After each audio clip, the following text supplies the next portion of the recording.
The Xiao family is renowned in Liugang Village for their misfortunes. Their crops were devoured by pests, their pigs wandered into the mountains, and even a captured rabbit was snatched away by a cunning fox. When they encountered a pack of wolves, they feared for their lives, but unexpectedly found an adorable little bundle instead. The four brothers cheered, "We have a sister now." With the arrival of their precious little sister, the Xiao family's fortunes turned around. Chickens and ducks ran amok, and their granaries were filled to the brim. Xiao Ba and Xiao Ma kissed the little one, exclaiming, "Truly, she is our little lucky star." The little darling waved her tiny fist, declaring, "With the little dragon god's blessing, we shall have fortune and longevity." Chapter 1. The arrival of the dragon cub in the state of Qi. 5 years of drought and locust plagues had led to widespread famine. As evening fell, dark clouds gathered above the Yingshan residence, obscuring even the resplendent sunset. Inside the courtyard of the government office, the midwife urged, "Madam, push." You can see the head. With a hoarse and exhausted cry, the sound of a newborn's wail filled the air. "It's a boy, splendid." With the cry came a clap of thunder. Outside, the governor Fan Hongwan was startled by the sound, wondering if rain was finally on its way. After years of drought, rainfall had become a rare blessing. In the delivery room, a nurse cradled the infant and leaned close to whisper into the mother's ear. The mother glanced at the child in the nurse's arms and met a pair of eyes that resembled dark grapes. After a moment of hesitation, she turned her head and nodded decisively. No one noticed the flicker of disappointment that surfaced in those round, translucent eyes after a nod. The nurse exchanged glances with a maid, and they moved behind a screen in the inner chamber, retrieving a baby from a bamboo basket and placing the one in the nurse's arms back. "Inside, you take this one out and try to leave it far away, ideally," the nurse instructed, watching as the maid nodded and then turned to leave. "Congratulations, my lord, congratulations. Your wife has given birth to a son," the nurse called out loudly upon exiting, prompting the maids and matrons kneeling in the inner chamber to lower their heads in silence, too afraid to speak. Lost in thoughts of rain, Governor Fan did not notice the brief silence in the delivery room. "By the grace of the gods, we finally have a son." He laughed heartily, proclaiming, "Reward. Congratulations, my lord." In the midst of euphoria over the birth of his son, Governor Fan failed to observe that the ominous clouds had dispersed, revealing the rosy hues of the evening sky once more. The guards on duty looked up, muttering, "Damn the heavens, a mere breath of wind, and then nothing, it's only getting hotter." Outside the city, on the mountains, the maid found a sheltered spot and gently set down the basket. She lifted the cloth covering it and placed the prepared silver coins and jewelry inside, covering them with a blanket. After a moment's thought, she removed her uniquely styled hairpin. "This is a gift from the madam, you may keep it." Just as the maid departed, a pack of wolves encircled the bamboo basket. Upon uncovering the cloth, the wolves bared their teeth and emitted low growls. At that moment, a small hand reached out and slapped the nearest wolf on its snout. Astonishingly, the snarling wolves cowered and lay down. A mother wolf cautiously approached, gently nursing the little one. The infant eagerly drank, and the bluish hue on its face gradually faded to normal. Moments later, a burst of golden light erupted from the bamboo basket, transforming into a small golden dragon. The little dragon had 2 round, tiny horns on its forehead, making it look quite adorable. "You all, very good." The small dragon's baby-like voice resonated clearly in each wolf's ears. "I, the divine one, cough." The little dragon attempted to speak, but felt its form lacked majesty. With a flicker of golden light, its body grew larger, albeit still appearing somewhat hazy, sufficient to deceive the wolves. The little dragon gazed at the pack sprawled on the ground in submission, lowering its voice to continue.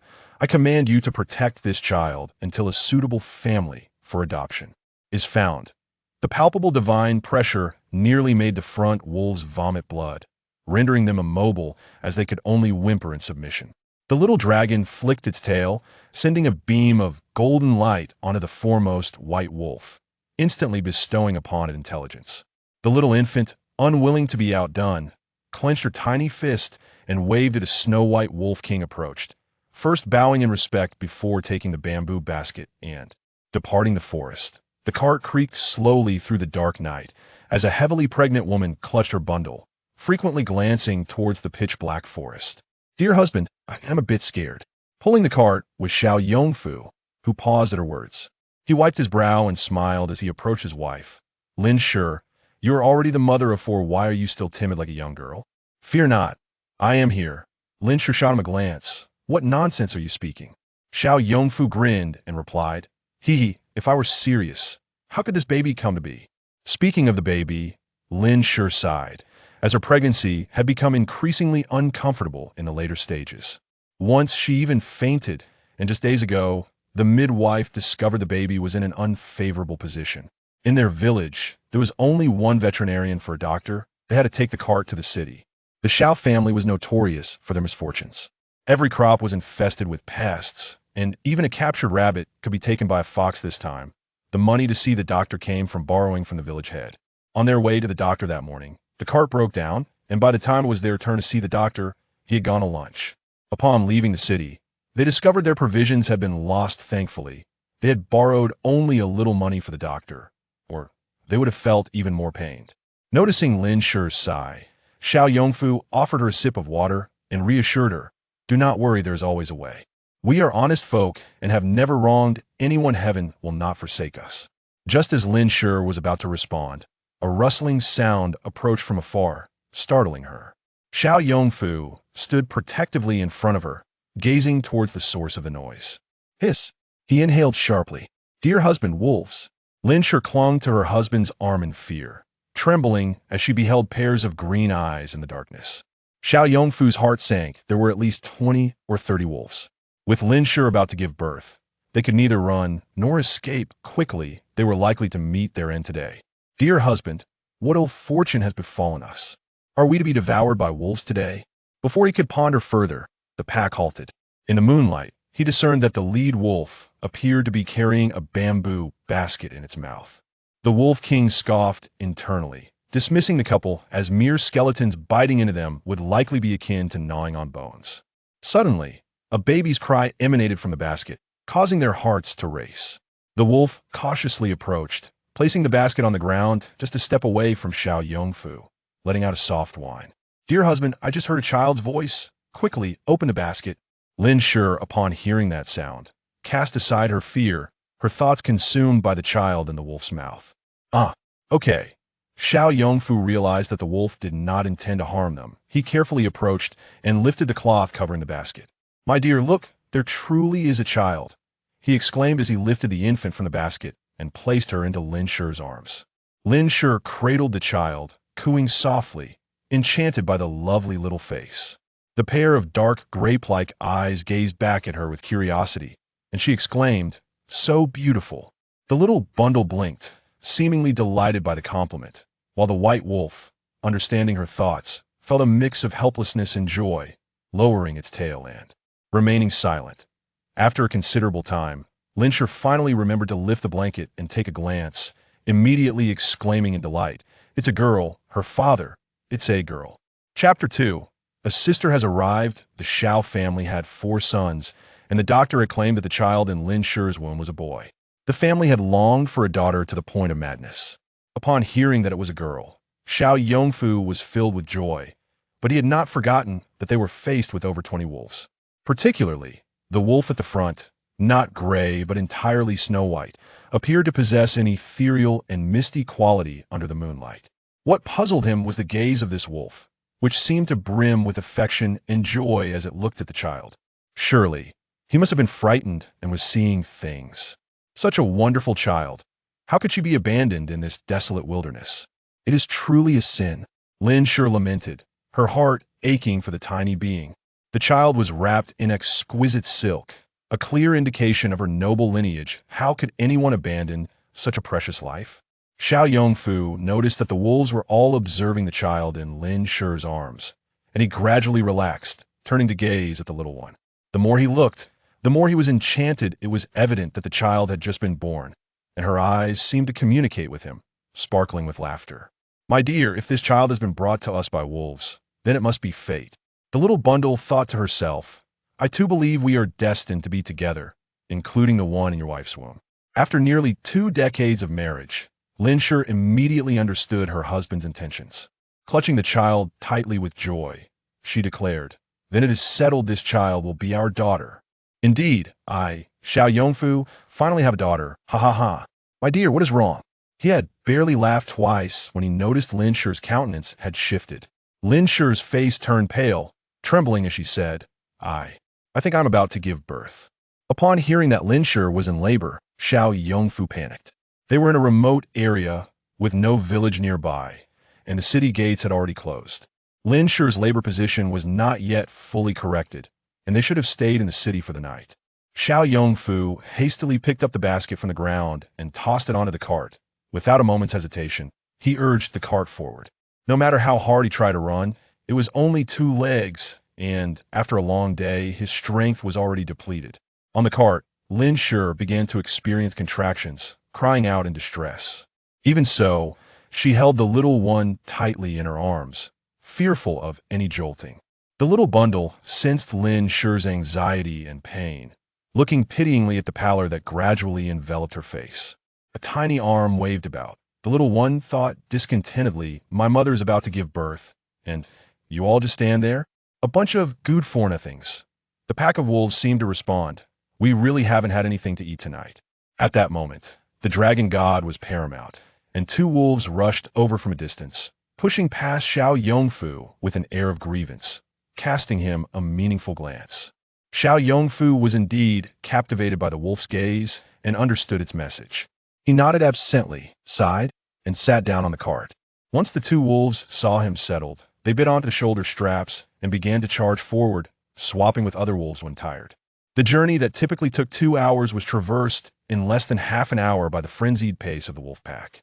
Upon reaching the village entrance, the wolves dispersed. The White Wolf King wept internally. Could he refuse? Mother, second brother, open the door, it's me. Hurry, open the door. My wife is about to give birth. Xiao Yongfu pulled the cart to the old Xiao residence. But no matter how he knocked, the door would not budge. A boy ran over from the darkness, and under the moonlight, his face bore some scars. Father? Is mother giving birth? Yuan Lang? What are you doing here? Xiao Yongfu was surprised to see his eldest son suddenly appear, but his concern for Lin Shi's impending labor prevented him from pondering further. Xiao Yuan Lang tightened his fists, taking a deep breath. Father, we can't get into the old house tonight. My brothers and I are in that dilapidated house at the village's end. Let us move mother over there, and I'll go fetch Aunt Chen to assist. Xiao Yongfu's expression changed several times upon hearing this. He wanted to say something, but ultimately remained silent, merely pulling the cart forward. The village was shrouded in darkness aside from the sound of the cart. The only other sounds were Lin Shi's painful breaths. Xiao Yuan Lang did not notice the tiny child on the cart. In the dark, the little one's eyes glimmered with surprise. Her brother was surrounded by a mix of purple and black mist swirling behind him. It is known that each person carries a different hue of fortune, representing their inherent or acquired luck. Purple denotes nobility, deep purple for emperors, and light purple for those blessed by the literary star. Those who have done many good deeds in their lifetime would emanate a golden hue. Ordinary people typically possess a white aura. If someone is unfortunate, they would be cloaked in a grayish mist. The ominous black aura surrounding her brother was a toxic force capable of devouring one's luck and leading to demise. She found it perplexing that this family, appearing to be mere farmers, could possibly engage in such complex and malevolent machinations. With her mother about to give birth, she resolved to bestow upon this family a grand gift from the dragon god later on. Xiao Yuan Lang and his 3 brothers had been driven out from the old house and could only help Lin Shi into the dilapidated structure in the pitch blackness. Second brother, third brother, mother's about to give birth. Quickly, boil some water while I fetch Aunt Chen to assist. Xiao Yuan Lang called out to his 2 younger brothers for help and dashed toward the village's edge. Zhao's second and third sons hurried out upon hearing, is mother giving birth? Could it be his sister? Saying this, the 2 rushed to boil water. Fortunately, after the brothers had arrived, they managed to fetch water and gather some firewood. Otherwise, they would have truly been in a frenzy. The room was too dark, and Lin Shi placed the little one beside her, feeling the contractions grow increasingly intense, while her anxiety heightened. Her labor position was incorrect, and there was a high possibility that the child could become stuck during delivery, resulting in the loss of both lives. Fear robbed her of her will to survive after being jostled on the cart for half an hour. Lin Shi's breath became increasingly faint. Mother, hold on. Aunt Chin will be here. Soon you must not let anything happen. Look, the daughter we have longed for is finally here. Everything will be all right. The little one clenched her tiny fists, assuring herself, with me here, everything will surely be fine. Xiao Yongfu held Lin Shi's hand, his voice trembling. He could tell that Lin Shi's breaths were growing weaker. Humanity is indeed fragile, the little one sighed inwardly. In the darkness, a small hand gently rested on Lin Shi's belly, softly stroking it a few times. A pure essence of celestial energy flowed into Lin Shi, simultaneously nourishing the child within her womb. Instantly, Lin Shi felt an influx of strength coursing through her body, and the pallor on her face vanished. Her father, the child is turning. I'm about to give birth.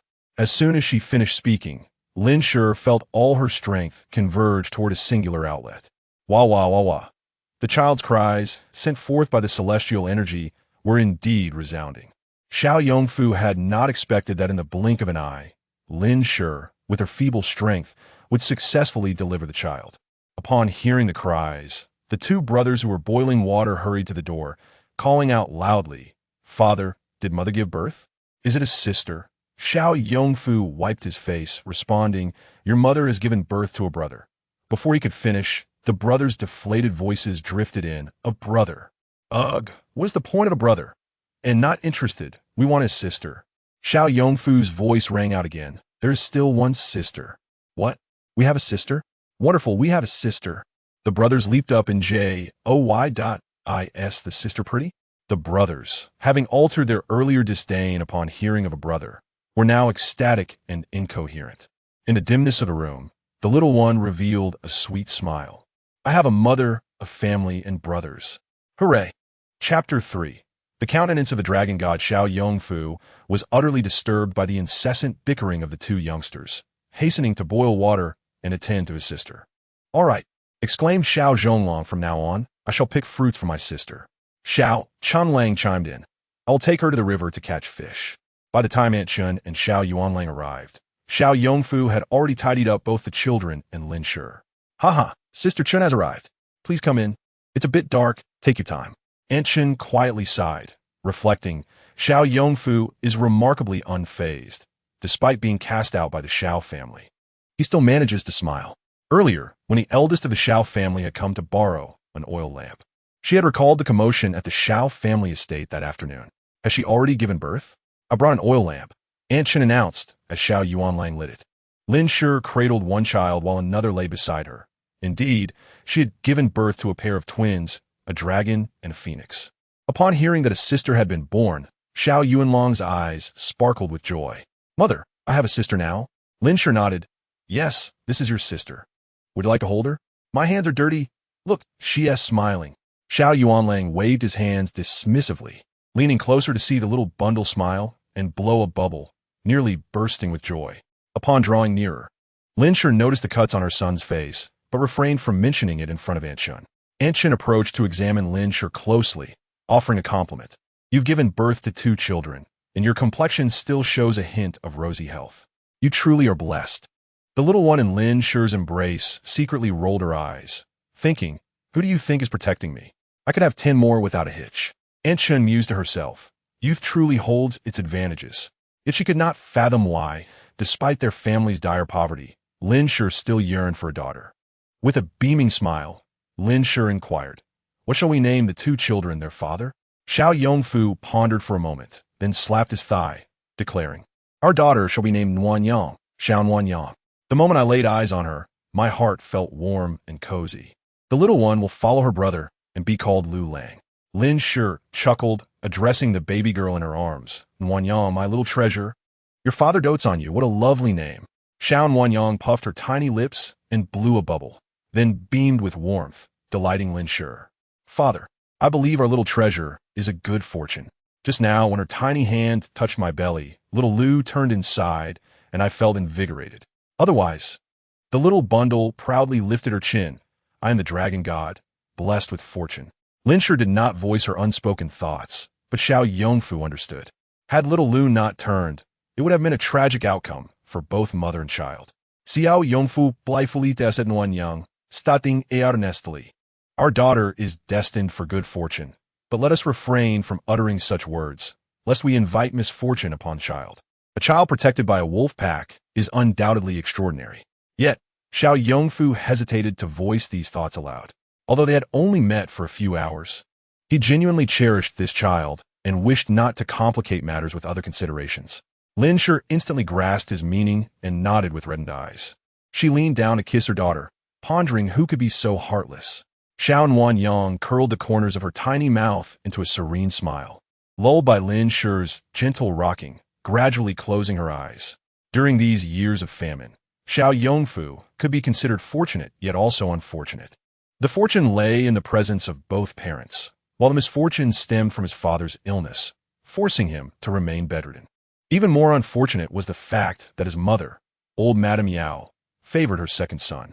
Everything was devoted to the second household, while old Master Xiao was left in the care of the first household. Although the first household was impoverished, it had its reasons. Whenever there was a single coin, old Madame Yao would cunningly coax or threaten to take it for the second household. The expenses for Xiao Yongwen's education, the bride price for marrying old Madame Yao's niece, and even the expenses for their children's full-month celebrations, all came from the meager savings of the first household. When Xiao Yongfu called his sons in to inquire, he was nearly driven to the brink of fury. Just as he and Lin Shi were leaving for the city to see a doctor, little Madame Yao denied old Master Xiao his meals and allowed him to wallow in his own filth. Upon discovering this, Xiao Yuanlang attempted to cook for old Master Xiao, but was stopped, and Xiao Yongwen even went so far as to beat several of his brothers and expel them from the old estate. Xiao Yongfu, upon hearing this, slammed his palm on the table, exclaiming, "Beast!"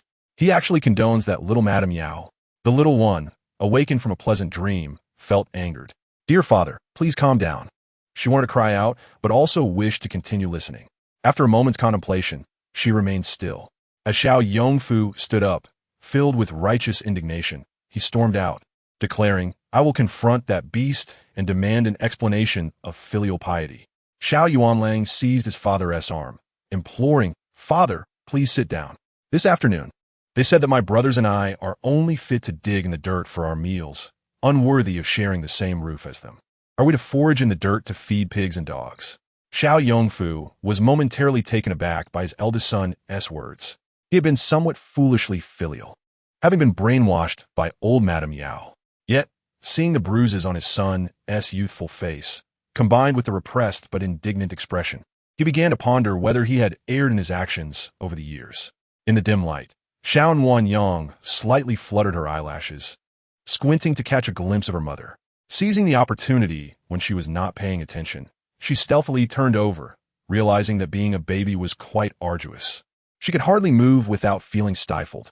Lin Shi gently patted her child a few times, wearing a worried expression.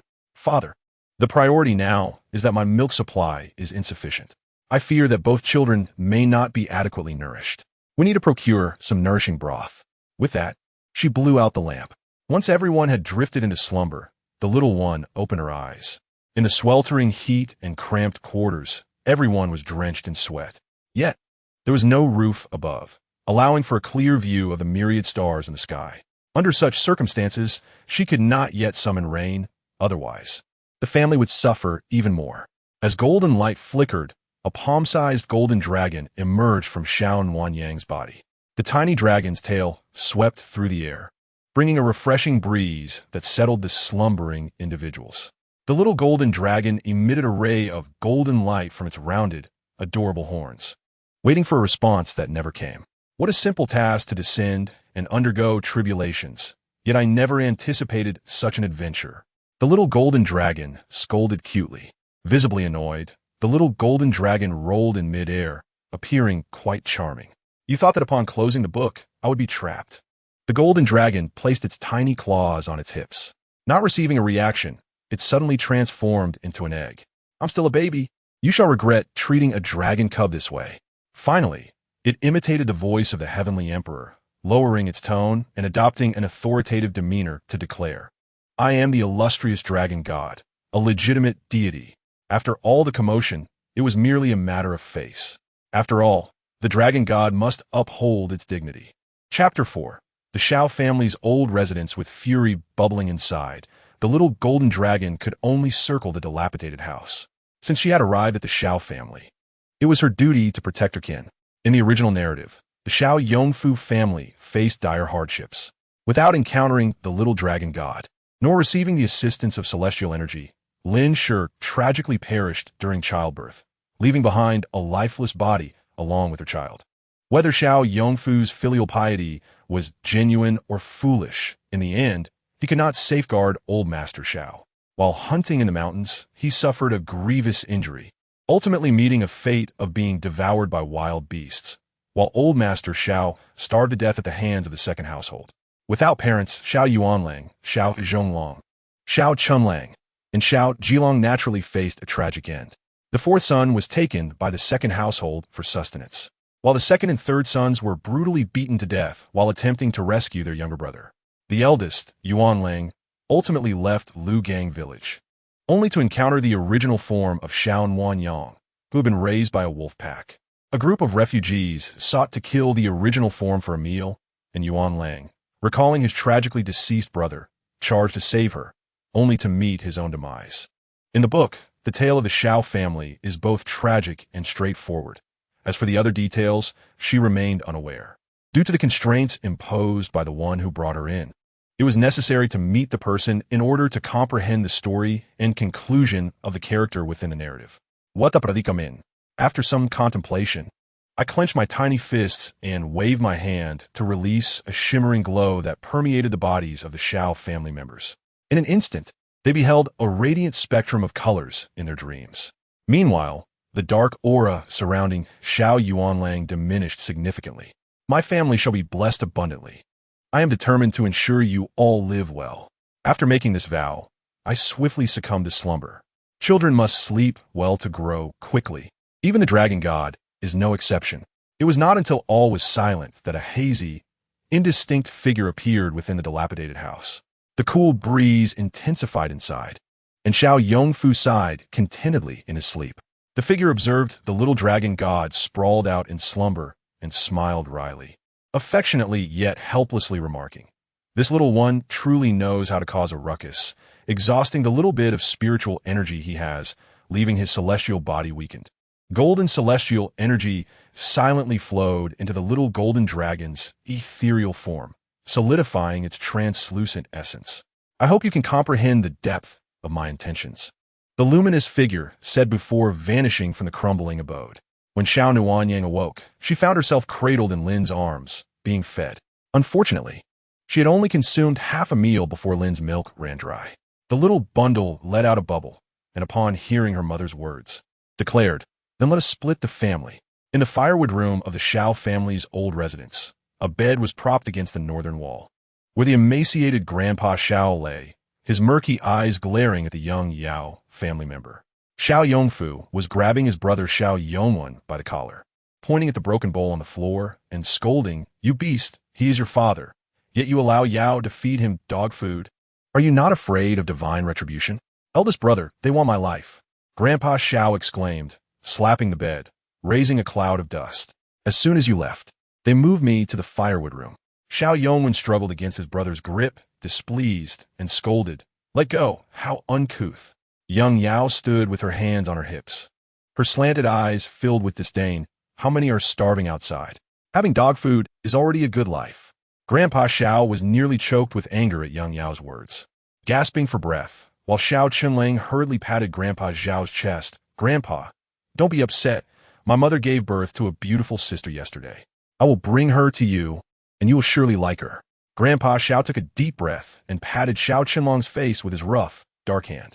The two brothers, true twins with a deep bond, understood each other's intentions, and Xiao Zhonglong stealthily slipped out of the Xiao family residence. "Is this the good wife you married?" Xiao Yongfu gestured dismissively, unwilling to look at young Yao, and questioned Xiao Yongwen, "Where is our mother? Did you keep this from her?" Young Yao smirked at this. "Mother fell ill due to Lin's anger. If you want to see her, let Lin come and plead for her." "You, nonsense. My wife just gave birth to a pair of dragon and phoenix twins last night. How could mother be angry with her or require her to plead?" Young Yao's expression stiffened. She had only given birth to a daughter, while Lin had miraculously delivered twins. Her eyes immediately filled with malicious schemes. Xiao Yongfu was nearly rendered speechless with fury at the sight of this woman. He waved his hand, not uttering another word, and directly headed toward Yao's quarters. The commotion in the Xiao family had grown too loud, drawing villagers who gradually gathered around. After causing a ruckus yesterday, they were at it again today. Old Yao was targeting whoever she pleased. Xiao Yongfu could not see the truth of the matter. Just as he stepped outside, he bumped into his mother, Old Yao. Her deeply lined face was filled with ire as she admonished him. "Eldest, what do you intend to do today? Neglecting household chores to stir up trouble here? Where is Lin? Who's going to wash that pile of clothes?" From the crowd, a hurried Lin, upon hearing Old Yao's words, felt her arms tremble as she held the baby, while Xiao Nuanyang's eyes grew cold. The little bundle was instantly enraged, nearly conjuring a thunderbolt to strike Old Yao. "You want my mother to kneel? This family traded away our fourth brother for someone else's child. It is high time to settle the debt. Mother, why do you not care that a second couple feeds father dog food? My wife was in labor last night, and yet no one answered the door. My wife and child are still hungry." Xiao Yongfu expressed his heartbreak, only to find Old Yao remarkably calm. She gazed northward, speaking with an unusual reverence. "A few days ago, I consulted the temple. Your father is not ill, but has been afflicted by something unclean, possessed." Xiao Yongfu was taken aback, bewildered by his mother's assertion. Father merely failed to see a doctor in time. How can it be possession? The surrounding villagers revealed their disdain upon hearing Old Yao's words. Inside, Grandpa Xiao was already in tears from anger. The little bundle rolled her eyes inwardly, thinking that the old woman herself appeared to be possessed. With such poor fortune in the main household, it was time to consult a master. It was heard that Lin had given birth to another pair of twins last night. Coincidentally, the Yang family from the neighboring village was seeking a child bride. Old Yao spoke in a tone of salvation. Upon hearing this, Lin was furious and was about to unleash a torrent of curses when a thunderous clap echoed in the ears of the crowd. Old Yao was oblivious and continued, "Bring the worthless child to me, and I will go to the Yang family today. Then we will have the funds to exorcise your father." At that moment, a bolt of lightning struck directly at Old Yao. In the blink of an eye, a charred, smoke-emitting figure appeared before the crowd. Chapter 5. Separation. The couple from the second household stood transfixed, watching the ashen figure tremble, its shaky hand raised as if to speak, only to expel a cloud of black smoke. "Mother, are you all right?" Xiao Yongwen and his wife rushed forward, unsure of how to assist. "Cough, it hurts. It hurts so much. What a cursed day." Cries filled the air. Villagers scattered, some fleeing while others knelt in prayer. Old Yao has been struck by lightning. This must be the consequence of her wicked deeds. She fed her husband dog food. Xiao Yongfu and Lin had longed for a daughter, and just as they welcomed their newborn, she sought to sell her off. At this moment, selling a daughter was nothing. They were fortunate she hadn't suffocated her. The family relied entirely on Xiao Yongfu. Lin bowed her head, concealing her joy, whispering, "Heaven has finally opened its eyes. This is truly divine retribution." The little bundle gazed into the depths of the sky, a warm smile gracing her lips. How could the heavenly emperor allow anyone to label his most cherished dragon god baby as worthless? "Yuan Lang, fetch a wooden board. We shall carry your grandfather away." Casting a cold glance at the charred figure of Yao, she spoke to Xiao Yongwen in a deep voice. "Let us separate. Yes, we must distance ourselves from evil," thought the little one. Upon hearing the word separation, Lin was so thrilled that she kissed her little Nuanyang. The beloved mother-s affection made Nuanyang squint her eyes in delight. At the moment Xiao Yongfu proclaimed the separation, a sense of relief washed over him. 3. Go find the village head." "Yes, father," Xiao Chenlang replied, darting out. The separation was the family's shared desire. The individuals least eager for separation at this moment were undoubtedly Xiao Yongwen and Young Yao. "Eldest brother, breaking bones still connects the tendons. How can we separate with our parents still alive? Besides, mother is in this state. You should apologize to her." Xiao Yongwen desperately attempted to suppress his superior attitude. Young Yao, too, was anxious. "Eldest brother, every family has quarrels. Saying we will separate is too much. Besides, mother acts for everyone's good. Your family already has so many sons. Losing one daughter is no great loss." Under Xiao Yongfu's furious gaze, Young Yao's voice grew fainter. Yet her diminished tone did not mean the matter was settled. The little dragon god was furious. It could only be said that young Yao had brought upon herself a fatal end, as a thick bolt of lightning struck her directly. After a moment of shock, the villagers who had scattered earlier now gathered again. The Xiao family had been struck by lightning not once but twice. This was indeed a significant event. What a sin! This must be divine punishment. We must call for a veterinarian to examine the two of them. As the villagers gathered to witness the unfolding drama, the village chief soon caught wind of the impending division of property. The elder Yao family often mingled with the chief's household, initially harboring the hope that he would support the Xiao Yongwen family. However, upon learning of the division, the chief promptly rendered his judgment after consulting with Xiao Yongfu. You will not take a single feather away with you. Despite her discontent, the elder Yao felt powerless, fearing that their misfortune would hinder her son Wen's chances of success in the imperial examinations. She was convinced that the recent lightning strike would leave her bedridden for at least 10 days. The dilapidated house they currently occupied was allocated to Xiao Yongfu. Although in ruins, it was situated at the village's edge, providing ample space for their family.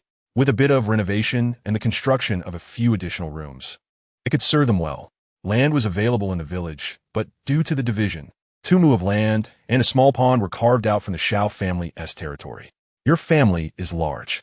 Do come by in a few days to select a few more mu of land, the chief kindly suggested to Xiao Yongfu.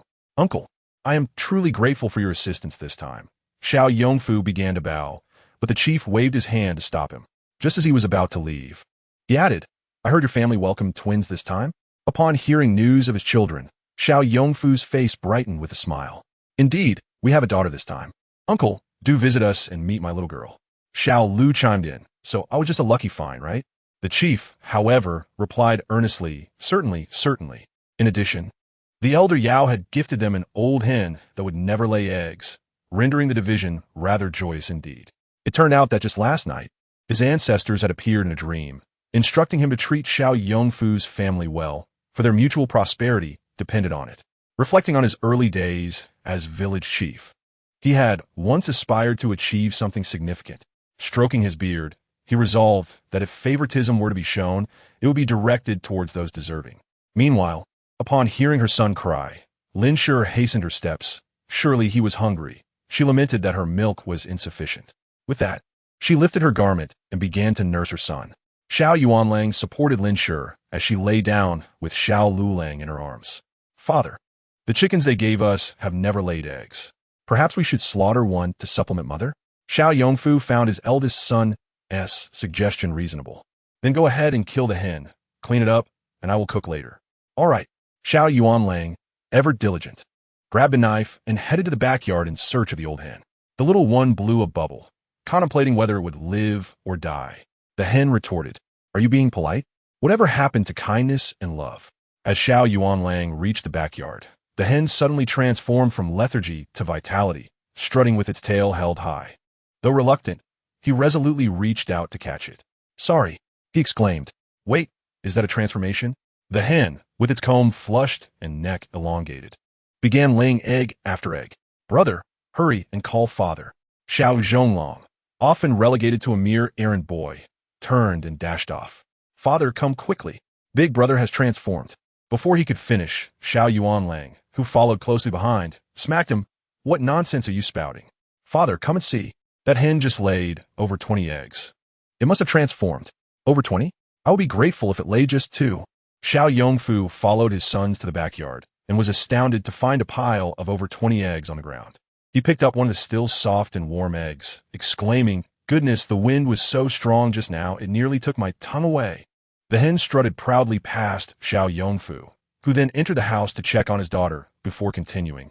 Our hen suddenly laid over 20 eggs. What a sight it was! The little one beamed with delight. Chapter 6. Abundant blessings. Lin Shi cradled the little one in her arms, chuckling, Dear husband, our fortune has arrived. Let us prepare more for the children to ensure they are well fed. Xiao Yongfu grinned broadly. Rest assured, I will attend to it. Before stepping out, he gently patted Xiao Nuanyang's tender hand. Our Nuanyang grows more lovely by the day. Father, don't forget to look at me too. By the time Xiao Yongfu reached the kitchen, the water on the stove was already boiling. Yuanlang, once I prepare this for your mother, please boil 3 for your grandfather. He stirred the water with chopsticks, cracking 5 eggs into the pot, watching them swirl in the boiling water. Be careful not to scald yourself while serving. Xiao Yuanlang stood by with a bowl, flashing a bright smile. All right, father, I will take care. He served the egg soup to Lin Shi, who took a sip. Though nothing was added, it tasted sweet to her. Sweet, she exclaimed, her eyes sparkling as she gazed fondly at her husband, igniting warmth in his heart. Xiao Yongfu, reluctant to part with Xiao Nuanyang, observed Lin Shi and the children smiling joyfully after the division of property, reinforcing his belief that he had made the right decision. My dear, you have worked hard over the years, he managed to say, his voice choking with emotion.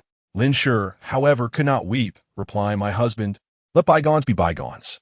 I now look forward to the future, and my heart feels particularly light, as if there is hope in living. The little one waved her hands, radiating blessings that enveloped the entire family. Why do I suddenly feel so refreshed, as if my spine is straighter and the heaviness in my chest is lifted? Xiao Yongfu straightened and moved his shoulders. Lin Shi exhaled, praising, indeed, it feels as though whatever burden was upon us has vanished. Even this egg soup tastes better. None noticed that at that moment, even the shabby house and worn furniture seemed to exude a hint of antiquity, while the withered grass in the yard began to show signs of green. The dragon is a symbol of good fortune. The blessings from the dragon deity are indeed rare and auspicious. The little one clenched her fist. Your good fortune is right behind you. Each member of the Xiao Yongfu family bore a touch of grayish aura, especially the eldest brother, whose purple energy was overshadowed by darkness. When the purple energy vanished completely, it would signal his demise. Previously, unaware of the source of this negative energy, Xiao Nuanyang refrained from alarming the situation. Upon visiting the old Xiao residence today, she discovered that this negative energy originally belonged to the elder Yao and Xiao Yongwen families. Conversely, the fortune of Xiao Yongfu's family had dissipated. From now on, she would be the protector of Xiao Yongfu's family. Xiao Yuanlang and Xiao Zhonglong entered with 2 bowls, exclaiming, Father, Mother, why do we suddenly feel so much more at ease? After receiving blessings, the dark aura behind Xiao Yuanlang grew increasingly faint. Xiao Chunlang approached the bedside. Reaching out to touch Xiao Nuanyang, I believe our good fortune came with the arrival of a sister. Just look at all these eggs. Xiao Yongfu laughed heartily. I believe our third son is absolutely correct. Just then, the 4th son of the Xiao family entered, unsteadily carrying a basket. Father, Mother. There is a basket on the card. Lin Shi recognized it as the bamboo basket used to carry her warm treasure yesterday. The cloth on top was undoubtedly of fine quality. Finish the eggs quickly. Xiao Si, bring it to me. She first held up the cloth to measure it against her daughter's size, but unfortunately, Xiao Nuanyang did not take to it and waved it away. The little one thought, I don't care for it. She set it aside and rummaged through the small blanket inside. Upon doing so, a pile of silver and jewelry tumbled out, startling Lin Shi into exclaiming, Husband, quickly close the doors and windows. Xiao Yongfu was equally startled, but the sons reacted swiftly, hastily shutting the doors and windows.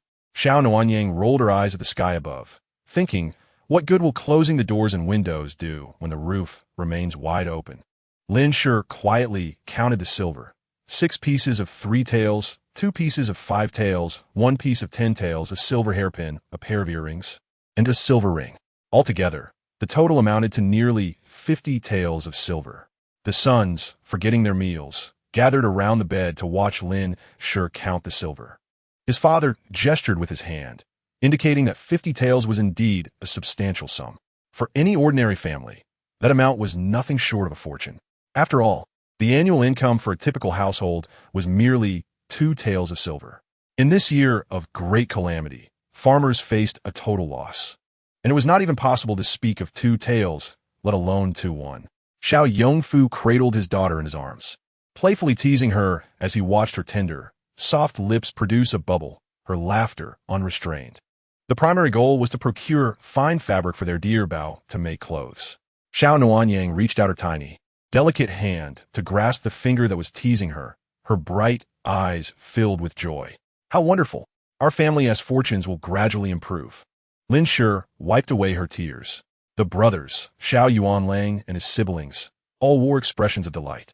Mother, I will take my younger brother to the mud pond to see if we can catch some loaches or fish for you to stew for dinner. Let our sister have her fill. Xiao Zhonglong looked at his younger brother with a reproachful expression, saying, "Look at Lu Er. He is slightly older than our sister. He must be stealing her food." Lu Er retorted, "You think you can bully me just because I cannot speak? Fine, just be careful with our younger brother. We cannot let any family matters leak outside." Lin Shi expressed her concerns. All right, the old Xiao family residence was no longer enveloped in auspicious clouds. At this moment, it was suffocating under a swirl of grayish-white mold. The relationship between old Madame Yao and Xiao Yongwen had lost its previous warmth and affection. From now on, they would face a series of misfortunes. Old Madame Yao felt a sharp pain and cold sweat trickled down her forehead when suddenly a tile fell from the beam above and struck her leg. Her body, already weakened from a lightning strike, could not withstand it, and she fainted. Upon regaining consciousness, she vaguely heard her second daughter-in-law, Xiao Yao, cooing to her son. With nowhere to vent her frustration, she immediately lashed out. "Shameless wretch. You've been struck by lightning and turned into a stick, yet you're still thinking about seducing men.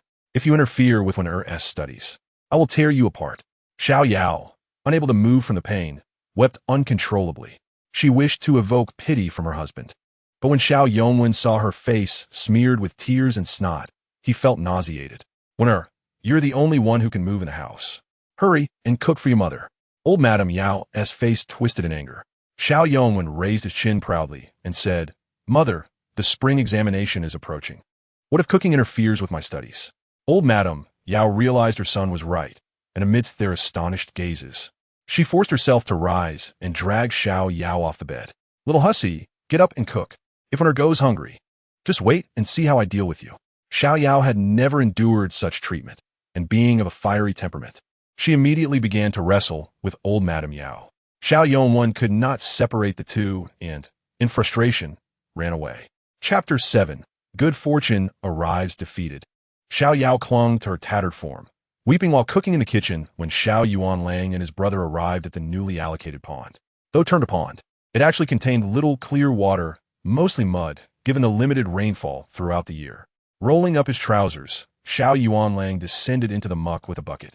Just as he began to dig, a large black fish leapt out, startling him to the point where he nearly dropped the bucket. Where did such a large fish come from in this muddy pond?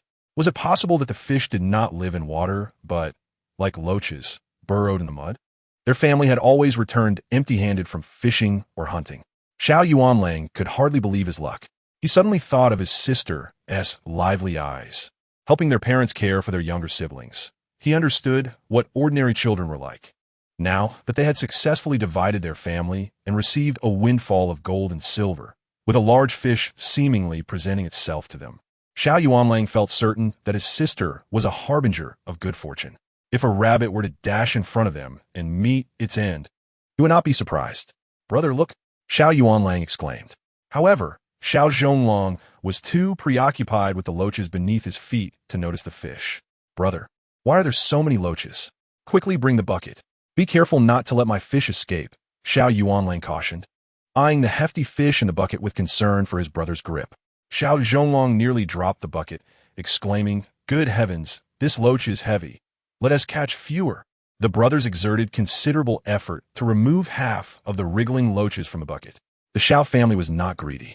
On their way home, Xiao Zhonglong licked his lips and said, "Brother, let us gather some wild vegetables or mushrooms to add to the fish soup. It will taste delicious." "All right, you've made me crave it," Xiao Yuanlang replied, and the brothers veered into the mountains.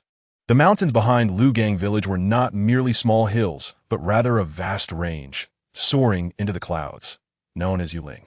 The villagers of Liugang survived this year of calamity largely by relying on the mountains. Though occasionally wild beasts descended from the mountains in hunger, they were not particularly formidable. "Let us stick to the outskirts. There are larger beasts deeper in," Xiao Yuanling advised.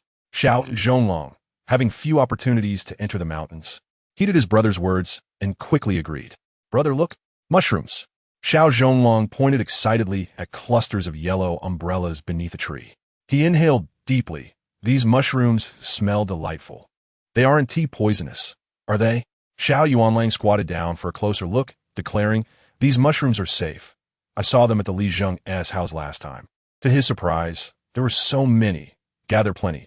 I can sell them to the city with father later." Xiao Yuanlang increasingly felt that their sister had indeed brought them good fortune.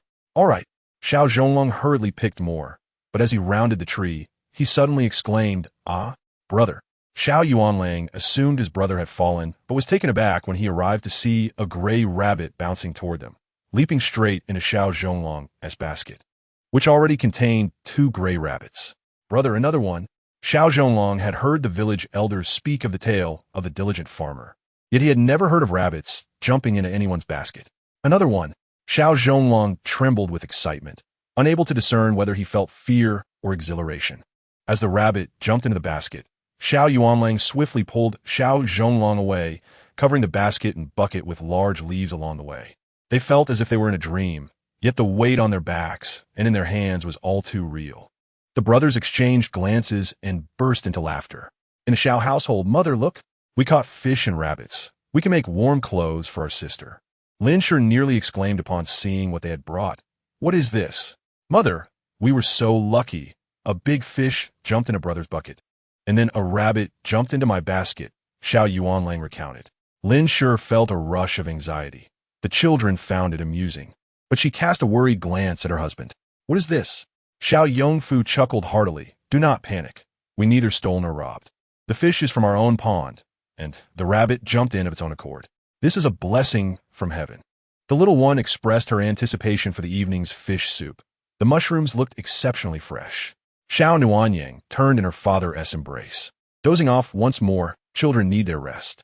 Not wanting to disturb her, Xiao Yongfu held her tightly, feeling as though he cradled a treasure, his heart at ease. "All right, Yuanlang. Take your brother. Let us prepare dinner together." Xiao Yongfu carefully placed his daughter on the bed. "Father, let us eat 2 rabbits today. The rest we can keep for later," Xiao Zhonglong proposed, having made a brief plan for the rabbits in his mind. Xiao Yongfu replied with a grin. "You decide what to do with your rabbits. Keeping them is fine, or we can sell them tomorrow if you like. Just let me know." Before stepping out, Xiao Yuanlang hesitated for a moment, then shared his thoughts with Lin Shi. "Mother, I believe our fortune has improved since the arrival of our little sister. She must be a celestial blessing." Upon hearing this, Lin Shi beckoned her son closer and softly replied, "I think so too. But we must refrain from speaking of this outside. We must protect your sister from misfortune." Xiao Yuanlang gently patted the sleeping Xiao Nuanyang, nodding in agreement. "Do not worry. Mother, I will be cautious. Our sister is truly beautiful. She will undoubtedly be the most enchanting girl in the entire region." Lin Shi was amused by her eldest son's rare, childlike innocence and glanced at the praised child, whose small face was flushed with sleep.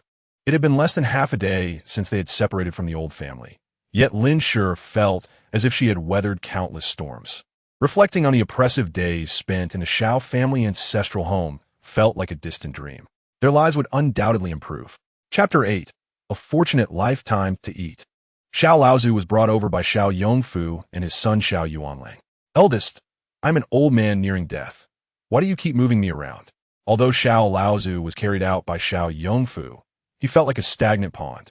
Xiao Yongfu placed him on the bed, resting beside Xiao Nuanyang, chuckling as he said, "Father, do not be upset. I mean no disrespect. Now that we are separated, our family can truly enjoy life." "Indeed, father," chimed in Xiao Yuanlang. "As the saying goes, people thrive with movement while trees perish in one place. Our relocation has revitalized the whole family." Xiao Laozu, startled by his daughter-in-law's slightly excited voice, found some truth in their words. Lin Shi then smiled and lifted a soft little bundle, placing it in Xiao Laozu's embrace. "Father, this is our little fifth, named Nuanyang. Grandfather, this is our sister. She is exceptionally clever and beautiful." The brothers praised their sister to the skies, eliciting a toothless grin from the small bundle in Xiao Laozu's arms. The little one, proud and delighted, seemed to encourage her brothers to speak more. Xiao Laozu was astonished that this newborn appeared to understand their words, exclaiming, "How remarkably astute this child is." His arms, somewhat stiff from holding the child, struggled to cradle such a soft little being. The small one's dark, sparkling eyes twinkled, and her tiny mouth curled into a smile, enveloping Xiao Laozu in a sense of warmth and joy. Her delicate little hand grasped Xiao Laozu's beard, tugging at it with surprising strength. Xiao Laozu laughed heartily, his previous gloom dissipating entirely. "Quickly take her away. I cannot let my illness affect this precious child. The little bundle formed a tiny fist, declaring, with me around, only blessings will come. How could there be any misfortune? I can chase away any ill fortune. Father, do not worry. Her father and I will find a way to restore your health. Lin Shi refrained from holding the child. Lying down all day had altered her temperament. Previously, in the old home, Xiao Laozu was either sighing or grumbling about the world. Yet after being stimulated by old Madame Yao, his conversations had become more coherent. Dinner is ready. Xiao Yongfu and several sons brought in the meal. The children were already drooling in anticipation. Even Xiao Nuanyang was drawn in by the enticing aroma. Yay! Once mother finishes her meal, I will get to drink the same milk. The little one lamented, wondering when her small body would grow. That evening's meal was the best Xiao Yongfu's family had enjoyed in years. Mushroom fish soup, stir-fried rabbit, scrambled eggs, sauteed ed mushrooms, and fried loach. Xiao Laozu stared at the bountiful spread in awe. Is this truly for us? He knew that in the past, whenever there were delicacies, they were secretly consumed by the matriarch and the second branch, leaving no room for him and the eldest branch to partake. However, lying in bed, there was little he could do. Noticing his father lost in thought, Xiao Yongfu cheerily remarked, Father, our family will surely lead a prosperous life in the future. Xiao Laozu, filled with excitement, responded, Wonderful. As Xiao Yongfu prepared to feed his father, Lin Shi interjected, Let me do it. Xiao Yongfu stepped back, urging, You eat. Do not worry about anything else. Yuan Lang took the bowl, declaring, I will feed grandfather. Observing the family's joyful expressions, Xiao Laozu felt a newfound hope for the future. Quickly close the door. Let's enjoy a good meal. Lin Shi thought to prevent the aroma from escaping, yet she had forgotten that the house had an open window. This enticing fragrance, while perhaps unnoticed by the entire village, was still detectable by the neighbors. Next door, old man Lu's wife, Yang Shi, sniffed the air and muttered, Whose family is feasting on meat? Their village, nestled against the mountains, had many skilled hunters. Old man Lu, with drooping eyelids, took a drag from his pipe and slowly remarked, Mind your own business. Go cook. He tapped his pipe, dismissing the notion that their family, with their streak of bad luck, could ever come across anything good. Although Yang Shi felt Lu's words held some truth, she was irresistibly drawn by the delicious aroma. Swallowing her saliva, she declared, I must go take a look. With that, she jumped up from the Kong and dashed outside, while old man Lu merely blinked at her without a word. Is my aunt around? Yang Shi called out as she entered the courtyard. The old hen, noticing her presence, flapped its wings and clucked loudly. Oh, isn't this the hen that doesn't lay eggs? Yang Shi scoffed sarcastically. Get out of the way. The old hen, incensed by the insult, charged at Yang Shi, causing her to leap in fright. This chicken has gone mad. Aunt, come quickly. Yang Shi was chased around the yard by the old hen. Upon reaching the corridor, she spotted the loaches kept in a basin, her eyes lighting up. By the time Yang Shi arrived, Xiao Yongfu's family had already finished their meal and was tidying up, yet the delightful aroma lingered in the air. Unbeknownst to her, while she was being pursued by the old hen, the Xiao boys hastily cleaned up, opening the windows to disperse the scent. Just as Yang Shi was nearing exhaustion, Xiao Yongfu stepped outside and casually remarked, Why is Lu Ani fighting with my hen? He feigned a kick at the hen, sending it fleeing. When Yang Shi entered the house, she found only a clean table and a faint lingering scent. The little bundle secretly formed a tiny fist, thinking that if this woman dared to disrupt her momentous occasion, she would receive a fittingly dark retribution. Yang Shi, breathless, glanced at the nursing child and awkwardly stated, I just came to see if you needed any help.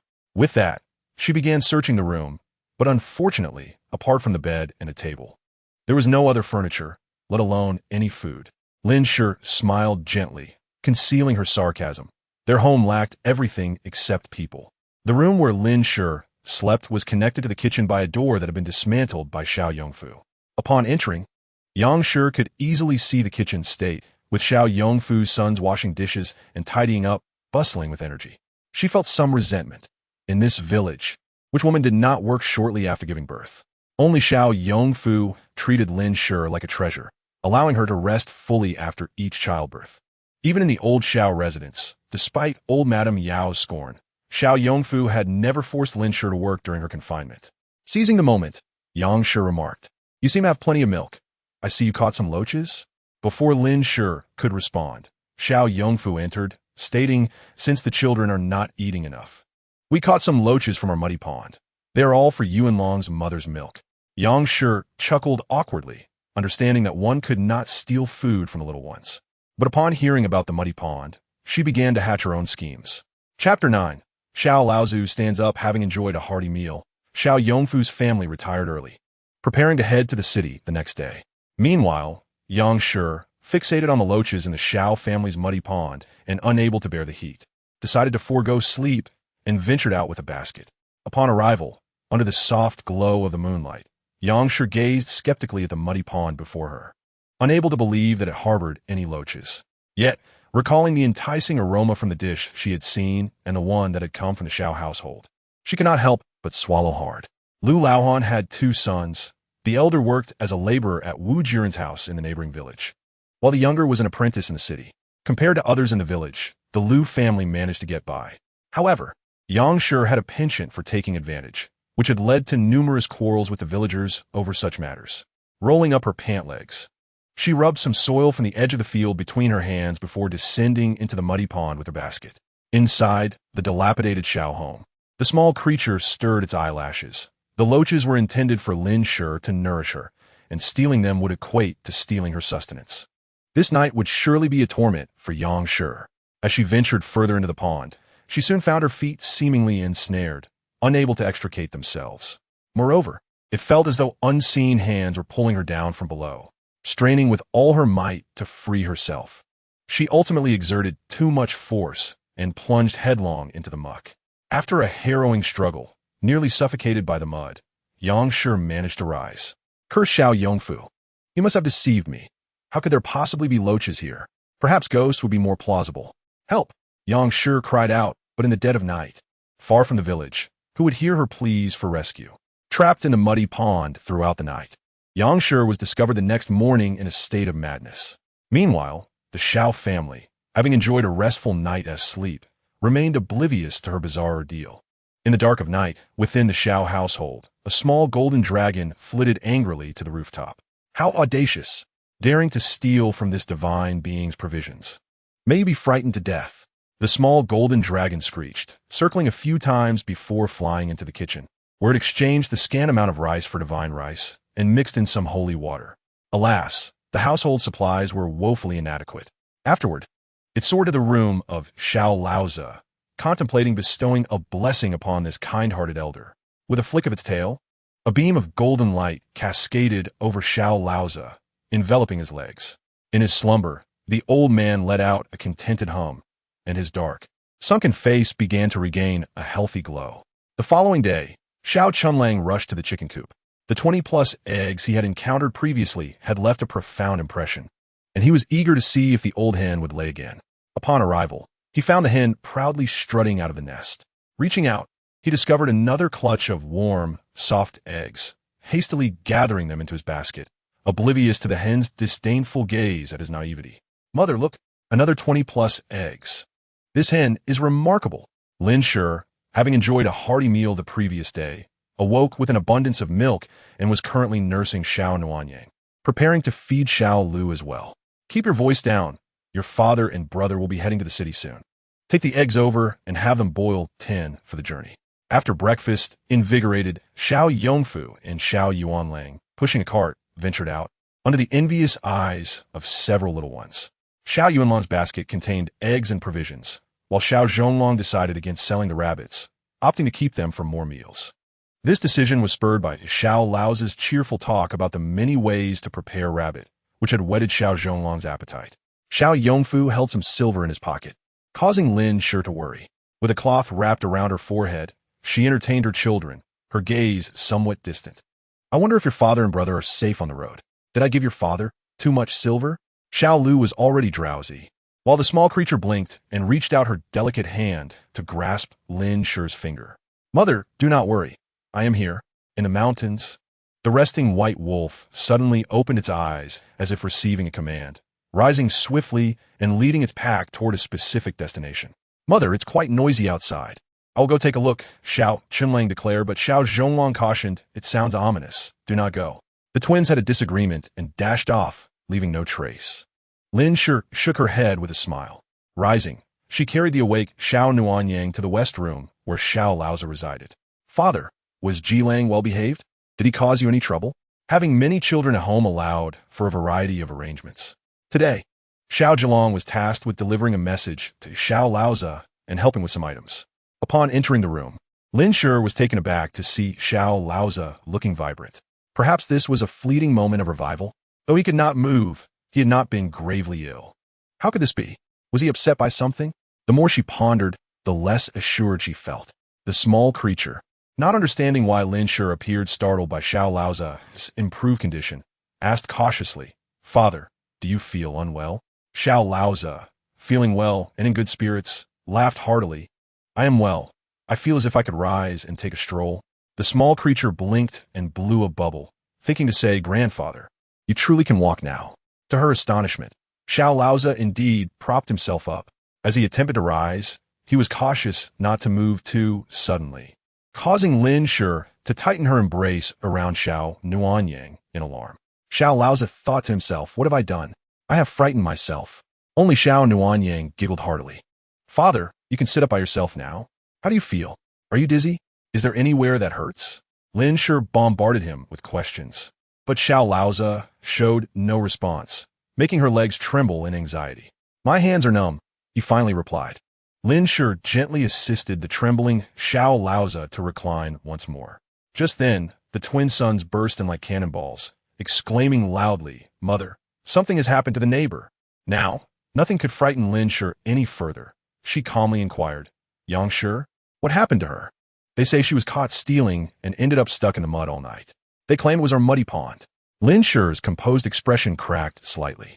She felt it was well-deserved.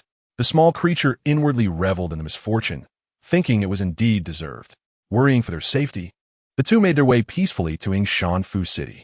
While lining up to enter, they overheard soldiers discussing the governor's joy over a newborn son and the grand banquet preparations. Xiao Yongfu grimaced, contemplating that sons could never compare to daughters in terms of affection. It was he who ought to be the one celebrated. First, they purchased a pound of fine brown sugar for Lin Shi, a delightful treat to aid her health. The aroma was enticing. Father, we have land now. Should we buy some seeds? Xiao Yuanlang inquired eagerly. Xiao Yongfu slapped his forehead. Absolutely. Let us buy some good vegetable seeds. After all, our 2 plots have yet to yield a decent harvest. Father, you go buy the goods. I will find a spot to sell the mushrooms we picked yesterday. Xiao Yuanlang had already spotted a suitable location. Chapter 10. Robbed after parting from his father, Xiao Yuanlang sought out a discreet, yet prominent spot at the market, laying out a prepared cloth and arranging the remaining mushrooms from yesterday. Though labeled as leftovers, there were indeed 2 large handfuls, their colors and fragrances as fresh as if just picked. The aroma wafted through the air, enticing passers-by. Just as he readied himself to call out, a horse-drawn cart suddenly halted before him. A young man leaned out from the window, beckoning to Xiao Yuanlang. Little brother, these mushrooms look exceedingly fresh. The young man appeared only slightly older than Xiao Yuanlang, his hair styled in a top knot adorned with a jade hairpin, exuding an air of charm. With a flourish of his hand, he declared, I'll take them all, lad. Here, your payment. With that, he tossed a string of coins into Xiao Yuanlang's arms. As soon as Xiao Yuanlang regained his composure, the carriage had already vanished into the distance. He stared in astonishment at the money in his hands. He had initially thought that selling these mushrooms would fetch him only a few coins, yet he had unexpectedly made nearly 1,000 coins. Observing the discontented expressions of the surrounding vendors, he hurriedly packed his belongings and departed. After all, they labored for days on end and barely earned a single coin, while he had effortlessly amassed such a fortune in no time. It was only natural for envy to arise, fearing he might draw unwanted attention. He circled around twice before seeking out his father. What? You sold those mushrooms for a whole coin? Xiao Yngf exclaimed in surprise, then lowered his voice. You must be lucky. Being still a youth, Xiao Yuanlang was unable to conceal his excitement at having earned such a sum. Father, I wish to buy more fabric. He hesitated before entering the fabric shop, speaking softly. Xiao Yngf paused for a moment, then seemed to recall something, smiling as he looked at his son, who was nearly as tall as himself. Of course, it is my oversight as a father. Seeing you blush, I want to tease you further. Go in and select for Shi H and yourself. All right, Liu Xiang had been betrothed to him years prior by the old Yo family. Her father, Li Ying, was a hunter and one of the wealthiest men in Liugang Village. Desiring a son, but having fathered 4 daughters, he requested Xiao to become his son-in-law. This was also the reason why Xiao had been engaged to Liu Xiang for years without a wedding. As a child, he had attended the village's private school, where even the teacher acknowledged his talent. Yet, the old Yo family refused to pay for his education. All the hard-earned money of Xiao and his wife had gone towards Xiao's schooling and marriage, leaving their own son without an education and his potential wasted over the years.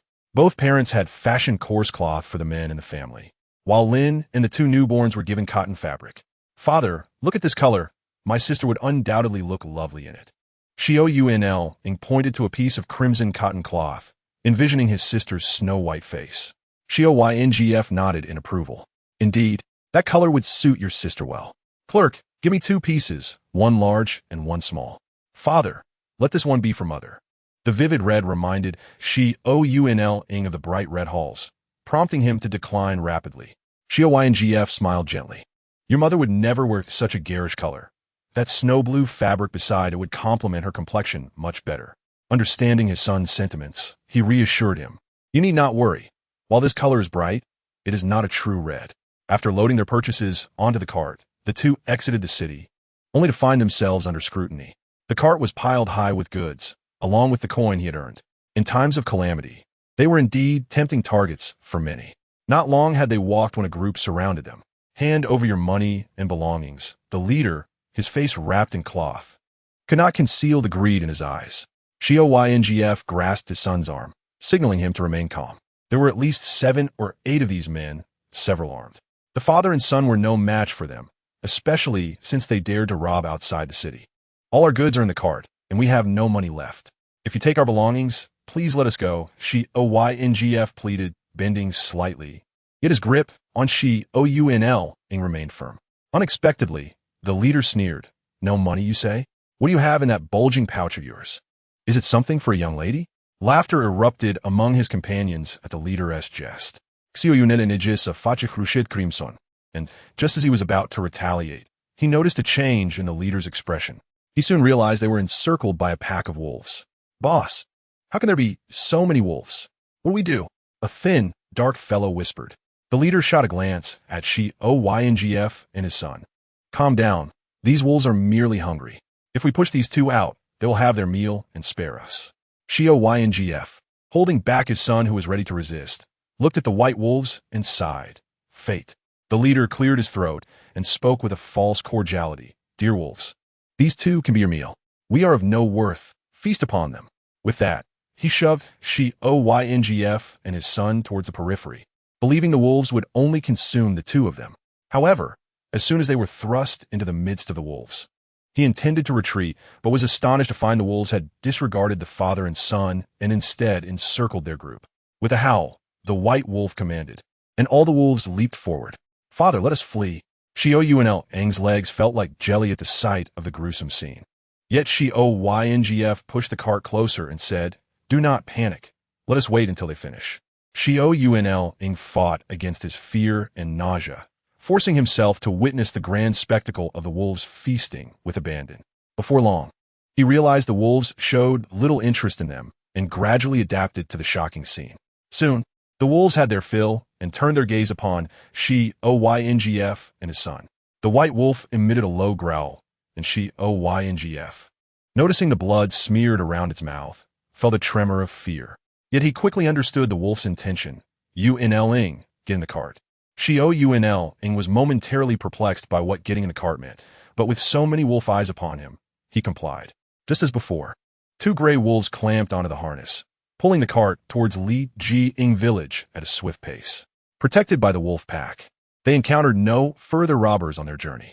It was only when they entered the village that the white wolf led the pack away. Chapter 11. Warm treasure is a blessing. Xiao let out a slow breath. The bumpy ride left his mind in disarray. Onseo was disoriented by the jolting. During the last trip, the wolves had been more considerate due to a pregnant woman in the cart. This time, it felt as if they were merely toying with them. leaving him seeing stars. Quickly deliver this fabric to Xiao. Xiao does that. Arrive at Li Ying's doorstep, but had not entered before hearing Ying cursing in the yard. You can't even produce a son and still demand this and that. How absurd. You've just given birth to a house full of worthless girls. And you little harlot, if you can, have Xiao marry you. Hearing his name, Xiao paused, unwilling to linger, and pushed the door open. He acted as if he hadn't seen Li Ying assaulting his wife and children.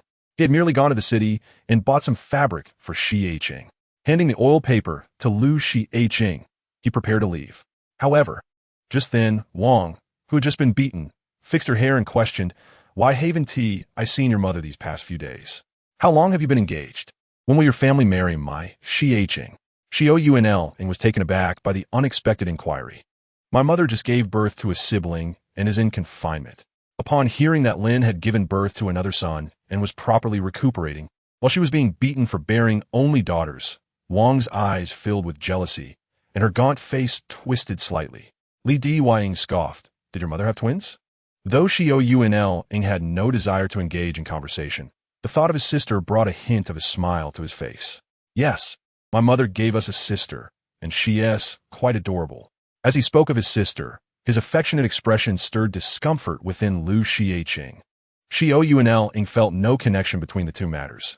His feelings for Lu Xiao were scant. His consideration in buying her something stemmed merely from observing his parents' relationship and their long-standing engagement.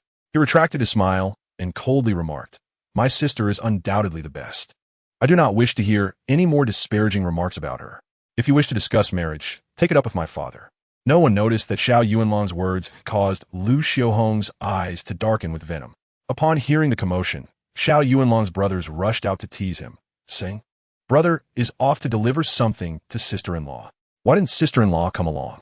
In the past, such jests would have made him blush furiously, but after the earlier incident, Xiao Yuanlang merely responded with indifference.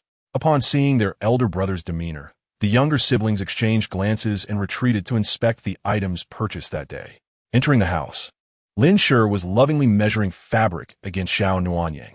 Noticing Xiao Lu sleeping soundly, the awake little one gazed at him with bright eyes.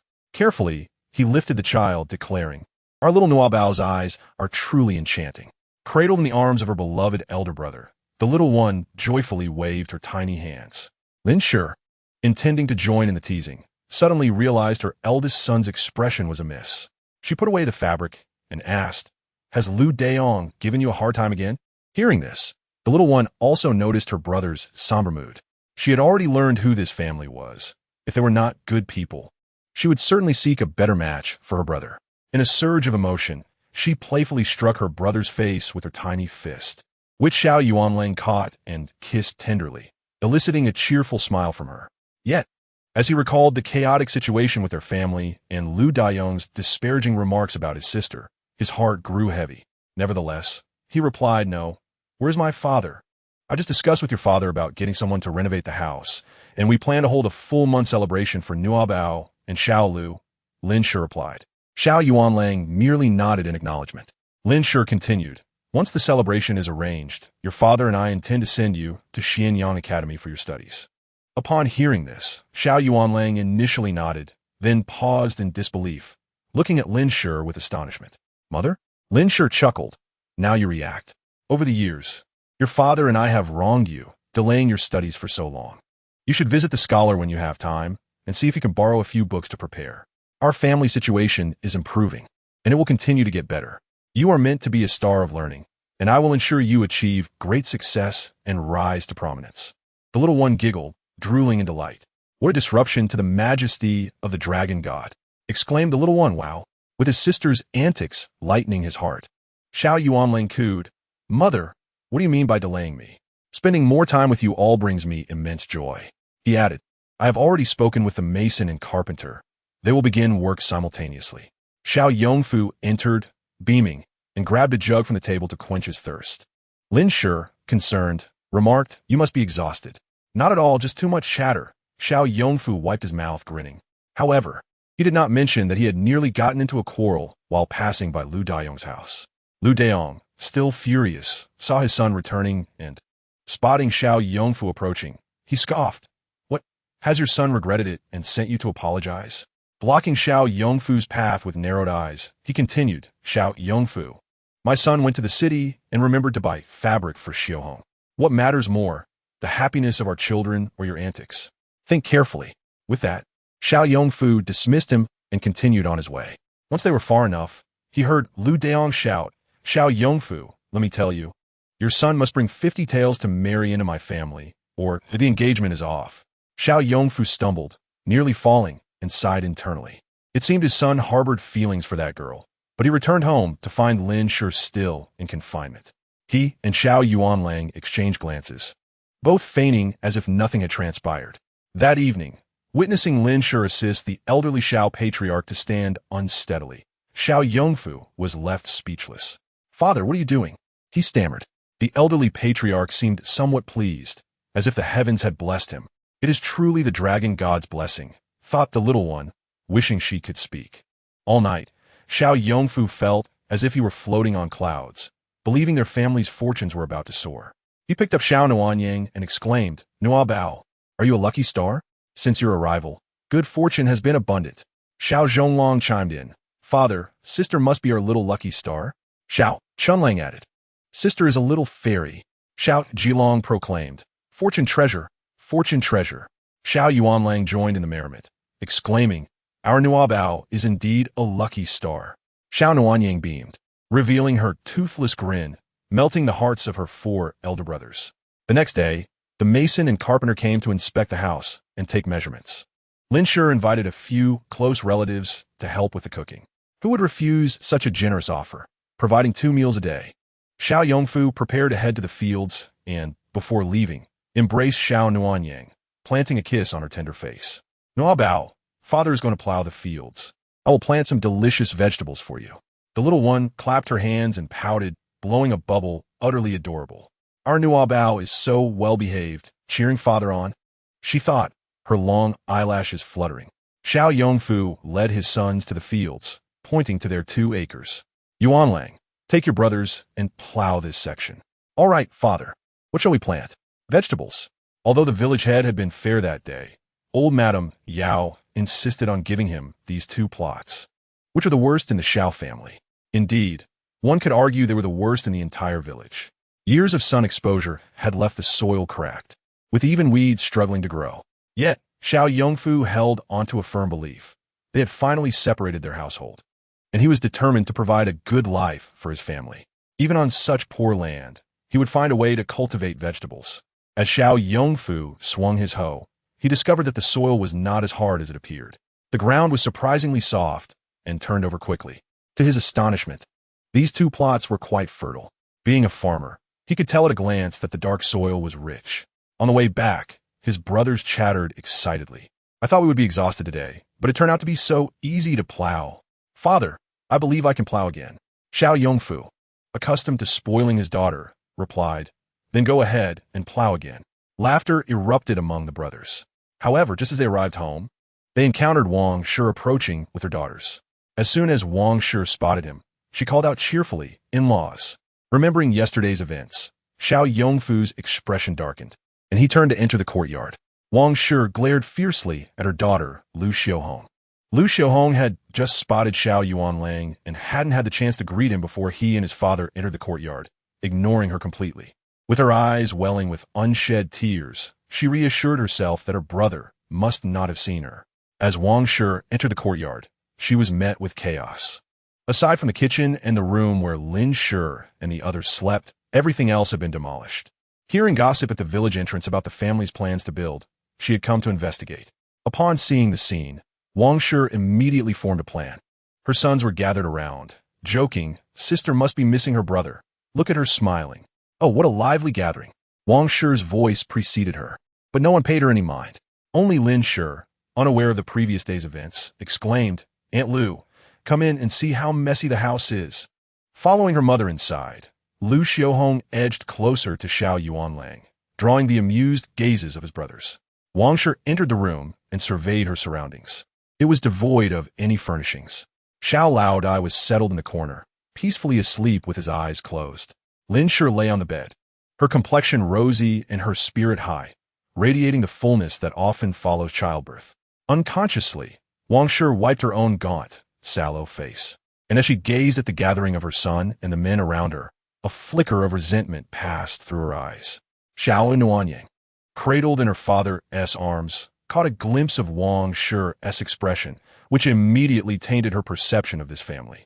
Without needing an invitation, Wang Shi sat at the edge of the Kong, plastering a smile on her face, and with animated enthusiasm declared, "In-laws, since you are building a house, let us arrange for Xiao Hong and Yuan Lang to marry once it is completed." Xiao Yuan Lang, who was teasing the little one beside her, froze momentarily, while Lu Xiaohong blushed and lowered her head. Lin Shi had yet to process Wang Shi's words when Wang Shi continued unabashedly. "I see you have invited the carpenter from the neighboring village, so let us prepare furniture for them together. I know you favor daughters. Once Xiaohong marries, she will be by your side for decades, unlike your child here, who ultimately belongs to another family." The most intolerable remark for the Xiao family was any slander against Xiao Nuanyang. Lin Shi's face darkened instantly. Wang Shi, evidently lost in her own jubilance, failed to notice the frigid atmosphere enveloping the room. Lu Xiaohong, noticing the shift in Xiao Yuanlang's demeanor, hastily interjected, "Mother, please stop." As Xiao Yuanlang cast a sidelong glance, she revealed a blend of shyness and grievance. Lin Shi, observing the silent exchange between her son and Lu Xiaohong, momentarily hesitated, interpreting it as affection between the two. However, Xiao Yongfu interjected coldly, "Yuan Lang is still young. Marriage is not on the table for now." Lin Shi was momentarily taken aback, exchanging a knowing glance with her husband after years of marriage. She then added, "Auntie, Yuan Lang is only 12 this year. It is far too early for marriage. Let's wait a few more years." Upon hearing the reluctance for marriage, Wang Shi's expression darkened. "I see you are reluctant to provide a bridal price, wishing to leave my Xiao Hong as a spinster. Besides, in a few years, the new house will become an old one. Are you suggesting my Xiao Hong should marry and reside in a dilapidated home?" Lin Shi was taken aback by Wang Shi's unreasonable outburst. Thinking of her son, she maintained a gentle tone. "Auntie, how can you say such things? Everyone in the village knows what kind of people we are." Yet, before she could finish, Wang Shi interrupted, "If you are unwilling, then bring forth the bridal price, 50 taels." Wang Shi's voice was shrill, and the other aunts who had come to help were taken aback, ceasing their tasks to stare at her. Xiao Yongfu had heard this demand the previous day, yet hearing it again only infuriated him to the point of laughter. The little one understood the true intention of Wang Shi's visit today and rolled her eyes in secret. "Dare you sell your daughter? Let us see if your Xiao Hong is worth that price," one aunt scoffed from the kitchen doorway. Despite Lu Xiaohong's youthful appearance, she was rather plain. Wang Shi's opening demand of 50 taels was not merely exorbitant, but utterly fanciful. In their region, especially during a year of calamity, even 10 taels would be considered a princely sum. Another voice chimed in from the kitchen. "Are you here to extort money under the guise of housewarming?" Wang Shi stood up, her voice elevated in ire. "You filthy-minded people, mind your own business. Our family hasn't even spoken yet, and you dare to interject." Xiao Nuanyang was startled by the sudden outburst and began to wail. Xiao Yongfu, soothing his daughter in his arms, remarked coldly, "The child is still young. We do not intend to marry her off now. If you are merely after 50 taels of bridal price, then let us call off this engagement and seek a more suitable match for your family. The child is crying. Do take your leave." Upon witnessing his sister's tears, Xiao Yuanlang cast a deep, reproachful glance at Lu Xiaohong. The silent rebuke filled her with anger and sorrow, particularly towards Xiao Nuanyang. She believed that if the Xiao family cherished their daughter so much, had it not been for Xiao Nuanyang's arrival, they would surely be delighted to welcome her into their home. On the way back, Wang Shi unleashed her fury upon Lu Xiaohong, gripping her arm tightly. "Why were you silent earlier?" she hissed, frustration boiling over. "If not for you, I wouldn't have had to endure such humiliation, though motivated by monetary gain." Her keen interest in the Xiao family was undeniable. After all, Xiao Yongfu had cherished Lin Shi since their marriage, and they had borne several children together. Yet he still doted on her. A plan formed in her mind, and she suggested, "From tomorrow onwards, you should offer your assistance at their home every few days. Lin Shi is easy to get along with and won't turn you away." Lu Xiaohong, perplexed by Wang Shi's intentions, protested. Mother, why should I work for them? I refuse. Wang Shi chastised her. You must find a way to win them over. Your happiness must be fought for by yourself. Lu Xiaohong, envious of their affection toward Xiao Nuanyang, envisioned a future where she herself was the center of attention, cherished by all. She resolved to make the Xiao family recognize that she was far superior to that helpless little child. The next day dawned bright and warm, perfect for planting. Xiao Yongfu distributed the seeds he had purchased in the city, radishes, cabbages, beans, cucumbers, and lotus root, to his sons who anxiously and eagerly placed them into the soil. Unbeknownst to them, each seed sown was nourished by an abundance of spiritual energy. At the Xiao residence, as Xiao Yongfu and his sons stepped out, Lu Xiaohong arrived shortly after. Lin Shi had just finished feeding the youngest and was preparing to take a stroll when she heard someone calling her. Auntie, I'm here to help. Lu Xiaohong stood at the door, blushing. Lin Shi was taken aback. Xiaohong, come in. What did you say? The little one pouted, feeling discontent. This sister seemed overly shy yet gazed at her with an unmistakable determination. It was quite peculiar. Auntie, I see the household is quite busy. I've come to lend a hand, she said, her eyes darting around. Where is Brother Yuanlang? Hearing this, Lu Xiaohong's eyes brightened. Auntie, I'll fetch them some water. They must be thirsty from working. Without waiting for a response, she hurried to the kitchen, filled a jar with water, and dashed outside. Lin Shi barely had time to shout, Hey, you should bring them the water. Not to mention Lu Xiaohong was busy imagining how grateful the Xiao family would be upon receiving her water delivery, realizing how understanding and industrious she was. Upon her arrival, however, she found everyone resting on the ridge, sipping water. Xiao Chenlang was the first to spot Lu Xiaohong approaching from afar and quickly signaled to his brothers. Look, who is coming? Upon seeing her, Xiao Yuanlang's expression darkened instantly. His distaste for her grew, and his agitation was palpable. Xiao Yongfu, equally perplexed as Wang Shi, inquired, Xiaohong, what brings you here? Lu Xiaohong, eager to showcase her thoughtfulness, raised her jar. Uncle, I've come to bring you. However, she was met with the sight of her brothers holding bamboo tubes filled with water. Looking down at her jar, embarrassment washed over her, and she wished to vanish into the ground. Stealing a glance at Xiao Yuanlang, she silently hoped he would keep her around. But he merely picked up his hoe and returned to the field. Before the sun dipped low, they had planted all the vegetable seeds. Lin Shi watched the petite girl, resembling a peach blossom, attempting to embody the role of a hostess, and she could only shake her head in disbelief. Even Xiao Yongfu's smile faded. Brother, why is Xiaohong acting so strangely? Xiao Zhonglong, still troubled by something he could not articulate, felt an inexplicable discomfort. Xiao Yuanlang advised, make sure to wash your hands properly. Xiao Chunlang, ever astute, exchanged a knowing glance with Xiao Zhonglong. Once their elder brother had entered the house, he whispered, I fear that elder brother and Lu Xiaohong may never come to fruition. Let us refrain from discussing it further. These past few days, his demeanor has soured significantly. Xiao Zhonglong, though perplexed, trusted his younger brother's words. I do not harbor any affection for her. I shall not mention it again. Upon entering the house, Xiao Yuanlang made a beeline for his younger sister. Bao, come here for a hug. He took her from Lin Shi and began to amuse her. The little bundle of joy, upon seeing her elder brother, joyfully blew a bubble. Oh dear, Bao is truly adorable. When will you call me brother? I promise to bring you the finest delicacies in the world. The little one thought to herself, if I call out now, will I frighten him? Overcome with happiness, she reached out to grasp Xiao Yuanlang's hair. Suddenly, a sharp slap landed on Xiao Nuanyang's delicate hand. The crisp sound left everyone momentarily stunned. That hurts, the little one exclaimed in indignation. Xiao Yuanlang, furious, demanded, why did you strike my sister? Xiao Yongfu hurried forward to take his daughter, who was inconsolable, nearly moved to tears himself. Lin Shi, nearly losing her balance in her distress, repeatedly insisted, quickly, bring Bao to me. Why is she crying so?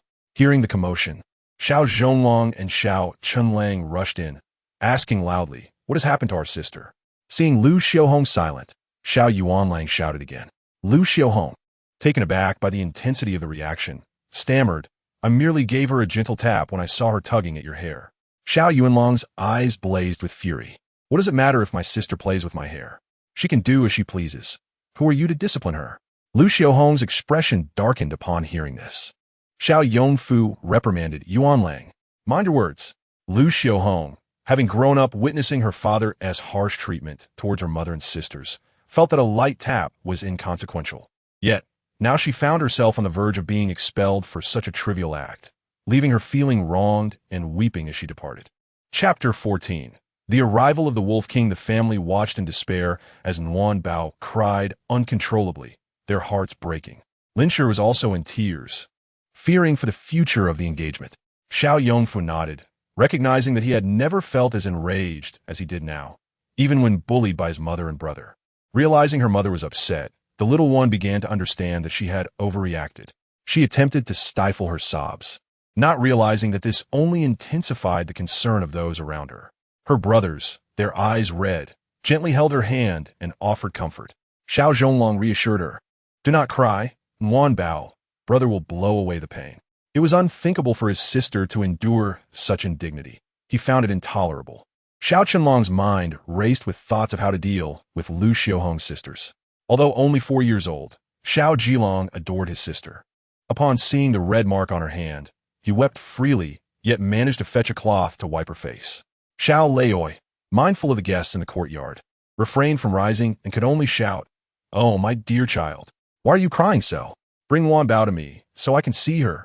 The little one, witnessing her family's distress over a mere slap, felt warmth in her heart, especially as the elder moved as if to approach her.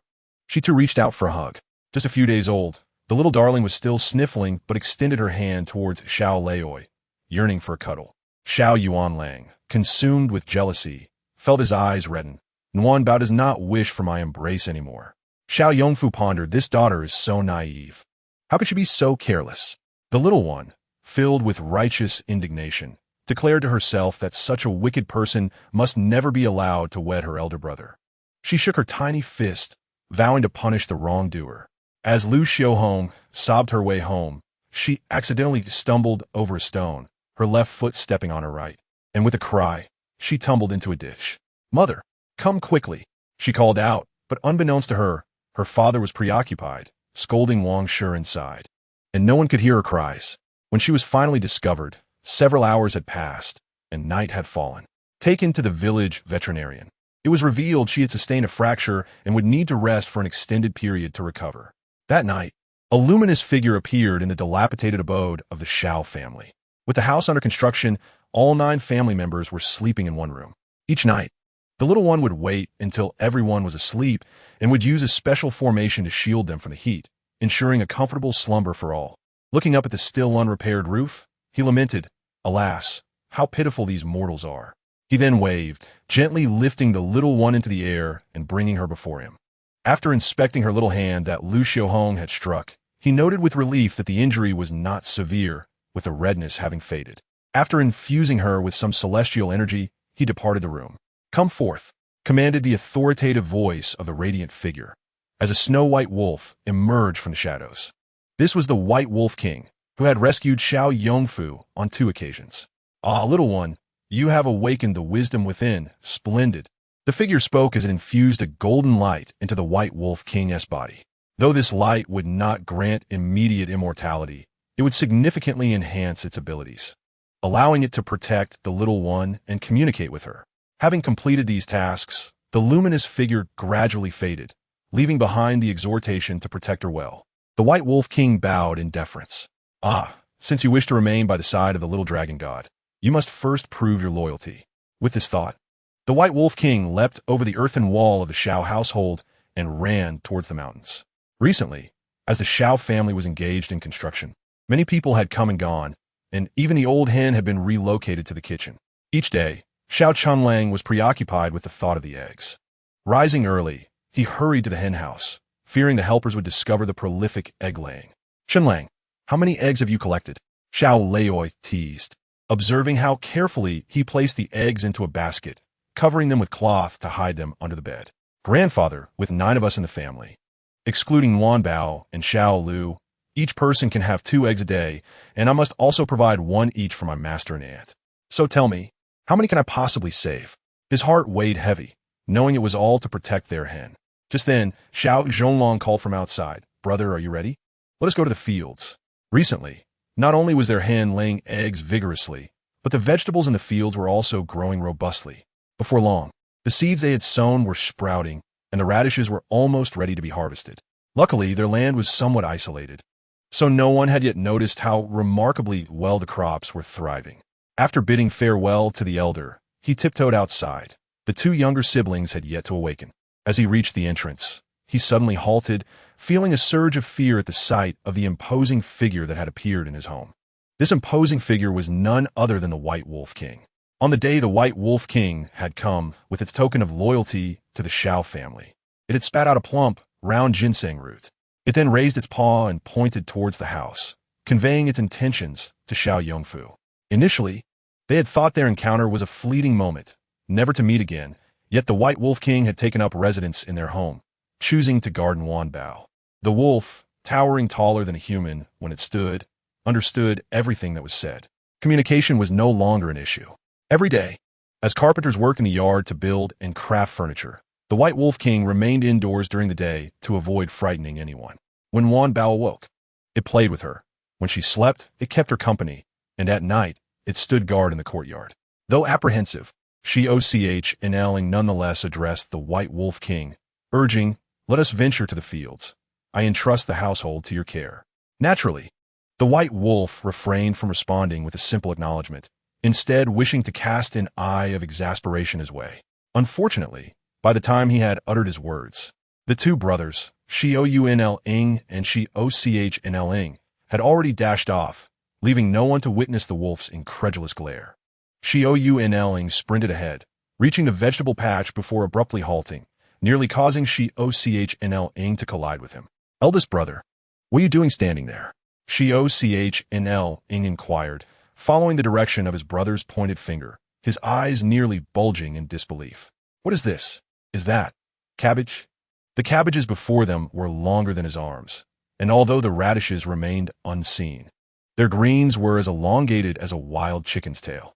Green beans and cucumbers hung lustrously from their trellis, their fragrance wafting through the air. Xiao scanned the surroundings and spoke in a hushed tone. "Third brother, keep your voice down. Second brother, go and fetch father. Ensure you bring the cart and the covering cloth." "Understood," came a prompt reply from Xiao. Chapter 15. Pickled vegetables. When Xiao arrived with the cart, he found Xiao and Xiao sharing a cucumber. "Father, come quickly. Our cucumbers are absolutely delightful," exclaimed Xiao, utterly enchanted by the vegetable's fresh aroma. "Father, do taste. I would believe anyone who claimed these cucumbers grant longevity," added Xiao. Xiao hesitated momentarily before taking the cucumber, intending to temper expectations regarding a mere vegetable. Yet upon biting into it, the crispness, juiciness, and sweetness astonished him. Suddenly, he found himself reconsidering the merits of cucumbers. "Truly exceptional, my children. Gather the harvest." The anxieties that had long plagued him were alleviated by this single cucumber. They had previously squandered numerous seeds, whether in cultivating vegetables or grains, yielding little to no produce. However, the bounty from these 2 acres stood testament to his ability to cultivate quality crops. LNSH, who had not visited the fields during her confinement, was taken aback upon witnessing the fruits of their labor. Did all of this truly come from our land? They had indeed managed to grow something, and she scarcely had time to ponder the rapid growth. It seemed almost surreal. Moreover, the vegetables appeared vibrant and fragrant, a clear indication of their deliciousness. Xiao scratched his head, a sheepish smile spreading across his face. "Mother, these are the results of our toil. We have only just begun to harvest. Only this much." She marveled at the impressive size of each vegetable. LNSH had long pondered that their family could not sustain itself on a mere few taels of silver. Observing the plentiful vegetables, she proposed, "What if we were to pickle these?" LNSH hailed from YZHU, a region renowned for its affinity for spicy and flavorful foods, with YZHU pickles particularly famous for their salty and tangy taste. However, few possessed the skill to craft them well. Yet, LNSH's maternal grandmother was among the select few adept at this art, a talent she had passed down to LNSH. Upon hearing the mention of pickling, Xiao could not suppress a gulp of anticipation. "Are you referring to YZHU pickles?" He inquired eagerly. LNSH shot him a sidelong glance. What do you think? It must be splendid, he replied enthusiastically. Fortunately, our new home needs airing out, and the craftsmen and helpers are absent. We can wash the vegetables, chop them into small pieces, and lay them out to dry in the yard. LNSH had already placed a pot on the stove, boiling water infused with Sichuan pepper and salt. Once the water cooled and the vegetables dried, she declared, I have prepared the jar. Xiao assisted LNSH, beaming with joy, his happiness evident even to Xiao. They dried the jar with a clean, oil-free cloth, placed the dried vegetables within, and poured in the cooled water. Done. Seal it tightly and let it sit for 10 days, she instructed, a hint of trepidation in her heart, for it had been some time since she last pickled. Xiao tucked a stray lock of hair behind her ear, reassuring her, I harbor no concerns. I assure you, it will be a delight. Even the white wolf, who had been amusing itself with the little ones, displayed a hint of disdain. Flatterer. Yet could not deny the culinary prowess of LNSH. Having savored a meal she prepared days prior, lingering in its memory. As these thoughts crossed her mind, LNSH rolled up her sleeves, preparing to slay a rabbit for a spicy rabbit dish. Upon hearing this, the little one suddenly felt a chill at her neck. Realizing her own saliva had trickled down, no one noticed few, she thought to herself, while the white wolf, using its paw, playfully shoved a cloth against her neck. I did not drool, protested the little one internally. Since the white wolf's arrival, she discovered she could communicate in her mind. Its voice, deep and slightly magnetic, responded, Indeed, it is your tears that have betrayed you. Xiao, upon hearing LNSH's intention to cook, felt a pang of hunger, yet he stated, Allow me to take charge. You should rest for a few more days. He gently caressed her face, scrutinizing her appearance. Your complexion appears quite well. Though I have been weary, I've been sleeping soundly each night. Are you intending to feed me rabbit or dog food? Came Xiao's wistful voice. LNSH's face flushed crimson as she shot Xiao a glare, shoving him away. Laughter erupted from Nbo and Xiao Li, and although they were unaware of the underlying meaning, it only deepened her embarrassment. Inwardly, the little one mused, Grandfather is truly impressive. One man is worth two. Upon hearing of LNSH's cooking plans, the sons eagerly rushed to assist. The eldest son washed the vegetables. The second fetched bowls, the third collected eggs, and the fourth carried a small stool to watch their mother. A harmonious and orderly family was essential. Chaos was not an option. LNSH first took 2 washed cucumbers, slicing them diagonally and arranging them on a plate. She then crushed some garlic, placing it into the mortar with a pinch of salt, handing it to Xiao, who was perched on the small stool behind her. Here, my dear son, help your mother crush this garlic into a paste, and I will prepare a treat for you shortly. As she spoke, she slipped a piece of cucumber into his mouth. Although Xiao was not particularly talkative, he executed his tasks with vigor, pounding the garlic with enthusiasm. LNSH worked swiftly, preparing several dishes in quick succession: scrambled eggs, spicy rabbit, stir-fried cabbage with vinegar, and garlic cucumber. Her sons all raised their chopsticks, clamoring for their share. LNSH glanced at the sky outside and encouraged, Go ahead, help your father onto the cart. He hasn't been out in a while. Xiao hesitated, but ultimately waved off the notion. The mountains are perilous. I would only be a burden. However, before he could finish his sentence, the white wolf strutted boldly before him. Very well. Let us go then. There is nothing more to discuss. Who wishes to remain confined within this dilapidated abode? Despite the blazing sun outside, a gentle breeze wafted through the mountains. Finding a hillside, they spread out a tarpaulin and placed the 2 children on the grass while Xiao watched over them. He had taken to walking each evening, his health fully restored, though he kept this from outsiders. Xiao played nearby, while LNSH foraged for wild vegetables. Xiao led the other 3 sons deeper into the woods, hoping to catch sight of small game. The white wolf wished to remain by the children, so it joined them. The little one, still somewhat drowsy from being carried to the cart, felt a gentle nudge. Turning to see Xiao, she instinctively swatted at his forehead. That'll teach you to kick, she exclaimed. However, before she could continue, Xiao suddenly fell silent, peering into the depths of the forest. The little one paused, sensing something approaching. Lying on the ground, she could not see far. Suddenly, Xiao OPing shouted, "A great beast." Chapter 16. The fierce wild boar and the salivating little one. The little one felt a pang of alarm, fearing for her elder brother and OPing, who might rush forward in haste. Through their days spent together, she had no doubt that they would protect her without hesitation should danger arise. Straining slightly, Xiao OPing lifted her, and leaned into his arms, allowing her to discern the oncoming threat, a massive wild boar. "DBI, hurry! There is meat to be had," she called out to Bai Lang with an excited tone.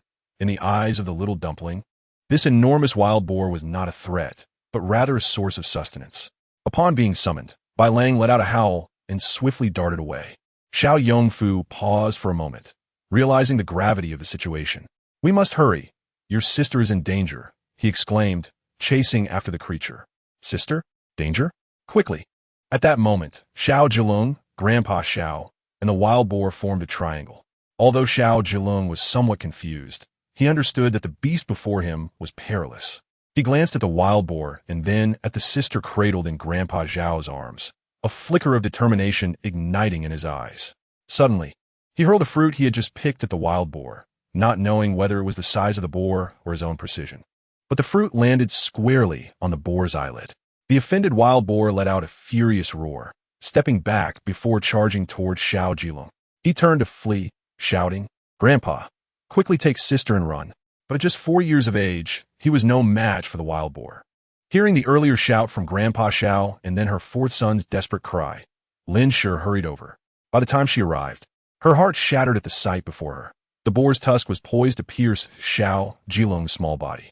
At that moment, a flash of white light appeared, and the wild boar seemed to be pushed aside, rolling for several yards. What was happening? A wolf's howl echoed, and everyone could see that the white light was Bai Lang, standing protectively in front of Xiao Zhilong. The wild boar shook its head, saw Bai Lang, and charged again. Bai Lang, disdainful, thought to himself that in the past he might have sustained injuries dealing with such a creature, but now it would be a swift victory. The little dumpling blew a bubble, waved a tiny hand, and the wild boar lunged forward, its tusks getting lodged in a sturdy tree. When Xiao Yongfu and the others arrived, they found the wild boar dead from a single swipe of Bai Lang's paw. Xiao Yuanlang approached the boar, exclaiming, "It's enormous." Xiao Chunlang gasped, "Such a large wild boar." Xiao Zhonglong, however, did not focus on the boar. He simply gave Bai Lang a thumbs up. "Grandpa," Xiao suddenly felt weak. "Yongfu, support me. My legs are trembling." Lin Shi, cradling Xiao Zhilong, wept, "My little C, you nearly didn't return." Xiao Zhilong chuckled nervously. The courage he had felt moments ago evaporated, leaving him weak and stuttering. "Mother, is sister all right?" Remembering his sister, he truly was a good child. Understanding what Xiao Zhilong had done, the brothers cheered, "Hero." As Xiao Yongfu assisted Grandpa Xiao toward the cart, they inadvertently attracted the attention of villagers drawn by the commotion. Did Yongfu and the others actually hunt such a large wild boar? "Oh, look, old master can walk." One villager stood in shock, jaw dropped, until Grandpa Xiao settled onto the cart. "Yongfu, are you all right?" a villager inquired. Bai Lang scoffed, "What a show." Upon seeing the villagers, Xiao Yongfu called out, "Uncle, see you in Kong." Embarrassed, he scratched his head. "We encountered a wild boar and, by luck, managed to kill it, which frightened these ladies." Si Yuan Kong approached and noted the impressive size of the wild boar. Even at 8 meters tall, he could barely see over it. "Yongfu, you are truly fortunate," he remarked, handing over his belongings to Xiao Zhonglong. "Here, take this and gather some people from the village to help carry it out." Xiao Yongfu nodded earnestly. "Yuanlang, go fetch some people." Lin Shi, regaining her composure, smiled. "Let's have Tian Sheng come over to butcher the pig and set aside some prime cuts for Uncle Si Yuan Kong." In rural custom, the hunter of the game is entitled to keep at least half, with the remainder shared among those who assisted. Of course, some may be stingy, giving little, leading to fewer helping hands in the future. In the countryside, kinship is vital. Si Yuan Kong chuckled in agreement, thinking to himself that in these times, acquiring meat is no easy feat. The sight of such a massive wild boar elicited another round of astonished gasps from the crowd. "Well done," earning them widespread admiration. As Xiao Yongfu and his sons distributed the meat to each household, the goodwill toward the Xiao family in Liugang Village soared to new heights. "Uncle, are you home?" Xiao Yongfu's first stop was the Li Zhang's residence. "Yongfu, Well done. You've made great progress, Li Zheng said, patting Xiao Yongfu's shoulder with a tone of approval. Xiao Yongfu chuckled sheepishly. This is for my family. He handed over a generous portion, a hanging of ribs, a hanging of pork belly, a hanging of hind leg, and a trotter. It must be noted that despite the size of the pig, Liugang Village had over 100 residents. Each household received only a modest share. The portion given to Li Zheng was notably more generous. He then lifted a pig ear, saying, "Please place this in the ancestral hall. If it weren't for our ancestors' blessings, today could have been dire." Although Xiao Yongfu did not genuinely believe this, such words were what Lin Shi had insisted he say repeatedly. Indeed, Li Zheng's expression was as refreshing as a cool drink on a summer day, more joyous and gratified than receiving a generous portion of meat. After making rounds throughout the village, the aroma of meat wafted through every household that night. By the time Xiao Yongfu returned home, a large pot was set up in the yard. Lin Shi had summoned several close families, and the wives were preparing the pig dishes together. The Xiao brothers all joined in to help, while Xiao Nuanying and Xiao Lu were cradled by Grandpa Xiao at the entrance. "Nuabao, isn't the outside lively?" Grandpa Xiao observed how particularly drooly Nuabao was today.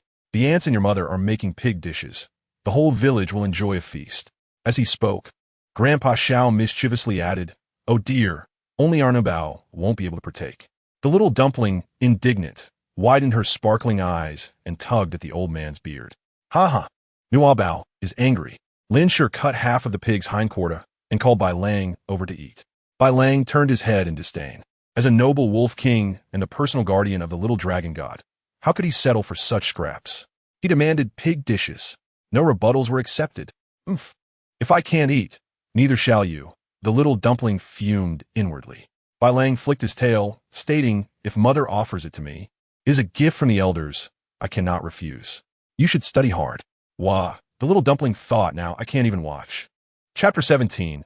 Pig dishes and mice. A few families that received meat even brought white wine and rice wine to the Xiao family. This wild boar's flavor is truly exceptional. "Look how fresh the blood sausage is," one aunt exclaimed, reverently picking up a piece of blood sausage.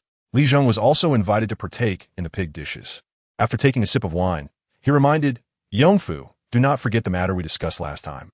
Just as Xiao Yongfu was about to savor a piece of meat, he was momentarily taken aback by Li Zheng's words, recalling that he was referring to the additional land he had promised to share, and quickly expressed his gratitude.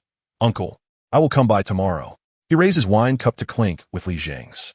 Before Li Zheng arrived, he first visited the ancestral hall to offer the pig ear Xiao Yongfu had brought. As he lit the incense, the flames leapt high, and the incense flickered brightly and dimly. He understood that the ancestors were pleased. "Where is your daughter? Come, let me hold her. I've heard that this girl is quite the beauty." Upon hearing this, the Xiao family displayed joyful expressions. Xiao Yuanlang hurried inside to bring out Nuabao, carefully placing her on Li Zheng's lap. "Oh, this child clearly has a blessed future." Li Zheng was not speaking empty words. The little dumpling's bright, sparkling eyes and prominent nose made her features appear more defined and spirited than those of an average newborn. "Little one, let your father bring you over tomorrow. Grandpa will take you to play," Li Zheng said, placing a jade pendant in the little dumpling's hand. Lin Shi, witnessing this, quickly interjected, "Oh no, uncle. This is too much. She is just a child and cannot accept such a precious gift." Li Zheng laughed heartily. "Which child in the village isn't my descendant? We are all family. What does it matter?" The little dumpling clutched the jade pendant tightly, realizing that this old gentleman genuinely adored her. Lin Shi never anticipated that she would be unable to pry her youngest daughter's hand free. Two words surfaced in her mind: "Money grubber." Inside, old man Xiao discreetly spat in disdain. "How dare this old fool compete with me for my granddaughter?" That night, the least content were undoubtedly the Xiao family and Lu Yong's household. Xiao Yongfu brought a piece of meat, but all Lu Yong received was a hanging piece of spine. It was neither meaty nor savory, and after hanging it at the door, he simply walked away. Previously, it was said that the two families were betrothed kin, yet each time Lu Yong hunted something, he would only offer them the worst. This time, let them experience what the worst truly felt like. Imagining Lu Yong's furious reaction upon seeing the spine, Xiao Yongfu felt a sense of satisfaction. On the other side at the Xiao household, Xiao Yao, who had stepped out to retrieve the meat, spat vehemently at the entrance. As she took the meat inside, she cursed under her breath, lamenting the stroke of luck that allowed someone to hunt such a massive wild boar. Could have been a gift from the heavens? Last time, old Xiao was struck by lightning, and each time she began to recover, there would be a severe setback. This cycle had left her leg somewhat limping. For nearly a month, Xiao Yong would have been enduring meals prepared by Xiao Yao that resembled pig slop. Noticing that Xiao Yong was waiting for a call from outside, and old Yao was lying in the room, Xiao Yao secretly cut a bit of meat and stir-fried it with garlic shoots, intending to share it with her daughter. Just as she called out, "Mother!" old Yao, without hesitation, grabbed the firewood stick beside her and delivered a thrashing to Xiao Yao. Xiao Yao rolled on the ground in agony. "You shameless wretch, you wicked little creature, sneaking off to cook meat while leaving your mother and husband starving. No wonder you can't bear a son, you heartless fiend. Left behind." Xiao Yao and her daughter wept in the kitchen. After the commotion settled, Xiao Yong won, dressed in a simple blue robe with one hand tucked behind his back, arrived late. Just as Xiao Yao was about to pour out her grievances to him, she suddenly recalled that this man, who was devoted to his mother, was not a good person either. With a clever twist of her thoughts, she said, "I just cooked a plate of meat for you. But before I could set out the wine, Mother came in and beat me, saying we didn't deserve to eat well, and took the meat away." Xiao Yong caught a whiff of the lingering aroma of meat in the air. He did not believe his mother would utter such words, nor would she hoard food. He feigned indifference, uttered a few bland remarks, and left. Upon arriving at old Yao's door, for reasons unknown, he did not knock, but instead made a small hole in the window.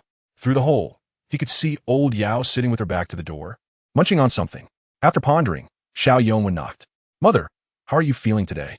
Old Yao was startled by the sudden knocking. "Oh, I was just lying down." "Wait a moment, I'll open the door." After saying that, she paused, realizing she had intended to invite her son to join her for a meal. Yet her words had taken a different turn. Since she had said it, she had to hide the plate of meat. As old Yao slowly made her way to the door, Xiao Yong's expression had already darkened considerably. "Mother, what is that smell in your room?"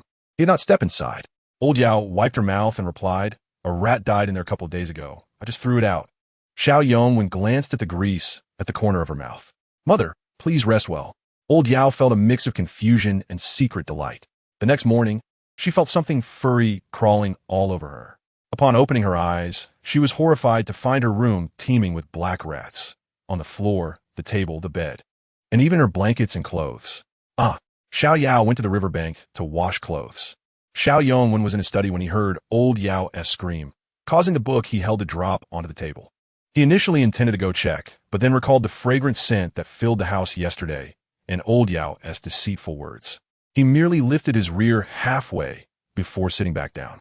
Initially, the rats were merely scurrying about, but old Yao's screams startled them, and they began to swarm her. By the time she desperately made it to the study, several rats were still clinging to her. "Vania, save me." Old Yao was covered in blood, struggling to speak coherently. Moreover, everyone in the village had been feasting on meat the previous day. Was their meat truly the most fragrant? How could so many rats be drawn to it? The memory of that moment sent chills down old Yao's spine. The little dumpling, who was playing with the white wolf at the Xiao household, secretly laughed. Old Yao was unaware, but she knew. Although old Yao hadn't come to the Xiao family to cause trouble lately due to her need to lie down, she cursed their family daily. Naturally, the rats had to bite her tongue until she could no longer hurl insults. Chapter 18.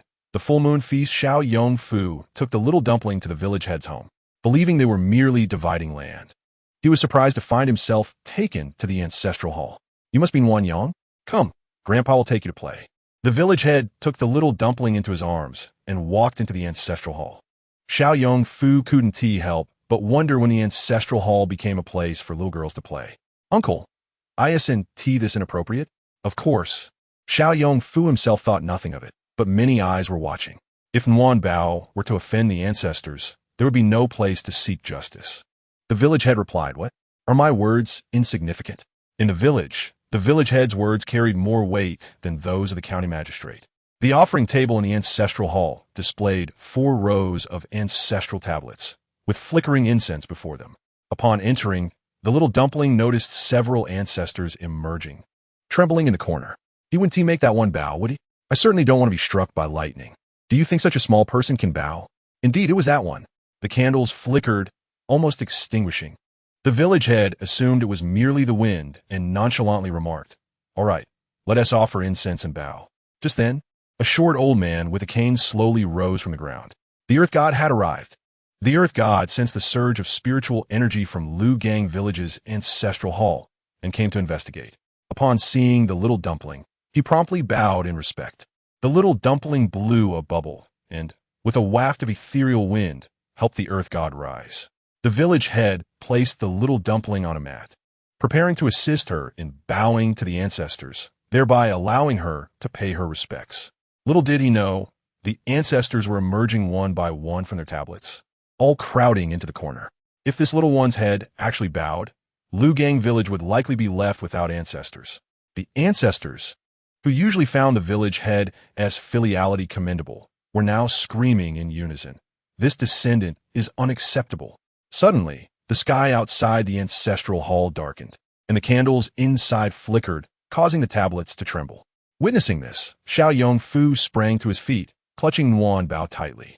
"Uncle, let us not have Nuan Bao bow." Seemingly understanding Xiao Yongfu's good intentions, the village head took Nuan Bao back, saying, "We want to have her bow. She is just a little child. This young one is quite clever.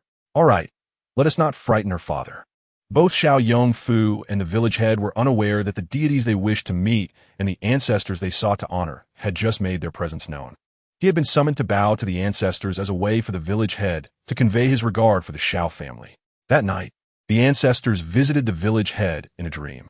Ancestral Spirit A, you must treat that girl and her family well. Ancestral Spirit B, favoritism is acceptable. Finally, the ancestors spoke in unison. No more kneeling for that girl. The village head found himself overwhelmed in the dream, responding repeatedly. Who exactly that lady was remained unmentioned, as most had never seen her. Even the earth god wore a jubilant expression, repeatedly stating, "Good fortune has arrived." Could this be a mystery? How could one not recognize it? It was said that Taishang Lao Jun was refining a crucial elixir and had to invite this lady to oversee it. As long as she was present, that elixir would undoubtedly be of excellent quality. Xiao Yongfu informed Lin Shi of how much land the village head had allocated to their family. Lin Shi unconsciously tightened her grip on the fabric in her hands. This was all prime land. With fields, orchards, and fish ponds, it amounted to dozens of acres. "This will not exhaust me?" Xiao Yongfu surprisingly replied with a bitter smile. Disdainfully exclaimed, "You are foolish, and indeed," he continued, "when the time comes, simply hire some people. After all, you once worked for others, and it is not a monumental task." Lin Shi smiled, affirming, "Father is right, with so much land. You will need to purchase a good number of seeds and saplings." The group agreed that once the full moon celebration was held in 2 days, the entire family would make a trip to the city. With the impending celebration, the family busied themselves with preparations. To everyone's astonishment, they discovered several aged Lingji mushrooms among their supplies. The hen had been diligently laying eggs these past few days, exhausting one chicken to the point of collapse. On the day of the celebration, the Xiao family rose early to slaughter rabbits and chickens, creating quite the lively atmosphere. The vegetables they had grown also proved useful. Neighbors came to assist, assuming the food had been purchased, unaware that the unfortunate Xiao family had managed such a bountiful harvest. Women busied themselves in the kitchen, while men set up a large round table outside, arranging bowls and chopsticks. Children frolicked in the courtyard. The Xiao family had already moved from their dilapidated house into the new one the previous day. The courtyard was spacious, with the main house perfectly situated in the center, flanked by side rooms on either side. Each of the 4 older children had their own room, and Xiao Laodai chose one for himself as well. Although it was intended for him to reside in the main house, he insisted on being adjacent to Xiao Jilong, as the bond between the old and the young had truly flourished. The new kitchen was bright and spacious, with the family's fondness for cooking and dining combined in one area, separated by a short wall. When Xiao Yongfu constructed the house, he decided to install Kong beds, ensuring each room was equipped with one. While the warmth was hardly noticeable in summer, it proved to be both practical and cozy in winter. Once the busy days passed, he planned to invite someone to demolish the old kitchen and dilapidated house, thereby enlarging the front courtyard. He envisioned constructing a grape trellis for the children to enjoy picking grapes, allowing the family to relax beneath it next summer. Many villagers arrived early, voluntarily assisting or engaging in conversation. The Liugang family, arriving just in time for a meal, stood out conspicuously. Everyone in the village knew that Xiao had arranged the marriage between the two families. Yet the Liu family had neither helped with the pig slaughtering 2 days prior nor with the full moon celebration today. Xiao, limping slightly, was not allowed by Liugang to rest after giving birth, so it was unlikely he would permit her to recuperate now. Her gaze pierced through the crowd, landing on Xiao Yuanlang, who stood beneath the eaves, filled with resentment. She had been driven away from their home in tears, and he had not even come after her to check on her well-being. Had he pursued her, she would not have fallen into the ditch and broken her bones.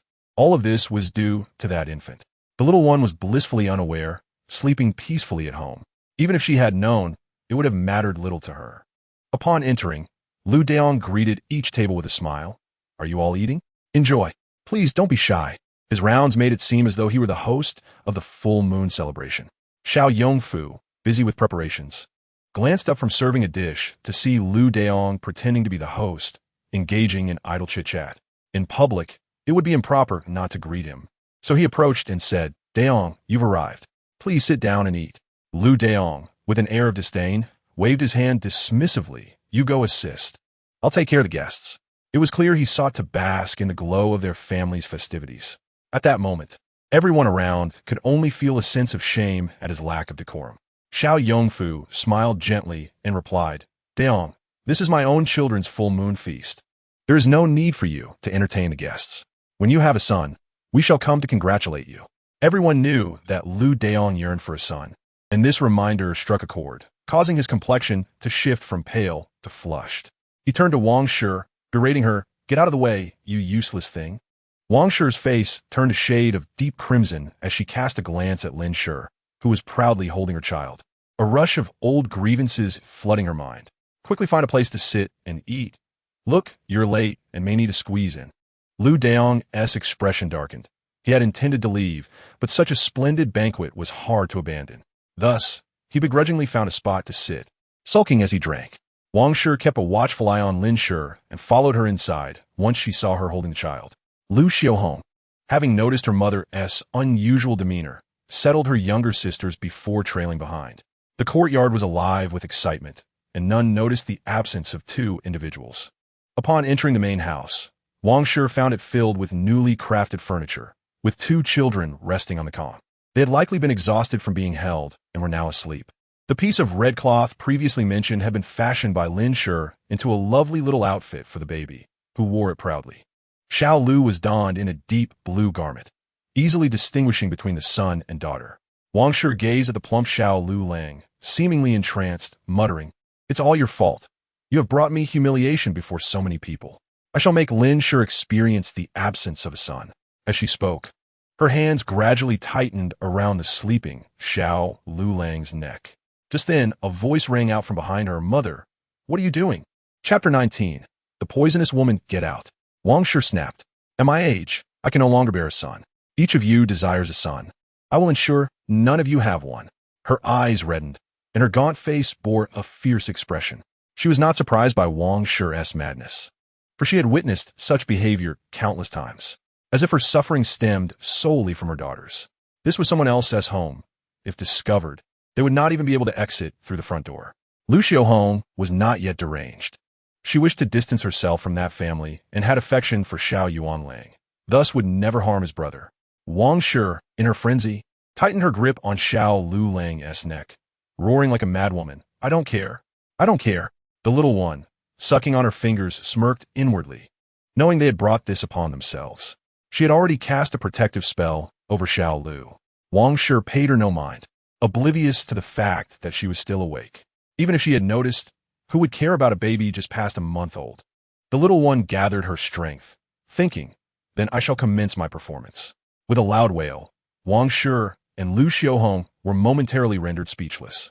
"Cover her mouth," Xiao exclaimed.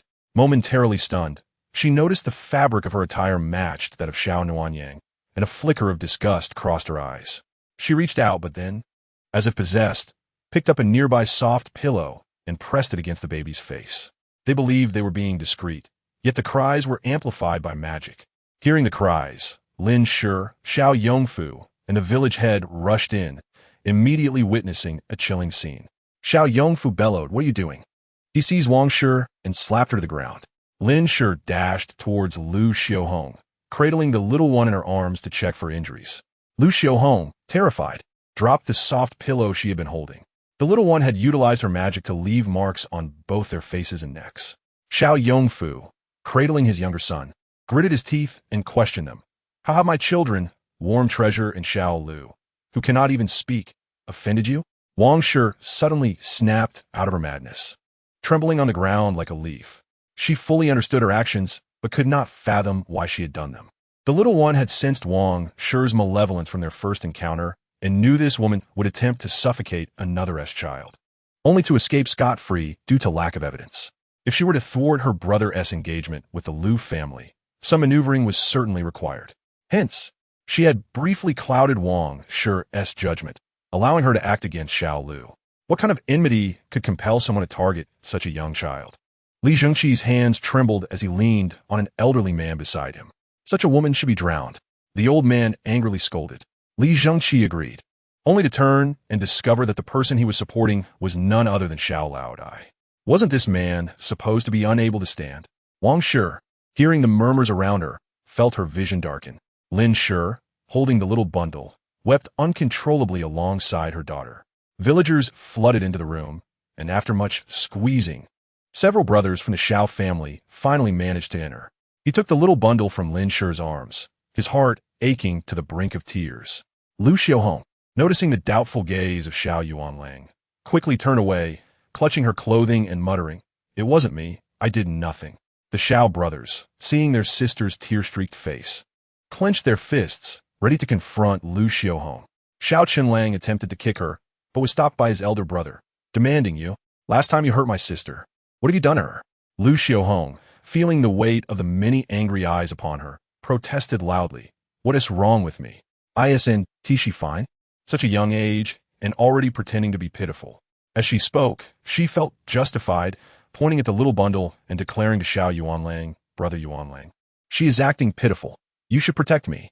Xiao Yuanlang, alarmed by his sister's bruised appearance and hearing her shrill words, rolled up his sleeves, ready to strike, but was halted by Li Zhengqi. As soon as Lin Shi's hands were free, she rushed at Wang Shi, grabbing her hair and delivering several slaps.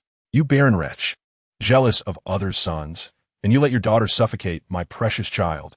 You heartless monster, may you be struck by lightning."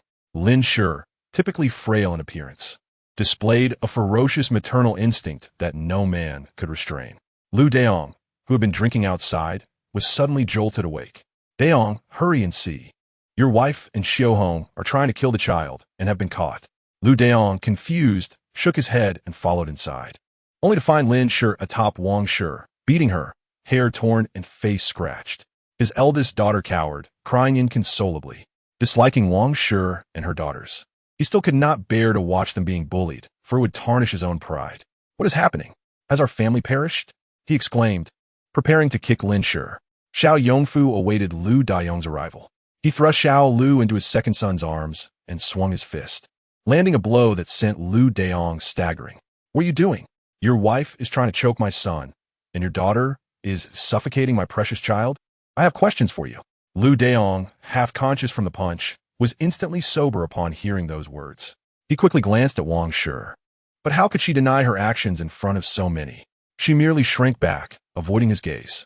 Lu Daong kicked Wang Shi in the stomach, exclaiming, "You cannot bear sons, yet you wish to ruin the entire family? You have chosen an unworthy wife." Wang Shi remained silent, her eyes devoid of light. Even when beaten, she had always been behind closed doors. Yet now, she was exposed to the scorn of all. Lu Daong shouted about divorcing her. Though Xiao Yongfu despised that cruel woman, he did not wish to see a death occur in his own home, especially with more pressing matters at hand. Lu Daong, with his disheveled hair, had already beaten Wang Shi to near death.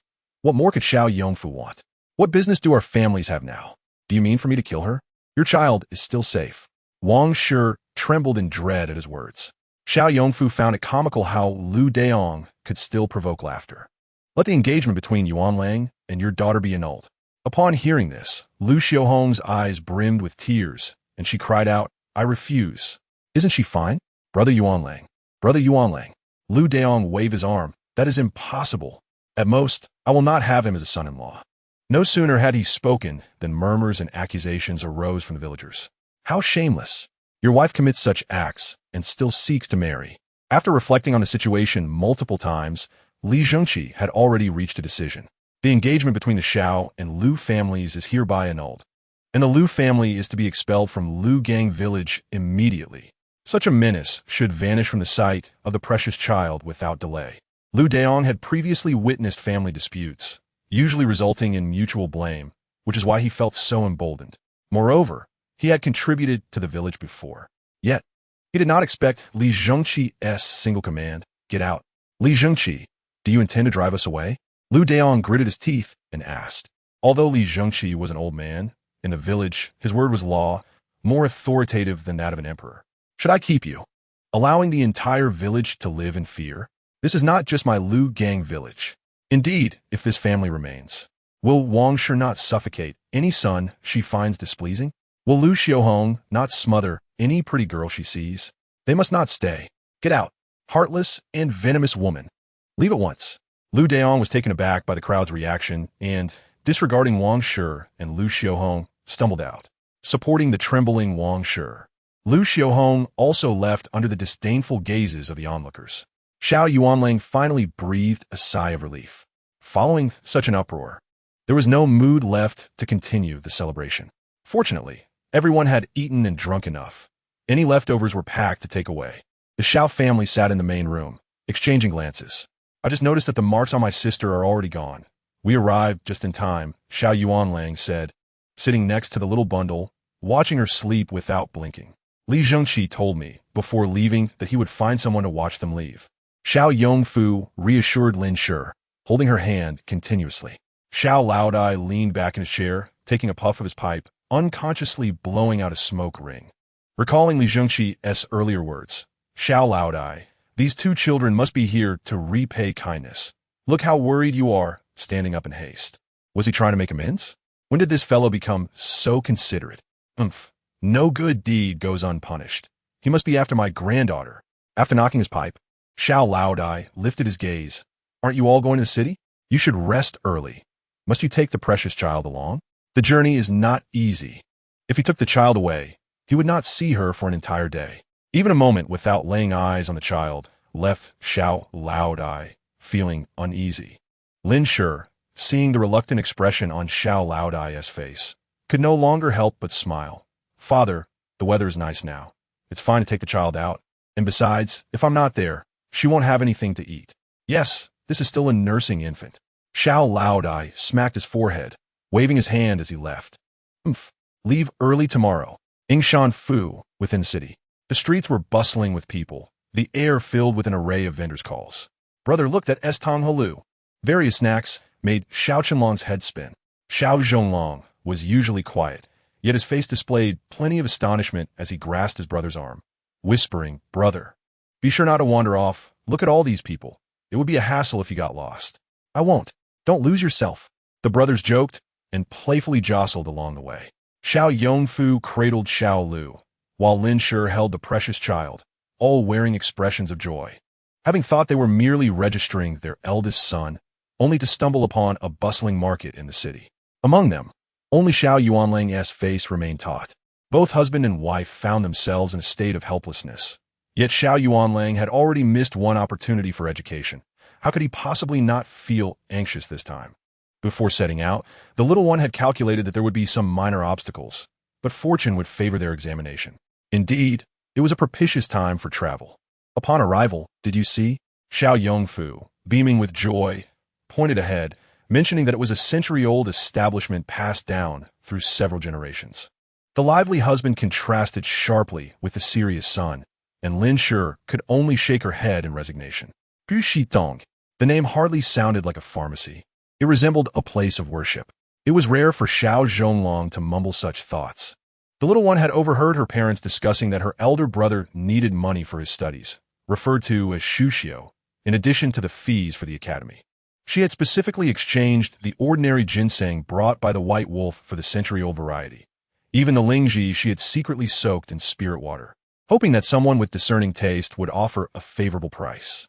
"Shopkeeper, do you accept ginseng and lingji?" Xiao Yongfu asked, rubbing his hands together, somewhat shyly. Behind the counter, a man adorned in a fisherman-esque fortune pattern garment, who had been idly calculating, lazily lifted his eyelids and coldly replied, "First, let us see the quality. We do not accept just anything." Xiao Yongfu's smile faltered momentarily, but recalling the quality of his own goods, he regained his confidence. Sure enough, upon seeing the ginseng and lingji presented by Xiao Yongfu, the shopkeeper's eyes widened with desire, as if he wished to snatch them away immediately. It was only when Xiao Yongfu tapped the counter that the shopkeeper reluctantly set them down. With a smile, Xiao Yongfu inquired, "How do you find the quality of my goods?" The shopkeeper's eyes darted, suppressing his reluctance, and replied nonchalantly, "Quite ordinary. The ginseng is pale and young, with short roots, and the lingji is rather bland." With each word the shopkeeper uttered, the expressions of the Xiao family dimmed further. Noticing their lack of spirit, the shopkeeper added, "You do not seem to be from the city, are you?" Xiao Yongfu nodded weakly. Xiao Yuanlang clenched his fists, wanting to declare that he would not pursue his studies any longer, as it was evident the shopkeeper intended to swindle them. The shopkeeper, putting on a show, preempted Xiao Yuanlang's protests, stating, "Well, it is not easy to come to the city. I will reluctantly accept it for 50 taels if you go to another place. They will likely offer you no more than 30. Seeing her parents on the verge of making a deal with this scoundrel, the little one felt a surge of anger, nearly wishing to strike him down with lightning. Fortunately, a benefactor was arriving. Just then, a voice called out from behind the Xiao family, "Wait." Xiao Yuanlang turned in surprise to see someone familiar, yet could not recall where he had seen him. The man approached the counter, examined the ginseng, and quickly inspected the lingji. To the astonishment of the crowd, he strode into the counter area and seized the shopkeeper by the collar, lifting him off the ground. "These are clearly exceptional, century-old ginseng and lingji, and you dare to swindle them. Pu Shi Tang." "Excellent," the shopkeeper continuously pleaded. "Let's discuss this calmly." The man tossed the shopkeeper to the ground and quickly approached Xiao Yongfu, his expression animated. "Uncle, I will take these 2 items from you."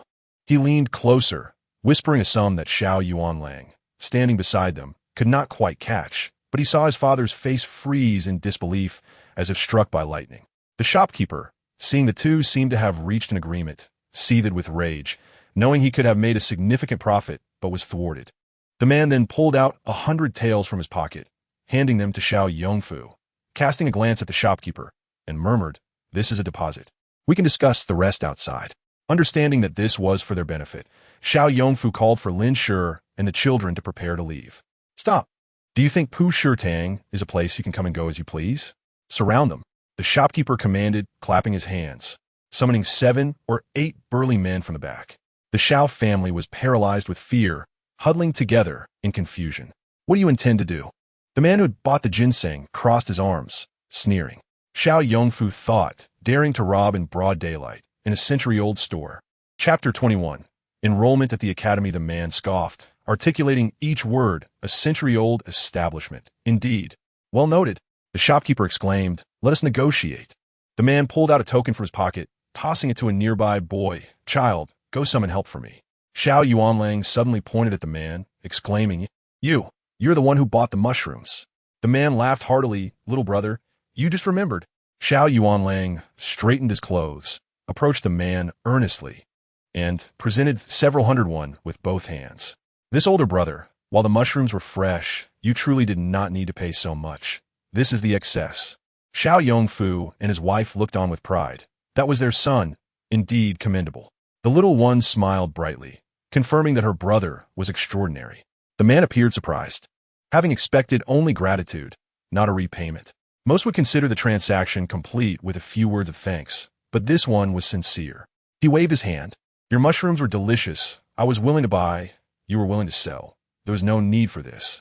The shopkeeper, witnessing their casual conversation, ominously interjected, "Hit them. Today, that ginseng must be mine." The 7 or 8 burly men approached with mocking laughter, and the man who had purchased the ginseng turned serious, declaring, "Today, you will not get away with this." One of them raised a hand, intending to slap Lin Shi. For these men, there were no qualms about striking women or children. They targeted the most vulnerable. The little one was enraged. Daring to lay hands on her mother was akin to an old tortoise consuming arsenic, seeking death. Clenching her small fist, The man's arm that was about to strike suddenly bent backward, breaking with a crack. "Ah!" Xiao Yongfu exclaimed. "Dare you lay hands on my wife?" Xiao Yuanlang shouted. "Dare you lay hands on my mother?" Simple farmers might lack sophistication, but had strength in abundance. Xiao Yongfu and the others rolled up their sleeves, ready to fight.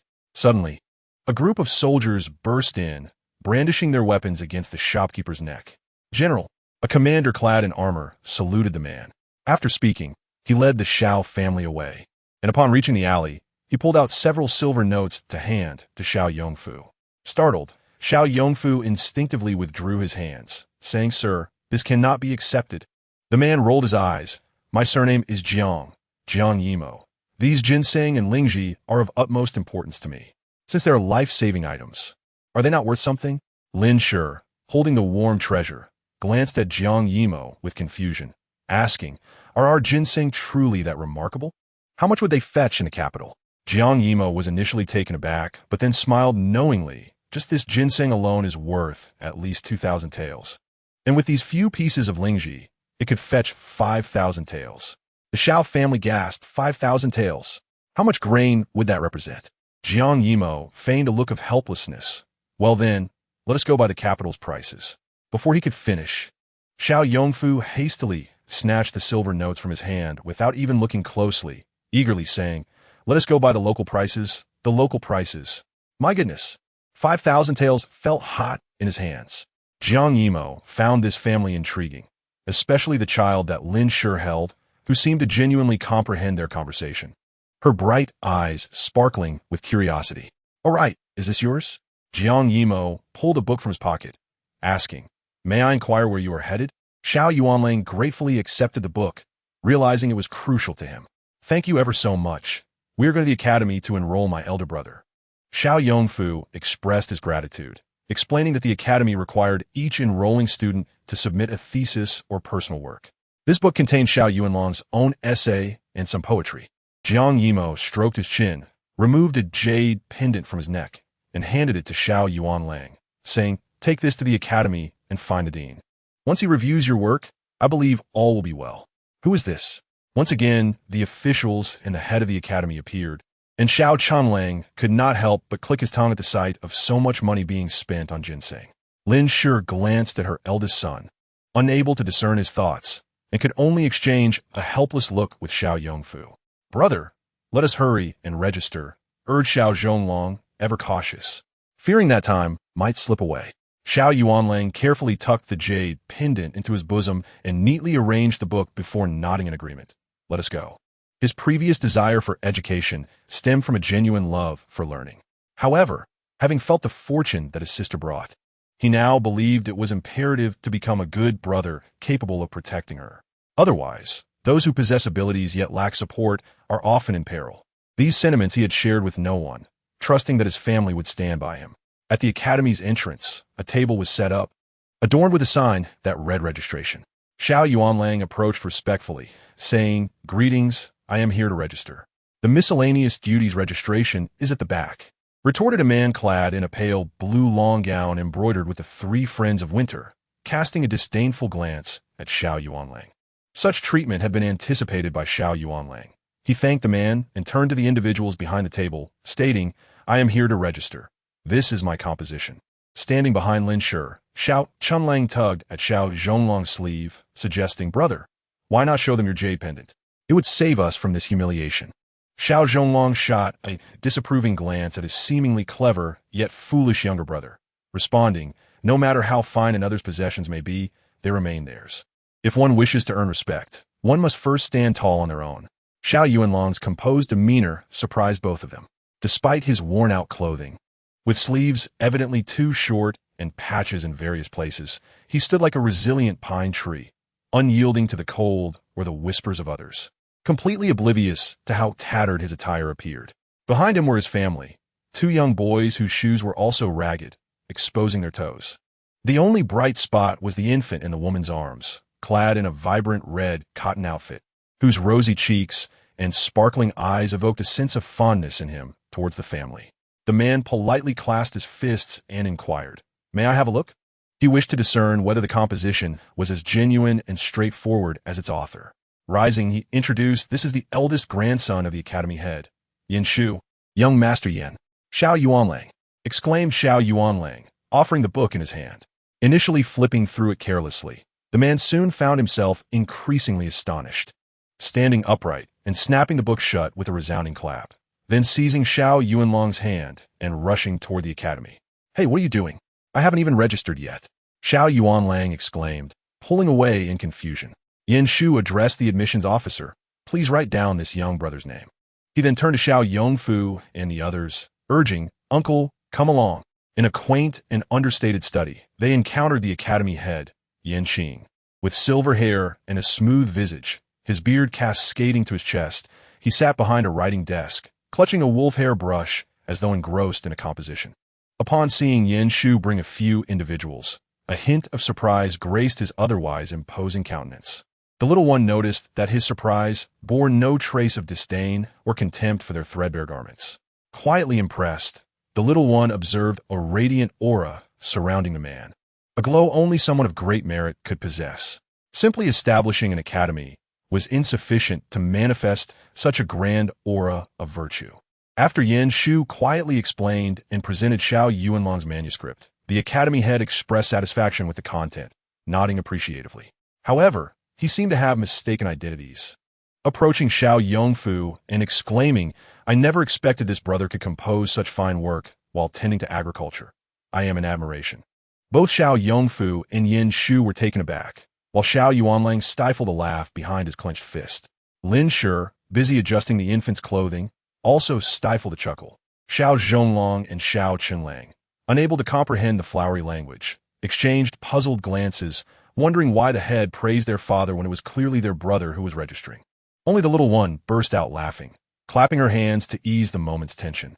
Realizing his blunder, the academy head turned his attention to his grandson, Yin Shu. Yet, he could not resist admiring the chubby infant, whose bright attire and expressive eyes seemed to speak volumes.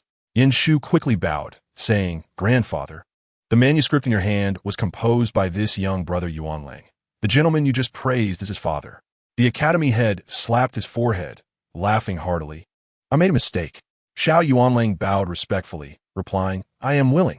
The head casually proposed a topic and cleared the desk, inviting the group to sit nearby for casual conversation over tea. At that moment, the Xiao family found themselves unable to appreciate the tea's aroma or engage in conversation with the examiner. Xiao Yuanlang, amidst the tranquil scent of tea, diligently penned his thoughts, seemingly without the need for reflection. The little one observed that when her elder brother engaged in scholarly pursuits, he emanated a radiant aura. Just as the fairy sister had said, serious men are the most appealing.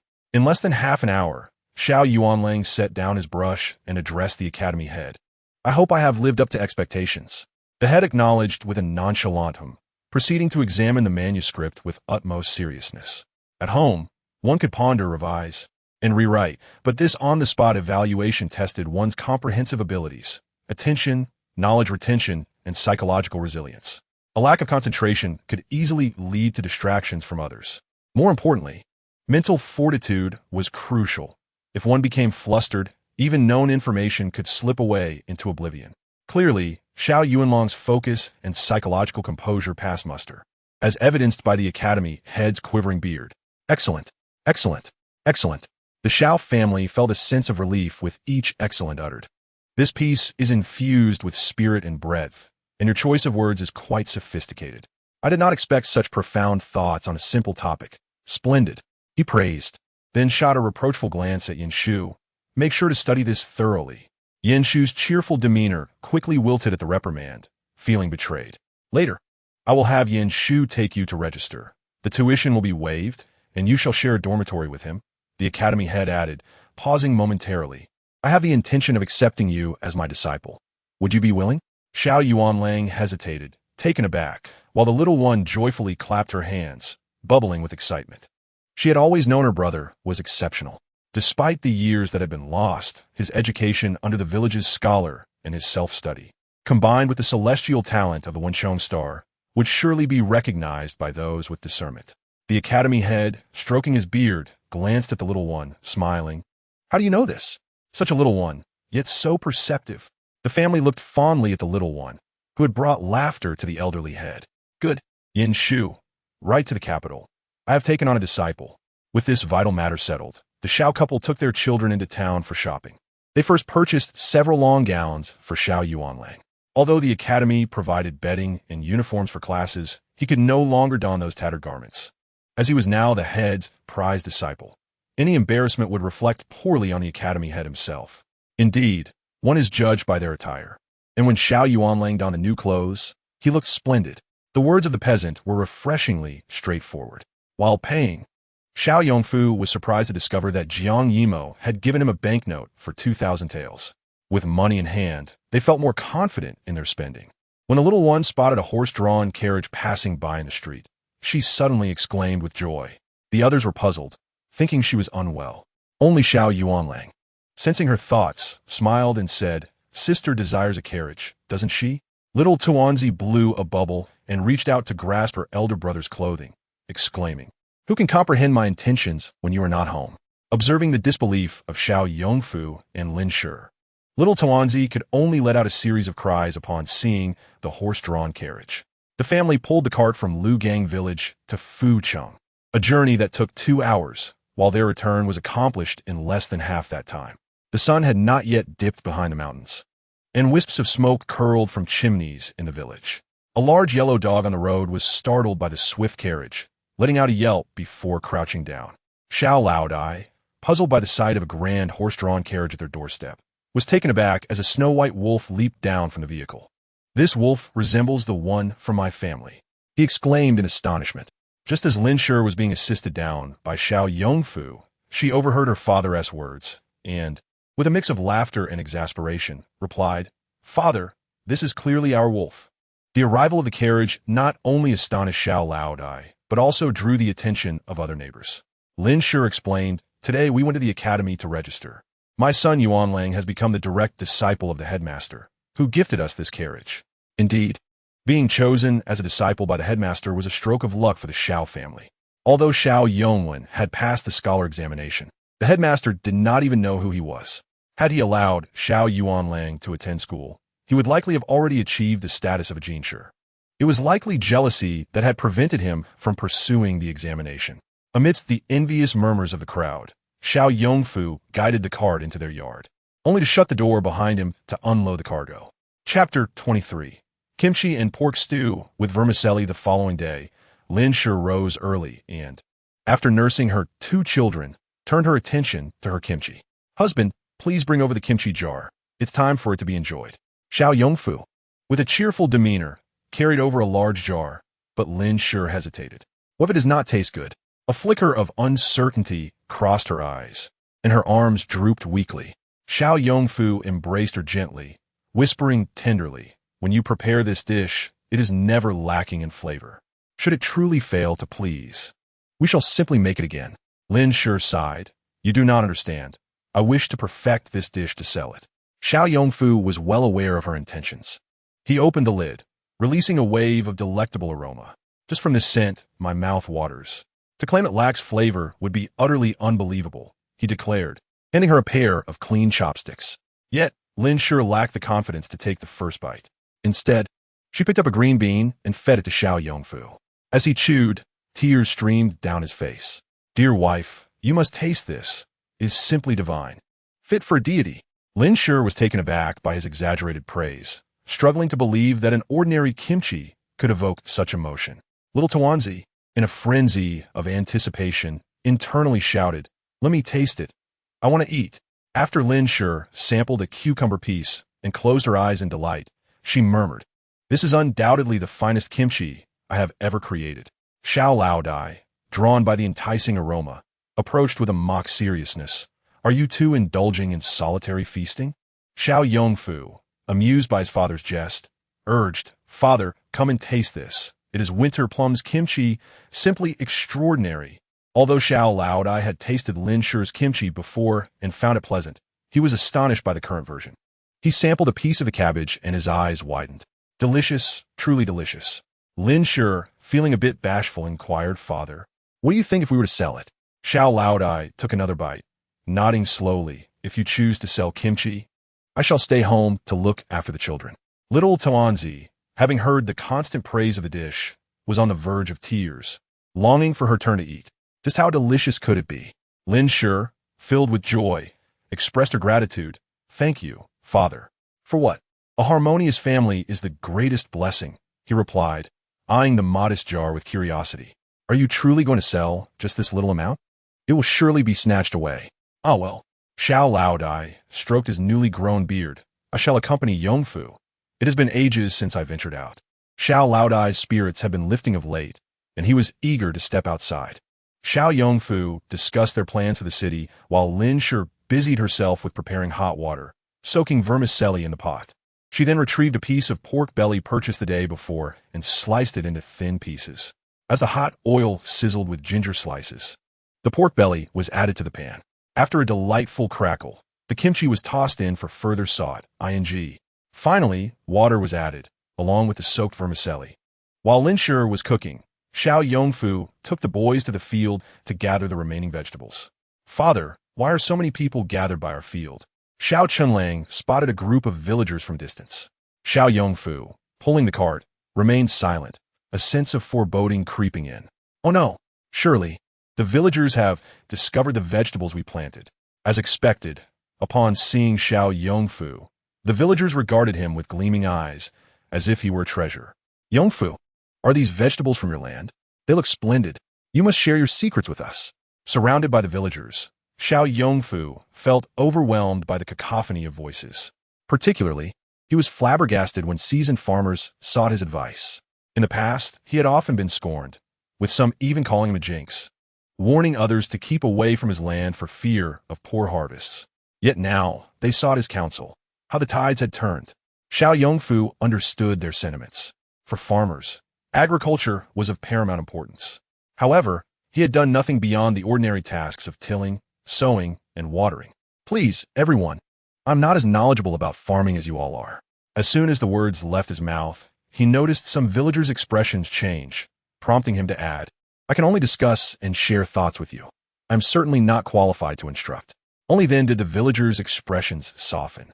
"Zhonglong, take your younger brothers to collect vegetables while I converse here."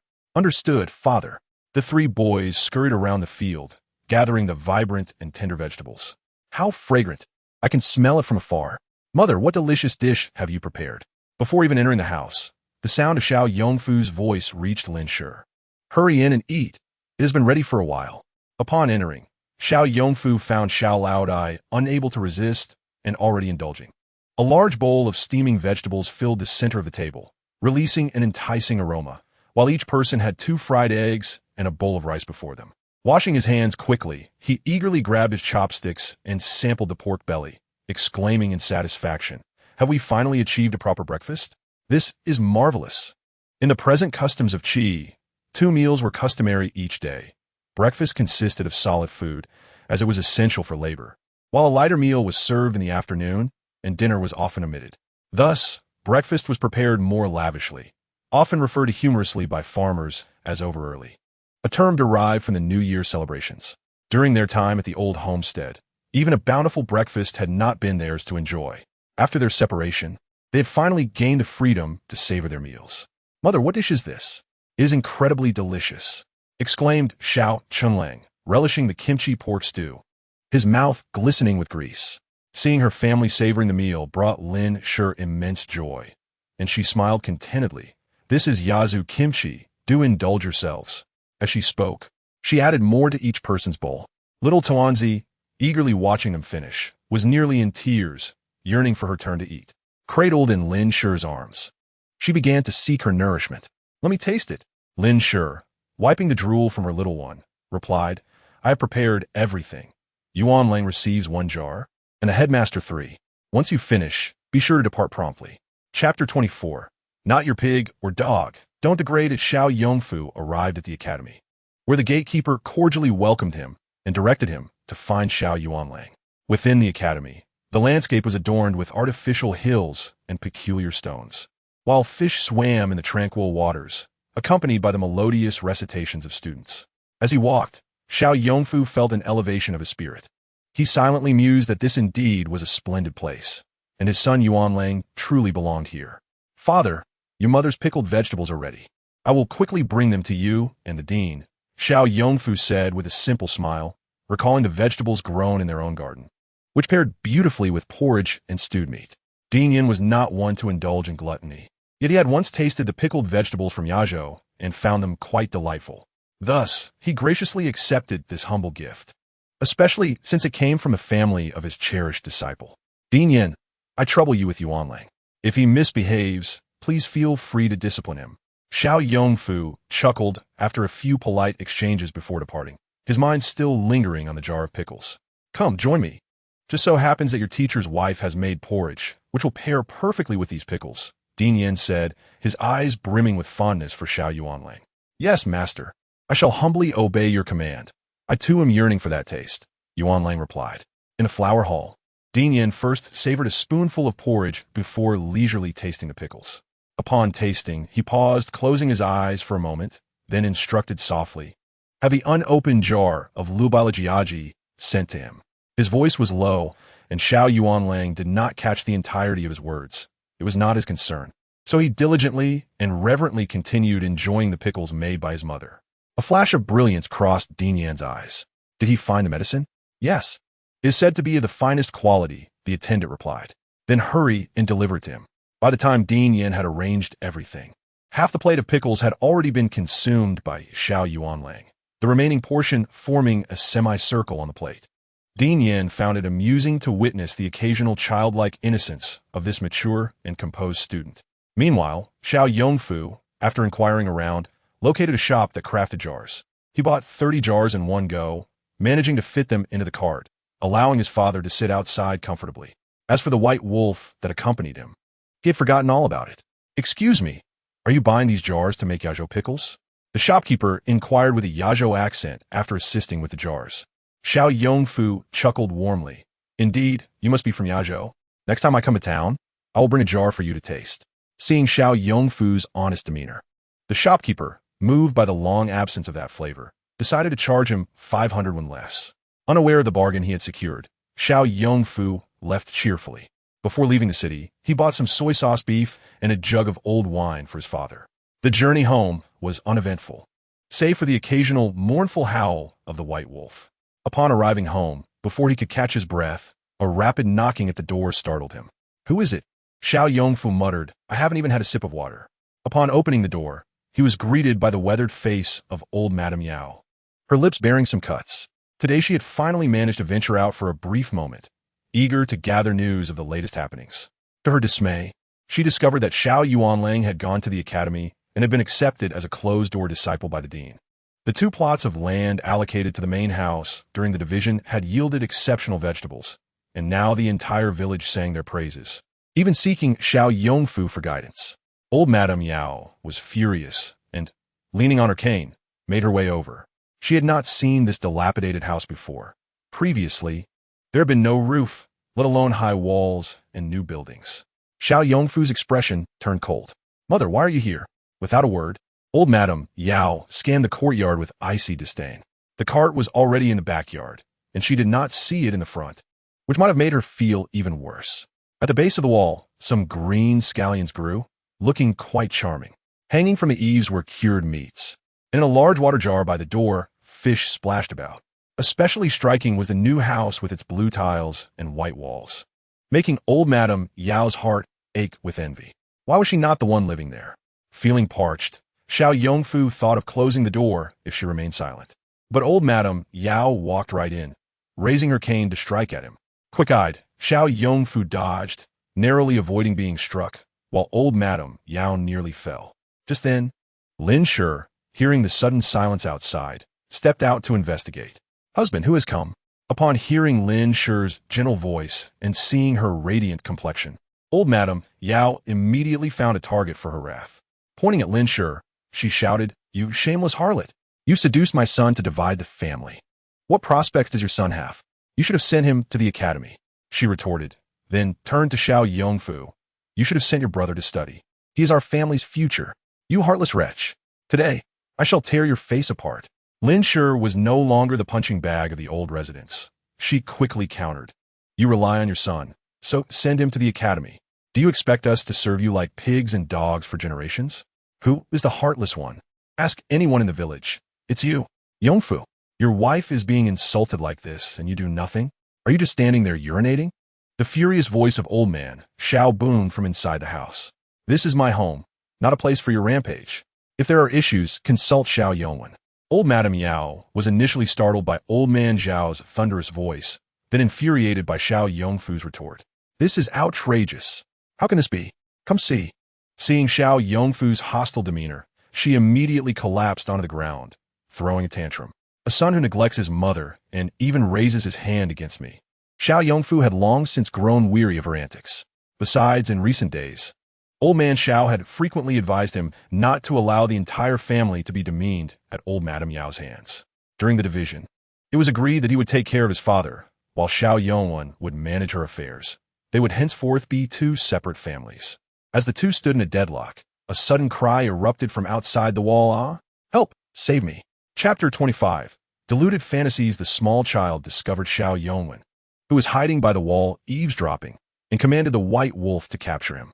The white wolf, a massive creature, leaped down silently, landing before Xiao Yongwen, frightening him to the point of existential doubt. Xiao Yongfu frowned. That voice was all too familiar. He opened the door to find the white wolf performing a wall slam on a trembling Xiao Yongwen, unable to suppress a twitch of his lips. What has this wolf become, exuding such a mischievous aura? Since the division, Xiao Yongwen had faced nothing but misfortune. He had registered at the academy even days before Xiao Yuanlang, yet was outright rejected upon submission of his application. How could a scholar fail to surpass a boy who hadn't even passed the childhood examination? Old Madame Yao constantly harassed little Yao, turning their home into a chaotic scene, preventing him from studying in peace. This turmoil must have been the reason for his rejection. What perplexed him even more was that, in good condition, the house seemed to lose shingles daily, often landing squarely on old Madame Yao. He feared that one day, the roof might indeed collapse upon her. Little Yao now resembled a peasant, her complexion yellowed and hands roughened. Once capable of adding charm to poetry, she now only contributed to the fire. For years, Lin Shi had performed similar tasks, yet remained delicate and fair. Now, when he looked at little Yao, he felt only one thing. She was no longer worthy of him. All of this was a consequence of the family division. This new residence is indeed fit for a scholar like him, and these lavish dishes are meant for his enjoyment. With a flick of his sleeve, he pretended to embody a benevolent teacher lecturing Xiao Yongfu, saying, "Brother, isn't it time to cease this commotion? Regardless of familial ties, one cannot simply sever connections as if they were mere threads. After all, you still share the blood of your mother. How could you allow outsiders to incite you against those who raised you?" Lin Shi found this rhetoric utterly amusing and retorted, "Do not cast stones from your own glass house. The true outsiders are you." Old Yao, rising from the ground, jumped with indignation, pointing at Lin Shi and shouting, "You have no right to speak here. I will ensure my son divorces you." Xiao Yongfu shot her a fierce glare and warned, "Dare to insult Dongmei again, and I shall throw you out." Xiao Yongwan, indifferent to these words, questioned with an air of entitlement, "Isn't this how it should be?" Lin Shi, while gentle and proficient in household duties, was too resolute in her opinions. "You ought to seek a woman who listens to her mother. It is for your own good." He continued, "What talent does your son possess? Being chosen as a disciple of the dean is merely a ruse to deceive the ignorant." Xiao Yongfu was acutely aware that in their eyes, he was nothing but a spineless wretch, easily led. If there was any lingering attachment to them, the words he had just heard severed those ties completely. Initially, Xiao Laodai felt a surge of anger upon hearing their remarks, but eventually, he found solace in conversing with the little one. "My dear, your father is rather foolish." The little one, shaking his fist, replied, "Indeed, my dear father is foolish. Yet isn't he still your son?" The little one blew a big bubble and declared, "If he wishes to go, I will block the road to the old residence. Your mother is a good woman. Should he dare entertain thoughts of divorce, I shall not hesitate to discipline him. Then I shall craft the sturdiest walking stick for you." The little one's sparkling eyes brimmed with mirth, and Xiao Laodai sensed that his dear child understood his words. He ventured, "How about we drive those wicked individuals away?" The little one, clenching his tiny fist, produced a bubble and exclaimed, "That sounds delightful. Let us start with a personalized approach." Suddenly, the sky erupted with thunder. The residual fear from the last lightning strike lingered, prompting old Xiao to leap under the eaves, clutching her cane. The little one babbled excitedly, and outside, a wolf howled in response. The white wolf, under the command of the dragon god, leapt down from the wall, baring its teeth menacingly at Xiao Yongwen and old Xiao. Oh my, a wolf! Old Xiao nearly stumbled without her cane.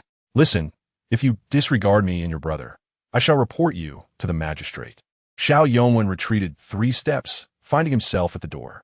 The white wolf crouched, preparing to attack, causing old Xiao to nearly toss her cane aside as she turned to flee. Just as she exited, the door slammed shut behind her. Xiao Yongfu, witnessing the white wolf's prowess, couldn't help but praise, "Well done." To his surprise, the wolf raised its head and snorted. Lin Shi stifled a laugh. Recognizing the wolf's pride, it would accept no praise from anyone. Only their dear child could play with it, wrestle, and even sleep on its belly, the most vulnerable part of the wolf. Xiao Laodai planted a kiss on the little one's soft cheek. Unsure if the previous events were connected to the little one, he feigned ignorance. What is this commotion? It is disrupting my work. After quenching his thirst, Xiao Yongfu proceeded to the backyard to unload jars from the cart. Lin Shi had washed the vegetables after their departure. They were now dry, and even the water for cooking had been prepared. All that remained was to clean and dry the jars for packing. "My dear, you have worked hard," Xiao Yongfu remarked as they filled the jars. "How wonderful it is now, free from grievances and able to be oneself. One must live authentically and joyfully," he added, recalling something that caused his face to redden. "You don't think I am too fierce, do you?" Xiao Yongfu chuckled, recognizing that she was still the same girl he had known years ago, not at all resembling a mother of several children. In the blink of an eye, 10 days had passed. Under the watchful eyes of villagers, Xiao Yongfu and his sons tilled the land and sowed seeds once more. The vegetables in their fields grew at an astonishing rate, leaving onlookers in awe. Some came to trade seeds, while others lingered by their fields, eager to glean knowledge, even neglecting their own crops. It was rumored that one individual had gone to the village head, demanding a land exchange, only to receive a harsh reprimand and a warning of expulsion should they continue to cause trouble. This person was none other than old Xiao. Previously, with Xiao Laodai as their steadfast anchor and Xiao Yongfu as their strong laborer, old Xiao could not create any significant turmoil. Now, the entire village awaited the spectacle of her downfall. Before dawn, Xiao Yongfu, accompanied by the white wolf, set out to fetch Xiao Yuanlang. Upon their return, Lin Shi had breakfast ready on the table. As she cradled the little one, showering him with affection, she was unable to contain her joy. "Our dear child has grown and gained weight. When will he be able to call me brother?"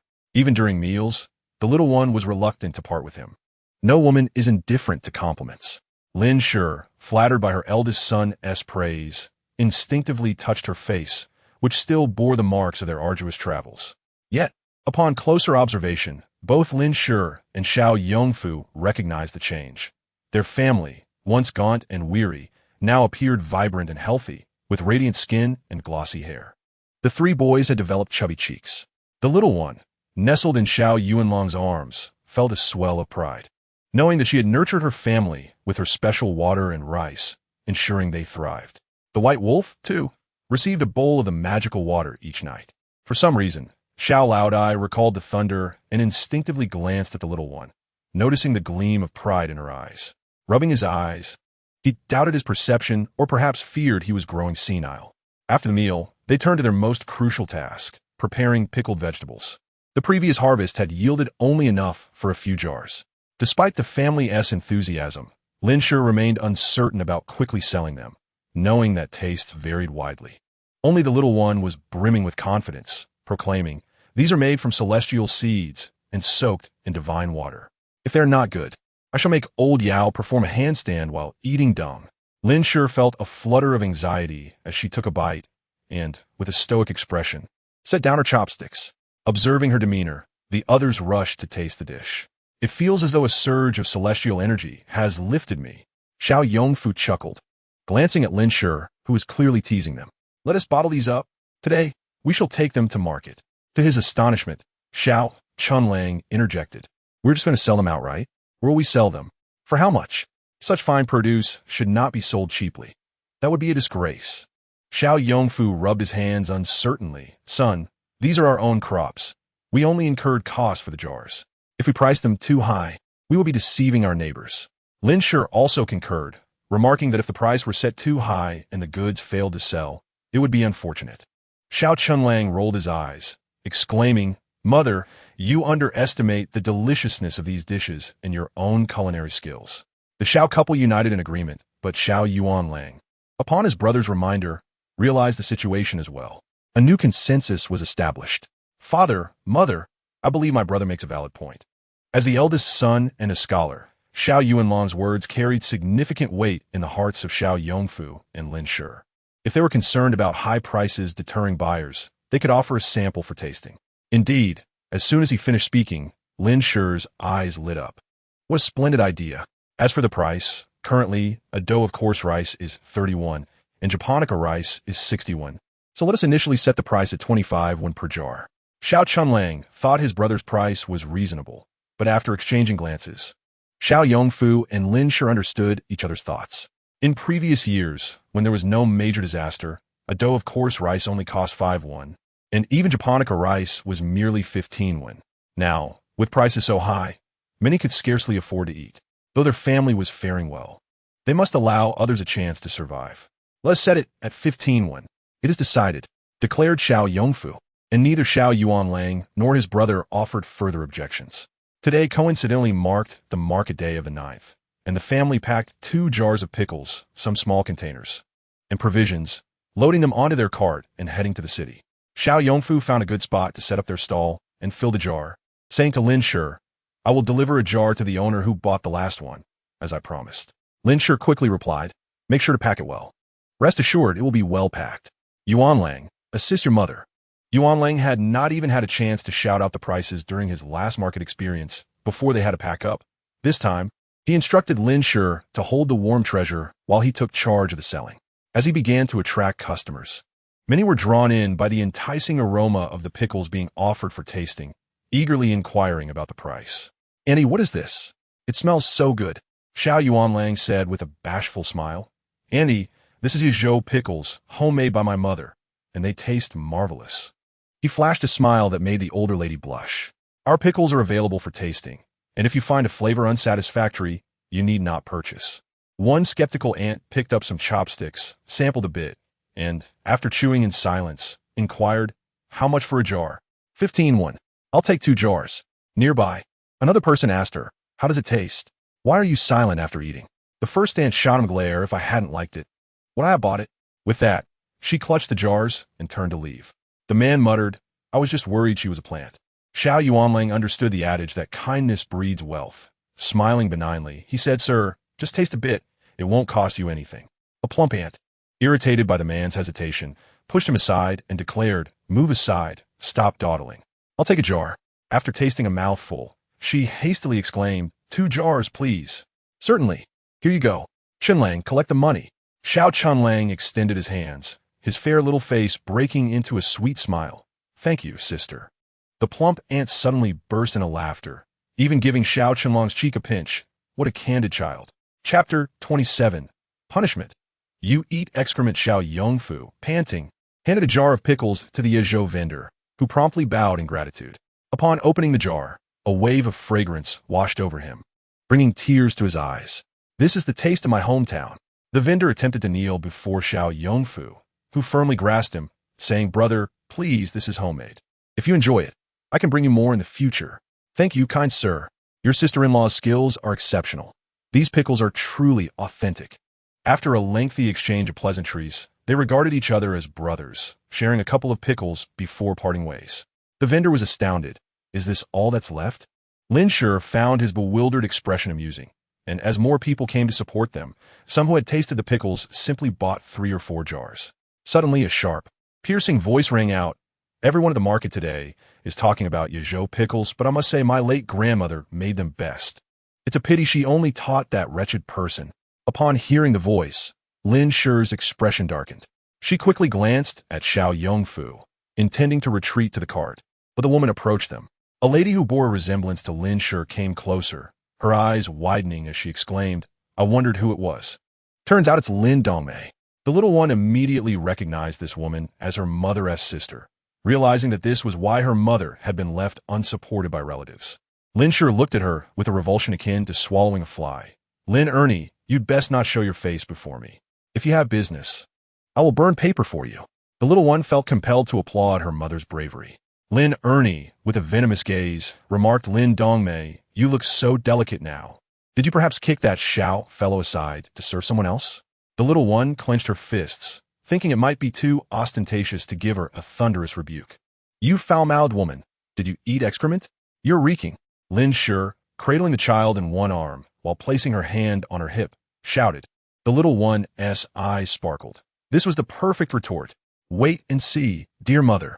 Lin Ernie pushed past the crowd, attempting to charge forward, but was seized by Xiao Yongfu, who yanked her collar and tossed her aside.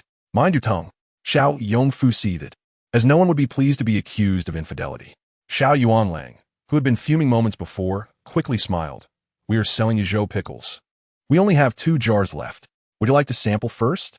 The young woman, upon seeing the jars, replied, No need to sample. I already had some earlier. I'm fortunate to have made it in time. Otherwise, I wouldn't have been able to buy any.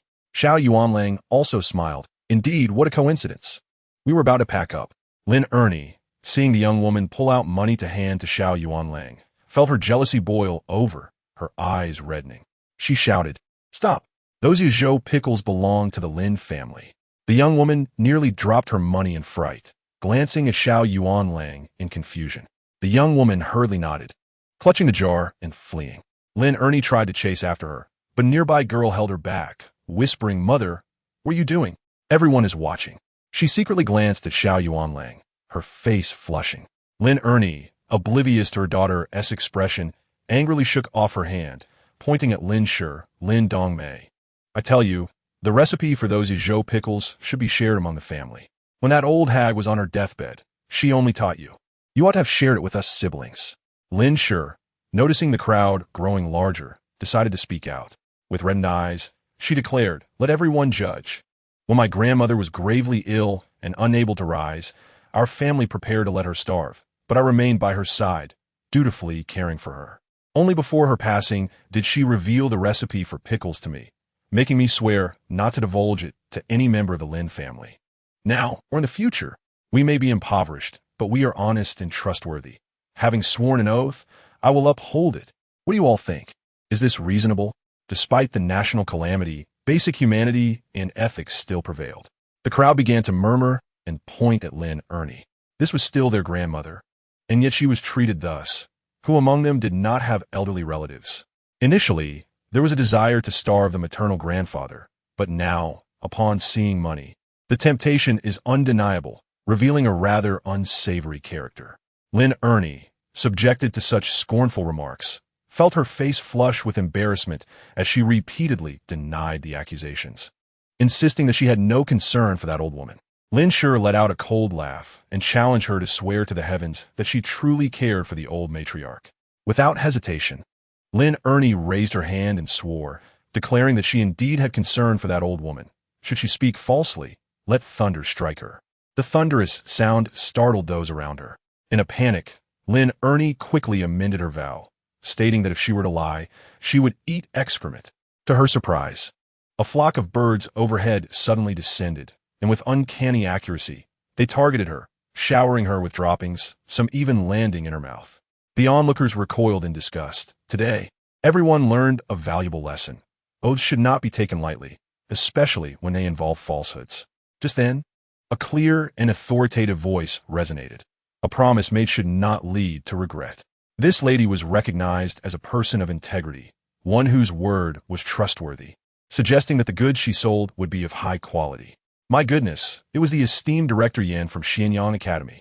Such an endorsement from Director Yin elevated her status to one akin to that of a golden tongue. Upon spotting his mentor, Xiao Yuanlang was about to speak, but was silenced by a glance from Director Yin. He could only bow respectfully. Xiao Yongfu and Lin Shi quickly followed suit, offering their respects. Director Yin, with a gentle wave, stroked his beard and departed with a smile. Yin Xing reflected that he had indeed tasted her offerings and had not spoken untruths. Recently, the pain in his writing hand had diminished, leading him to suspect that the pickles held some extraordinary quality. As soon as Director Yin departed, the Xiao family found themselves surrounded. "Boss, do you have any more pickles?" Xiao Yongfu, with a sincere expression of regret, replied, "I apologize, everyone. We just sold out. Please come back tomorrow.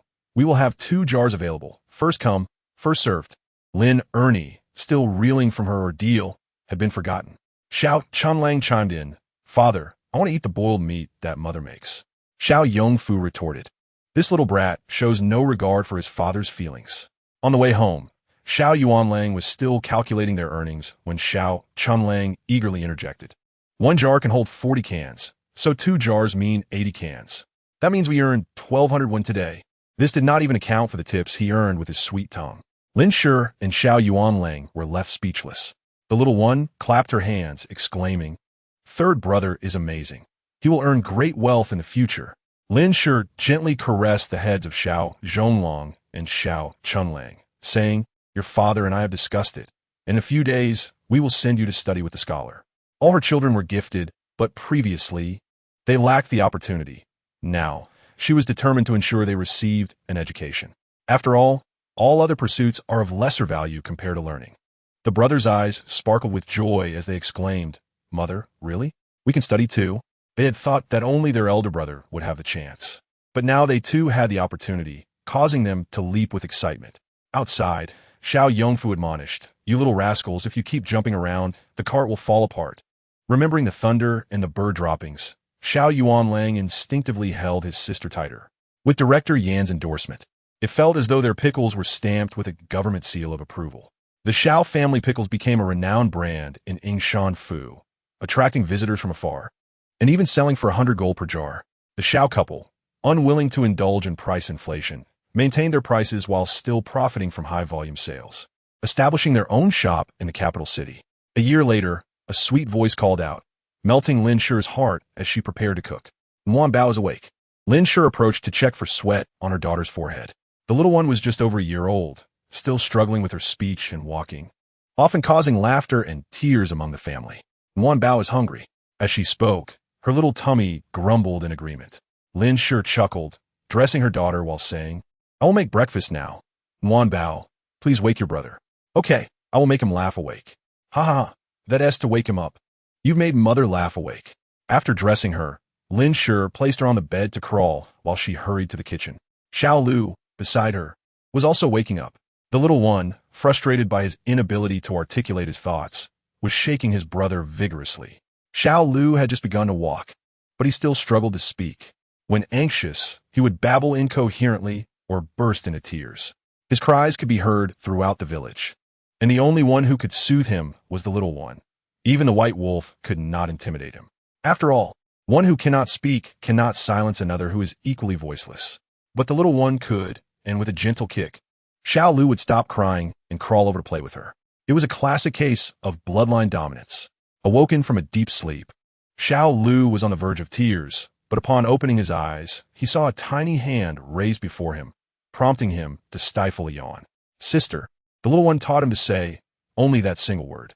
Waking up in the morning, he felt threatened and forced in his service, which made him unhappy and reluctant to speak. The little one did not pressure him. Her principle was simple: no crying. Everything else is negotiable. In the kitchen, Lin Shi had begun cooking a rich rice porridge early in the morning. She had just steamed 2 bowls of egg custard and a few sweet corn cakes. Checking the time, she decided to check on her children. The little one had already slid off the edge onto the floor, while Xiao Lu wore a dazed expression. "Let's get up and eat eggs." She coaxed her son into getting dressed and brought both children to the kitchen, washing their faces and hands with warm water. Finally, she placed them at the table, where a thick layer of rice oil floated atop the porridge, filling the air with a sweet aroma. Old Xiao cheerfully approached, feigning annoyance as he asked Lin Shi, "How shall we choose today?" It turned out that every day they debated over which child to feed. Lin Shi stifled a laugh, thinking this old rascal. "Naturally, we will do the opposite of yesterday. I fed Nguyen Bao yesterday, so today I will feed Xiao Lu." The 2 little ones were still too young to feed themselves properly. Without assistance, they would make a mess everywhere. Though Nguyen Bao wished to eat independently, her small body was not yet capable of complete autonomy. The only concern Lin Shi had was Nguyen Bao's insatiable appetite. Xiao Lu could be satisfied with a small bowl of porridge, a steamed egg, and a bit of cake. However, Nguyen Bao would devour all that and still demand another bowl of noodles and a chicken leg. When she was younger, they had unknowingly allowed her to go hungry several times, leading to tears that seemed to summon rain for days. Nguyen Bao, the little dragon god, had forgotten to summon the rain, and ultimately it was her hunger that caused her to cry for 3 days, resulting in rain across the entire Qi state.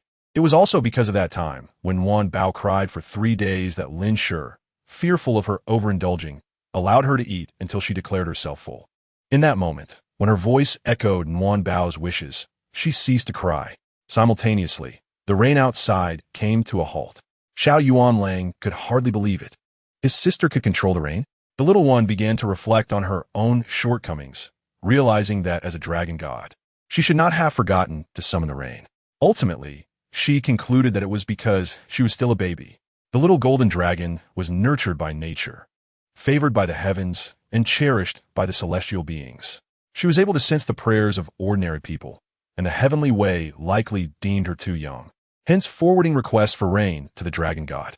In the past, the dragon god had discovered an egg at the center of the altar in the dragon domain, which even startled the heavenly emperor. It is worth noting that although there were thousands of dragons in the dragon domain, no new hatchlings had appeared for many years. This was indeed a blessing from heavens. Nearly 100 mother dragons took turns guarding it until hatched. On that day, the chorus of 100 birds serenaded the dawn, and a myriad of flowers bloomed in unison, heralding auspicious omens from the heavens. The celestial order had extended its favor towards the young golden dragon, and all those who had contributed to its nurturing felt the gentle caress of divine providence. Their cultivation flourished, and even their innate talents experienced a remarkable enhancement. Conversely, those who dared to utter a single disparaging word about the young golden dragon found their cultivation plummeting, and they were cast down to the mortal realm to start anew. As for the matter of rainfall, the dragon god could not possibly attend to this constantly. It was only after the young golden dragon had acquired the ability to speak that it gradually began to sense the prayers of the mortals. Following a spell of 3 consecutive days of rain, the drought was somewhat alleviated. Nguyen Bao ceased to entertain the request for rain, for after all, it was still just a child. Nguyen Bao, my dear, today we shall venture into the city to fetch your elder brother, and we shall feast heartily, said old Master Xiao, as he offered her a bite, while Lin Shi wiped the soup from the corners of her mouth. Liang, the Bai shall also accompany us to seize the carriage. Nguyen Bao struggled to articulate her thoughts, relying on understanding instead. The Bai was a white wolf, responding only to Nguyen Bao's calls, yet did not hinder others from recognizing the regal wolf king's adorably whimsical name. What did seize the carriage even mean? Lin Shi felt a tinge of anxiety and tentatively suggested, shall we postpone our journey for today? Tomorrow will suffice. After all, your brother is to remain for 7 days. Nguyen Bao thumped the table, exclaiming, fetch brother, go to fight. Was it possible that her elder brother had engaged in a brawl?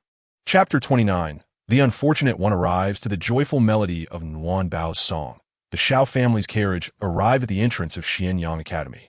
Why are there so many carriages today at the academy? Xiao Yongfu wondered. Nguyen Bao poked her head out of the window, spotting familiar faces. Her sudden exclamation of strange words had long since become an accepted norm among the others, and they did not delve deeper.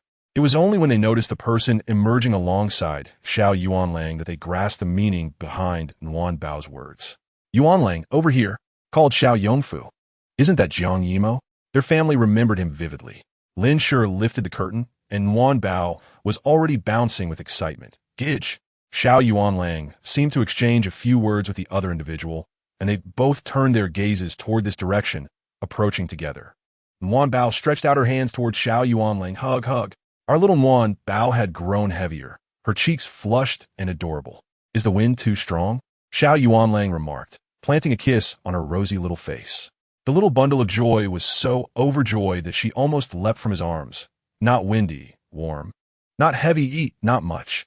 Lin Shi's expression darkened. Was this an indictment against her elder brother? Had he not yet had enough to eat?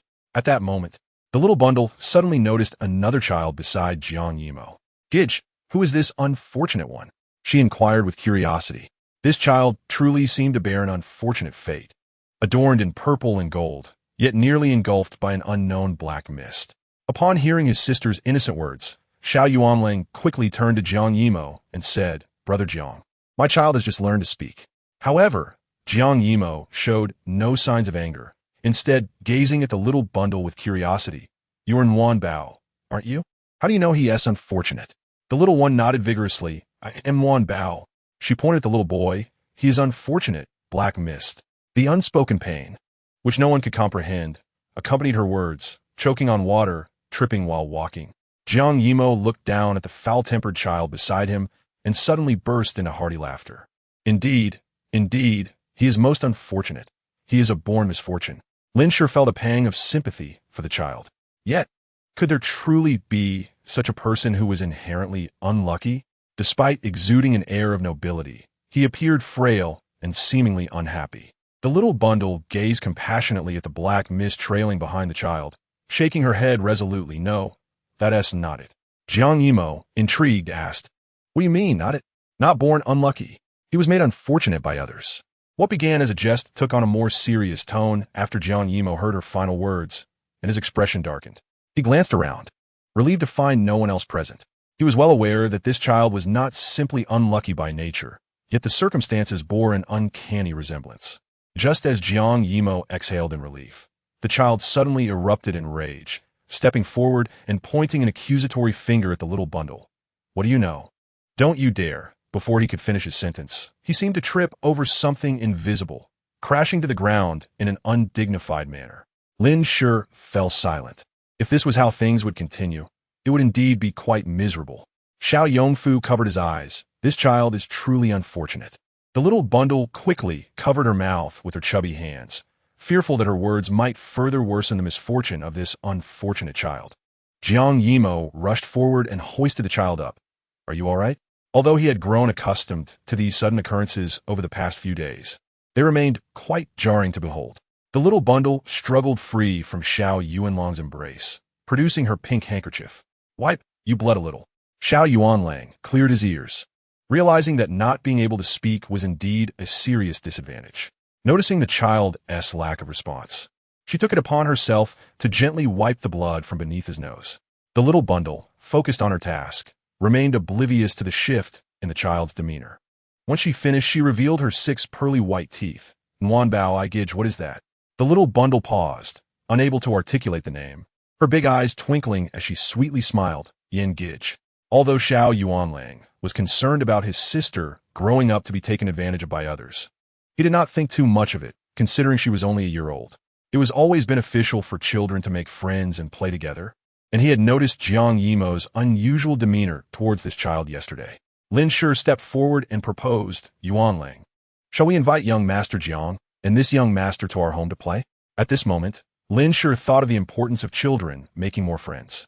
Xiao Yuanlang turned to look at Jiang Yimo, who again glanced down at the child. The child appeared to have no reservations and nodded in agreement. Although Xiao Yuanlang held Nguyen Bao, she reached out to grab Qi Shiyan's clothing, urging, "Don't sit that." However, Qi Shiyan shook his head. He did not wish for this little bundle to share in his misfortune. Little did he know, Nguyen Bao was quite persistent, and more importantly, he could not free himself from her small, chubby hand. "Your carriage," it fell apart. The little bundle flashed her white teeth in a charming smile, but her words sounded oddly ominous, almost like a curse.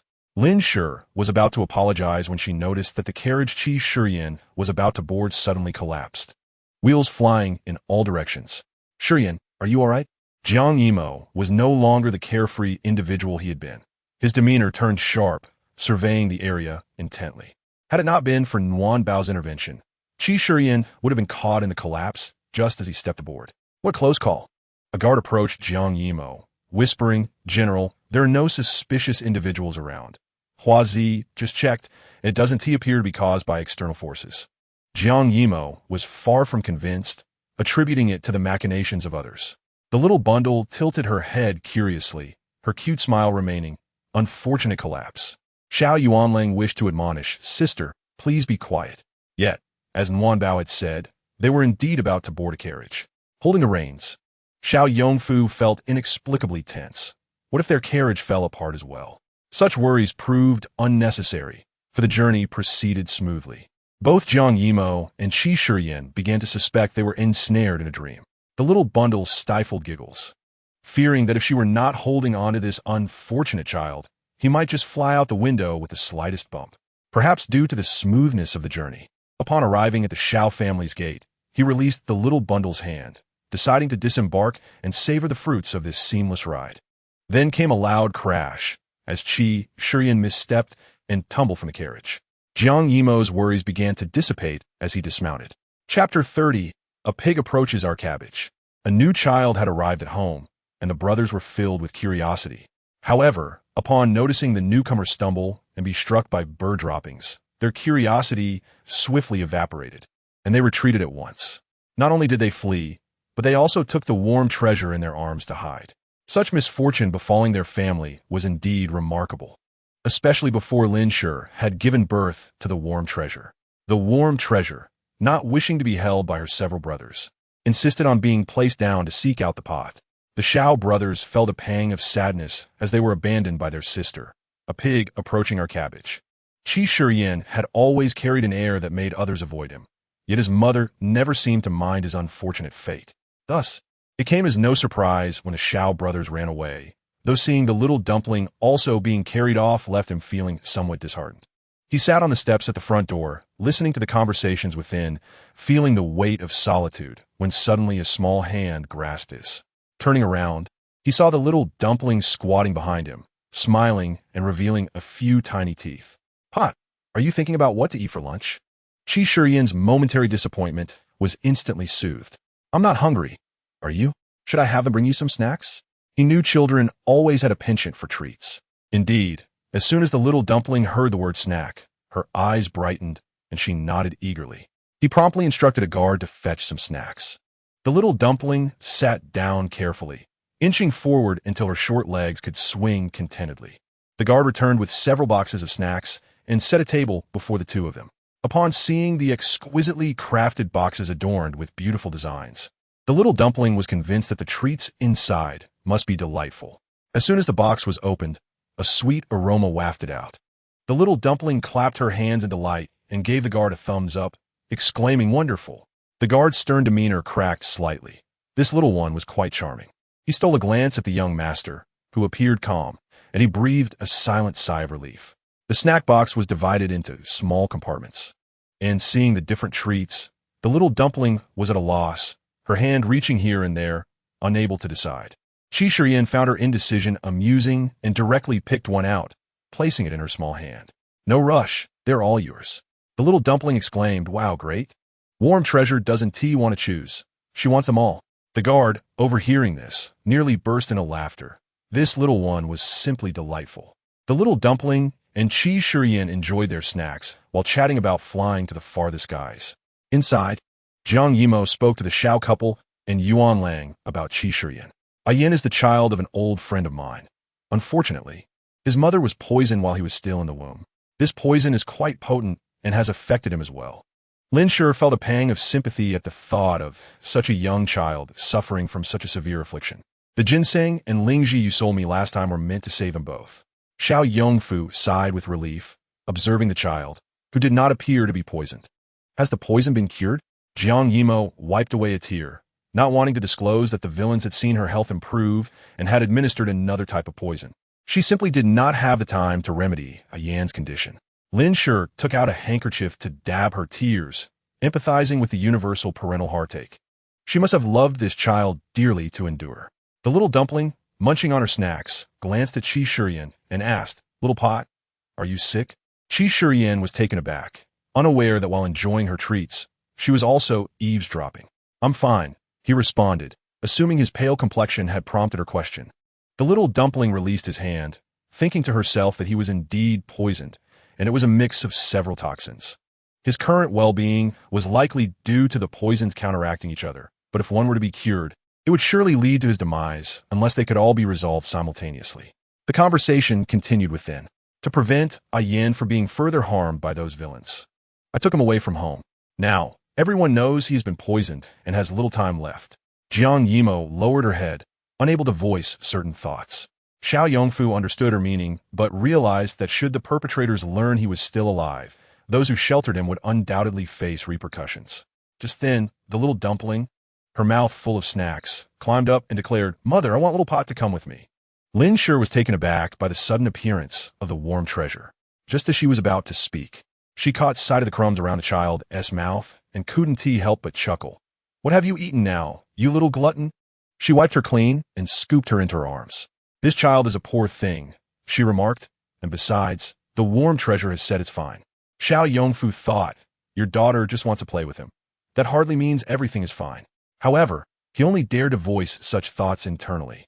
For contradicting Lin Shi would be unthinkable, and the warm treasure might become upset.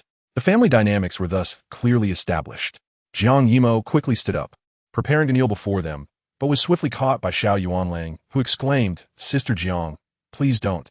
Jiang Yimo replied, "Then I must trouble you all with Yin. We will pay for the lodging. A doctor will be coming to the village in a few days. He can see Yin then." The little dumpling suddenly interjected, "What is a room pig? I don't want a room pig. I want this kind of snack every day." Xiao Yuanlang turned to suppress a laugh, not wanting his parents to see his amusement. Lin Shi, however, quickly realized the implications of room rent. "You have helped our family immensely. If you insist on paying rent, I will no longer be responsible for him." "Exactly, just snacks." The warm treasure vigorously nodded, affirming her mother-esque words. Lin Shi found the situation both amusing and exasperating. The little dumpling extended her hand, and Jiang Yimo, unsure, reached out as well. Their small hands met in a firm clasp, sealing the agreement.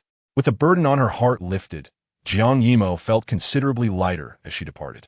Just before leaving, she caught a glimpse of the large white dog lounging under the grape trellis and stumbled in surprise. "Yuanlang, this must be a dog, right?" Jiang Yimo asked, her confidence wavering. The large white dog raised its head and barked, startling her further. She suddenly questioned whether bringing the young master here had been the right decision.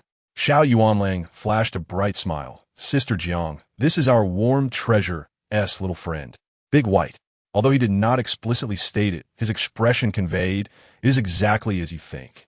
By dinner time, Lin Shi had prepared a room for Qi Shiyan, and Jiang Yimo had sent over the snacks promised to the warm treasure. The cook was a woman named Han Yang, around 30 years old, whose appearance was quite ordinary, one that could easily be overlooked in a crowd. It was said she possessed ancestral culinary skills and could make a plethora of delicious dishes. This made the little dumpling drool with excitement whenever she saw her eyes sparkling with wonder. Chapter 31. Who is the evil spirit? The little dumpling woke early, swinging her short legs as she obediently sat at the table to wait for breakfast. Xiao Yongfu stayed home today to keep her company. "Goo goo goo, are you starving? Warm treasure?" Xiao Yongfu couldn't help but chuckle, quickly diverting the conversation. Though the little dumpling was barely over a year old, she was quite sensitive about her image. If she realized he was laughing at her, she might end up crying through breakfast. The warm treasure's chubby little face was adorable as she wiped away drool and pouted, "Grandpa, you're laughing at me." She couldn't yet say father and instead called him grandpa, which warmed Xiao Yongfu's heart immensely. "Miss Warm Son, your meal is ready," Han Yang and Lin Shi announced as they brought in the breakfast. The little dumpling with her round eyes looked up at Han Yang and asked, "Han Yang, why do you call warm treasure Miss Warm Son and not just warm treasure?" Was taken aback. Previously, Xiao Yongfu and the Lin family had mentioned that since they were here, there was no need to be so particular about titles. However, her master was residing in their home, and Xiao Nuanyang treated Qi Shiyan exceptionally well, so she could only transform her gratitude into respect and politeness. Yet, the little one was not pleased. "Cold, then you shall call me the adorable, charming, and magnificent Miss Nuanyang. Not a word less," the little one declared earnestly. If it were not for Xiao Yongfu's proximity, who noticed the delight in her eyes, one might have thought that the little creature was demanding such a title from Han Yang. Indeed, after silently repeating it several times, Han Yang found herself unable to articulate it fully each time, and with a wry smile, she conceded, "Yes, Nuabao."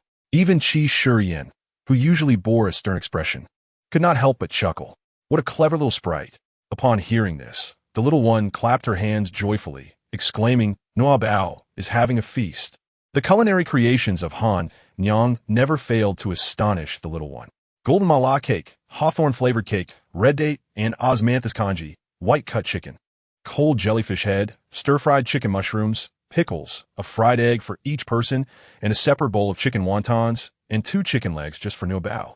Recently, Lin Shi seemed to have discovered a new passion, eagerly learning to cook every day.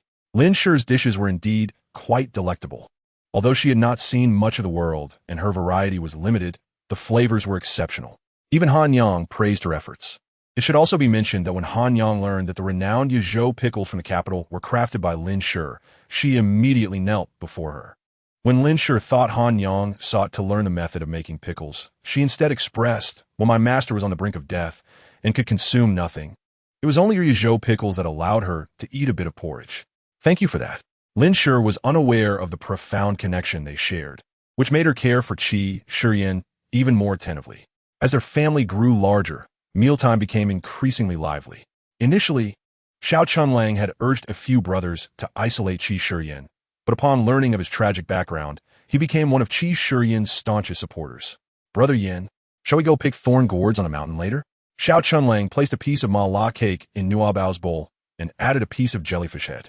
"Guogua, do not mix sweet and salty together." The little one had high standards when it came to food and despised mingling flavors. Xiao Chunlang paused, removed the ma cake from her bowl, and stuffed it into his own mouth. All right, brother will get you a fresh piece, Nuabao. It seems that serving my little sister is quite a challenge. I must elevate my standards. Cold, someone will be coming to the house later. Prepare the big white one." The little one mumbled after taking a bite of wonton. "Besides, preparing the big white one sounds like letting the dogs out," she added. "Bai lang zeiten ex house tune. Thank you for holding me in such high regard. Nua Bao wants to pick thorn gourds with guogua sweet." The little one organized matters quite clearly. Unfortunately, before the meal was finished, guests arrived. "Oh, it seems life is treating you well." No one expected the visitor to be the old Yao family matriarch, accompanied by several others. Upon seeing the lavish spread laid out, her expression nearly twisted in anguish. This past year had been the most arduous for them. Even offerings to the shrine had dwindled significantly. "Master, it's him." The old matriarch pointed directly at Xiao Laopa, addressing a middle-aged man behind her. The family, initially feeling as if they had swallowed a fly upon seeing her, suddenly froze. Xiao Yongfu reacted promptly, standing up angrily. "What are you doing? Who allowed you to enter?" The entire family stood protectively around Xiao Laopa, while Qi Shiyan was pulled behind by Nuabao. Since he could not break free, he acquiesced. Xiao Laopa remained calm as a mountain, finishing his last spoonful of porridge and taking a bite of white-cut chicken. The old matriarch swallowed, but as she thought of her impending actions, her heart swelled with pride. "What are we doing? I've specially invited a master to exorcise the evil spirits. You'll all thank me later." Xiao Chunlang jumped up, exclaiming, "Exorcise what evil? You are the real evil. My grandfather is perfectly fine." The man referred to as the master scrutinized Xiao Laopa from head to toe and coldly remarked, "Indeed, it is an evil spirit possessing you. Will you come with us willingly, or shall we force you to beg for mercy?" The little one, still holding a piece of ma cake, was momentarily stunned by the statement, dropping the cake to the ground without realizing it. "What is an evil spirit?" she inquired curiously. Upon hearing her speak, the middle-aged man suddenly noticed the small child behind the group. The child, with rosy lips and white teeth, tilted her head innocently, gazing at him. Especially striking was the radiant golden glow emanating from her, nearly blinding him. A glimmer of greed flickered in the middle-aged man's eyes. Seeing him look at her as a wolf would at meat, the little one quickly clasped her hands over her chest and shouted, "You are a little imp." Lin Shi hurriedly scooped her into her arms, casting a wary glance at the middle-aged man. The little one thought to herself, "I don't believe you. You are the real evil spirit." This man was indeed shrouded in black mist, yet the outer layer was wrapped in a glimmer of purple gold light. The purple gold hue was mottled and mixed, clearly not belonging to a single person, and certainly not to this middle-aged man. It resembled the moment when the black mist surrounding Xiao Yuanlang dissipated, revealing the aura of the literary star, which then emitted a faint purple glow, or like Qi Shiyan, whose purple light, though fading, remained exceedingly brilliant. The light surrounding both of them was pure and closely tied to their fortunes and destinies, capable of combating evil. In contrast, the light surrounding the middle-aged man could not contend with the black mist. It merely thinly covered it. It was akin to a clay vase. No matter how much paint was applied, it remained a mere imitation of clay. The little one clung to Lin Shi's neck and playfully asked the man, "Is an evil spirit something that absorbs others' good fortune?" Chapter 32. Master exorcises evil spirits. The middle-aged man was taken aback, hesitating to look at her. Yet, realizing she was merely a little over a year old, he found it absurd that he was frightened by her words. Glancing at Noa Bao again, he no longer appeared timid. Lin Shi, initially in disbelief, suddenly realized the old Yao matriarch, as earlier delight, was aimed at capturing them all to seize control of the Xiao family. The middle-aged man's subordinates spread out, encircling them, each brandishing a sharp weapon aimed at the group. On the Xiao family side, there were only 4 adults. The rest were children, 2 of whom could barely walk. The old Yao matriarch, feeling quite pleased, proclaimed, "You will all be captured by the master for causing my oner to fail the imperial examination. Prepare for misfortune." The little one felt anger bubble up upon seeing the old woman. If Qi Gij's misfortune were not contagious, she would have liked to toss Qi Gij at her to bring her bad luck. As soon as she finished speaking, Xiao Yongfu rolled up his sleeves and placed his hands on his hips, declaring, "If you want to exorcise evil spirits, do it right here for us to witness."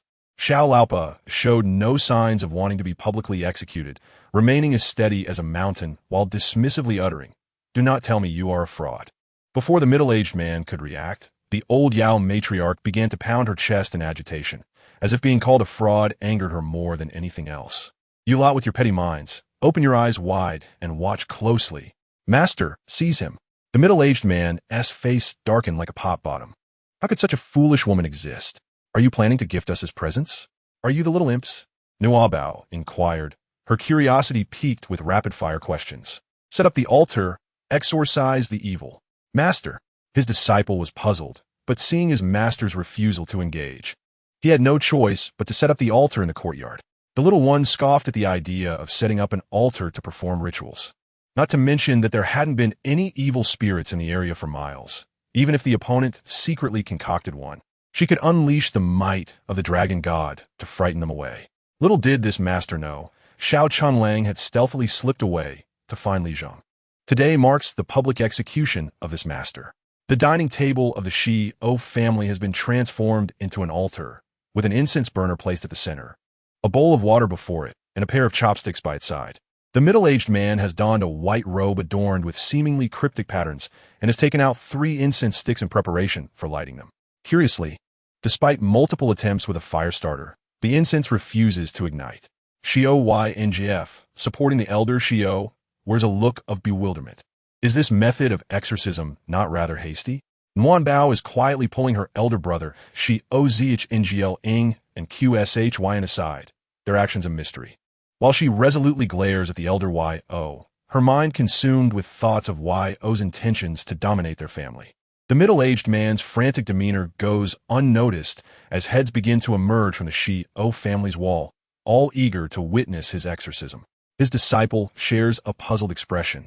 Having taken the altar from his master, a small hand tugs at his robe, questioning whether the absence of a deity statue is the reason for the incense's refusal to light. The middle-aged man is momentarily taken aback, realizing that the ritual is inherently a deception. His true intent is not to perform a ritual, but to cast a spell. Yet today nothing seems to go right, and the child's words resonate within him. However, how could he possibly bring a deity statue with him? That would be an affront to the divine. The small child, with sincerity, produces a piece of paper depicting a vividly animated dragon, albeit a diminutive one that exudes a certain endearing charm. Use the dragon god, she insists, despite the potential for self-promotion. Nevertheless, she guarantees that should he dare to employ her deity, all wishes will be fulfilled today. The middle-aged man, however, dismisses her with a wave of his sleeve, turning to scold her. Nonsense. The elder Yo, stamping her foot, retorts, "You silly girl, what nonsense are you spouting? Be careful, I tear your mouth apart. The dragon god is of no use." Suddenly, the elder Yo realizes she can no longer speak, panic overtaking her as she struggles to call out. The small child discreetly lowers her hand, having just cast a spell, unaware that this moment has been witnessed by Xiao Zhngl Ing and Qshyn, who exchange a warning glance. The middle-aged man instructs the Xiao family to bring the child forward, oblivious to the small handprint left on his robe, obscuring a petite design. "Do not speak anymore," he commands, scanning the room, his gaze lingering momentarily on the elder Yo and Nguan Bao. Unable to respond, the elder Yo can only nod, while the small child continues to smile sweetly at him. Although the incense has finally lit, he must still make the chopsticks stand upright to signify the presence of malevolent spirits. The middle-aged man, eyes closed and reciting incantations, places the chopsticks into the bowl. A woman on the wall, perched on a stool, cracks a sunflower seed and spits the shell back, recalling how she witnessed a similar ritual last time, where the chopsticks stood upright with a resounding snap.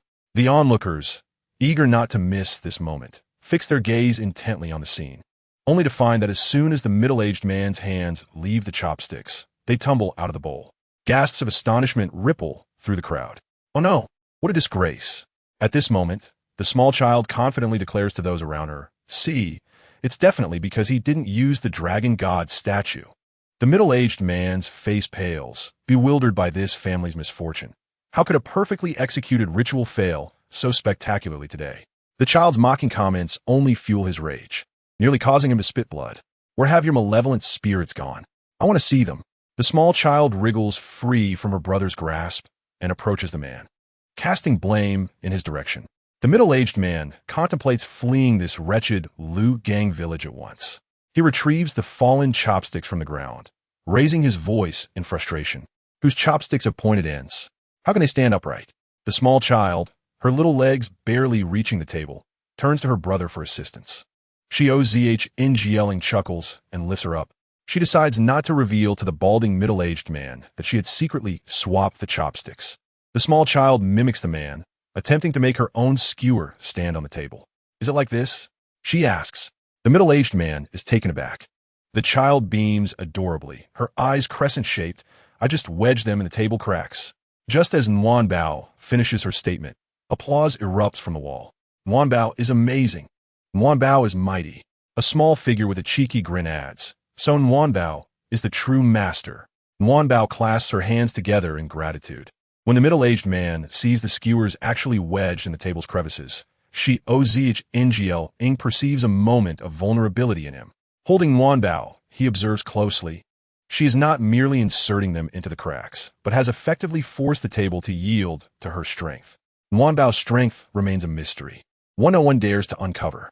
Just a month ago, she had just started walking, and when the elder Xiao was inebriated with joy, the small child managed to carry him inside from outside.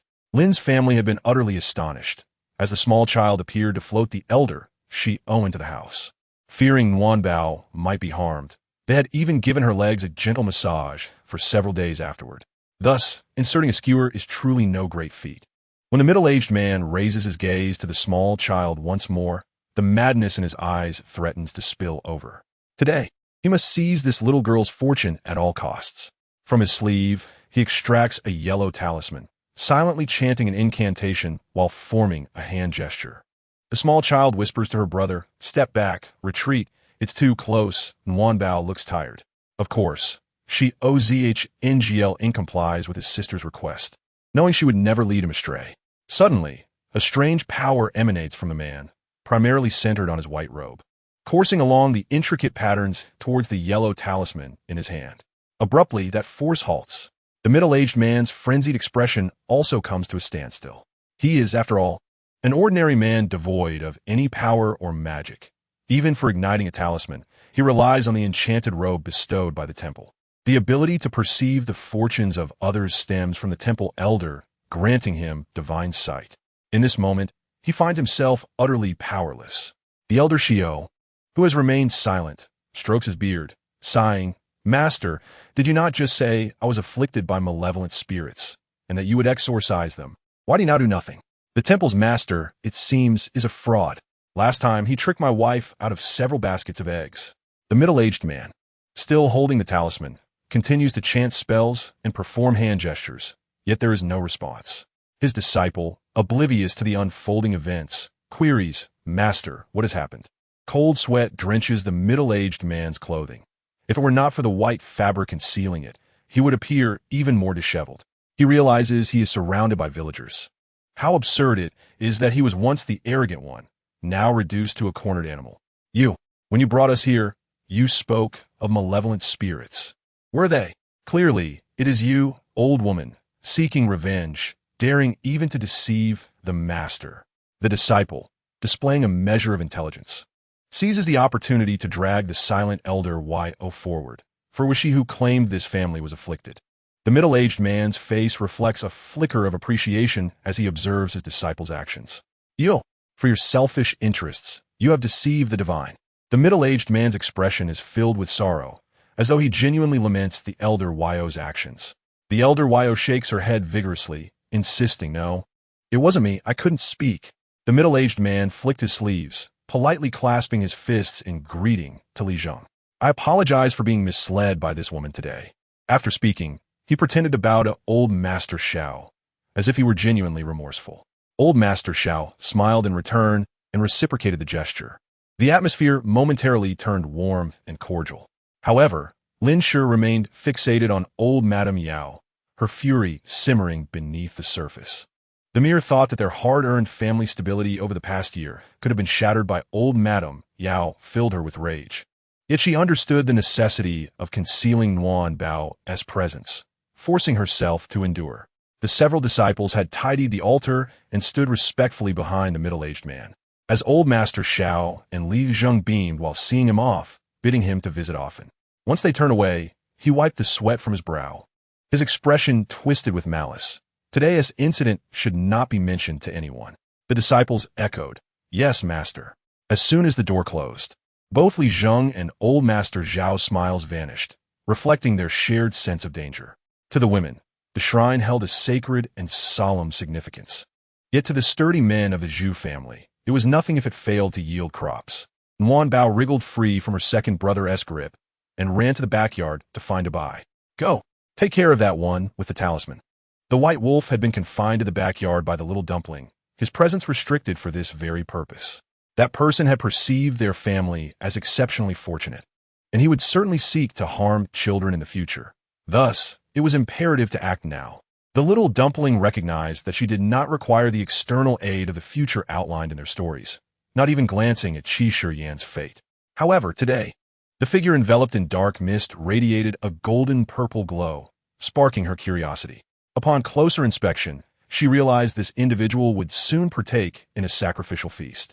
The white wolf flicked its tail dismissively. "I do not wish to partake in such lowly fare.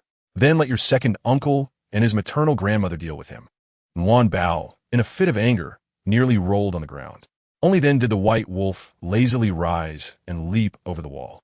Frustrated, the little dumpling nearly lost her composure. Fortunately, the Xiao family was reasonable. Old Master Xiao articulated what needed to be said without Liuang's prompting. Over the past year, Liugang had frequently visited the Xiao household, fostering a growing camaraderie with Old Master Xiao. Nevertheless, Liuang's wife still enjoyed gossiping with old Madame Yao, leaving him unable to share anything with her. "Cool, I want to go out and play with my brothers," the little dumpling declared, marching towards Lin Shi. Having just sipped cool water from the vat, Lin Shi felt her ire dissipate and waved her hand weakly. "Go ahead, let your second brother carry you. Don't forget to bring a bai." The little dumpling was already being hoisted onto Xiao Zhonglang's back, and a distant call echoed, "All right." Xiao Zhonglang carried Nuan Bao, while Xiao Chunlang and Qi Shiyan bore a bamboo basket as they ventured into the mountains. Along the way, Xiao Chunlang animatedly recounted the incident with the wild boar, akin to a city storyteller, his tone lively, eliciting exclamations from Qi Shiyan every now and then. Xiao Zhonglang, bearing Nuan Bao, did not hurry. He cherished these outings with his sister, believing that good fortune would invariably follow. Chapter 34. Returning with abundance, second brother. Over there, the little dumpling pointed in a direction, and Xiao Zhonglang followed her lead. Soon, a vast expanse of prickly gourds came into view, their vibrant red hue resembling a sea of fiery clouds. "So many," the little dumpling clapped enthusiastically. "Isn't this the path you indicated?" Xiao Zhonglang asked. The children dashed towards the gourds, with the little dumpling showing no concern for her two brothers, while Qi Shiyan, the unfortunate soul, had to be extra cautious. Since moving into the Xiao household, his misfortunes had significantly diminished, especially when near the little dumpling. However, should they drift apart, oh no, he would surely stumble. This was the best-case scenario. After regaining his footing, he quietly positioned himself 3 steps away from the little dumpling, closely following her. "Don't rush, Yenge. Nuan Bao will heal you," the little dumpling declared, shaking her tiny fist vigorously to express her resolve. Qi Shiyan merely smiled. If it were merely a matter of detoxification, there would be some hope. Who in this world could truly resolve the issue of ill fortune? Brother believes in you. I look forward to the day when Yuan Bao allows me to walk the streets and find gold raining from the heavens. Qi Shi Yin ruffled the little dumpling's adorable tuft of hair, slightly disheveled. Stay still. Let me fix your hair, he said, though he too was merely a half-grown child. Appearing more mature due to his experiences, yet still retaining a childlike spirit. Yuan Bao sat on the grass, resting her chin on her hand, while Qi Shi Yin diligently styled her little tufts of hair. The warmth of the moment seemed to soften the breeze. Does it hurt? Qi Shi Yin asked, worried that he might tug on her hair. Yuan Bao, fearing discomfort, quickly shook her head, causing the small tuft he held to unravel. Defeated by this lively little treasure, Qi Shi Yin instructed Yuan Bao, keep your head still and don't shake it. That will do. Yuan Bao remained still, wanted to look beautiful. While she awaited the final touches, Qi Shi Yin's forehead glistened with sweat. Xiao Chunlang brought over the prickly gourds he had picked. Sister, try one. They are delicious. After harvesting so many, let us have Liang make jam. She carefully picked a red prickly gourd and placed it in her mouth, exclaiming, so sweet. Captivated by the flavor, Yuan Bao jumped for joy. Do you hear that? Xiao Zhonglang whispered. The little dumpling's eyes sparkled with excitement. Meat. Meat is coming. The group quietly hid behind a tree, spotting a roe deer emerging from the forest. Its eyes glimmered faintly red, seemingly searching for something. Its nose twitched, and it began to approach their direction, prompting the children to instinctively lean back. It was unclear who had stepped on a twig, causing a noise that halted the deer in its tracks. Yet, its nose continued to sniff the air, irresistibly drawn closer. Silly roe deer. Xiao Zhonglang weets with all Yuan Bao. It's attracted by the scent of the prickly gourds. The little dumpling glanced between the prickly gourds and the approaching deer. She picked up the basket and stepped forward. The deer's eyes remained fixated on the basket, even as Yuan Bao stood before it, unperturbed. Though the deer was not particularly large, Yuan Bao appeared even smaller beside it. Qi Shi Yin felt a pang of anxiety at this scene. Despite his guards being nearby, he did not wish to gamble with Yuan Bao's safety. Just as he was about to rise, he was restrained by Xiao Chunlang. If you go now, you might startle the deer, and if it steps on Yuan Bao, that would be perilous. Xiao Zhonglang reassured, nothing will happen. This was perhaps an unexplainable trust in Yuan Bao. Just as the last time she had not eaten enough and cried for 3 days, it had rained for 3 days. It was reminiscent of the light on her fingers today and the unutterable old Madame Yao. Contemplating the scene from earlier, Qi Shi Yin relaxed. A faint pressure radiated from Yuan Bao. Lie down. The deer's legs buckled, and it collapsed before Yuan Bao. She placed her hand on its head, and the poor creature succumbed. What seemed like a calm and uneventful moment was, in fact, quite astonishing. When the children approached, they heard the little dumpling murmuring. Yuan Bao doesn't teeny to choose. Yuan Bao wants them all. Shall we carry it down? Xiao Chunlang inquired, fetching a branch to assist his brother. Yuan Bao eagerly raised her hand. Yuan Bao can help. Xiao Chunlang chuckled awkwardly. Sweetheart, we are girls. We must look lovely. Let the brothers handle this rough work. Aya! A sudden commotion erupted. Did Yingu fall again? Qi Shi Yin emerged from the woods, clutching 2 mountain chickens. He had merely intended to relieve himself, but a mountain chicken had unexpectedly flown onto his head. Wow, Yingu is amazing. More meat. At that moment, Qi Shi Yin's expression was one of bewilderment, for they had directly landed on him. Xiao Tuanzi covered her mouth, realizing that her earlier display of dragon-like prowess had startled the mountain chickens, allowing Yin Gij to reap the benefits. The last time they ascended the mountain, everyone returned laden with spoils. Qi Shi Yin carried the warm treasure with utmost care, mindful that he was only 4 years old himself. Fortunately, they had not ventured far when Lin Shi arrived with Bai Lang. What is this? Lin Shi exclaimed, observing the children descending the mountain with a bounty of roe deer and mountain chickens. A most impressive sight. Liang, warm treasure is here. She saw Lin Shi leap excitedly in Qi Shi Yin's embrace, and the two promptly tumbled to the ground. Lin Shi, exasperated, remarked, how can your Yin Gij possibly carry you? Look, you've both fallen. Liang, prickly gourd, shall we make jam? Sweet, Liang can eat, warm treasure suggested, feeding a handful of prickly gourds towards Lin Shi's mouth. Bai Long, hearing Lin Shi's question, stumbled, nearly tripping over his own feet. Typically, Lin Shi could sense Bai Lang's pride through its movements, yet at this moment, she observed genuine confusion and shock upon the wolf's face. Lin Shi, who usually felt a twinge of apprehension around the wolf, was now furious. "Where have you been? Warm Treasure went up the mountain. Why didn't you follow her? If it weren't for my urgent search for the children, I would have liked to thrash you with a stick. Warm Treasure promised me she would take you along. Where did you wander off to?" Lin Shi scolded, her words unceasing as she searched for him. Bai Lang, feeling overwhelmed, thought, "Do you think I cannot speak?" Lin Shi consumed the prickly gourd, then adopted a serious demeanor. "Warm Treasure, didn't you promise your mother you would take to buy up the mountain? I found it sunbathing in the backyard. Humph, no meat for you today." Lin Shi declared angrily, leaving Dabai to seek help from Xiao Tuanzi. Xiao Tuanzi, her eyes twinkling, replied, "Liang, I sent Dabai on an errand. Tell me, how did it go?"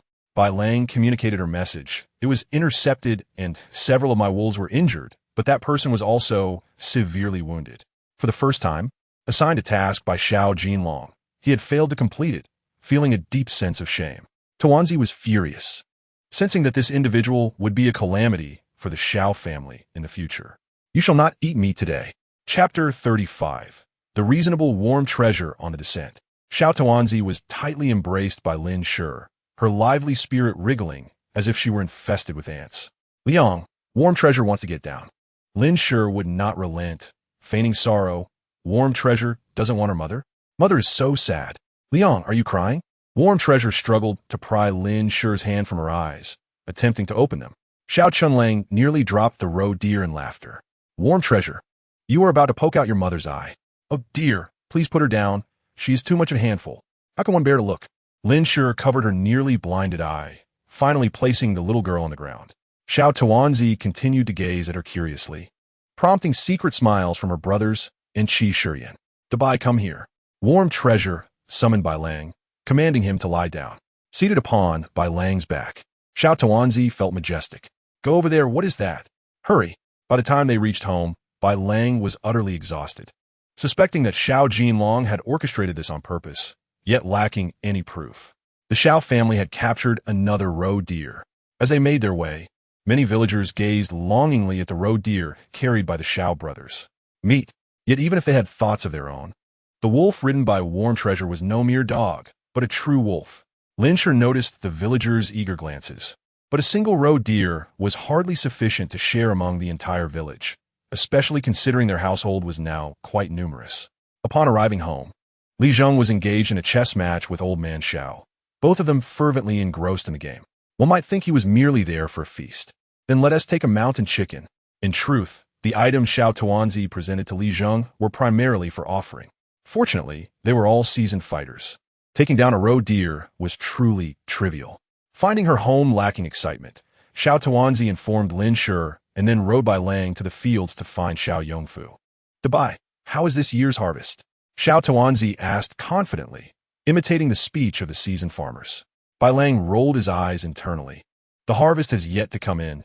The subordinate does not know." "Then you shall not eat meat today." Bai Lang was furious, seeking every possible excuse to voice this childish remark. Tuanzi laughed mischievously. "Warm Treasure is only 1 year old. She should be a bit childish. You will not eat meat this month. Is there any tofu? You have switched to eating tofu now. I want to die." Duh. Warm Treasure has come to fetch you." Spotting Xiao Yongfu, she called out excitedly. Xiao Yongfu was watering the plants. "Warm Treasure, what will you do if you get sunburned in this heat?" He placed a straw hat atop Xiao Tuanzi's head, completely covering her face. "Ha ha ha. Warm Treasure is gone. The joy of childhood is indeed simple." Bai Lang scoffed. "Childish. Is all this land ours? The vegetables and seedlings are lush and green." Xiao Yongfu cast a knowing glance at the little girl. "Yes, we originally had only 2 mu, but later Li Zheng allocated us over 10 mu. No matter what we plant, it flourishes remarkably well, especially after that rain. Vegetables are harvested monthly, and the rice has grown exceptionally heavy." Warm Treasure dismounted from Bai Lang and ran in her family's fields, touching this vegetable and that seedling. Standing on the ridge, Xiao Yongfu observed how, wherever Warm Treasure wandered, the seedlings seemed to bow in her presence, as if greeting her. Though many peculiar occurrences surrounded Warm Treasure, this sight astonished both Xiao Yongfu and Bai Lang. Xiao Yongfu could not help but ponder what remarkable personage his daughter truly was. Strangely, he recalled the delightful dragon she had drawn that morning. Yet upon reflection, who has a dragon deity that is merely a child? Dada, I just discussed life and reason with the seedlings. They will grow even better in the future. Warm Treasure proudly declared, in the future, Warm Treasure will take care of everyone. Xiao Yongfu chuckled at his daughter's adorably earnest demeanor. You even reason with the seedlings, ha ha ha. Then he remembered the seedlings bowing earlier. Did they agree? Xiao Yongfu thought Warm Treasure was merely teasing him, but the next morning, when he ventured to the fields, he was nearly frightened out of his wits. The seedlings and newly sprouted grains had grown wildly. Even the reserved seeds had flourished beyond the norm. This would be a story for another time. Where did the roe deer come from? Xiao Yongfu was still unaware that his daughter had captured one. Warm Treasure caught it. Warm Treasure is the greatest. The little one excitedly recounted what she had overheard at the village head's place. Xiao Yongfu paused. My dear daughter, let us keep this between ourselves. Do not let your mother hear it, or your roe deer meat will turn into vegetables. Warm Treasure seemed to grasp that this was not a favorable comment, quickly covering her mouth and nodding, raising her little finger to shake it, indicating she would remain silent. The poor Xiao brothers were oblivious to the fact that they were taking the blame for old man Xiao. The roe deer meat was tender and rich, and this particular one was quite plump. As it roasted, the fat sizzled on the fire, releasing an enticing aroma that wafted far and wide. Widow Lu, who had come to assist, saw Warm Treasure and pressed a few pieces of roasted meat into her hands, all without chili. In the past, Lin Shi had been bullied by old Madame Yao, and Widow Lu was among the few in the village who had spoken up for her. Even their family's pickled vegetable stall was watched over by Lu's son, Zhuzi. The bond between the two families was indeed strong. Warm Treasure accepted the skewers, beaming sweetly. Thank you, Auntie. Soon you will have a daughter-in-law.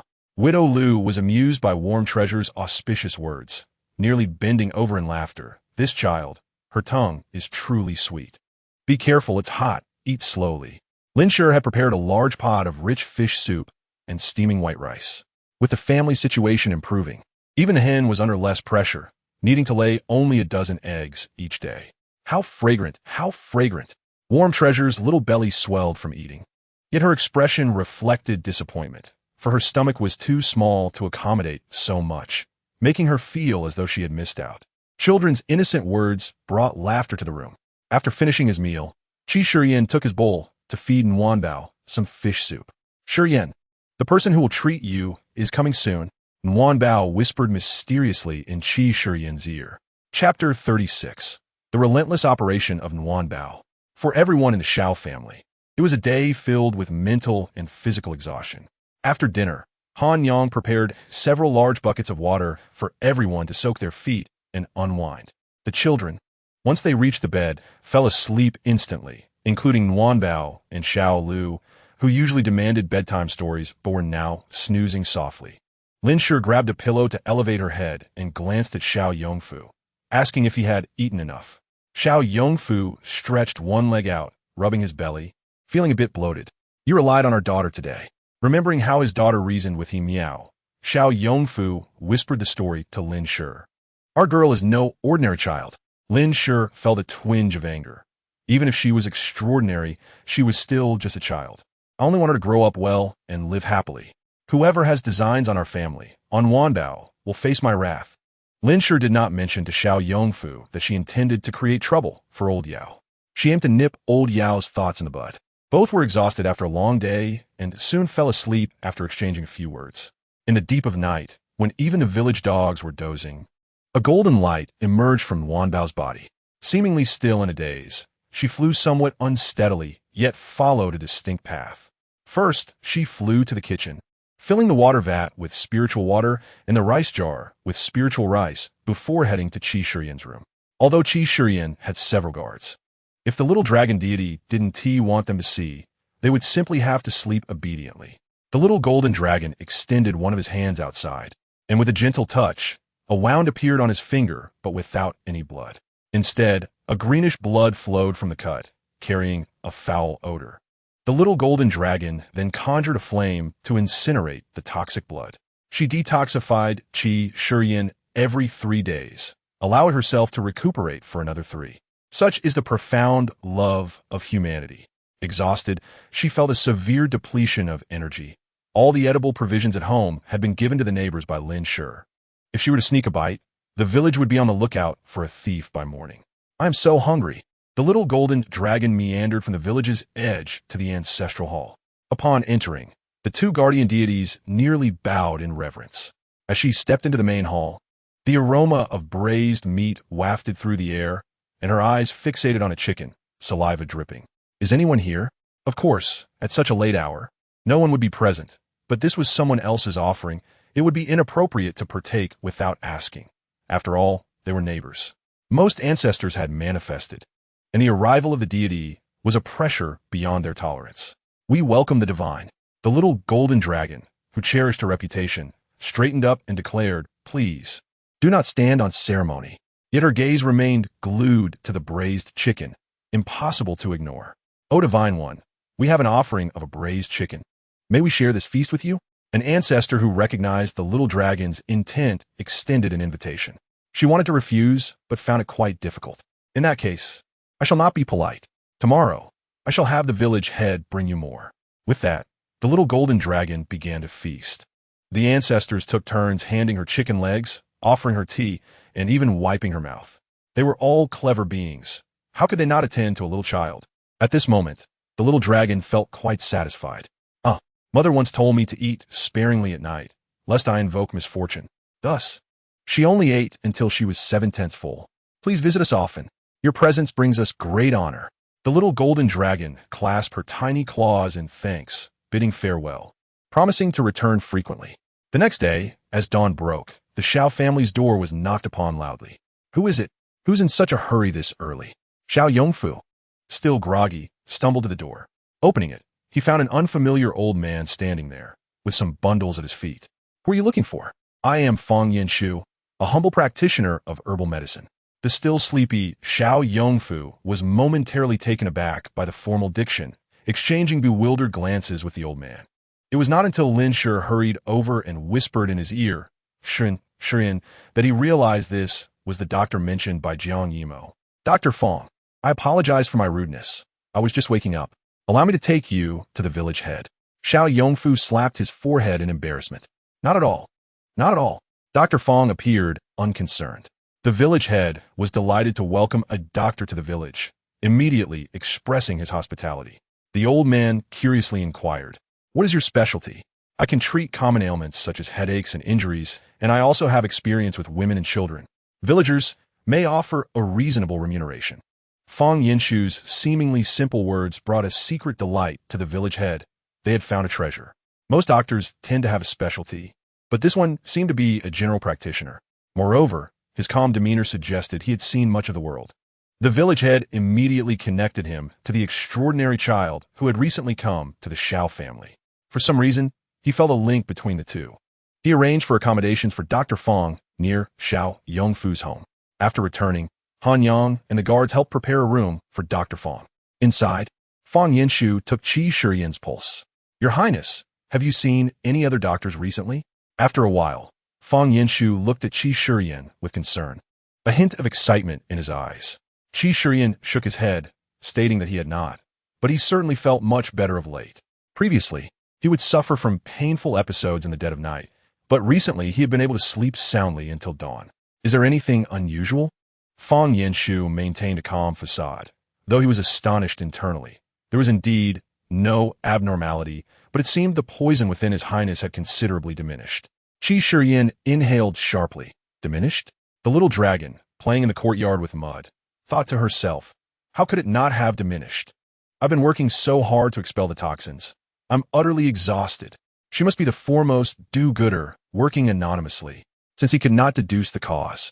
Fang Yinshu decided not to dwell on it, knowing he was present and would surely notice if anyone treated his highness. If the little dragon knew his thoughts, she would surely say he was overthinking. As Dr. Fang stepped outside, he noticed some ginseng and loquat leaves in the yard.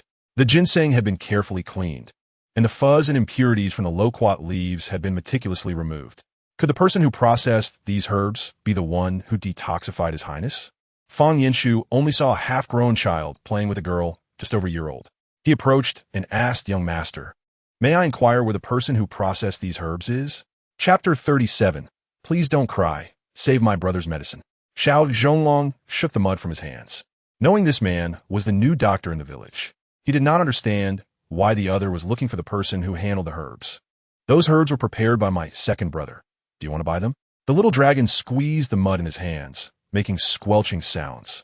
Dr. Fong had arrived in haste and had not inquired about the Xiao family circumstances from Jiang Yimo. He assumed they were merely ordinary farmers and felt somewhat superior. Thus, upon hearing Wanbao's words, he merely thought she was trying to sell him the herbs. Where are your elders? Had it not been for the impressive craftsmanship of those herbs, he would not have wasted his breath on 2 children. Wanbao tilted her head, feeling a bit upset. This old man actually doubted her words, emerged from the house, and was greeted by the sight of New Nbo's cherubic face, brimming with indignation, rendering her utterly adorable. Meanwhile, Xiao Ngling was frantically attempting to soothe her. New Nbo, who has offended you? He inquired, approaching her and naturally lifting the little bundle into his arms, disregarding the dirt that adorned her hands. The little one pouted, pointing her grimy finger at Fingynsh, exclaiming, "He does not believe New Nbo. Those medicines were concocted by second brother." New Nbo, flustered and on the verge of tears, struggled to articulate her distress. Fingynsh opened his mouth to defend himself, but upon realizing he was about to argue with a mere child, he felt utterly foolish. He could only smile, adopting an expression that implied he would not stoop to her level. However, noticing New Nbo's impending tears, Chi Shuri shot him a glare that conveyed, "You are the villain here. Do not cry. Even the heavens acknowledge our New Nbo's unhappiness," Chi Shuri said, gesturing toward a gathering storm cloud. This remark sent shivers down Xiao Ngling's spine. "New Nbo, you must not weep. If it rains, all my efforts will be in vain. The medicine cannot come into contact with water," he whispered urgently. Moments ago, the clouds had darkened the sky, and the wind howled, but unexpectedly, the gusts ceased, and the clouds dispersed. Xiao Ngling quietly commended New Nbo from behind, pleased that she had safeguarded his medicine. Seeing that New Nbo had stopped crying, he finally turned to Fingynsh, stating, "Those medicines indeed belong to Brother Ngling. He personally ascended the mountain to gather the ingredients and crafted them with his own hands." Fingynsh had no reason to doubt his master's words. He cast a lingering glance at Xiao Ngling, admiration evident in his eyes. Although the technique appeared somewhat juvenile, the execution was commendable. Xiao Ngling, however, turned his head away, dismissing the praise. After all, he was merely a 10-year-old child, still simmering from earlier neglect. Fingynsh chuckled lightly, said no more, and departed from the Xiao family courtyard. The medicines were intended for sale to JSHT, and should any mishap occur, it would result in a substantial financial loss. Had Fingynsh known that the herbs prepared by Xiao Ngling were worth only a few dozen taels of silver, he would have lamented the loss. New Nbo, puffing her chubby chin upward, proclaimed proudly, with New Nbo around, "Fear not. New Nbo can outshine everyone." "Must you be so fierce?" Xiao Ngling hastily waved his hands. "No need to outshine. Just refrain from rain." He was taken aback at his own childish banter, as if the weather could be dictated by New Nbo's whims. Kishine, holding New Nbo, paid no heed to their conversation, seemingly oblivious to the absurdity of their exchange. New Nbo expressed her desire to seek out Ngu. Tired of playing in the mud, she wished to check if the seedlings they had discussed yesterday were behaving properly. "Very well, let us find your third brother," Xiao Ngling replied, shouldering a basket and taking New Nbo from Chi Shuri's embrace, leading the 2 children to the fields. Today, the village seemed unusually tranquil. The massive tree where the elders typically congregated was devoid of any presence, save for a few yellow dogs idly chasing their tails. "Why are there so few people? Is father all right?" Xiao Ngling noticed their land surrounded by a throng of dark figures and hurried over. The little one thought to herself, "Father is fine. It is our land that is in trouble." As Xiao Ngling squeezed through the crowd while holding New Nbo, he spotted his father encircled by people, seemingly being questioned. "Second brother, look, This is the territory newfound has secured for you. Newfound declared, gesturing with her short arms. While lacking in grandeur, her cuteness was abundant. At her words, both Xiao Zich Ngling and Chi Shuri inhaled sharply. Has the rice fully ripened? It was still early August, and the harvest was 2 months away, yet their rice had matured overnight. The only one to notice the 3 children was the village head. With a twitch of his eyelids, feigned ignorance. Last night, an ancestor had appeared in a dream, proclaiming a divine visitation. This morning, upon visiting the ancestral hall, he discovered cleanly picked chicken bones and quietly tidied the area. The ancestors would not deceive him. Yet the remarkable abilities of the children must remain undisclosed. If such young ones were exploited by the unscrupulous, what would become of the abundant rice before them? He was undoubtedly elated. The rice stood out as extraordinary, with the grains so plump they nearly bent the stalks. Besides the initial excitement of seeing the harvest, Xiao yearned to depart from the scene. Questions flooded in from every direction. Why had their rice ripened overnight, and how had their yields become so prosperous? Could he confess that his daughter had imparted wisdom to the rice, convincing them to flourish? After contemplating numerous thoughts, the village head raised his hand and cleared his throat. Villagers, quiet down. You will not derive any answers by bombarding him with inquiries. Allow me a moment to converse with YNGF. As the village head held absolute authority, his words elicited immediate silence. YNGF, do you recall the promises you made to our ancestors during your last visit to the ancestral hall? With so many eyes upon him, he could only hint at the matter without being explicit. Xiao YNGF's eyes widened, and he suddenly knelt, exclaiming, "Blessed ancestors, your spirit has manifested."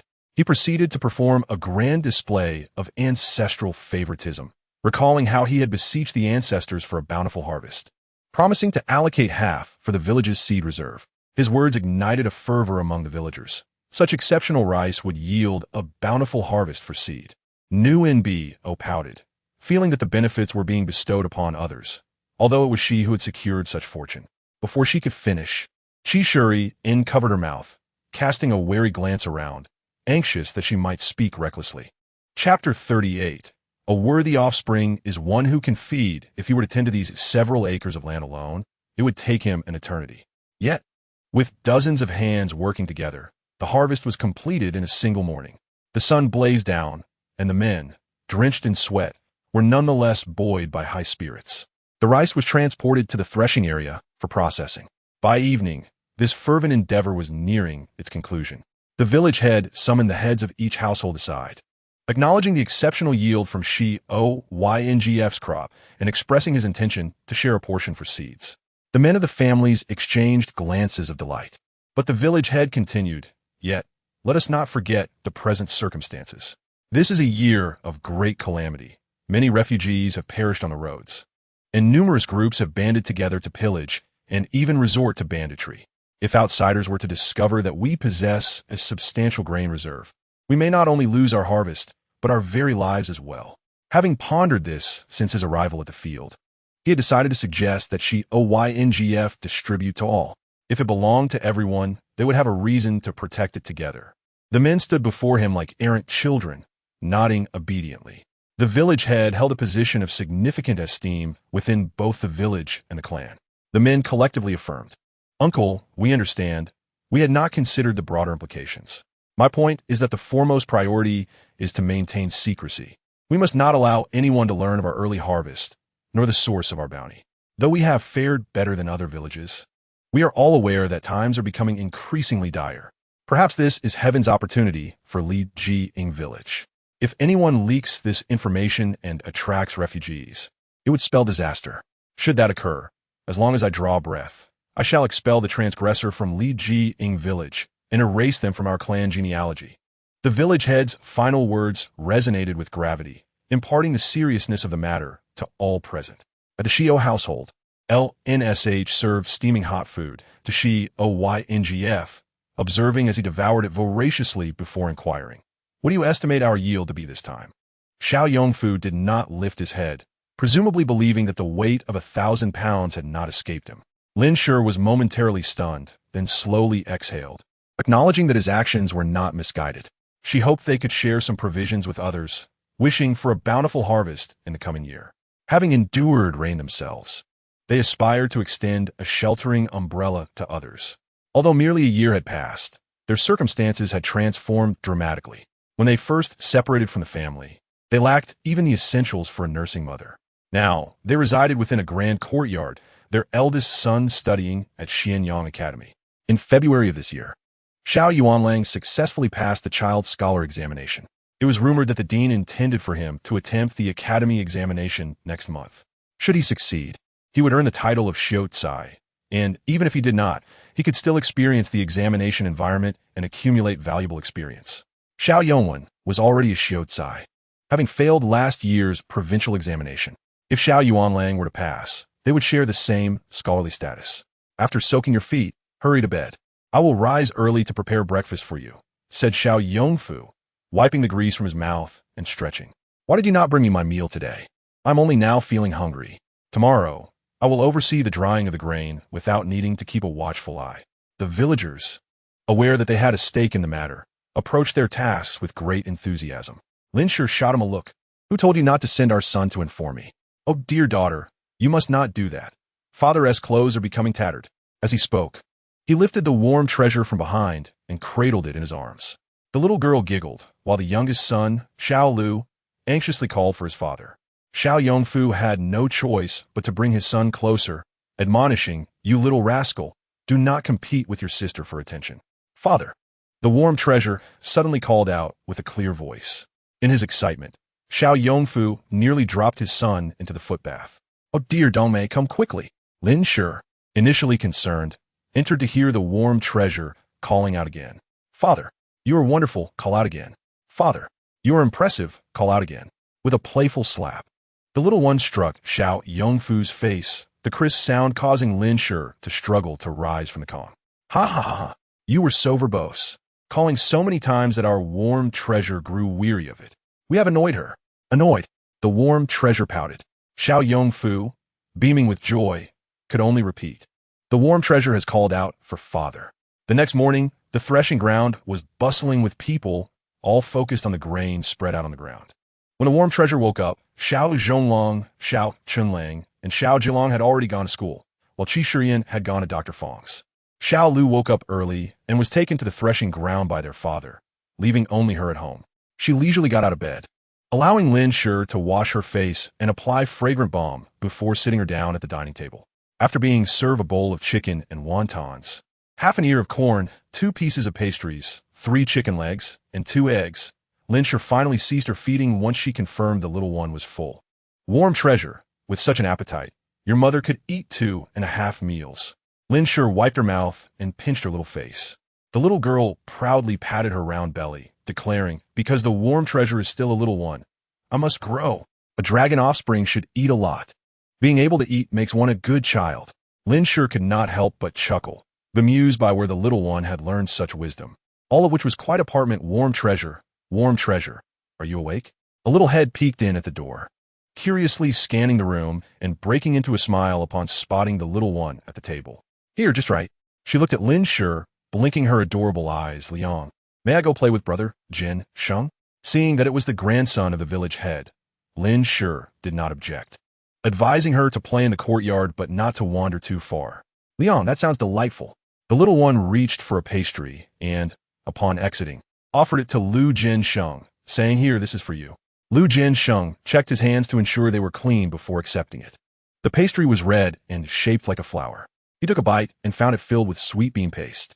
Delicious. Initially, Lu Jin Sheng was reluctant to play with the warm treasure, thinking her too young to converse properly, while he was already a 5-year-old big boy, and they could not play together. However, the prospect of receiving a piece of pastry every time he sought her out, each one different from the last, proved irresistible. Moreover, this little milk dumpling did not cry or fuss, could climb and play, making her exceptionally entertaining, thus increasing his visits to her. Hence, the adage holds true: to win over a playmate, one must first conquer their appetite. After taking a bite, Lu Jin Sheng refrained from further indulging, instead taking the warm treasure's hand and leading her outside. With all the adults at the threshing ground, the path was deserted, and the 2 children began digging for mice not far from the Xiao family's home. Lu Jin Sheng dug with one hand while holding the pastry high in the other, Suddenly, a hand swooped down, sending the pastry flying. They both found themselves covered in dirt. Chapter 39. Not playing with the ugly monster Lu Jin, Sheng stared momentarily at his empty hand, then noticed a foot coming towards him. He quickly scooped up the warm treasure to evade the impending kick. The warm treasure rubbed her eyes, which had gotten dirt in them, causing them to redden. Lu Jin Sheng glanced down at the child in his arms and angrily addressed the culprits. Dogsy, Xiao Di. What are you two doing? Throwing dirt all over us. Xiao Di looked at the warm treasure with disdain. We're just playing in the dirt. Can't you see? Xiao Di was Xiao Yongwen's daughter, and Dogsy was their neighbor. The two often played together, maintaining a close bond. Lu Jinxing shot Xiao Di an annoyed look before gently placing the warm treasure on the ground and wiping the dirt from her face. We were crouching right here. Are you blind? Though he was only 5, he was not short, and he stood tall before the 8-year-old Xiao Di. Dogsy, however, was stout and pushed Lu Jinsheng, saying, I've disliked you for a long time. The village head's family was among the more affluent in the village, enjoying better living conditions than others. Brother Jin Sheng. The warm treasure gasped as she saw Lu Jin Sheng being shoved. She attempted to rush to him, but Xiao Di seized the warm treasure's little tuft of hair, exclaiming, Naughty girl. The warm treasure cried out in pain, ouch. You're hurting my hair. She pushed Xiao Di away. Xiao Di stepped back 2 paces and, noticing the fallen pastry on the ground, stomped on it angrily, raising her hand to strike the warm treasure. That was my mother's pastry, you wicked child. You're in for a bad day. The warm treasure puffed up, asserting that the dragon god could make his words manifest, though she typically refrained from using such powers. Xiao Di, dismissing the curse of a mere 1-year-old, believed that she would not be the one to suffer misfortune. Lu Jinsheng grew anxious as Dogsy's foot neared. He noticed Xiao Di preparing to hit the warm treasure and took the kick himself, standing up to shield her. The two stood in front of her, blocking the way, and Lu Jinsheng regretted bringing the warm treasure out of the courtyard, realizing no one could hear their calls for help. Ginsheng, I just want to play with this little girl for a while. She is my sister after all. Xiao Di had originally been at the threshing ground, but after old Madame Yao's disturbances, the villagers had grown averse to her family. To her surprise, she spotted the warm treasure from afar. Recalling the harsh words old Madame Yao often spoke at home about how their family deserved to live in a nice house, while Xiao Nuanyang, that wretched girl, ought to be sold as a child bride for money. Seeing the warm treasure in her new pink attire, a stark contrast to her own worn clothes, Xiao Di felt a surge of jealousy. Furthermore, the pastry, both beautiful and fragrant, was something Lu Jinsheng could enjoy while she could not. Consequently, she instructed Dogsy to throw dirt and blocked Lu Jinsheng, intent on teaching that little girl a lesson. The warm treasure does not wish to play with you. You ugly monster. The warm treasure's anger bore serious consequences. It must be noted that the term ugly monster possesses formidable power, capable of affecting women from the age of 1 to 80. After being forced into housework, Xiao Yao sure had no time to manage her, leaving Xiao Di to spend her days playing outside. As time passed, her skin became exceedingly dark, even darker than Lu Jinxing. She resembled a coal ball, her teeth a sickly yellow, and she was playing with Nuanbao, as if trying to disgust her. Lu Jinxing covered her mouth, exclaiming, What do you mean by death? Quickly say poo poo poo. Children speak without reservation. Poo poo poo. Children speak without reservation. Nuanbao giggled, revealing her small white teeth and playfully pointing at her own teeth. This infuriated Xiao Di, whose eyes turned red with anger as she commanded Guzi, beat them. Lu Jinsheng shouted back, Guzi, if you dare to lay a hand on them, I will have my grandfather expel your family from the village. This statement proved effective, halting Guzi's raised fist. He could create chaos privately, but he must not bring trouble to his family. The village head is akin to a king, a lesson imparted to every child in their home. Yet Nuanbao persisted. Your hair is messier than a chicken's nest. Even my hens wouldn't lay eggs on you. You're too filthy. And you're so dark. Does that mean your skin is thick too?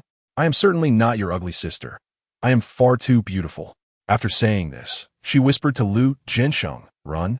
Lu Jinsheng took off, and behind them came the heart-wrenching cries of the unfortunate. Once they reached the threshing ground, Lu Jinsheng could run no more, believing they would not pursue any further. Nuanbao raised her chin, declaring, They won't chase us. They're just a bunch of whimpering fools. Lu Jinsheng chuckled. Are your eyes still hurting? Nuanbao nodded, pouting it hurts. If only I had a chicken leg to eat. Even the act of speaking freely can be exhausting. As she was still a little one, Lu Jinxing mused, I have never been educated, so do not deceive me. He chuckled, alas, I cannot conjure a chicken leg either. Nuanbao thought to herself, I have some of my dragon god space, but I cannot retrieve them. My abilities are insufficient. I know a place where we can find some. Allow me to take you there, she said with an air of mystery.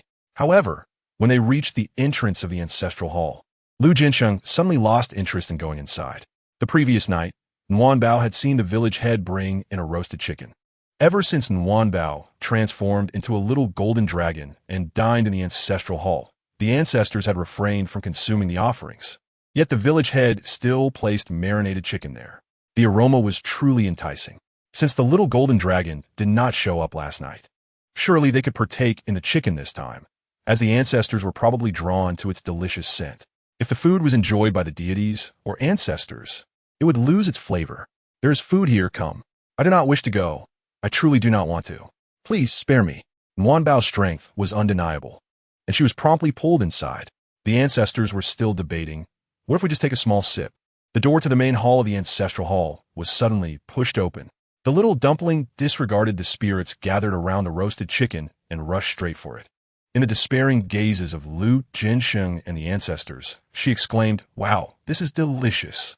She wished to share it with Lu Jinsheng, but anticipated that these spirits would seek out the village head to discuss life, which would certainly result in trouble for her brother. For the good of all, she decided to endure the burden alone and devour it completely. She gnawed at it as cleanly as before, though this time no one was there to offer her water, leaving it somewhat salty. Lu Jinsheng thought to himself, you scold and eat marinated chicken, and yet you're not thirsty. Who is? He now genuinely admired this girl. To his astonishment, a teacup suddenly appeared and came to rest at Nuanbao's lips. She gulped it down, saying thank you. Just as she was about to pull Lu Jinsheng outside, he dashed out with a shout. Nuanbao shrugged, helplessly. Disrespecting our ancestors? You can always report to the village head. She was unaware that her suggestion would be acted upon that very night, and for several days thereafter, she would not see her brother Jinsheng. As Lu Jinsheng fled, Nuanbao strolled home alone. Upon seeing her mother, she immediately felt aggrieved. Mother, I was bullied. Chapter 40. Confrontation for justice. The distress of her daughter brought tears to Lin's eyes, and she hurriedly embraced Nuanbao, checking for any injuries before finally relaxing. Nuanbao, tell me, who did this to you? Lin longed to ask if it was Lu Jinsheng, but she refrained from leading her child. Nuanbao pressed her face against Lin's neck, inhaling her comforting scent. I was catching mice with brother Jinsheng, and Xiao Di came and pulled Nuanbao's little pigtails, hitting her like this. She mimicked the action of slapping. Lin's expression darkened instantly, her grip on Nuanbao trembling with rage. Where is Jinsheng? He protected Nuanbao, but was kicked. Xiao Yongfu's affection and love for his daughter could only be described as that of a doting father. He had endured the torment from those people for far too long. At the threshing ground, Xiao Yongfu conversed with several esteemed elders of the village. Upon seeing Lin approaching with Nuanbao, he smiled, only to be taken aback when he noticed Nuanbao was filthy, her hair a muddy yellow, her face a patchwork of black and yellow, and her pigtails nearly undone. The village head was stunned. He knew that his grandson, Jinsheng, had gone to play with Nuanbao. Lu Jinsheng. The village head bellowed, startling Lu Jinsheng, who had been hiding at the edge of the threshing ground. Nuanbao shook her head. It was Xiao Di and Guzi who bullied me. Brother Jinsheng did not bully me. He protected me and got hit instead.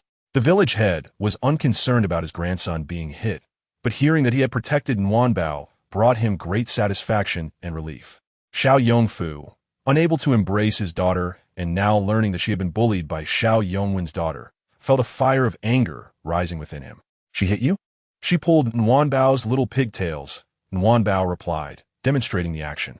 Lin's eyes reddened again, just as Lu Jinsheng, having heard his grandfather's voice, rushed over. Lin immediately pulled him into her embrace. Lu Jinsheng felt his face flush as Lin held him tightly, but upon hearing about the marinated chicken for dinner, he shook his head vigorously. Annie, I do not want to eat marinated chicken. He never wished to eat marinated chicken again in his life. Lin assumed he was simply being modest, as their family had plenty of meat aside from marinated chicken. Xiao Yongfu and the village head called Lu Jinsheng over to clarify the situation, which matched Nwanbao's account closely. "Uncle, you stay here. I must return to the old residence," Xiao Yongfu said, holding Nwanbao. Although his expression had calmed, his eyes were filled with uncontainable fury. The village head contemplated that if he intervened, he might complicate matters further. So it was better to remain vigilant at the threshing ground. "Very well, I will keep an eye on things here. You go. We cannot let Nwanbao suffer," he said, instructing his grandson. "You should accompany him as a witness, lest they accuse us of fabricating stories." "Yes, grandfather." Lu Jinsheng, who had previously felt discomfort at his grandfather's favoritism towards Nwanbao, now realized that in the future, Nwanbao would be akin to his ancestors. After all, someone who could garner such affection from the ancestors must indeed be more cherished than the ancestors themselves. When they reached the old residence, they were met with the sounds of quarrels and cries from within. Xiao Yongfu kicked open the door to the old house while holding Nwanbao. Inside, Lao Yao was tugging at Xiao Yao's hair, while Xiao Di sat on the floor, bloodied and crying, her face smeared with tears and snot. Upon seeing the newcomers, Xiao Di's eyes flashed with a mixture of jealousy, envy, and a trace of fear. Xiao Yongwen had never favored his daughter, never once holding her. Prior to the division of the family, only Xiao Yongfu had shown affection, often playing with her and offering her treats. Lao Yao released her grip and immediately turned her wrath upon Xiao Yongfu and Lin, who paid her no heed and directly approached Xiao Yao, grabbing her collar and delivering a resounding slap. Xiao Yao was momentarily stunned, screaming, "Lin, what are you doing?" Even Lao Yao was taken aback, as the usually gentle Lin had transformed into a fierce tigress. Lin would not release her grip. "What do you mean by allowing your daughter to bully my Nwanbao? You must explain this to me." Xiao Yao Shi harbored intentions to confront Lin Shi, yet her stature fell short of Lin Shi's height, and her arms lacked the length necessary to reach her. Lao Yao Shi's eyelids twitched slightly. Naturally, Xiao Yao Shi did not have the time to impart such lessons to her daughter, for they were all taught by Lao Yao Shi herself. Xiao Yongfu fixated on Lao Yao Shi, discerning from her expression that this mischief was undoubtedly her doing. He coldly inquired, "What have you taught Xiao Di?" Lao Yao Shi would certainly not confess. To assert her innocence, her voice grew even louder. "What have I done? Do not wrongfully accuse this old woman." "Wrongfully accuse you?" Xiao Yongfu gazed at her with indifference. "What do you have that I would covet?" Lao Yao Shi fell silent. Ignoring her, Xiao Yongfu approached Xiao Di, disappointment etched on his face. "Why do you bully Nwanbao? Have you forgotten how well your uncle treated you in the past?" Xiao Di, confronted by her uncle, who once doted on her, now bore a frigid demeanor, recoiled in fear. She wished to say nothing, yet her lips incessantly muttered, "She is a harbinger of misfortune. She should be sold as a child bride. Woe is me. Why do you all reside in the new house? It should be grandmother's." The implications were all too clear. Upon hearing Xiao Di's words, Lao Yao Shi struck her with her cane, the sound startling Nwanbao, who quickly clung to Xiao Yongfu's neck. Xiao Di's cries grew louder, her words spilling forth. "Why are you all so kind to this wretched girl? She should have been drowned at birth." Xiao Yongfu recognized these words bore Lao Yao Shi's tone and were utterly intolerable, swiftly sheltering Nwanbao under his shoulder and covering her ears. Nwanbao must not hear such words. Yet, unbeknownst to him, even without her ears, Nwanbao could still perceive the malice. Heartless little harlot, consuming the benefits of a Xiao family while inciting the eldest to split from us. Lao Yao Shi lunged to cover Xiao Di's mouth, but was tripped by Lin Shi. "Ah, wretched girl, if you dare utter another word, I shall tear your mouth apart." Xiao Di clasped her mouth, for these were words she never wished to utter. She had merely lost control in the moment, echoing Lao Yao Shi's usual rhetoric. Xiao Yongfu could never lay a hand on his mother, regardless of her actions. He simply could not. Yet each of those words struck at his wife and child, and he could no longer endure, directly addressing Lao Yao Shi. Leave Liugang Village. Chapter 41. Terrified Lao Yao Shi leapt up at Xiao Yongfu's words. "What do you mean, Xiao Yongfu? It was merely children playing around. Xiao Di is bleeding, and your wretched daughter is unscathed." Lao Yao Shi still failed to grasp the gravity of the situation, her words tumbling out haphazardly. Lin Shi had already released Xiao Yao Shi. Upon hearing this, she dashed to the kitchen, seizing a kitchen knife and rushing towards Lao Yao Shi. "Unscathed? Then shall I sever your arm without consequence? You won't die from it." Lao Yao Shi let out a cry, scrambling outside while shouting, "Murder! Help! Nguyen Bao glanced at the stunned Lu Jinsheng, pointing outside, urging him to follow. Lu Jinsheng wasted no time and ran off. Xiao Yongfu observed the two girls, Xiao Yaoshi and Zhao Di, embracing each other and crying. Where's Xiao Yongwen? Xiao Yaoshi shook her head. He said he had matters to attend to in the city and left early this morning. Suddenly, Zhao Di rushed to Xiao Yongfu, clinging to his leg. Uncle, I was wrong. I should not have bullied my sister. I will treat her well in the future. Please take me to your home. Grandmother keeps hitting me, and I truly cannot endure it. Nguyen Bao regarded the tear-streaked Zhao Di with disdain. Xiao Yongfu, an ordinary man, did not catch Xiao Yaoshi's quiet hints. Yet she did. Pretending to be pitiful before her father, the little one still held some faith in Xiao Yongfu. Xiao Yongfu, gazing at the niece he once genuinely cherished, felt a profound sense of regret. Even without hearing Xiao Yaoshi's words, his previous lessons had sharpened his perceptive abilities. He had not missed the calculating look on Xiao Yaoshi's face. Zhao Di genuinely seemed intent on visiting their home. Not out of fear of being beaten, but rather for their family's fortune. Had their lives remained as they were, even if she were afraid, she would not have uttered a desire to go to his home. Zhao Di, if you can refrain from bullying Nguyen Bao, Xiao Yongfu paused. Noticing Zhao Di's face brighten with hope. Then you may still call me uncle. If I learn that you continue to bully Nguyen Bao, I shall not hesitate to discipline you on your father's behalf. His tone darkened, causing Zhao Di to shiver, loosening her grip and retreating into Xiao Yaoshi's embrace. Nguyen Bao secretly made a face, as if she were unaware of Zhao Di's intentions.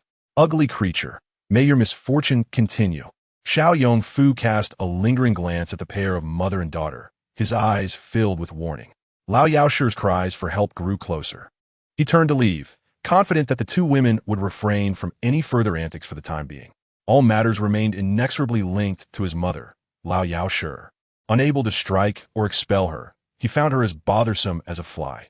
As simple-hearted as Xiao Yongfu was, he truly found himself at a loss when faced with such a scoundrel. Help! The moment he stepped outside, Nguyen Bao gasped, covering her eyes, unable to bear the sight. Lin Shi ran, her hair disheveled, wielding a kitchen knife, her foot planted on Lao Yaoshi's abdomen, her expression fierce as she glared at Lao Yaoshi. The coldness in her gaze made Lao Yaoshi feel as though she were a corpse. You spread rumors around the village every day. You have sullied my reputation. And now you wish to harm my daughter. Since you do not desire a peaceful life, let us perish together. I know murder is a crime. Should I kill you, I shall take my own life as well, accompanying you in death. Lao Yaoshi, having been seized by Lin Shi, found patches of her scalp torn and bleeding. Lin Shi's frenzied demeanor terrified her into calling for help. Spotting Xiao Yongfu emerge, Lao Yaoshi cried out, Yongfu, my son, come save your mother. Yet Xiao Yongfu coldly rejected her, uttering, to protect a mother is to be strong. I cannot save you. Lin Shi had declared that this time, if she did not subdue Lao Yaoshi, she would call for her father. Lao Yaoshi felt despair wash over her, realizing Lin Shi was dead serious. Indeed, Lin Shi raised the knife and brought it down with force. Lao Yaoshi felt a release in her lower body, a warm stream flowing down her legs. Xiao Yaoshi emerged to witness this scene, astonished to see her fearsome mother-in-law had been so frightened. Lin Shi stood up, spat disdainfully, and declared, Coward! If you dare commit any further misdeeds or plot against my daughter, I shall chop you into pieces. With that, she flung the knife to the ground and turned away, causing Lao Yaoshi to tremble in fear. Xiao Yongfu did not spare her a glance, instead walking to Lin Shi's side and taking her hand as they departed together. Cool, you are so powerful. Nguyen Bao wishes to be as formidable as you in the future. Nguyen Bao's words startled Xiao Yongfu. His little Nguyen Bao was the most adorable girl in the world and would never become like that. With her parents' protection, Nguyen Bao need only focus on her happiness. Lin Shi smiled gently. As long as Nguyen Bao is charming, the rest is up to you, my dear. Xiao Yongfu held Nguyen Bao tightly. Lin Shi glanced at Xiao Yongfu, teasingly asking, Are you suggesting that I am not gentle enough? Too fierce? My dear, you're the most gentle of all. Cool is the best, the kindest, the most adorable, the most beautiful, and the sweetest. Observing their daughter, he marveled at her eloquence. You are truly a charming little lady. Following behind, Lu Jinsheng kicked a stone, pondering, Grandfather, do you realize that my presence here is superfluous? In the afternoon, As the millet dried, weighing commenced. "Old uncle, I have 2,000 pounds here." A villager wiped his brow and spoke softly. "I have 1,500 pounds. The village chief took a ledger and noted each amount, ultimately dropping his pen to the ground upon tallying the final count. The men of the household craned their necks, eagerly awaiting the final announcement. 16 mu of land yielded a total of 16,000 caddies, translating to an astounding yield of 1,000 caddies per mu. As the village head concluded his announcement, gasps echoed around him. Even in years of normalcy, the most fertile lands would only yield a maximum of 280 caddies per mu. In recent years, plagued by calamity, the average yield hovered around 90 caddies. Remarkably, the grains harvested by Xiao Yongfu from his 16 mu surpassed the collective yield of the entire village. The village head and several elderly men were not surprised by the outcome. Seasoned cultivators could gauge the harvest potential even before reaping. Initially, it was proposed to allocate half of the yield, but now, distributing half would seem ostentatious and unfair to Xiao Yongfu's family.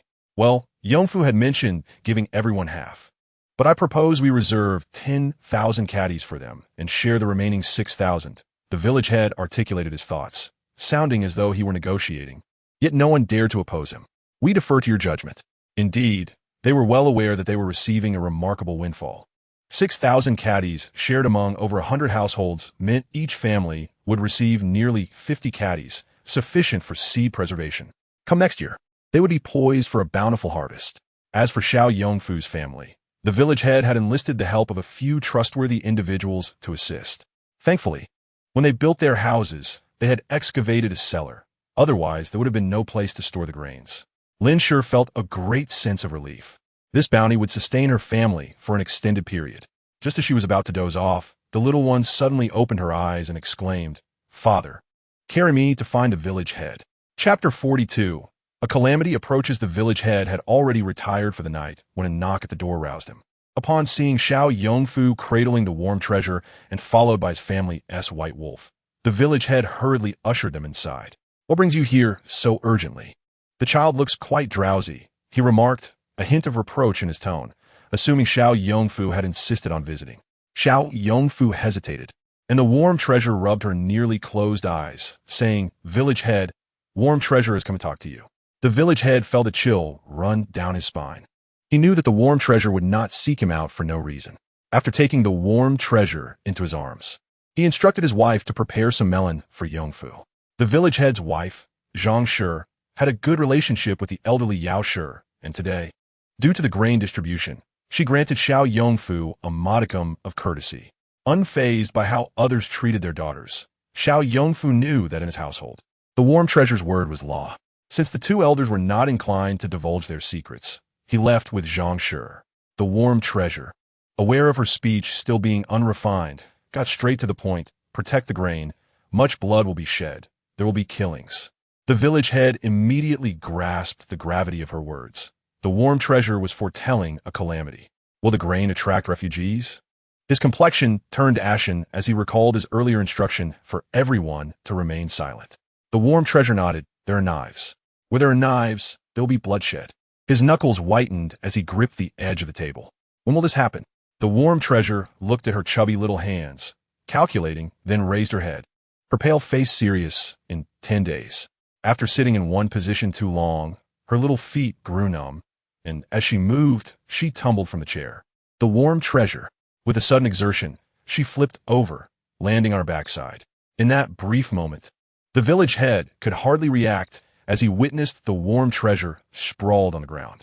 He rushed to help her, only to see her burst into laughter, revealing a row of tiny white teeth. There's a turn of events. The village head's face brightened. "What kind of turn? What should we do?" The warm treasure was unsure. She had yet to discern the turn of events. With a yawn, she expressed her desire to not be the only one disturbed tonight and wished to converse all night long. Leaning against Xiao Yongfu's shoulder, she began to doze off. Yet her mind lingered on the vivid images from earlier.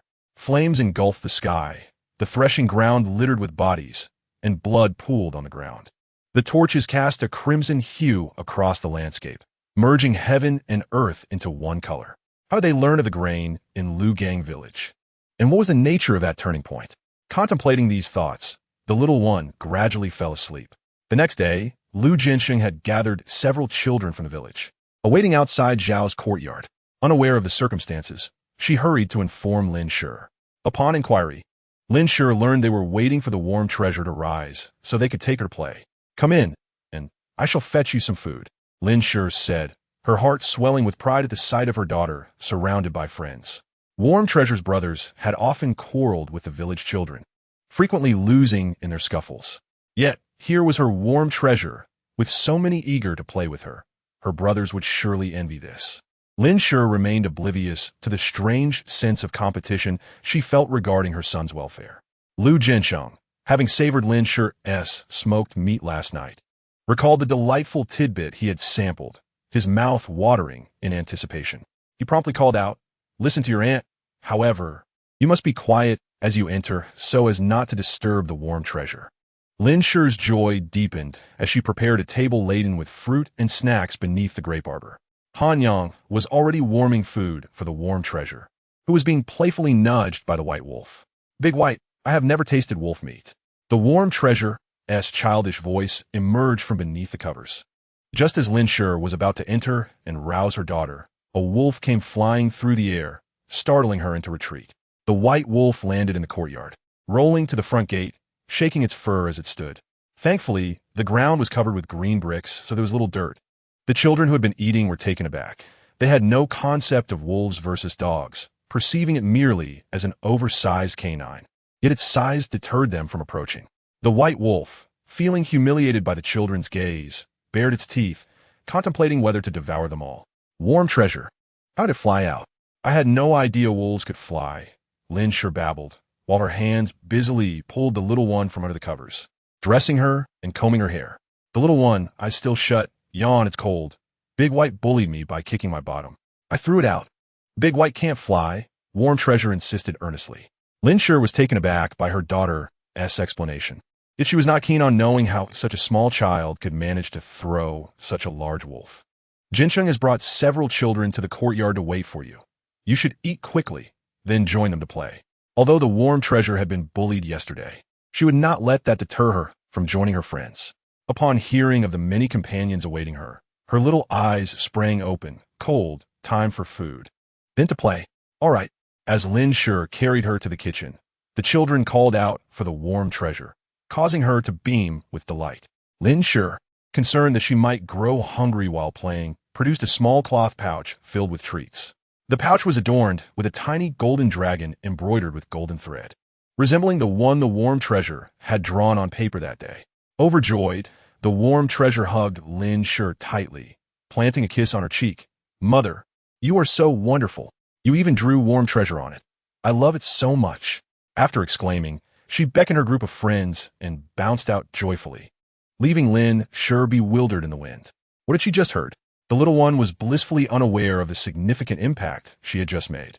Lu Jinsheng, having transitioned from fright to pride overnight, felt compelled to showcase this pride. Thus, he brought a throng of brothers to demonstrate what it meant to be an ancestor. "Warm Treasure, what shall we play today?"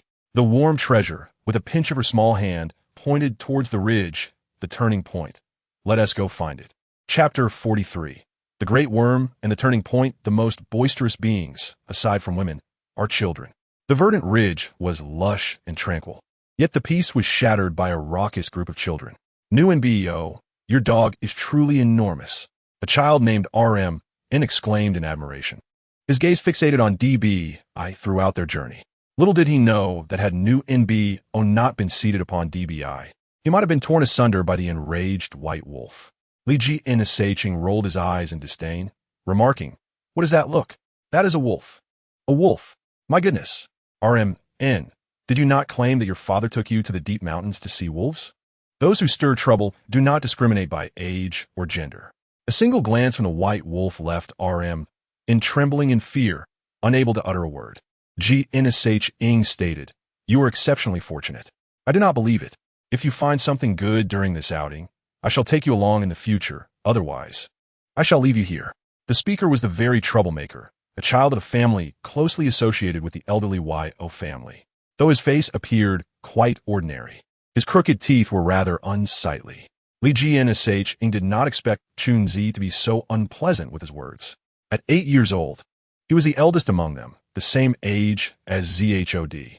He quickly organized his thoughts in his mind, but Newinbo was quicker. Casting a curious glance at this boy named Chunzi, "Are you implying that you only play with Newinbo when you can take advantage of her, and bully her otherwise? It is truly unkind of you to play with others merely for your own gain." Gnshing and the other children remained silent, but understood perfectly. Gnshing raised his hand, and everyone halted.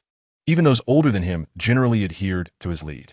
Chunzi's face flushed, and he turned to leave, though he muttered under his breath, "Beware of encountering the great beast." Newinbo beamed with pride, proclaiming, "Should it happen, you shall have no part in it." Once Chunzi departed, the atmosphere among the children indeed became much more harmonious. All of them were fond of Newinbo, taking great care of her along the way. Whenever they encountered mushrooms, they would share a portion with her, in addition to their own. "Stop! Over there!" Newinbo called out, pointing in a direction. "You all go behind DBI." They had scarcely taken a few steps when a ferocious roar echoed. The deep, anger-laden sound froze the children's steps. "It is a great beast. You all wait here." Newinbo's voice brimmed with excitement. She intended to witness the battle. Without a moment's hesitation, Gnshing pursued the white wolf. The children who followed beheld a large, striped beast engaged in combat with a man, immediately venerating the man as a hero in their hearts. Only Newinbo and DBI understood that this was no battle. Rather, the large beast was merely toying with the man, clawing at his shoulders and chest with ease, even languidly. In stark contrast, the man was already drenched in cold sweat, his steps unsteady. "DBI, do not ruin the tiger skin. I wish to make a quilt." After issuing the command, Newinbo lightly tapped DBI, contemplating and kindly adding, "If you die, I shall feast on wolf meat tonight. I shall not let your sacrifice go to waste." Just as the white wolf was about to leap, it suddenly stumbled. "How rude! Do you wish for my demise?" The white wolf's commotion startled the large beast, which tactically retreated a few steps. Upon seeing another massive white wolf approach, the man's eyes filled with despair. His trembling hand clutched the knife, his lips darkened and cracked, his pallid face glistening with sweat. The large beast emitted a low, threatening growl. Yet would the white wolf be intimidated? It smirked inwardly, for it was now a divine guardian. The large beast, incensed by the white wolf's disregard, felt its fighting spirit surge, for it was the king of all beasts. And what was a mere wolf? Both colossal creatures simultaneously howled to the sky, causing the children to clutch their heads in fright, their ears pained by the deafening roar. Beasts beyond the ridge, regardless of their activities, trembled and cowered upon hearing this sound. Newinbo scoffed, "If I unleash my dragon's might, all shall kneel before me." The man's already weakened visage turned pale as he coughed up blood in response to the roar. The white wolf and the large beast leaped simultaneously. As the white wolf extended its claws, its tail swept the man aside with tremendous force, sending him crashing down before Newinbo. She gleefully remarked, "See? Even without unleashing my dragon's might, the opportunity lies prostrate at my feet. I am your deity." She squatted down, asking, "Are you about to die?" The man cast a glance at the rosy-cheeked child, then coughed up more blood, fragments of his insides mingling with it. "Do you wish to die?" she asked in her innocent, childlike voice, but soon realized that it was not that he ignored her. He was simply on the brink of death, utterly unable to speak. Observing his countenance, she mused, "You should be a good person. Wow, the merit radiating from you is fading quickly. Newinbo will save you." As she spoke, her tiny fingers touched the man's forehead. The man's gradually cooling body suddenly warmed, as though placed in tepid water. He felt as if he were floating, rather than lying on the ground. His previously darkened eyes seemed to perceive an endless road, along which two slender figures, one white and one black, approached, accompanied by the faint sound of dragging iron chains. Suddenly, dazzling light enveloped him, revealing a charming little golden dragon soaring through the air.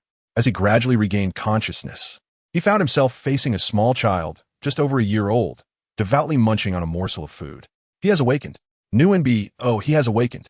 The chorus of several children's voices nearly caused the newly awakened man to faint once more as the cacophony exploded in his ears.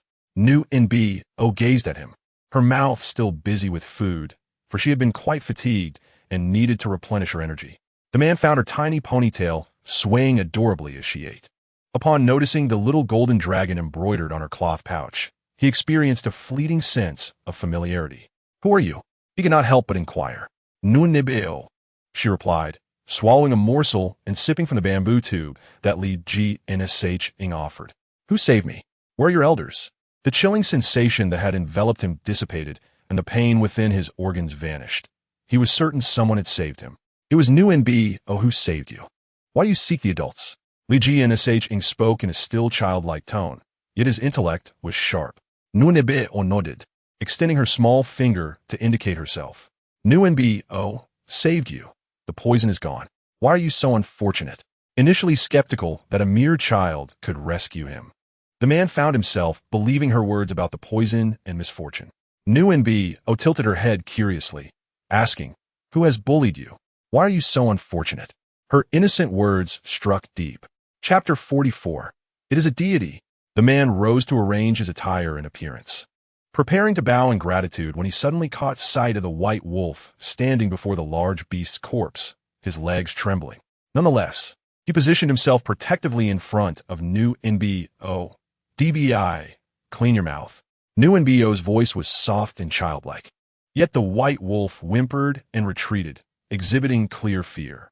Had the man not witnessed the white wolf's ferocity or been knocked aside by its tail, he might have believed it to be a docile creature. The white wolf's demeanor was genuine. It had instinctively released its pressure when Nunbeo encountered the black and white messengers of the underworld during her rescue of the man. The sudden eruption of divine dragon pressure had terrified the large beast and frightened the white wolf. At that moment, even a single insect dared not stir in the vicinity. Nunbeo was oblivious to these happenings, her focus solely on the opportunity at hand. The man, through Nunbeo's early remarks and the white wolf's behavior, comprehended her extraordinary nature. He immediately knelt, declaring, "I am LS. I am eternally grateful for your life-saving grace." Mississippi observing the man's dignified bearing and righteous spirit, Nunbeo hastily assisted him in rising. LS felt a surge of strength lifting him, and his expression grew more respectful. "I am a newly appointed governor of Yngshn, having offended powerful figures in the court. On my way to assume my post, I was poisoned and ambushed by many henchmen. My eyes reddened with emotion as I struggled to contain my sobs. I have become separated from my family, and my wife is with child." Nunbeo took a piece of dried meat from her cloth pouch and took a bite, stating that your face does not possess the fate of harming your wife and children, suggesting that a meeting is imminent. She then pinched her small hand, indicating it should happen soon. LS had long since believed in Nunbeo's abilities and was overjoyed. "First, let us address your misfortune. Without resolving this matter, it will be better not to meet your wife and children." Nunbeo found today's dried meat a bit tough, and her little teeth were somewhat fatigued. Upon hearing this, LS immediately restrained his joy. "I have been married for many years without a son or daughter, and my elderly mother at home has fallen ill with worry, repeatedly visiting the shrine to pray for a child." It turned out that LS's mother had spent a significant sum to invite a master from the shrine to bless them, and Lady L became pregnant that very month. However, concurrently, LS faced a series of demotions in court. He had once been an assistant minister of personnel, but was now relegated to the worst position in Kyugu, Yngshn prefecture. Furthermore, he encountered assassination attempts and poisoning, barely escaping to Yuling, only to be confronted by a monstrous creature. Were it not for Nunbeo's unexpected appearance, LS would likely have already crossed the Naya Bridge. Nunbeo whispered to DBI, questioning the omnipresence of the shrine, expressing her disdain for them. Biling, having failed in his previous mission, dared not respond. LS's child was, in fact, unrelated to the blessings. However, after the blessings, his fortunes plummeted, which indeed had ties to the shrine. "You have had your fortunes seized by another, borrowing your life." Nunbeo generally spoke succinctly when conveying important matters. LS had considered this possibility, as he had once been the top scholar and had risen swiftly. Suddenly being demoted, coupled with his physical ailments, led him to ponder these matters. The nightly chill and pain in your body will no longer persist, but full recovery will require time. The borrowing of luck has been interrupted. Should the other party discover this, they may reignite it. Thus, urgency is paramount. LS was astonished that Newinb even knew of his physical anomalies. The girl is indeed extraordinary. Newinb, with her chubby chin held high, declared herself a dragon deity. She retrieved a seemingly textureless red fortune pouch from her cloth pouch and added a handful of lustrous rice into it. Then, she made a gesture with her finger, and a drop of golden blood flowed out, which she lowered her head to. LS hurriedly bowed his head, as Newinb flicked that drop of blood onto his forehead. Liugang stared in astonishment as the golden blood instantly permeated LS's body. Could he truly comprehend this? LS was also taken aback. Could this little girl possibly be a divine being? Before he could ponder further, Newinb handed him the fortune pouch, instructing him to keep it close and to burn incense before it every morning at sunrise for 3 consecutive days. LS could not help but doubt. Yet as the golden blood seeped into his being, he felt a surge of warm, powerful energy enveloping him. He respectfully knelt in homage. Newinb, with an expression of calmness, solemnly accepted LS's reverence. In the next moment, she sensed a trace of faith power flowing into the little golden dragon's celestial form. In the dragon domain, the dragons in the midst of their cultivation were affected by a mysterious aura, ceasing their training and flocking toward the altar. In the celestial realm, the celestial emperor RNGS, who was playing chess with the star of Tai, suddenly paused, vanishing from the celestial realm. The dragon deity appeared beside the celestial emperor, reminding him of her previous claims that her dragon deity space could not be opened, that items could be placed within but not retrieved, and that she had accused him of locking it, ultimately stealing his ring. The celestial emperor, who had been smiling, seemed to recollect something upon hearing the last remark, nodding in pain as if recalling it vividly. It appeared that teemed had personally opened her dragon deity space. The celestial emperor maintained an impassive exterior but inwardly chuckled bitterly, wondering who claimed that teemed was biased. Nunige looked up, having just sensed the presence of teemed, feeling as though her little head was being patted. Teemed must have thought she resembled a dragon deity now. Encouraged by this thought, Newinb cleared her throat and sat upright with utmost seriousness. LS knelt on one knee and clasped his hands, expressing his gratitude, proclaiming that he would follow her orders without hesitation for the rest of his life. Little did he know he had latched onto a golden opportunity. Shortly thereafter, the children returned from the mountains with others, and upon seeing the monstrous creature, they were both frightened and amazed.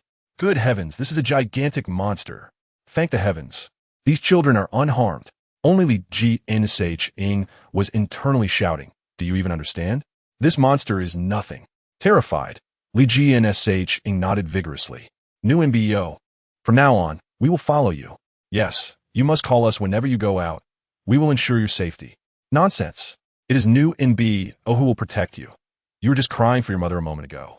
The children bantered playfully while several strong men carried the monstrous creature down the mountain, with Newinb riding her white wolf at the forefront, exuding the might of a bandit from a mountain stronghold. Lzhing, anxiously waiting at the foot of the mountain, saw Newinb with reddened eyes and exclaimed, "You encountered a monster again. My child, you have frightened me to death." Newinb patted her little chest, boldly declaring that with her around, one could face anything. "So don't worry, Lzhing." Newinb demanded the tiger skin, and the rest was left to your discretion. After saying this, she departed with LS. LS had yet to take office and was still being hunted, so the little group did not introduce him. Lzhing, along with the heads of several families, brought the prepared tiger skin, distributed meat, and extracted tiger bones to the Xiao family. In truth, this tiger had no connection to the children, but the LN family was generous, distributing portions to each household. LNSH, amused, embraced the greedy little one, Newinb, saying, "Little children cannot drink alcohol. Otherwise, they will become foolish." Newinb retorted that the nourishing benefits must prevail. Let it be destroyed. Chapter 45. Dragon Deity Space. Although Newinb could not drink the tiger bone liquor, she still, like a little tail, watched as HNNI cleaned the tendons and flesh from the tiger bones, roasting them over the fire until golden, then crushing them.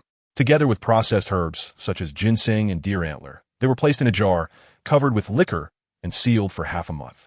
Even Dr. F.ing, upon hearing that they were making tiger bone liquor, came to seek a favor.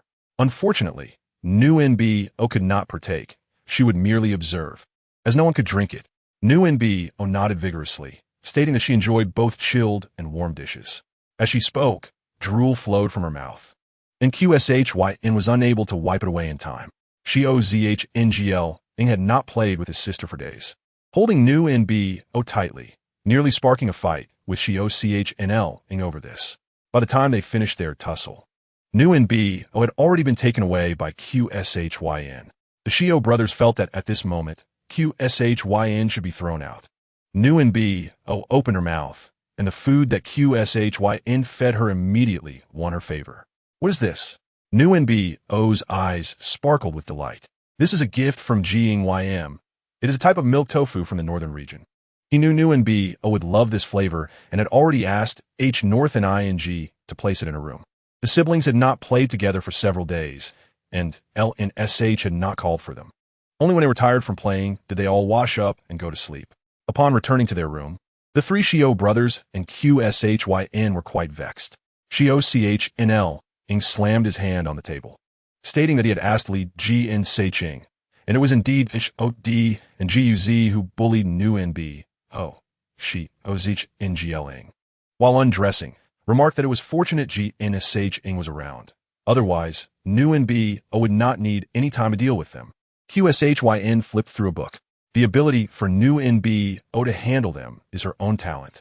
But taking advantage of our absence to bully our sister is unacceptable. Xiao words were quite domineering, yet they received unanimous agreement from the others.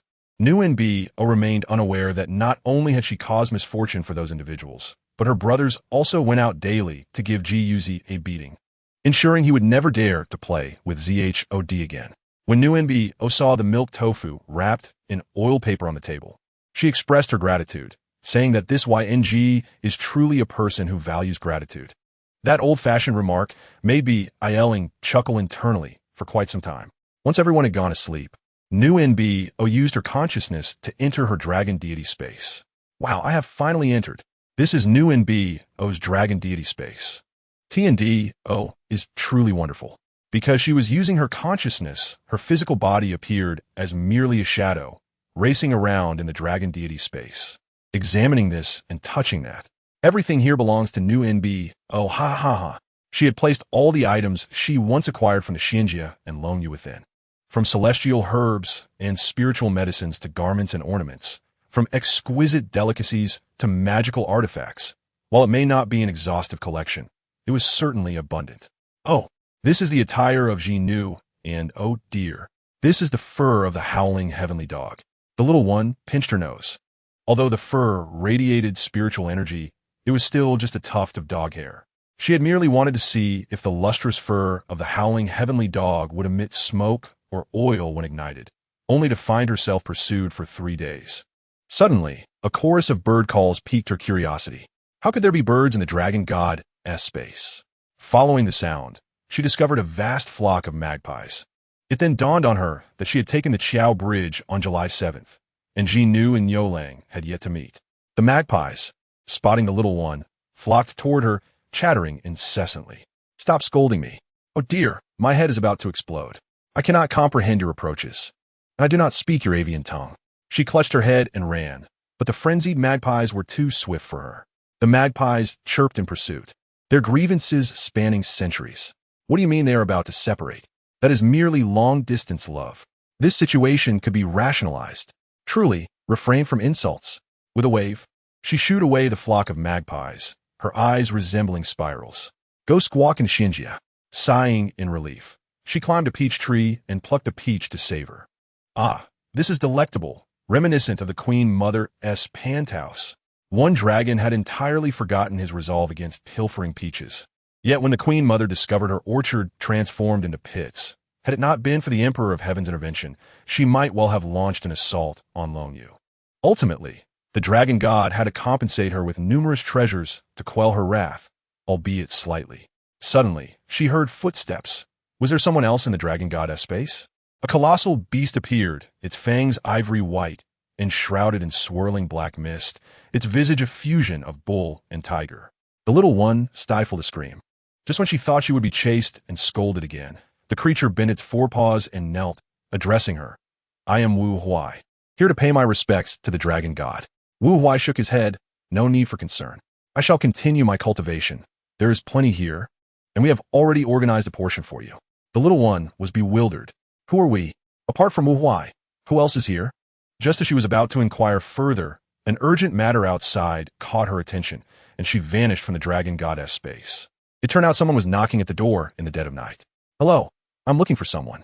A woman's voice outside sounded rather eerie in the stillness of the night. Xiao Yongfu knew if it were Jiang Yimo, he would have arrived before dawn, but never in the dead of night. Who are you looking for? In these times, one must remain vigilant. I am searching for a child, a boy. Xiao Yongfu thought of Qi Shiyan. No, let not be a trafficker. Hurry and leave. If you do not depart, I shall have you beaten before you even exit the village. Silence fell outside, and after a while, he heard the sound of hooves fading away. Once the noise dissipated, Lin Shi hurried to Qi Shiyan's room and brought him out. Big White, keep an eye on the door. I suspect they will return tonight. At that moment, Qi Shiyan was fast asleep, unshakable. Lin Shi could only wrap him in a quilt and carry him to her own room. Before leaving, Bai Lang woke up the little one. Your brother has matters to attend to. It's quite chaotic here, yet you are still wandering in the space. Upon awakening, the little one exclaimed, counting on her fingers, strange, there is an omen of bloodshed tonight. Chapter 46. Return the grain to the Xiao family. Xiao Yongfu instructed Lin Shi and old man Xiao to take the children into the cellar while he prepared to stay outside with Bai Lang. Father, Nuanyuan does not wish to go inside. The little one protested at the door, her chubby hands gripping the doorframe with unwavering determination. Nuanyuan, it is too dangerous, quickly. You must go inside. Xiao Yongfu, helpless, found that the little child possessed more strength than he anticipated. Nuanyuan laughed, gripping the doorframe. Father, if the doorframe collapses, you shall fix it yourself tomorrow. Alarmed, Xiao Yongfu hastily released his grip, anxious that Nuanyuan might fall. The little one chuckled mischievously. At this moment, Han Yang, still standing outside, spoke up. I shall remain outside as well. I know some martial arts. The little one transmitted a thought to Bai Lang. See, this is modesty. I wish to learn as well. Han Yang, not being family, could not be dismissed by Xiao Yongfu, especially since she was also there to protect Qi Shiyan, so he did not refuse. After some time, Nuanyuan was cradled in Xiao Yongfu's arms, fast asleep, even snoring lightly. Xiao Yongfu was so influenced by her slumber that he too began to feel drowsy, while only Han Yang stood like a vigilant sentry beneath the eaves, observing the surroundings. Suddenly, Bai Lang, who had been guarding the wall-s base, perked up his ears. Han Yang grasped her bow, readying her stance.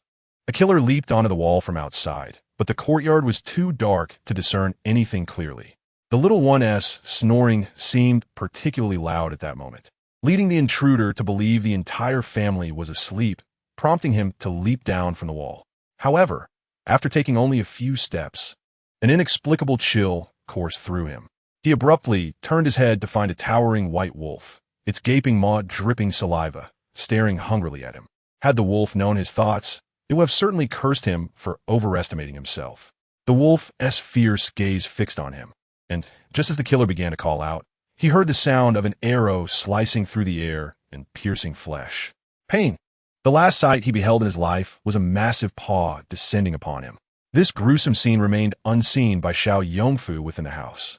Han Yang witnessed the entire event, yet displayed no reaction, as if she had merely observed a tedious performance. Outside, the others likely sensed the prolonged silence and departed. Bai Lang did not lower his ears until the intruders had vanished beyond the village. The little one rubbed her eyes. Father, what were those people here for? Were they trying to steal meat from our home? Xiao Yongfu shook his head. This person was equipped like a professional, if not for Big White. Perhaps it would have been us lying on the ground today. It could only be attributed to Qi Shiyan attracting this trouble. Yet, the message from Jiang Yimo reported that Qi Shiyan had succumbed due to poisoning. Han Yang quickly tidied up the courtyard, and when Lin Shi and the others emerged from the cellar, only a faint scent of blood lingered. Lin Shi tossed little Six into old man Xiao's arms and rushed over to embrace Nuanyuan. How dare you remain outside, abandoning your mother inside? I was so worried about you. You little rascal. Lin sure wept, clutching Nguyen tightly. Mother, I was wrong. Please let go, I might suffocate. Xiao Yongfu glanced at the children. His sons appeared fine, yet Qi Shirin stood at the back, looking as though he had done something wrong, completely at a loss. It seemed he had intended to steal grain. Nguyen had previously warned of potential grain thieves, and Xiao Yongfu used this excuse to calm the children, especially since there was also a pupil favored by Dr. Fong here. Should anything happen, it would be difficult to find such a gifted apprentice in the future. It's all right. The children appear unharmed. Madame Xiao and Old Man Xiao's pulses are also steady, so there is no need for concern. Dr. Fong, still uneasy, took each person's pulse. Everyone was in good health, but if one were to note any oddities, it would be that amidst this famine, they were unusually well, particularly robust. The very next day, rumors began to circulate in the village, claiming that someone had attempted to steal grain the previous night, directly implicating the Xiao family. Lu Jinsheng even got into a fight over it. The three Xiao brothers did not attend the school that day, and upon hearing that Lu Jinsheng had been in a brawl, they arranged to visit the village head. It turned out that the person he had fought was none other than the one driven away from the mountain days prior. This fellow certainly did not resemble someone who stood his ground. His chatter was as incessant as that of Aunt Wong at the village entrance. Lu Jinsheng's lips bore a bruise, yet he remained dismissive, who knew that after our fight, his mother would come to my grandfather seeking reason. Before him, a multitude of children erupted in laughter. By the afternoon, the matter had not only failed to subside, but had escalated dramatically. Last night, the sound of galloping hooves startled me to the point where I cover my ears.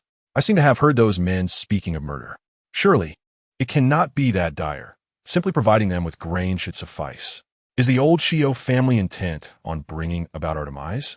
Although no one approached the Xiao family directly, the villagers were abuzz with discussions about this incident, and most believed that the Xiao family would bring calamity upon the village. As evening approached, the village head summoned everyone to the ancestral hall. After a day of idle chatter, my ears could bear no more, prompting me to gather everyone for a deliberation. The village head took a puff of his pipe, squinting at the assembled villagers. A few outsiders had arrived in the village, yet before ascertaining the situation, you began to slander your fellow townsfolk. The village head slammed his pipe on the table, pointing at them, and asked how they could utter such words. Did you not feel a twinge of shame when you took their grain? When faced with adversity, you push it on to others. I can hardly contain my embarrassment for you. He patted his wrinkled face as he spoke. In times of peace, such harsh words are uttered. If trouble truly arises, do not expect to protect the Xiao family. They will be the first to be sacrificed. The village head sensed the timing was ripe for this discussion. This is what it means when a single word stirs 1,000 waves. Why is it unjust for the Xiao family to possess grain when you encounter difficulties? If you believe it is wrong, then do not take their possessions. Offering it to you is a gesture of goodwill. Withholding it is merely fulfilling one's duty. Do you understand the concept of goodwill? For the first time, the village head felt a mix of disappointment and anger. Yet, these were his kin. What could he do?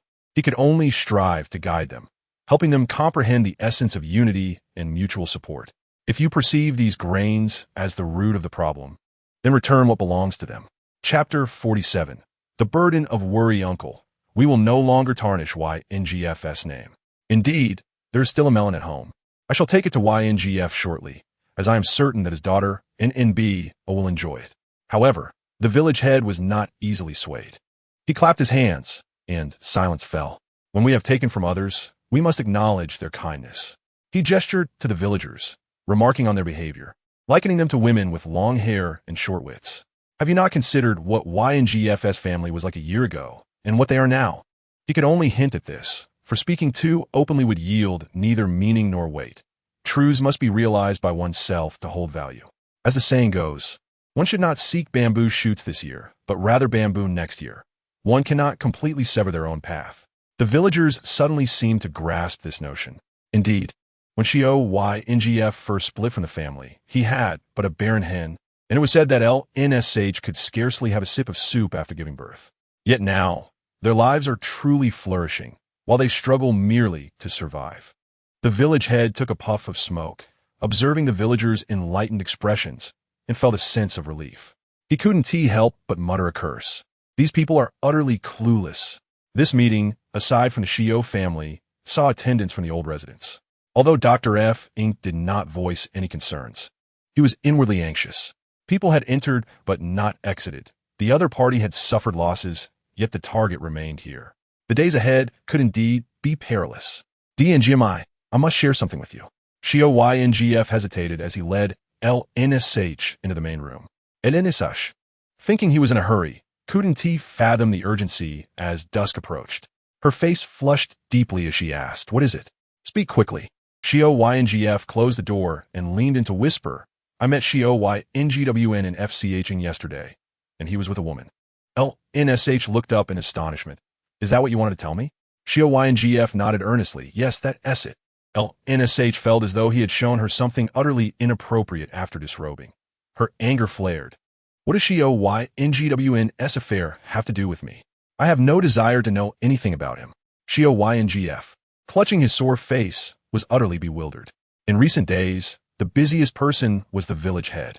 He first consulted with the village heads of the neighboring Wang and Hg villages, expressing concerns about the increasing number of refugees and the need for mutual assistance among villages.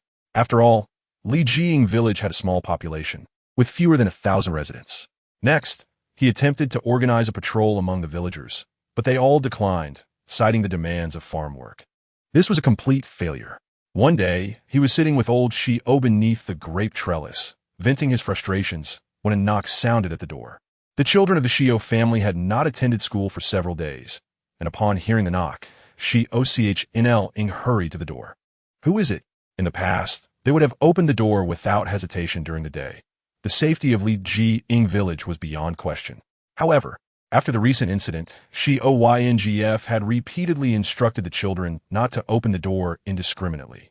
And even NNBO had not ventured outside to play for several days. "LS is here to see Miss in New Yorking." Xiao CHNL recognized the name from NNBO's mention and opened the door. To his surprise, LS was not alone. He was accompanied by a contingent of soldiers and 2 large carts laden with goods. "NNBO, this is for you." Upon hearing this, old Xiao beamed with pride. "Our NNBO is still so young, yet someone seeks her out." LS entered the house while NNBO was being dressed by LNSH. Being just over a year old, she was blissfully unaware of any dangers. "Benefactor." As LS began to speak, LNSH nearly tore her clothes in excitement. "Cool, this is, you can tell me, I cannot remember such lengthy titles."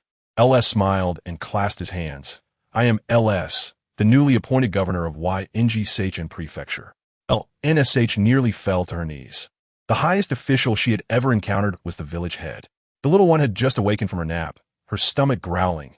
"Cool, NNBO is hungry." LNSH quickly replied. "Then you converse with the governor. I will fetch your meal, lest you eat too little today." She spoke in a hushed tone, but upon hearing this, NNBO shook her head vigorously, insisting on more food. In recent days, she had been quite diligent. To speak of her mental exertion is one matter, but her physical labor was indeed significant, chasing after hens in the yard and pursuing field mice for their young. She had even forced the hens to steal bird eggs, truly desperate. The field mice were even more relentless. She insisted on seeing their offspring, claiming she had never encountered pink baby mice. Consequently, it seemed that the entire area had lost its field mice. They had all moved away. Thus, she was genuinely exhausted. LNSH smiled subtly, helplessly going to prepare the meal. LS, having been respectful, waited until LNSH had exited before he respectfully bowed to NNBO. After paying his respects each day, LS would feel a sense of clarity. Today, he distinctly perceived the sound of something breaking, followed by the sweet air, the melodious chirping of birds, and the fresh scent of grass and trees. "Miss NNBO, my family and I, LS, have a close relationship with my wife, who is expecting." The thought of her made him uneasy, restless. The little one saw the unfolding opportunity, yet was at a loss on how to navigate it. She felt anxious. "Your family is well, and you will see them soon. Just let things unfold naturally." She couldn't help but recall the tragic fate of LS in the original tale. His wife ultimately perished, losing both her life and that of her unborn child. In her eyes, everyone she encountered here was merely a collection of characters, flat and two-dimensional. At times, she pondered whether they, being mere words, would bleed if injured. or if they truly died if they perished. It was only when she rescued LS and encountered the black and white enforcers of the afterlife that she began to grasp the reality of existence. LNSH returned with a meal, setting a table full of dishes. LS thought he was included and prepared to accept without hesitation. Unexpectedly, the protective new NBO clutched the table and shouted, "It's all mine, DBI." Chapter 48, Compensating for Mistakes.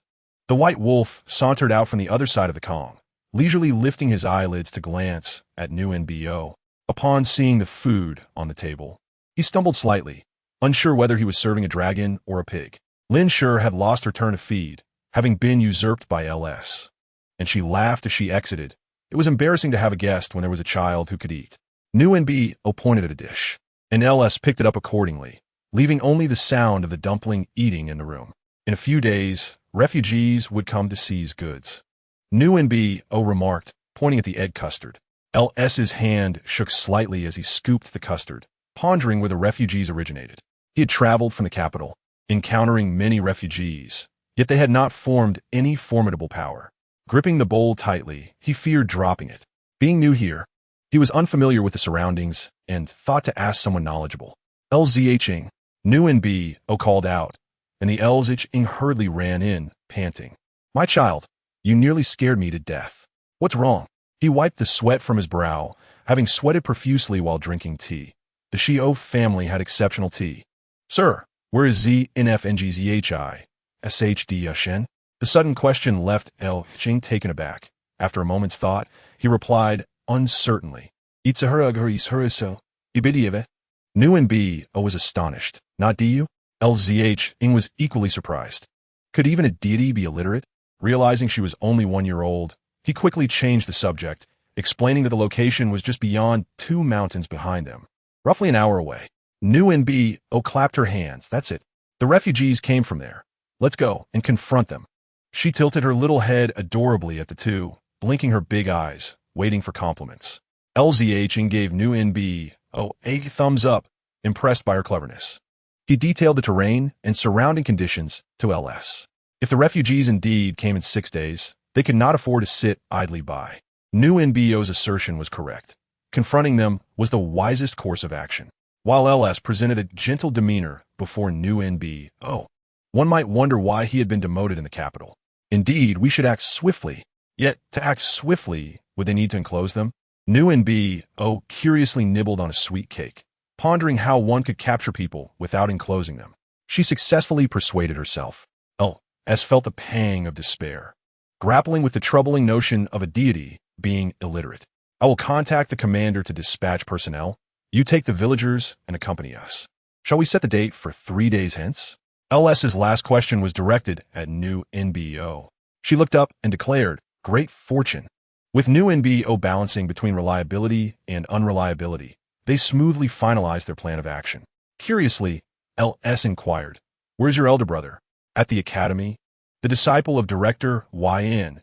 LS had begun to translate New NBO's words into a comprehensible context, realizing that her brother was indeed the disciple of Director YN. Indeed, New NBO felt a swell of pride. Her elder brother would undoubtedly achieve great things in the future, bolstering LS's confidence in his decision. New NBO's meal had indeed resolved a significant matter. Noticing LS's silence, she followed his gaze and discovered he was watching QSHYN, internally exclaiming, "Oh no." As anticipated, LS embraced New NBO and re-entered the room. Who was that child? He dared not recognize, given that this individual had supposedly been buried in the capital. An elder brother who treats New NBO well. He was also saved by her, so you must treat him kindly. New NBO felt anxious, as these characters were meant to have perished early in the original tale. Who knew whose side they were truly on? LS chuckled, genuinely pleased, causing New NBO to tremble in his embrace. New NBO, you truly are a lucky star. You have saved the state of Q. With that, LS set New NBO down and bowed respectfully once more. The little dumpling finally breathed a sigh of relief, nonchalantly declaring, "Everyone being well is what truly matters." As long as the crown prince remained safely here, he would feign ignorance. As long as he protected this child, all would be well. This time, he left without a word, taking his leave directly. QSHYN had not failed to recognize LS, but, as New NBO had feared, no one knew where LS's loyalties lay. The items in the courtyard had already been tidied up by HNNI Ing and Lin Sure. New NBO ran with her little short legs to QSHYN's side and whispered, "YNG, don't worry, he is one of us." QSHYN finally relaxed his tightly clenched fists and turned to smile at New NBO, saying, "Thank you." Just as New NBO was about to speak, "What about your poison? Can Dr. Effing do anything?" New NBO had noticed that Dr. F-ing had been administering acupuncture to QSHYN daily, but had not come to detoxify him for several days. To her dismay, the acupuncture seemed to have had no effect whatsoever. QSHYN was momentarily stunned. He had heard Dr. Effing mention someone was detoxifying him, but he had not anticipated that person was New NBO. "Do not worry, I am here." New NBO reassured him, patting her chest. "All right, QSHYN Ismail." He had been feeling somewhat dazed lately, unable to sleep well at night. His complexion pale. This was why New NBO had noticed something was amiss. That night, the little golden dragon once again flew into QSHYN's room, following the same procedure as before, detoxification and bloodletting. She also retrieved a type of detoxifying fruit from the dragon god space to feed QSHYN. Unexpectedly, this feeding led to complications. The reason for QSHYN's recent days was that he had begun to vaguely recall his past life under the influence of New NBO's divine light. Although the fruit New NBO had fed him possessed detoxifying properties, she was unaware that it had another name, memory fruit or soul-returning fruit. Little did she know, QSHYN was enacting a grand drama between his past and present lives. The following day, HNNI discovered that no matter what she did, she could not awaken QSHYN, and she hastily summoned Dr. F-ing. However, whether it was pulse-taking or acupuncture, QSHYN remained utterly unresponsive. The most perplexing part was that he was in perfect health. His pulse indicated that the poison had been expelled, yet he simply could not awaken. "What are you all doing?" New NBO awoke to find the family gathered around QSHYN. She quickly dressed and, dragging along her little Lu, joined them. Upon seeing the silver needles on QSHYN, she curiously asked Dr. F-ing, "If YNG has already been detoxified, why are you still needling him?" Dr. F-ing was taken aback. Aside from their group, he had confirmed multiple times that the Xiao family was unaware of QSHYN's poisoning, especially now, as New NBO claimed he had been detoxified. Although he had been operating continuously, he had not uttered that term, and even HNNI was unaware. How did New NBO know? YISNTYNG waking up. New NBO approached, curiously tugging at his hand to rouse him. "Oh dear, what is this?" New NBO suddenly lowered her head, appearing quite embarrassed, and softly said, "YNG may need to sleep for a few more days." Dr. F-ing hastily inquired, "Why?" "He ate too many nourishing things." New NBO looked down, realizing the issue arose for what she had fed him, and she was hesitant to admit it. Chapter 49. Xiao YNGWN brings back a woman. Dr. F-ing was astounded in his haste. His attitude was less than pleasant. "What exactly did you feed, YNG?" The members of the Xiao family were somewhat displeased, merely furrowing their brows. After all, New NBO had admitted to feeding QSHYN something. "What I gave YNG was beneficial. You wouldn't understand," she retorted, determining that QSHYN would be fine and preparing to leave. In Dr. F-ing's eyes, New NBO was merely an adorably precocious child, and he did not take her warnings seriously. Sensing his dissatisfaction, New NBO waved for HNNI to step forward. "Tell that old man what I just said. If he does anything that prevents YNG from waking up again, then New NBO will have no part in it." HNNI, filled with worry, nodded incessantly. Dr. F-ing, being a stubborn individual, had never interacted with this family and was utterly unaware of the extraordinary qualities possessed by the child New NBO. Her countenance, somewhat grim, followed them out, dragging New NBO and Xioli along, saying, "You must be hungry. Mother will fetch you some food. This morning, there are New NBO's favorite small wontons and Xioli's beloved pastries." As LNSH went to serve the meal, New NBO noticed on the table and picked it up to feed Xioli. "Call me sister." Make Xiao call me sister. I have never ceased this request. Sister, Xiao called out, and newfound danced with joy. Feed him a pastry, and he calls me sister. Feed him a meatball, and he calls me sister. A mouthful of porridge, and he calls me sister. Xiao, infuriated, exclaimed, this meal is inedible. I can't say it. I'm anxious. Oh, NSH. Witnessing the siblings' commotion, was no longer angry, but was curious about what newfound had fed QSHYN. That is an antidote fruit. Even if you are covetous, newfound cannot give it to you. NSH thought to herself. Do you think I am as greedy as you? Where did the fruit come from? Newfound, aware of her mother's concerns, decided to demonstrate where the fruit had originated. She picked up A and said, look closely. In the next instant, the vanished from her hand, causing NSH to gasp in astonishment.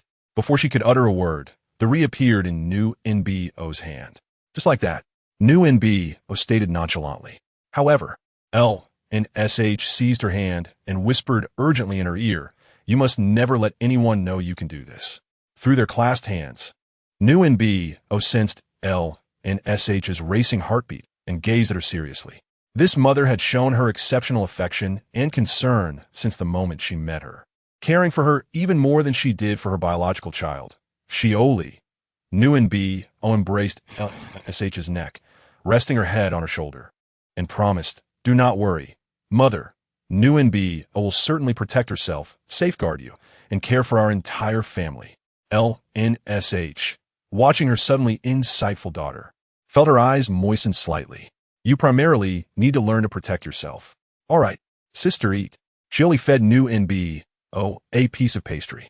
After their meal, Xiao and several brothers took newfound out to play, while NSH sat alone in the house, wiping her tears.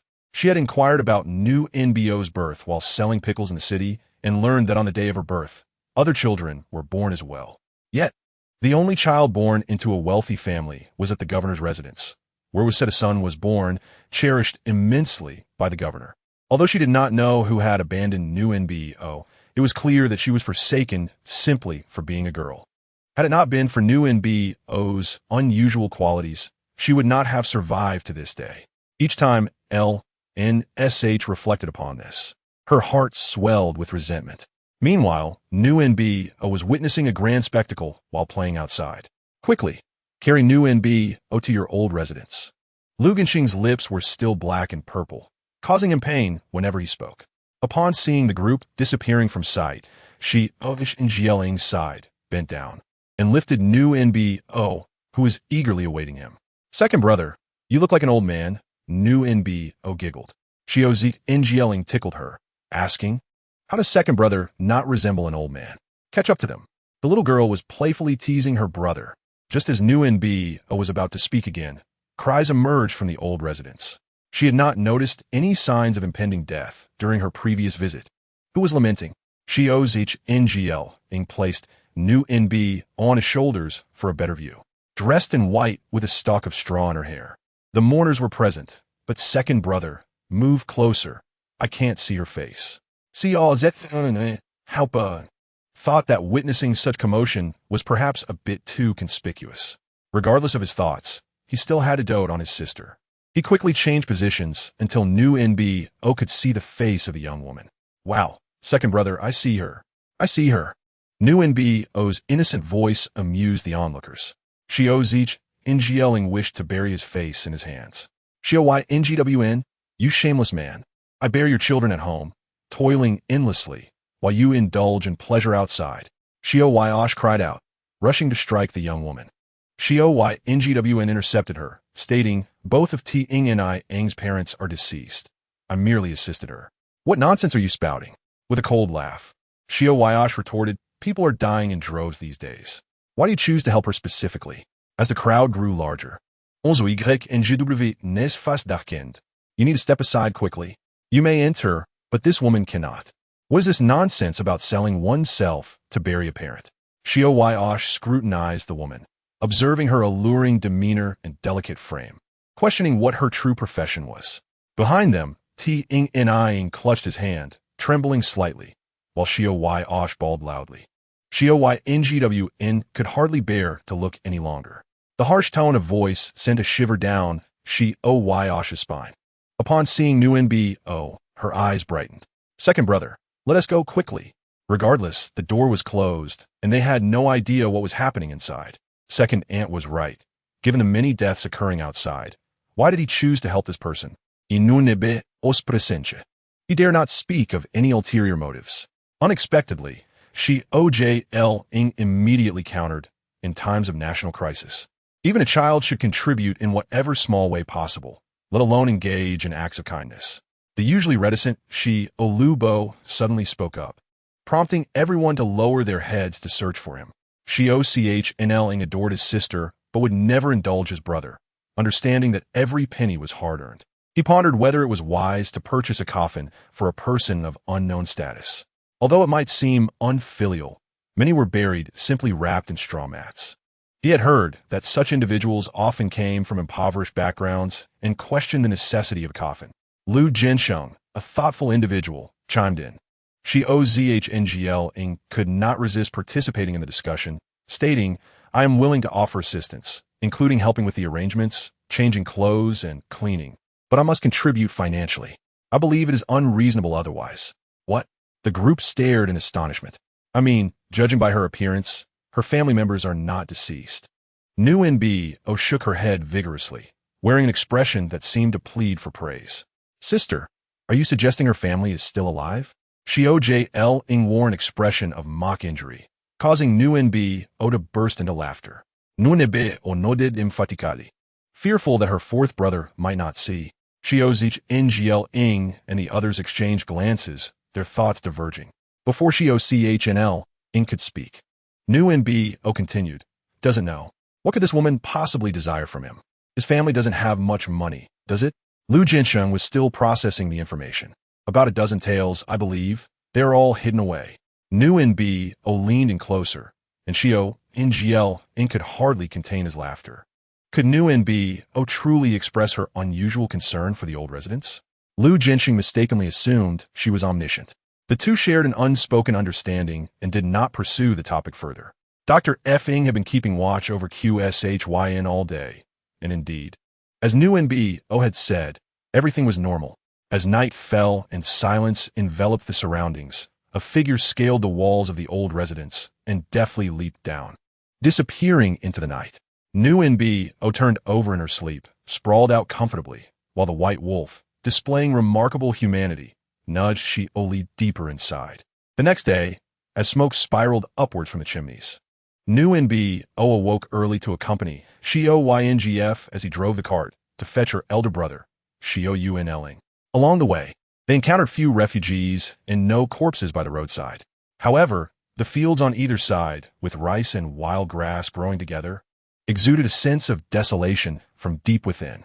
A few days ago, when we went to the school, we saw dead bodies by the roadside. Today, there are none, Xiao remarked with a tone of pity. Nuo remained silent, while LS recognized that his rescue of QSHYN had led him to lose composure, revealing that he was a man who cared for his family and country. He would ensure that the bodies scattered along the roadside were properly handled. With such a governor in YNSHNF, there surely would be a different outcome. After picking up Xiao, they first visited the pickle shop.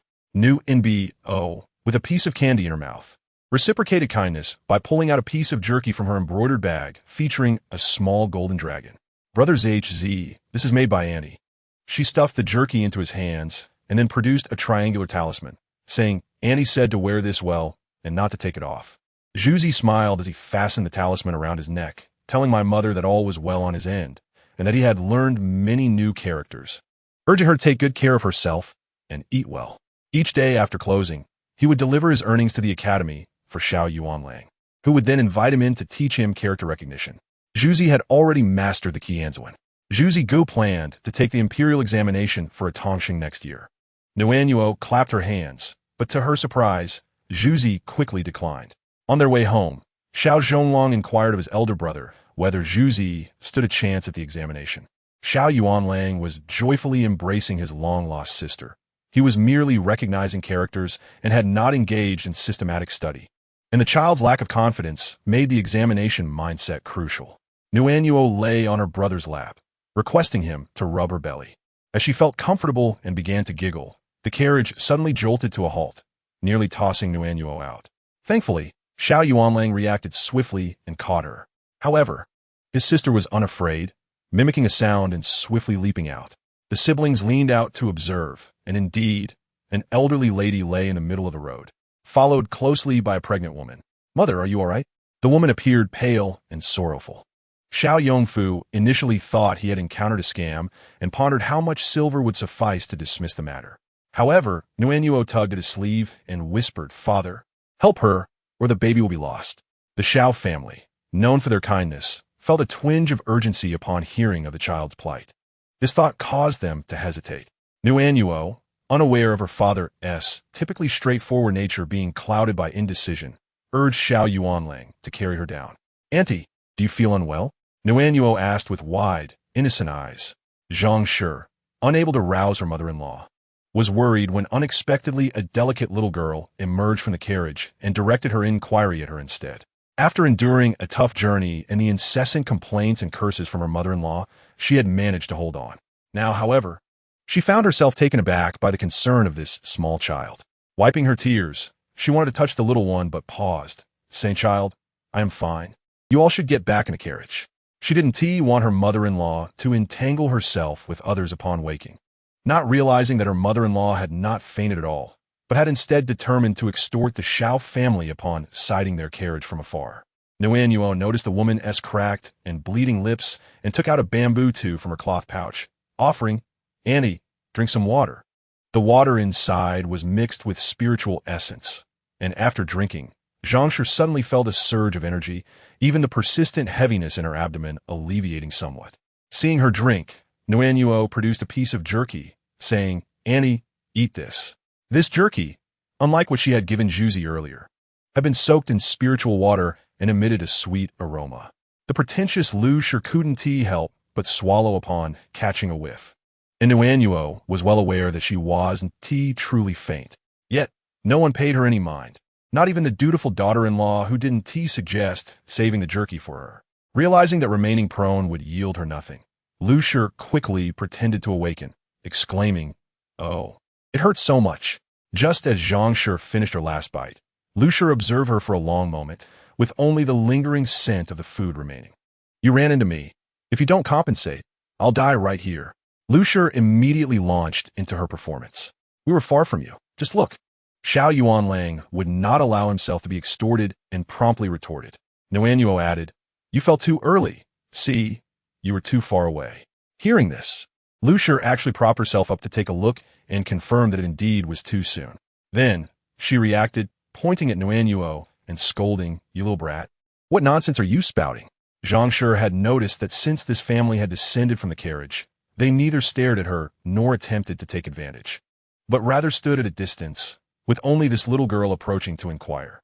She realized they were courteous and kind-hearted people. When her mother-in-law spoke, she quickly grasped Lu Shi's hand and said, "Mother, they did not hit you. Please stop causing a scene. We are almost there. Let us hurry and find your husband." Lu Shi immediately became furious, scrambling to her feet and delivering a few slaps to Zhang Shi. "You ungrateful harlot," she exclaimed. She attempted to kick Zhang Shi in the abdomen, but was pulled back by Xiao Yuanlang. Xiao Yongfu contemplated kneeling before his daughter. "Do you wish to drive your father to death?" Chapter 51. Bringing Annie home for nourishment. Lu Shi never anticipated encountering someone so mentally unstable today.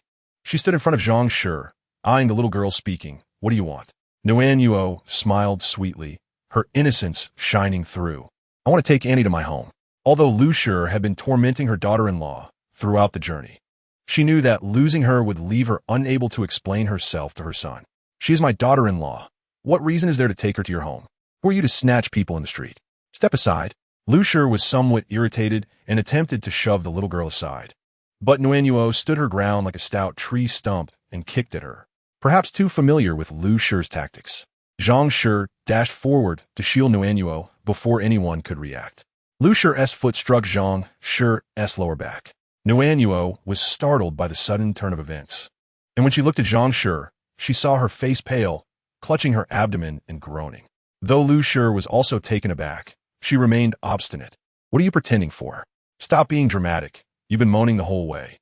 If it weren't for you, I would have found my son, Xiao Yongfu, who had been particularly intolerant of mothers-in-law who mistreated their daughters-in-law since their separation, said, then go find your son. Yuan Lang, help this lady onto the carriage. We are leaving. Lu Shi was dumbfounded. She never expected this family to act so decisively and snatch her away. As she tried to pursue, a large dog leapt from the carriage, nearly biting her. This sudden obstacle allowed the carriage to speed away. You wretched little thing, that's my fare. Lu Shi jumped and cursed, having cursed the ancestors of the Xiao family for 18 generations. All the while, she had Zhang Shi, the pregnant woman, carry the burden while she traveled light. Little did she know that when Nuanyuo and the others departed, they took everything with them. Throughout the self-persuasion process, she reassured herself. After all, she was a pregnant woman. It should be fine, right? Auntie, drink some water. The little brother in your belly will be fine. Don't be afraid. Nuanyuo fed her a couple sips of spiritual water. Upon hearing Nuanyuo refer to the baby as little brother, a smile blossomed on Zhang Shi's face. Are you saying Annie is carrying a little brother? Nuanyuo, riding on the white wolf, wore a look of conviction. Yes, 2 little brothers. This piqued even Xiao Chunlang's interest. What my sister says is surely correct. Just like our Nuanyuo and Xiao Lu, they are twins. The Xiao brothers began chattering excitedly. Xiao Yongfu was still lost in contemplation. Annie will stay at my home, and then you will get to meet the father of your little brother. Nuanyuo smiled mysteriously, and Xiao Yuanlang picked her up. Don't pull on to Bai's fur. DLL turned into a bald wolf. While the little sister chatted away, her hands still tugged at the wolf's fur. Upon hearing this, Zhang Shi finally noticed that the creature sprawled on the ground was, in fact, a wolf. Seeing her seemingly frightened, her complexion turned pale again, prompting Nuanyuo to comfort her. Auntie, don't be afraid. Debai's just a dog. Come, bark a few times. Nuanyuo beamed at the wolf. I said you were a dog. Bark. The white wolf, irritated, wished to dig a hole, thinking, don't think I can't tell you're threatening me. Woof, woof, woof. I'll bark 3 times. Xiao Zhonglong and Xiao Chunlang desperately pinched their 4th brother's arm. As Xiao Yuanlang held Nuanyuo, he reflected on the misfortunes of recent years, repeatedly telling himself to endure. You can do it. Zhang Shi was also taken aback. This dog is truly adorable. In the midst of their conversation, they arrived at Liugang Village. Before the carriage could come to a stop, the white wolf jumped down eagerly, having not seen it for an entire evening. Before anyone could disembark, it began barking. Upon hearing Nuanyuo call for her, Lin Shi hurriedly wiped her wet hands and rushed out. Nuanyuo stood atop the carriage frame, waiting to be embraced by Lin Shi. Why is it taking so long? The food is almost cold. Lin Shi tightly clutched her little bundle, yet began to grumble. Cold? We picked up an Annie. As she lifted the curtain of the carriage, she revealed to her aunt that there was a child within her womb. Lin Shi could only manage a bitter smile at the surprise bestowed upon her by her daughter. Yuan Long, quickly assist this lady inside. It is just in time for a meal. Why does her complexion appear so pallid? Call upon Dr. Fong to take her pulse. With Lin Shi's authoritative direction, everyone sprang into action. Xiao Yongfu remained discreetly in the background, feeling quite diminutive. I cannot be the master of my daughter. Xiao Yongfu was on the verge of becoming a whimpering creature. Little did he know that Lin Shi was even more astonished. You wish to be the master of your daughter? Dream on. Go wash your hands for dinner. Xiao Yongfu cheerfully replied, Yea, it has nothing to do with me. Dr. Fong was summoned, seizing the opportunity to instruct Xiao Zhonglong. After taking her pulse, he invited Xiao Zhonglong to try his hand at it as well. Will you discern? Dr. Fong stroked his beard thoughtfully. Xiao Zhonglong, unperturbed, articulated his observations clearly. This lady's pulse is weak and scattered, indicating a deficiency of qi and insufficient essence and blood. With each of his words, Dr. Fong nodded approvingly, his expression almost blooming into a joyous smile. Without further ado, he assured Zhang Shi, Madam, worry not. It is likely due to fatigue from travel and a lack of nutrition. A brief period of rest along with some nourishing supplements will suffice.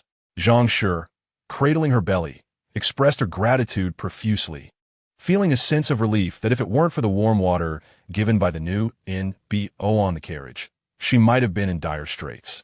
After inquiring about the necessary supplement from Dr. Fong, Lin Shi, accompanied by Han Yang, set to work. In truth, it was Han Yang who did the cooking while Lin Shi merely observed. The supplements from affluent households were unfamiliar to Lin Shi, let alone the act of preparing them. Their family had these provisions only because Li Su had delivered them a few days prior. After Zhang Shi had eaten, she lay down, and upon awakening, she saw the pot simmering with soup, wildflowers adorning the room, and the sounds of children playing outside, creating an almost surreal paradise. In a daze, she dozed off again, awakening to darkness outside. "Auntie, please have some supplements." She had secretly infused the donkey hide gelatin with spiritual water, filling the room with a delightful aroma. Zhang Shi, having been raised in a family of wealth, had encountered countless rare treasures, yet had never inhaled such an exquisite, nourishing product.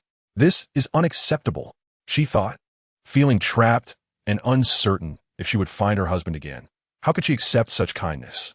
Lin Shi reassured her, "It is merely ordinary fare, albeit flavorful. Consume it for the sake of the child within you." Nbo, drooling, urged, "Please eat, taste it, and let me know if it is delicious." Zhang Shi, amused by Nbo's eager demeanor, found herself unable to resist laughter. Lin Shi, blushing from the child's antics, said, "Go find Han Yang. I have prepared something for you as well." Observing Nbo's skeptical expression, Lin Shi burst into laughter. "It's true. Go take a look in the kitchen." Wiping her face, she cooled the food for Zhang Shi and offered her a bite. "My daughter is merely gluttonous. Otherwise, she is perfect." Indeed, Nbo was the most adorable and understanding child I have ever encountered. Their light-hearted banter continued as they finished a bowl of nourishing soup. Nbo genuinely relished the meal, and afterward merrily took Xiao Yuanlang to the village chief's home. Nbo, do refrain from meddling in dangerous affairs in the future. Xiao Yuanlang, having learned the full story, felt a pang of sorrow. His sister was only a little over a year old. The matters of state and the world were burdens that men should bear. For the first time, Xiao Yuanlang felt he was maturing too slowly. Nbo has her own responsibilities. The little one retorted, hands on her hips, dissatisfied with her brother's words, but unsure how to argue back. Chapter 52. The little golden dragon who loved to steal spirit money. The little one had frolicked outside all day and only visited Qi Shiyan just before bedtime. Although Dr. Fang's expression was grave, he could not help but feel a twinge of satisfaction that the child had remembered to visit the young master. Amidst these conflicting emotions, Dr. Fang's thoughts were in disarray.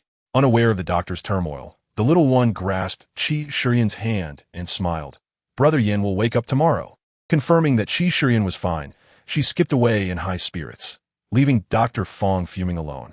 That night, a nimble figure from the Xiao residence scaled the wall once more. The little one kicked Bai Lang in frustration. "Enough already. Why won't this end? Why don't you just bite her to death?"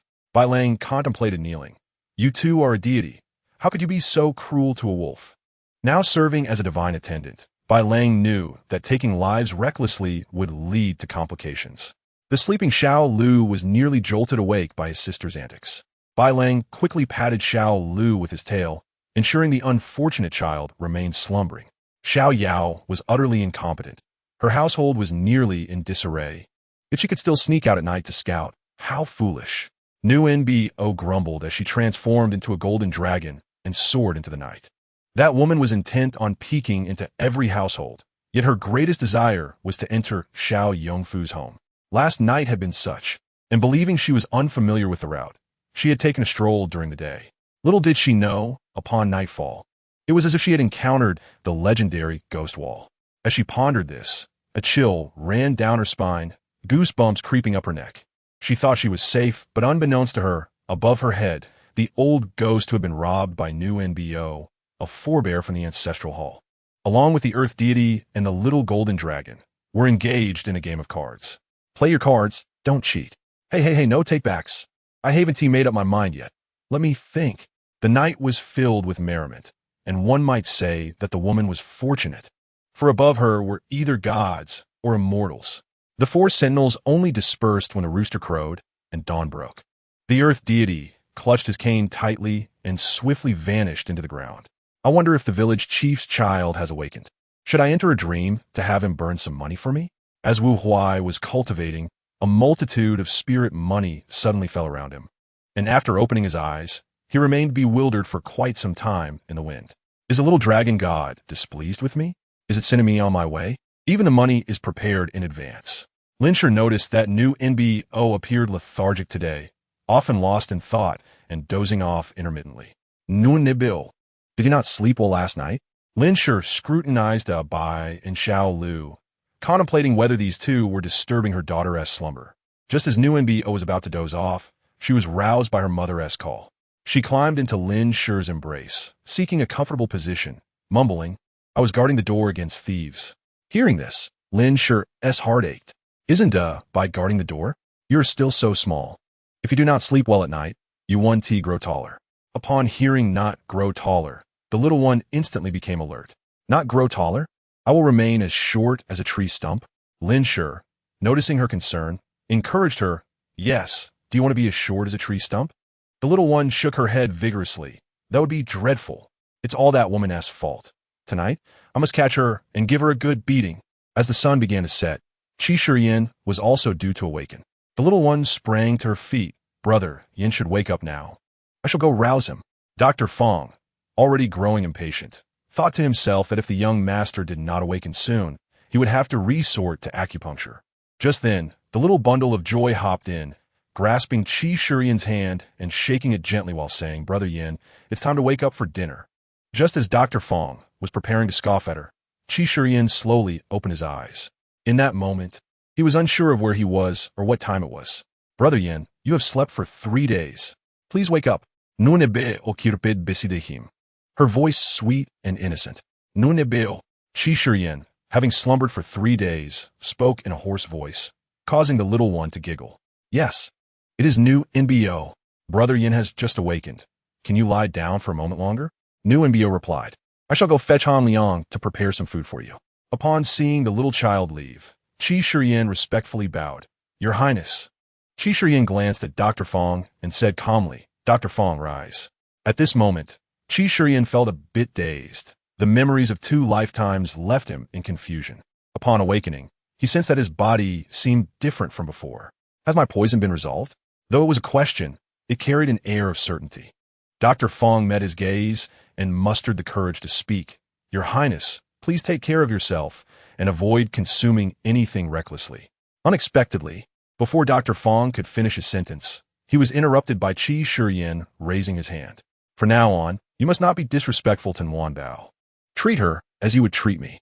Dr. Fong immediately knelt down, wanting to protest, but instinct and the expression of the young master told him to remain silent. He could only bow. This subject obeys. Han Yang came to assist Qi Shiyin as he prepared to rise, having overheard their entire conversation at the door. Once Qi Shiyin entered the kitchen, Han Yang seized the opportunity to pull Dr. Fong aside. "Have you lost your mind? What has Nguan Bao done to offend you? Why be so critical of child?"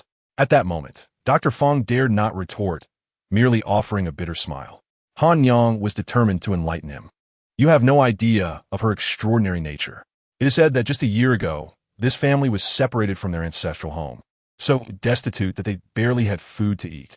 Dr. Fong scoffed. "Have you seen a wild boar?" Han Yang smirked. "I haven't seen a wild boar, but I have encountered a giant worm. I even ate it." Dr. Fong was taken aback, and Han Yang continued. "Their eldest son is now the direct disciple of the esteemed Dean Yin. Your second brother seems to want to take on a disciple as well." This statement left Dr. Fong's face flushed with embarrassment. Chapter 53. Transform me into a fool after Han Yang's guidance. Dr. Fong's attitude towards Nguan Bao improved significantly. After resting, Zhang Shi was able to rise from her bed. "Auntie, is your little brother inside your belly behaving?" Nguan Bao, cradled in Qi Shiyin's arms, rested her chin on her hand, posing the question. Zhang Shi smiled and nodded. "The little baby inside is very well behaved, and so is Nguan Bao." The little dumpling proudly lifted her head. "Does Annie really think there is a little brother in there?" Zhang Shi recalled the doctors in the capital who had all claimed she was expecting a daughter, which was why her mother-in-law had treated her so harshly. Qi Shiyin, suppressing laughter, extracted another finger from her tiny fist. Nguan Bao then extended her finger to show Zhang Shi 2 little brothers. Nearby, upon hearing this, Dr. Fong quickly rose and approached Zhang Shi. "Madam, I beg your pardon." He then took her pulse and, after a lengthy moment, trembled his beard, confirming, indeed, it is a son, 2 sons. He cast a deep look at Nguan Bao, recalling how she had once examined him without taking his pulse, simply stating the outcome. Truly remarkable. Zhang Shi, upon hearing this, wished to express her gratitude, but unfortunately lacked the strength to rise. Auntie, don't fall asleep. Lin Shi shot her a glare. Why can't you let someone rest when they are tired? Nguyen Bao glanced at the door repeatedly, wondering why they had not yet arrived. Qi Shiyan had already noticed that the little dumpling seemed distracted this evening. I'm here. Just as she finished speaking, a knock echoed through the room. The entrance swung open to reveal Li Su, startling everyone. Have you been robbed? Nguyen Bao looked at Li Su, whose eyes were red and hair disheveled, in bewilderment. Yesterday, my mother finally arrived in the capital. It was supposed to be a joyous occasion, but then she told me. Li Su choked on his words, nearly unable to continue. She said my wife is gone, and the child is lost. My family is gone. Nguyen Bao's eyes widened as she watched Li Su cry, nearly pressing her face against his. Have you finished crying? I have a surprise for you. Li Su hastily wiped his face. Forgive me for my appearance. Xiao Yuanlang was about to comment. Don't wipe your face. You might need to cry again. Nguyen Bao tugged him toward Zhang Shi's resting room, directly opening the door and pushing him inside. Quickly look, it's a surprise. Li Su felt a surge of anger, thinking, is she trying to remarry while my wife's body is still cold? How cruel. Yet, when he inadvertently caught sight of the woman lying on the bed with a familiar hairpin adorning her head, it resembled the one he had crafted for his late wife. Cautiously approaching the bedside, he realized that the woman was indeed his deceased spouse.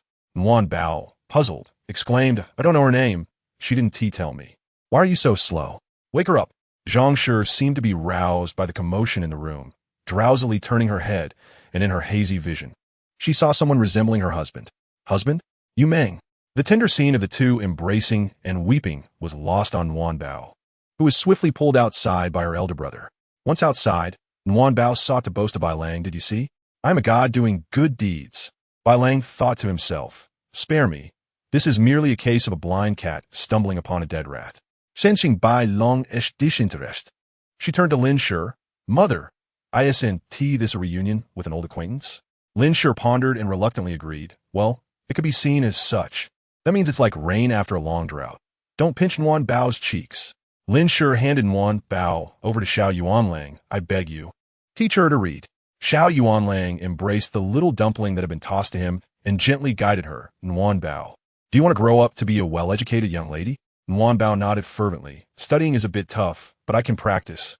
If anyone misbehaves, Nguyen Bao will teach them to be polite. Okay, big brother? Xiao Yuanlang was left speechless.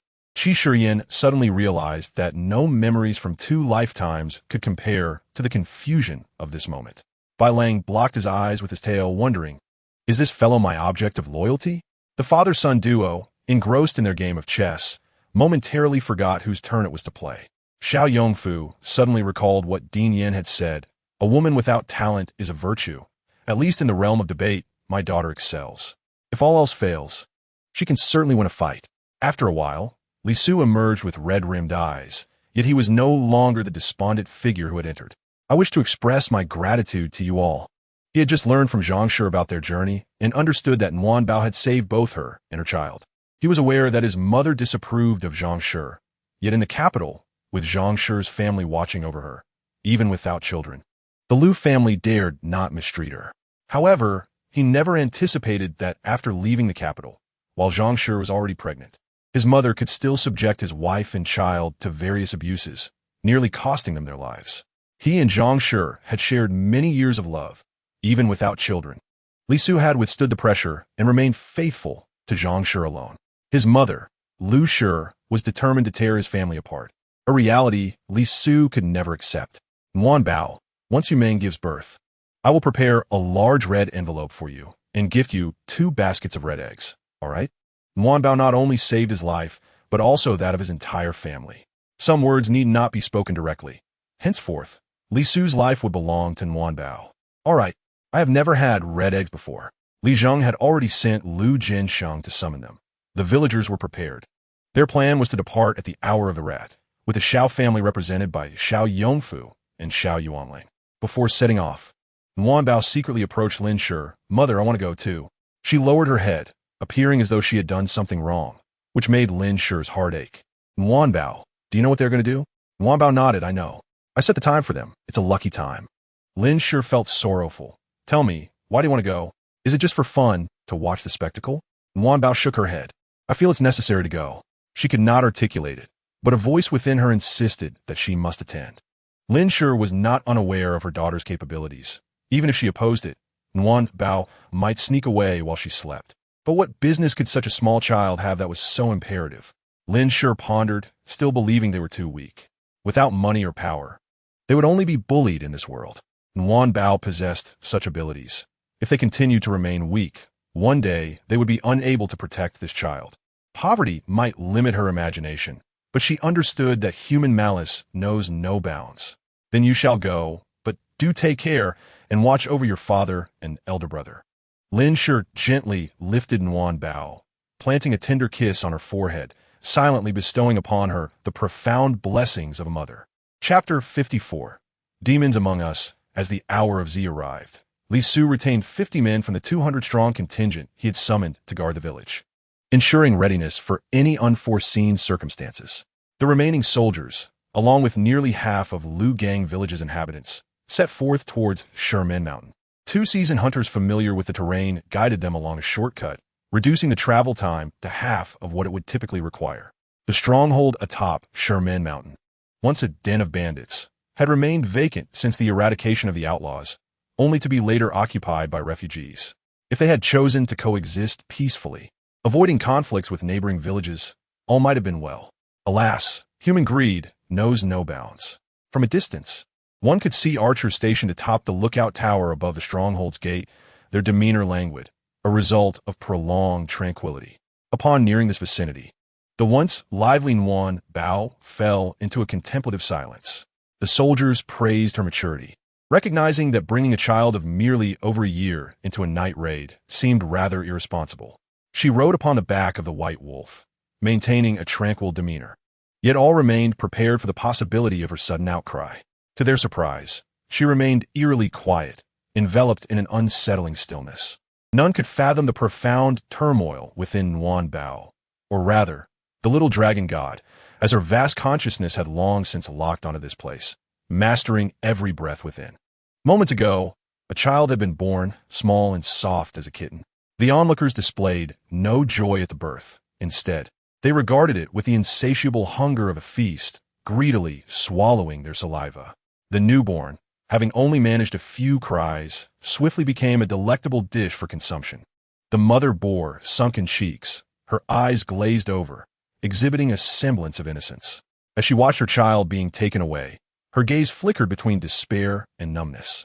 In the dungeon, several disheveled young women, devoid of clothing, wailed in madness. Numerous pallid corpses lay carelessly discarded in the fetid water of the dungeon, their lives treated as that of livestock, unable to find relief even in death. The madness below starkly contrasted with the tranquility above. Clad in military attire, Li Su, after receiving the report from the scouts, raised his hand and commanded, "Engage." Qi Shiyan, who had been seated behind Nguyen Bao, suddenly grasped her tiny hand, suggesting, "Perhaps you should not enter?" The little one paused, then shook her head in refusal. In her previous life, this place would not reveal its horrific reality until years later when the neighboring villages faced massacre. Qi Shiyan vividly recalled the scenes of utter despair, akin to a hell on earth. Nguyen Bao's delicate countenance bore an air of solemnity, even as they claimed dominion over the mountain. The refugees were no match for the regular army, and it was only a matter of time before they would be overwhelmed. Report: 57 individuals have been apprehended, with no casualties, announced a soldier, leading a group of individuals who knelt in submission behind him. Upon hearing this, Li Su sensed an underlying issue and instructed, "Lead the way." He dismissed the villagers of Liugang, directing them to the warehouse to retrieve weapons and provisions, while advising them to remain vigilant. With a smile, Nguyen Bao playfully coaxed her father and brothers, expressing her desire to join. Xiao Yangfu, unaware of the gravity of the situation, merely implored Li Su to keep his daughter safe. Descending into the cave, they were met with a heavy amalgamation of blood and foul odors. The soldiers instinctively covered their mouths with handkerchiefs, while Nguyen Bao remained seemingly unfazed. Qi Shiyan produced a clean handkerchief, folding it into a triangular shape and tying it around her face. Suddenly, Li Su felt that bringing such a young child into this grim environment was a grave mistake. Even the white wolf seemed to internally question Nguyen Bao's decision to proceed. Emaciated young girls were ushered out of the dungeon, and due to their overwhelming number, the soldiers struggled to provide adequate clothing to shield them from the cold. In the water prison floated indistinguishable creatures, and the cells filled with torture devices housed shattered limbs. Hell was desolate, and demons walked among mortals. This sentiment resonated collectively in the hearts of all present. Nguyen Bao remained silent, trailing behind Li Su as they traversed the various locations. Upon returning to the surface, the fresh air served to awaken the chaotic thoughts of the crowd. The only source of joy stemmed from the villagers of Liugang, who saw an abundance of food and weapons as a glimmer of hope for their future. Observing the tightly huddled young women, Nguyen Bao felt a flicker of curiosity. She urged the white wolf forward, and upon her approach, the seemingly mad girls pressed even closer together. "Step aside if you wish to save her." Nguyen Bao's voice rang out for the first time since ascending the mountain. Whether her words held influence or the intimidating presence of the white wolf prompted them, the crowd slowly parted. It was then that Li Su and the others noticed a figure huddled beneath the young women, appearing frail and wrapped in indistinguishable rags. The white wolf bent down, and Nguyen Bao leaped off its back to approach the individual, gently taking their hand and softly saying, "Come with me." The figure was indiscernible in age or gender, their features obscured in filth and disorder, with hair resembling a bird's nest, fleas visibly jumping upon it. Xiao Yuanlang, witnessing the clasp of hands, felt an urge to assist Nguyen Bao. However, as he approached, the person suddenly cried out, their fear palpable in their voice.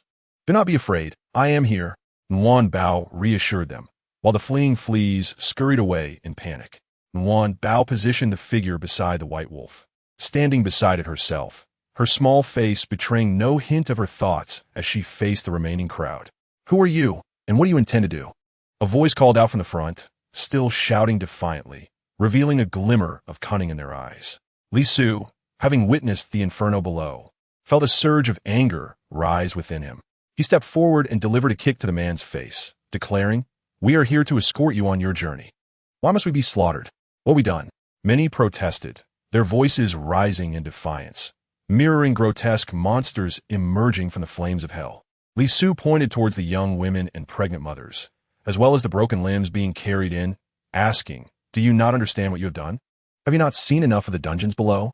While we may have confined them, we provided them with sustenance. Had they ventured outside, they would have perished long ago. This is a time of chaos," they argued, attempting to justify their actions, their self-defense sounding hollow in the night. The villagers, being ordinary folk, gazed upon the young women with expressions of sympathy and sorrow. The soldiers, tasked with defending against external threats during times of calamity, were aghast to discover that among those they protected lurked such demons. Especially upon hearing the disingenuous justifications, they trembled with rage, their faces pale as they gripped their weapons tightly. At that moment, Nguyen Bao, who had been silent until now, took 2 steps forward to stand before the demons.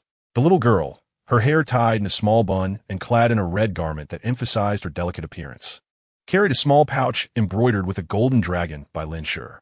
Her round face, devoid of its usual brightness, appeared solemn and dignified. Standing there like a small tree stump, she exuded an air of authority. "Ha, you all are so many, and yet you wish to be governed by a mere child?" The loudest among them scoffed, eyeing Nguyen Bao with covetousness. Not only did he jeer, but he also pointed at the child Nguyen Bao had brought forth, exclaiming, "You little brat, I've been searching for you. Just wait until I crush you." The child, targeted by his gaze, trembled and fell to their knees. Suddenly, the mad young women surged forward, kicking and striking at the kneeling refugees, while the soldiers struggled to intervene. "Leave me be, you foul woman. Move again, and I shall extract your intestines to feed to the dogs." Indeed, the man pointed at the villagers, thinking I could not ascertain which village you hail from. "When the time comes, you shall witness how I deal with your women." The man clutched his throat, suddenly rendered speechless under the sharp gaze of Nguyen Bao. To act so brazenly even after being captured, it seems even the heavens cannot contain you. Nguyen Bao suddenly spoke, and the man glared at her in fury. Yet, the laws of nature are just, and retribution is inevitable. If I allow you to escape by mere chance today, where lies the justice? You kneel, having lost all morality. preying upon the weak and discarding human life. This is your first crime. As Nguyen Bao's words echoed, the forest fell silent. Even the sound of breathing seemed intrusive. You kneel, disregarding reason and shame, violating women. This is your second crime. A thunderclap resonated in the sky, making all present feel the wrath of heaven. You kneel, having forsaken kinship and committed every atrocity, devouring one another. This is your third crime. Each word spoken by the child seemed to carry the weight of 1,000 pounds, forcing the refugees to bow their heads, gradually pressing them down. At that moment, Qi Shi Yin was astonished. This was far more formidable than the so-called divine pressure.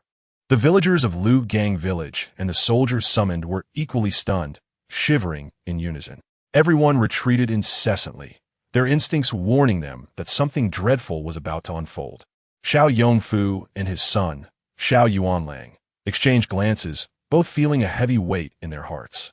Only Li Su's eyes burned with fervor. O Divine One, today, in the name of the Dragon God, I shall enact divine justice upon you for your multitude of sins.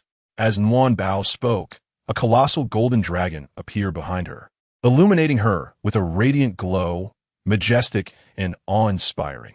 In this moment, not only did the creatures of the mountains and forests feel the righteous spirit of heaven and earth, but all present prostrated themselves, silently contemplating that they had not been forsaken by the divine.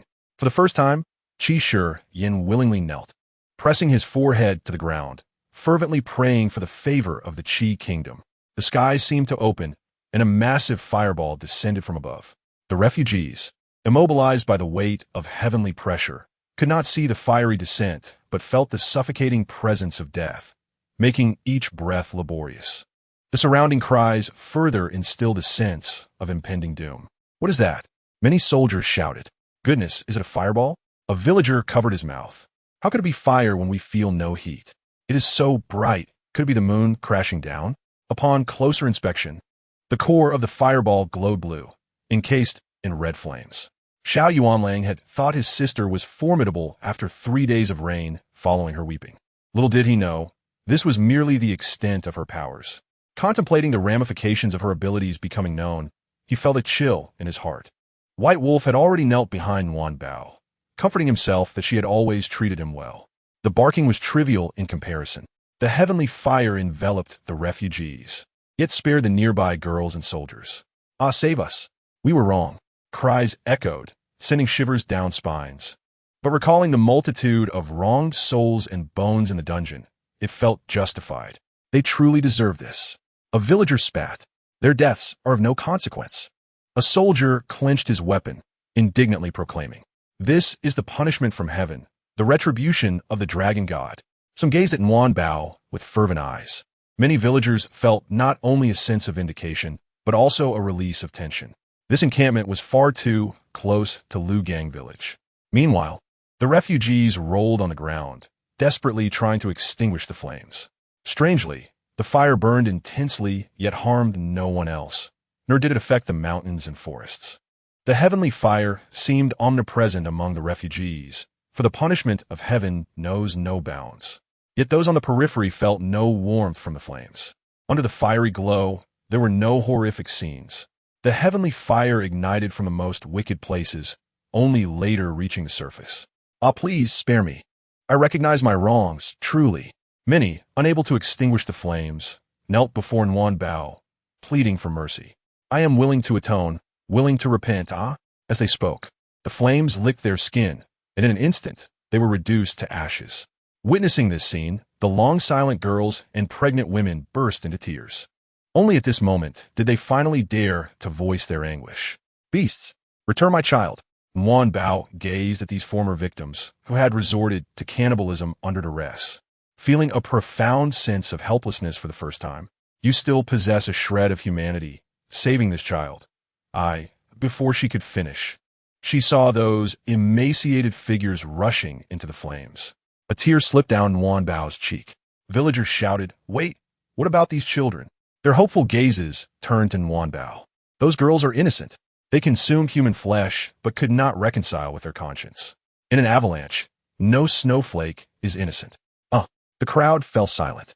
They say the heavens are unjust, yet the human heart remains steadfast. They claim humanity has decayed, yet beneath 3 feet lies divinity. Every matter has its resolution. Before Yama's throne, how can one argue? The heavenly fire burned for a long time before extinguishing. The ground was left with only a layer of ash, while those consumed by the heavenly flames left not a trace behind. Seeing the soldiers gazing eagerly at the divine flames, Liu approached slowly, proclaiming that today's events must remain confidential. Should anyone defy this? Suddenly, the soldiers knelt on one knee, declaring loudly, "We are willing to follow the dragon god, serving with all our might, obeying your every command." Wan Bao pressed her small hand to her heart, feeling the pure power of faith. Unbeknownst to her, a fervent gaze lingered behind her. Qi Yin resolved to protect her before she fully matured. He would become a steadfast pillar for this young girl. Chapter 56. A Shared Secret. Liu declined the soldier's request on behalf of Wan Bao, yet he remained anxious, fearing someone might discover the anomaly and approach. Wan Bao smiled brightly. "That is impossible. I have sealed this area. Not even a bug can enter." Upon hearing this, the others felt a chill run down their spines. This must be the omnipotent deity. The village head sat at the entrance of the ancestral hall, puffing on his pipe. Yet his occasional glances toward the village entrance revealed his anxiety. Upon seeing the fire dragon formed by the torches, he inadvertently dropped his pipe. Nearly 200 people stood in the open space at the entrance of the ancestral hall, not feeling crowded, as the village head's gaze searched incessantly. Only when he spotted White Wolf, carrying the sleeping child, did he finally breathe a sigh of relief. Xiao Yongfu recounted the events to the village head, startling him considerably. Had they not acted first, the villagers of Liugang would surely have suffered. The village head picked up the pipe he had dropped, remaining silent for a moment before suggesting they discuss what to do with the supplies. When they first received the grains, each person had their own intentions, mostly to claim a larger share. However, after the night's events, everyone chose to let the village head handle the distribution. Ultimately, each household received 100 caddies, with the remainder managed collectively by the village. The weapons were not distributed that night. The village head decided to consult Wan Bao the following day before making arrangements. Did you all witness? The villagers recalled the scenes from that night, still feeling a shiver of fear. What transpired tonight must remain buried within. There was no need for admonishment. They were all capable of keeping this secret. Newfound is still young. We must ensure she grows up well. As for how to achieve this, surely I need not instruct you all. The mere thought of Newfound brings forth a gentle warmth in everyone's eyes. From this day forth, many villagers in Liugang and have begun to enshrine a small golden dragon statue in their homes. Show some respect towards the Xiao family. This sentiment perhaps elicits the most profound reflections among all. Once upon a time, Xiao was synonymous with misfortune. Yet now, he can stroll confidently through Liugang. To our ancestors, your blessings have truly brought forth a great deity to our village with her presence. Our village shall surely enjoy bountiful harvests and favorable weather. Little does he know that, at this moment, the ancestors are huddled within their tablets, too fearful to emerge.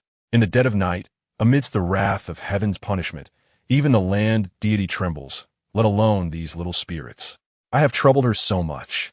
If she remains asleep, she must be utterly exhausted. LNSH reflected on Newfound's recent state, feeling both pity and amusement. Xiao dared not mention that his daughter was indeed worn out this evening. Such a small child creating such a grand spectacle. How could she not be fatigued? When Newfound awakens tomorrow, let her decide her own arrangements. Xiao found himself helpless. Even Yunling, being near that child, would scream. Not to mention himself, an old man. LNSH, still curious, lowered her voice to inquire about the situation above. Why was only one child saved? Remembering the chaotic scene, Xiao felt a twinge of fear. Had we not gone, I've heard they plan to massacre the village in a few days. LNSH gasped, dropping her towel to the floor. And what a now? Xiao could only smile wryly. He could hardly tell LNSH that the future threats had been entirely incinerated by their daughter as flames. All resolved by LS and his companions. Those refugees were truly inhumane. Rumor had it that the young women were merely the leftovers, with those of beauty sold into brothels. Were there no virtuous souls among them? LNSH refused to believe it. Kind-hearted individuals always harbor benevolent thoughts. Leaning against the headboard, Xiao recalled new NBOS words. Suddenly uncertain how to communicate with his wife. SH suddenly recalled something and chuckled softly. You have no idea. YNG was so anxious about that child being in new NBO's room that he moved in himself. LNSH felt reassured, believing there was no cause for concern, yet that child simply would not heed advice. Xiao YNGF frowned slightly. The child seemed to be a girl. But YNG was a boy, right? However, considering the girl was merely a year old, the notion of gender separation seemed a tad premature. Let us rest. There are matters to attend to tomorrow. What tomorrow? It is today. In the stillness of the night, a luminous figure appeared in the Xiao family courtyard. To her surprise, there was a barrier. The little one had indeed learned something, which required quite a bit of my effort. Upon entering the room, she seemed taken aback by the number of people gathered. Even with a new house, it was still so crowded. Did this child set a barrier merely for comfort? A gentle breeze wafted through the room. The white wolf, upon seeing the arrival, immediately lay flat. Rise. The little one has unleashed a significant power tonight. She must be utterly drained. Her soft snores echoed like thunder. This child has already harnessed the power of faith. The figure marveled at their hands, then glanced at new NBO. Although new NBO was born with divine favor and possessed a celestial position from birth, she was not the rightful heir, thus lacking the ability to receive the incense of faith. It seems the heavenly way is indeed biased in her favor. Yet could he voice such thoughts? Who in the heavens does not favor her? With the nourishing power of faith, she no longer requires his presence. Seeing her sleeping peacefully, the figure departed swiftly. When new NBO awoke, it was nearly noon. Shioli had already been taken out, yet her room remained crowded. YNG, why are you here? New NBO awoke contentedly, her spirits high. QSHYN set down his book and pouted. I'm not going anywhere. I wish to stay by your side. I cannot trust him, hence I shall watch over you here. QSHYN, though small, spoke with an unexpected maturity that left new NB somewhat unaccustomed. YNG, you have aged several years in your sleep. New NB sat up, requesting him to dress her. QSHYN furrowed his brow. Had he revealed too much? The child merely stared blankly at new NBO, her gaze following her movements. Yet, even when new NBO asked questions, he remained silent. Oh dear, you have finally awakened, little ancestor. You are now the busiest person in our home. And Sitch entered and began to chatter upon seeing new NBO awake. As it turns out, the village head had also come to check on her early and had waited until now. New NBO, delighted by her mother's chatter, embraced LNSH's neck, unaware of the fleeting flash of discomfort in the eyes of the child who had remained silent. Chapter 57. The punishment for revealing heavenly secrets you propose that new NBO arrange for those weapons? The village head stroked his beard and nodded. New NBO pondered whether this elder might be feverish. Grandfather, you are the village head, and I am but a little over a year old. To her surprise, the village head chuckled and playfully tugged at new NBO's small tuft of hair. Why not take my place as village head? New NBO freaked retrated repeatedly. The village head was worn and balding, and if she were to take his place, she would surely become a mere tree stump. Seeing new NBO so frightened, the village head ceased his teasing. This recent refugee incident has served as a warning for us. Although this crisis has been averted, the next may not be far off. He spoke to new NBO slowly, wary that she might not comprehend. When he saw her clarity of gaze, he continued, since we have weapons, we must utilize them. This is indeed correct, new NBO agreed. However, we are but farmers. We do not know how to wield such weapons. The village head expressed concern, fearing that if everyone trained themselves, they might inadvertently harm one another. The cost would outweigh the benefits. Tomorrow, my mother and I will deliver a bride to LS. I will ask him to lend us someone then. The little dragon deity is quite astute. Oh no, rather clever. Grandfather, last night on the way, I noticed many stones before reaching SHM and SHM. New NBO retrieved a snack from her small golden dragon pouch, cautiously taking a bite while stealing glances outside, fearful that LNSH might enter and snatch it away. The village head recalled this location. Indeed, there is such a place. What does newfound need stones for? Newfound expressed a desire to build walls, to encircle our village. Her words were so endearing as she gestured with her small hands, yet the village head's eyelids twitched. He recalled newfound's earlier proclamation to build the walls first. However, he understood that if newfound wished to play, it would be innocent fun, not a means to escape from everyone. Her intentions must be significant. The commotion from last night had been considerable. The neighboring village sent someone to inquire, but I managed to deflect the question. Noticing newfound's puzzled expression, he continued, "Should we build a wall? What will we say if questioned?" The little dumpling appeared equally bewildered, as if asking, because of the refugees? More refugees? The village head was taken aback. A new wave of trouble emerging just as the previous one had subsided. Newfound nodded, but remained silent. In the original text, heavy snow fell on the 10th of October, continuing for half a month. However, based on her intuition, it felt as though the snow would begin to fall on the 20th of September, 20 days earlier. Newfound's eyes were wide with confusion, her expression even somewhat at a loss. For a year now, save for a few members of the Xiao family, everything in this world appeared to her like a child's plaything. This is a book, and these people are mere paper figures. She remained indifferent to everything, acting on whims, believing this was the heavenly way's favor, allowing her to undergo trials within a book. Her understanding of trials was akin to play. Yet last night, what she witnessed was undeniably real. It dawned upon her that these individuals possessed warmth, thoughts, and emotions. If LS's power of faith had sparked a flicker of doubt within her, the gathered faith from last night had provided clarity. She even sensed that the heavenly way's favoritism was not to indulge her whims, but perhaps to bestow upon her a greater responsibility. Prepare firewood, the wood for winter. The rice must be harvested by the 15th of September. Having seemingly come to a realization, Newfound spoke with more fluency than before. The village chief felt a chill in his heart as Newfound continued to make arrangements, insisting that the wall must be completed before September 15th. The rice, the wall, the firewood for winter, everything seemed laden with meaning. Startled by his own thoughts, the village chief rose to his feet, asking, "Child, are we facing another calamity?" Newfound bowed her head, resembling a child who had erred, and cautiously nodded. "Winter is coming." Trembling, the village chief calculated the time. It was nearly August 15th, just about a month away. "Good child, do not be alarmed. You have done nothing wrong." He approached and embraced the small one, saying, "I am aware of what transpired last night. This world harbors many unseen shadows, yet there is also an abundance of sunlight." Learning of the events from the previous night pained him, for it was unjust that such a young child witnessed what she should not have. Newfound gazed at the village chief with confusion. Perhaps her birth was meant to restore order. Yet it seemed unreasonable for so many adults to tie the fate of the nation to a child. You should grow joyfully, have time to observe the crops in the fields, and seek out little birds in the mountains, playing with your peers.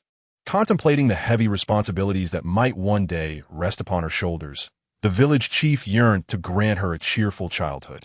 After all, she was still a child. Upon hearing the scenes described by the village chief, Newfound's eyes sparkled as she nodded vigorously. "All right." That very afternoon, Newfound visited all the seedlings and vegetable patches in Liugang Village. "Newfound, what are you babbling about in the fields?" asked the child, exasperated that they were supposed to be searching for birds in the mountains, yet had ended up in the fields. Newfound stood up, lightly pounding her weary little legs with her fists, and innocently declared, "I was discussing life and principles." The sheer size of Liugang Village's fields meant her discussions were few. A little boy, recently losing his baby teeth and still in split-crotch pants, wiped his nose and asked Liu Jinshan what is life. "Life? I did not know, but I know about principles. On New Year's, I set off firecrackers on the hearth, and my father lectured me about it." He shuddered at the memory of that tragic event, realizing Newfound was indeed quite fearsome. Unbeknownst to her, Newfound had become a legend, joyfully leading Liu Jinshan and his companions into the mountains to find birds. However, following the last incident where a hen stole bird eggs, the birds had already become wary. "Why do I feel like the bird nests have moved? Have they relocated?" Some sharp-eyed children sensed something was amiss, but their words held little weight. Newfound was merely playing, devoid of the inclination to observe with any discernment. How dull that would be. Suddenly, the forest fell silent. Nguyen Bao exclaimed softly, noticing a sudden tremor in the branches above. A dark mass descending. Birds, so many birds. She cried out and began to run, her legs the shortest among them. Lu Jinxing shouted, Nguyen Bao, run. The children scattered in all directions. Just as Lu Jinsheng was about to scoop Nguyen Bao up, a white wolf lunged, grabbing her and sprinting down the mountain. As the little ones descended, they were all covered in bird droppings. Even the large white dog was not spared. Lin Shi, busy making pickles, abruptly halted, thinking she heard Nguyen Bao's cries. Xiao Yongfu, wiping his sweat, chuckled. How could Nguyen Bao be crying? That little girl, I too heard a child's cries. The two hurried to the front door, and indeed, they saw the white wolf rushing towards them, clutching something in its mouth that resembled the color of the outfit Nguyen Bao wore that day. Mom, I want my mom. Lin Shi covered her nose, stifling her laughter. I smell terrible. Ooh, Nguyen Bao sobbed. This must be punishment for revealing secrets. Chapter 58. The fate of Tong Yang. Lin Shi and Xiao Yongfu spent a good half hour washing both Nguyen Bao and the white wolf until they were fragrant. Yet, Nguyen Bao still appeared tearful, evoking immense sympathy. Cold, Nguyen Bao smells bad. Nguyen Bao is no longer fragrant. The dragon god-esque race is gone, woo-woo. Lin Shi presented a warm, delectable pastry to comfort her. Stop crying, dear, your fragrance surpasses this pastry. That afternoon, the village was in an uproar, filled with the sounds of children at play, while only the Xiao family, as old residents, was engulfed in a silence fraught with fear. The village chief, accompanied by several strong villagers, sat in the main hall of the old residence. Tong Yang trembled as she knelt below, weeping like a fragile flower, while still presenting her most beautiful profile to Xiao Yongwen. Old Madame Yao leaned on her cane, perplexed. Young Madame Yao glanced around, and when she saw no one paying attention to her, she let out a quiet sigh of relief. Let me tell you something. Recently, the commander dispatched someone to eliminate the refugees from Shimin mountain nearby. The village chief lifted his cup to sip tea, nearly spitting it out. Ever since he had tasted the tea from old Xiao, everything else seemed inferior. Wiping his mouth, he fixed his gaze on Tong Yang, not missing the fear that flickered in her eyes upon hearing the news. The residents of the old house, lacking foresight, showed no reaction. The village chief raised his hand, signaling for someone to bring forth 2 bags of grain. This is the allocation from the government for our village. Each household receives 100 pounds, all the same. Only then did old Madame Yao's face light up with gratitude, exclaiming, truly, a benevolent lord. She could not discern the village chief's intentions. If it were merely to deliver grain, why then did he require Tong Yang to kneel? Unable to suppress her curiosity, she asked, and what about the refugees inside? Were they all captured? I hear they were all killed. The village chief replied succinctly, though Tong Yang understood they had discovered her identity. Tong Yang had originally been among those captured, yet due to her resourcefulness and loyalty, they had let her down the mountain to act as an informant in the surrounding villages, facilitating their future plans for slaughter. She only hoped they would remain unaware of her true purpose, allowing her to blend in. Suddenly, the village chief slammed his teacup onto the table. Tong Yang, is it? We are already aware that you are associated with those refugees. Tong Yang trembled in fear and collapsed onto the ground, hastily kneeling and banging her head repeatedly. My lord, I was captured by them. They threatened my family to compel me to observe Liugang Village's circumstances. I truly did nothing. Upon hearing that thieves had infiltrated her household, old Madame Yao's anger flared, and she struck Tong Yang's back several times with her cane. No one expected Xiao Yongwen to leap forward, shielding Tong Yang. Mother, stop. Uncle, Tong Yang truly has done nothing. She is also a victim. Spare her. Young Madame Yao, witnessing this scene, initially stood in alarm, but then seemed to recall something, slowly taking her seat, a smirk curling her lips. Tong Yang clutched Xiao Yongwen as if he were her last hope, weeping, young master, Tong Yang truly has done nothing. I was coerced. Please save me. Old Madame Yao, still seething, attempted to strike again, but the village chief coughed. We are fully aware of your every action in the village. We know you have not communicated with the outside world, which is why you are still here today. However, while capital punishment may be avoided, lesser crimes cannot. His words caused Xiao Yongwen and Tong Yang to grip each other's hands tightly. You shall leave Liugang Village today. Tong Yang thought to herself, thank goodness. Thank goodness, with my appearance, I can find a way to survive anywhere. Yet Xiao Yongwen was not so agreeable. He dragged Tong Yang to kneel at the village chief's feet. Uncle, Tong Yang is all alone. If she goes out, she will not survive. Now that those people are dead, we have no danger.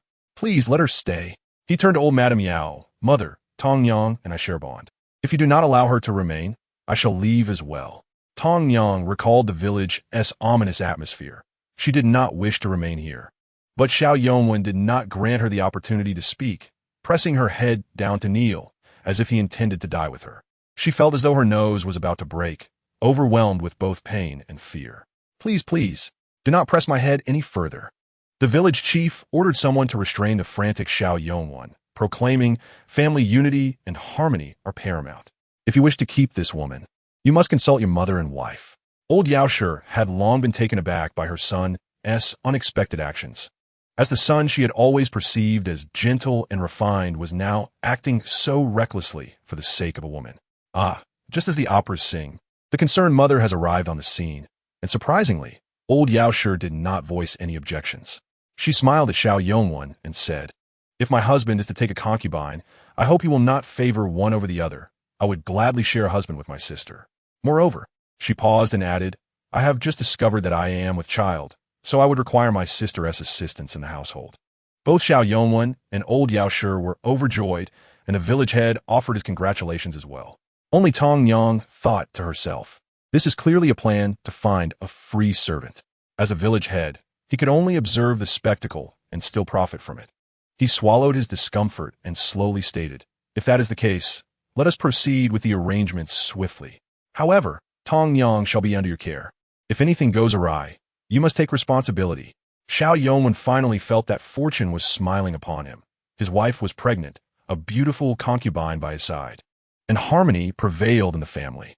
The village head and others quickly departed from the Xiao family's ancestral home, and once outside, they exchanged glances, feeling as though they had just swallowed a fly. When did you find out? Xiao Yongwen still felt somewhat skeptical, considering that the two had been sleeping apart recently.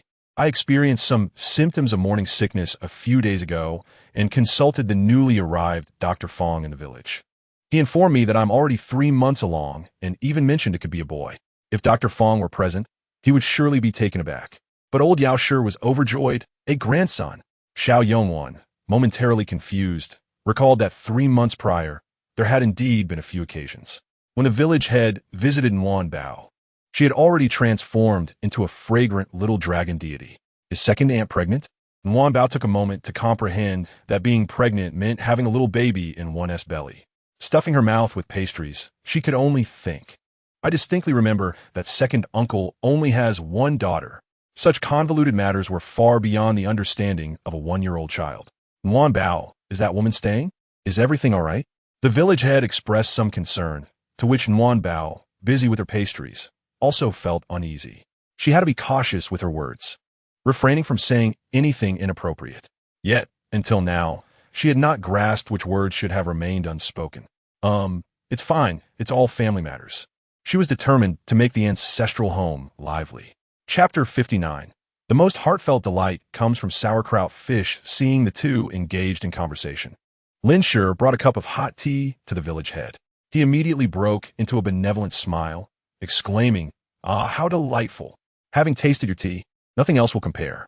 Hearing her culinary skills acknowledged, Lin Shi's spirits rose, and she hurried to the kitchen to prepare him some pastries.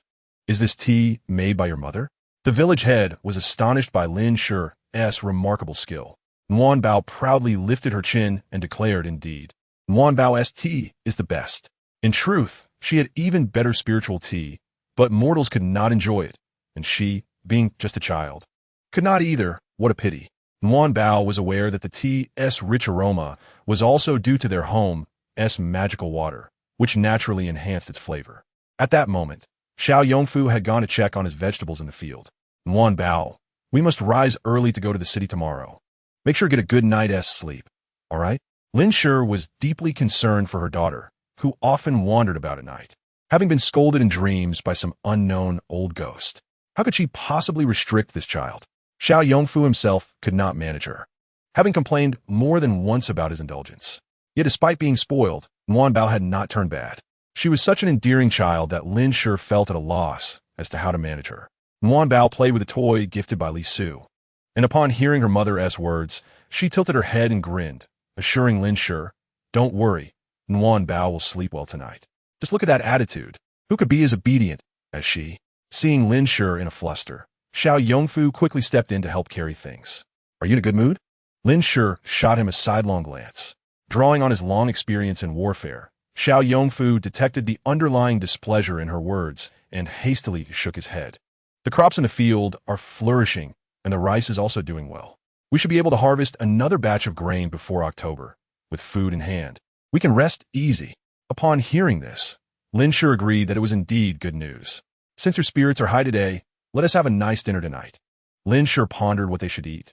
The fish in the tank splashed about, and she decided they would have sauerkraut fish for dinner. Nguyen Bao adored fish.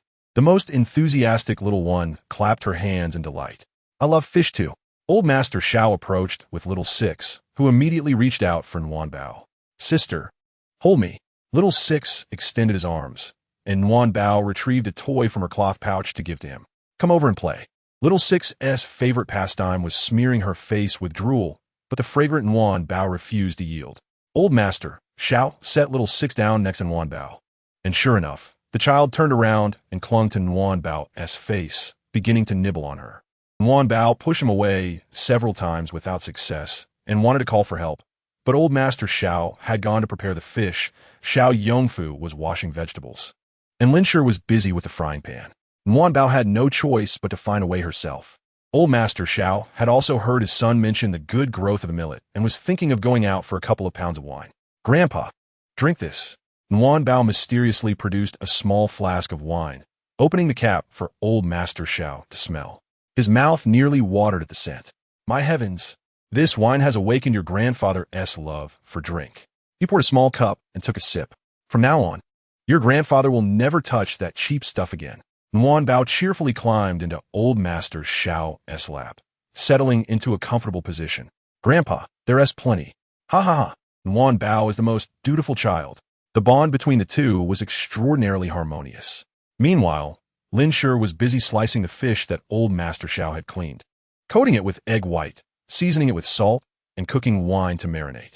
She heated oil to fry the Sichuan pepper, garlic slices, and ginger slices until fragrant, then added the sauerkraut washed by Xiao Yongfu to saute until aromatic, followed by water.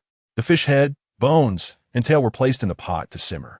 The delightful aroma wafted throughout the house, making Nguyen Bao and Old Master Xiao swallow their saliva. Xiao Yongfu returned from outside with a few skinned bullfrogs, planning to stir-fry them with the pickled peppers for a perfect accompaniment to their drinks.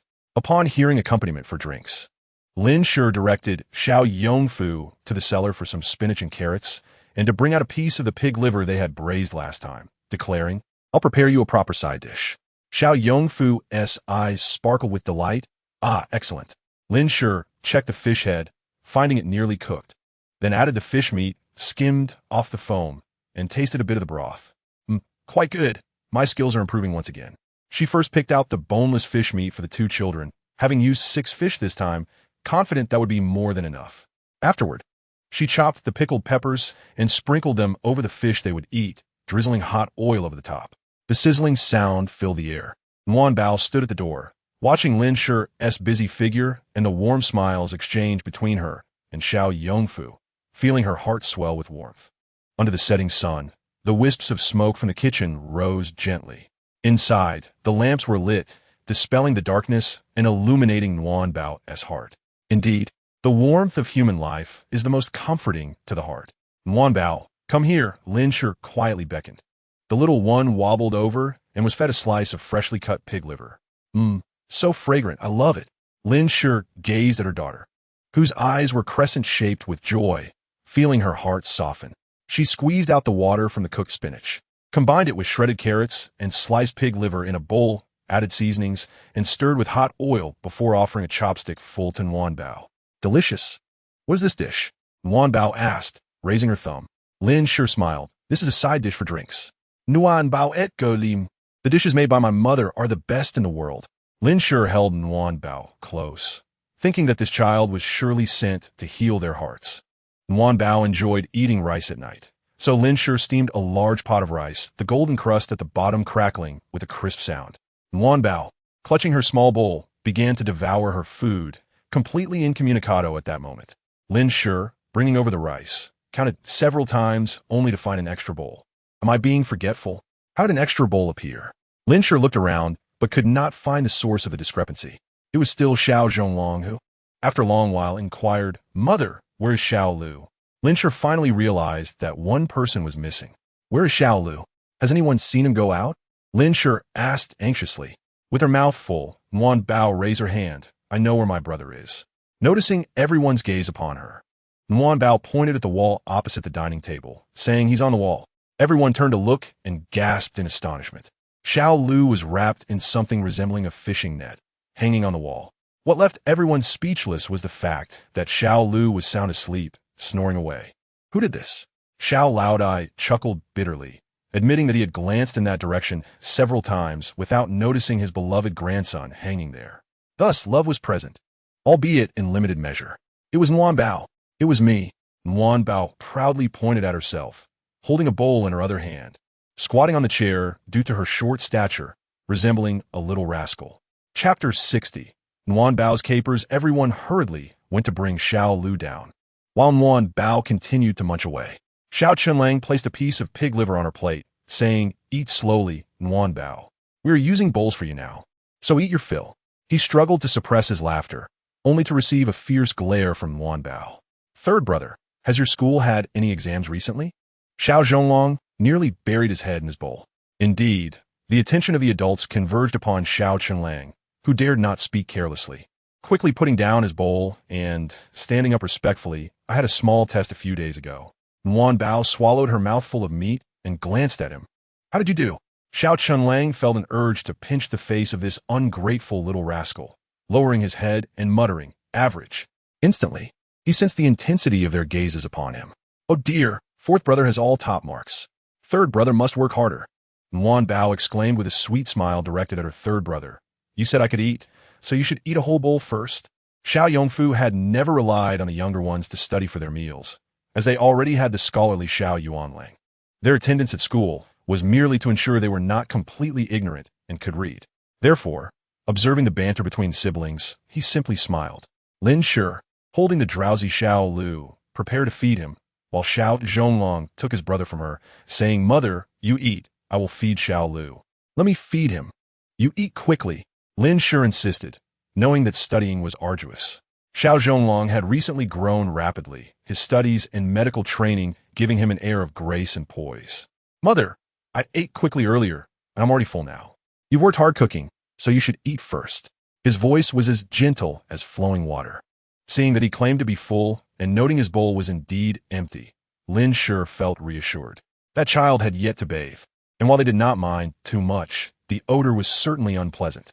Wan Bao suddenly looked up, realizing she had forgotten. "Mother, I'll check on her after I finish eating." Just as she spoke, Zhang Shi entered with a bowl, unexpectedly taking her turn to eat first, feeling quite embarrassed. Han Yang stood up to take the items from her hands. Lin Shi smiled. "Sister-in-law, we have quite a strong flavor here. See if you like it. If you find it fragrant, sit down and eat a bit more." Zhang Shi, unreserved, sat beside Wan Bao, saying, "I won't hold back." She couldn't resist the sight of the fish dish and quickly devoured another bowl of rice along with the sour cabbage fish, before wandering around the courtyard to digest. Xiao Laodai and Xiao Yongfu continued to enjoy their meal, alternating between wine and food. "Dongmei, this wine was brought out by Wan Bao. Its flavor is quite exceptional. Do take a sip." Noticing the children had all gone out, Xiao Yongfu raised his wine, cup to Lin Shi's lips. Lin Shi had intended to refuse, but could not resist the enticing aroma of the wine and took a sip. Xiao Yongfu chuckled heartily. "You're already tipsy after just one sip. We'll be in the city tomorrow at noon. Then let's fry something for dinner. Don't drink too much, save it." Xiao Yongfu's expression shifted to one of discontent. After finishing her meal, Wan Bao entered the house alone, where a lamp was lit. The child still sat in the corner, seemingly unmoved throughout the day. Upon seeing Wan Bao, her eyes finally began to follow Wan Bao's movements. Wan Bao climbed onto the Kong using both hands and feet, calling to the child, "Come here." Miraculously, the child, who had ignored everyone, obediently walked up to Wan Bao. She was thin and small, her age indiscernible. The door opened, and Han Yang entered with a large bucket, setting the bathing water before closing the door and standing in the room. "Let us bathe first. I'll be right here. Don't be afraid. Be good, okay?" Though Nguyen Bao was scarcely larger than a pea, her authoritative tone was quite compelling.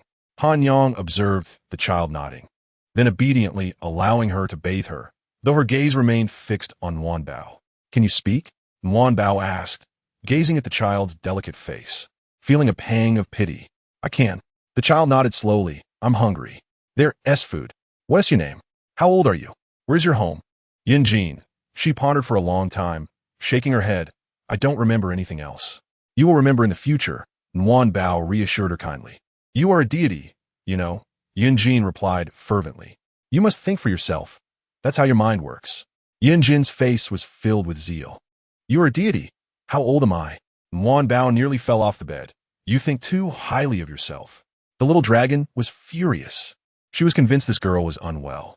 Han Yang lowered her head, stifling a laugh, as Nguyen Bao was typically a patient child, but at this moment, she was likely reaching her limit. "Sure enough," Yin Jin continued, "you are a deity. Do you know where my home is?" Nguyen Bao suddenly burst into tears. "Liu, save Nguyen Bao." Lin Shi rushed in to find Nguyen Bao, sobbing uncontrollably, alongside the freshly bathed child who was trying to comfort her. "Nguyen Bao is still a child. Nguyen Bao knows nothing," she wailed. Han Yang carried the wooden bucket out, equally unaware. This wailing attracted the entire family. "Is this the child?" Xiao Chenlang gazed at the luminous girl in astonishment, wondering how she had transformed from such a pale self to this darkened version. Xiao Zhonglong, observing closely, mentally began formulating remedies for her, having recently taken to assessing others' conditions. "Second brother, take her to see a doctor." Nguyen Bao insisted that Xiao Zhonglong treat Yin Jin, and they initially thought it was merely her anger. However, upon the girl turning away, they discovered a large birthmark on her face. Qi Shiyan, upon seeing the girl's face, had his brow furrowed ever since. Xie Yunjin. Nguyen Bao's fortune was indeed extraordinary. Perhaps Nguyen Bao's loud cries had startled Yin Jin, as she surprisingly did not resist Xiao Zhonglong's approach. "I'll take you to eat first, and then we'll check your face." If it were an ordinary person, it would be hard to believe that someone could treat a birthmark, but having witnessed the divine punishment of the little dragon god, her words invariably compelled compliance. However, she could approach, but not touch her. Yin Jin, having been hungry for too long, was only allowed to drink porridge and eat some easily digestible pastries. "Don't eat too quickly. How long has it been since you had a meal?" Fearing she would eat too fast, Han Yang held the bowl to feed her.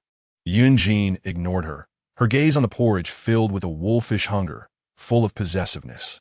Lin Shi and several brothers finally managed to calm Nguyen Bao down, promising to buy her candy the next day, which gradually brought her tears to a halt. Chapter 61. Pain-free shipping. This is the Yingshan Fu City. Lin Shi gently introduced to Zhang Shi. Zhang Shi gazed in a daze at the ancient architecture, contemplating that this would be her future residence. "The mansion has arrived."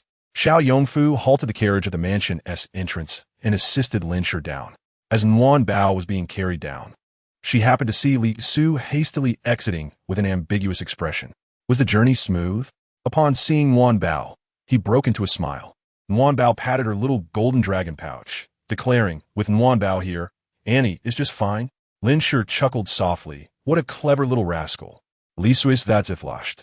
But then he grew somewhat agitated, worrying that even a child over a year old was aware, while his mother incessantly caused him trouble. Zhang Shi felt her cheeks flush with embarrassment in the carriage, yet emerged with a composed demeanor, only a faint blush betraying her earlier shyness. "We have arrived home," he whispered softly to Zhang Shi, his eyes brimming with tenderness. Nguyen Bao raised her tiny fists and shouted, "No drunkenness, no return." Her adorable antics even elicited laughter from the soldiers on guard. "Nguyen Bao, there's a garden behind. It possesses a certain elegance. You should take a look there shortly." Li Su spoke to Nguyen Bao with utmost care, endeavoring to appear less conspicuous in his affections. Fortunately, they were all familiar faces. Otherwise, people might think the governor was losing his mind or acting foolishly by showing such regard for a mere child, which could lead to complications. Within the yamen, soldiers stood guard, all part of the same two groups from that fateful night. Upon seeing Nguyen Bao, Their faces lit up with surprise and excitement. One could not contain themselves and called out, "Little dragon god," which caught Bao attention. She tilted her head, making a shushing gesture. "I am Bao." Her innocent and charming demeanor captivated the unmarried soldiers, who exclaimed that she was trying to trick them into fathering daughters.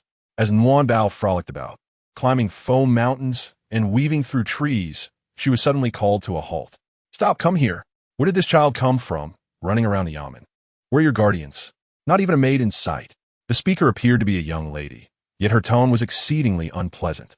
Bao glanced at the woman and her maid, but chose to ignore them, turning to leave.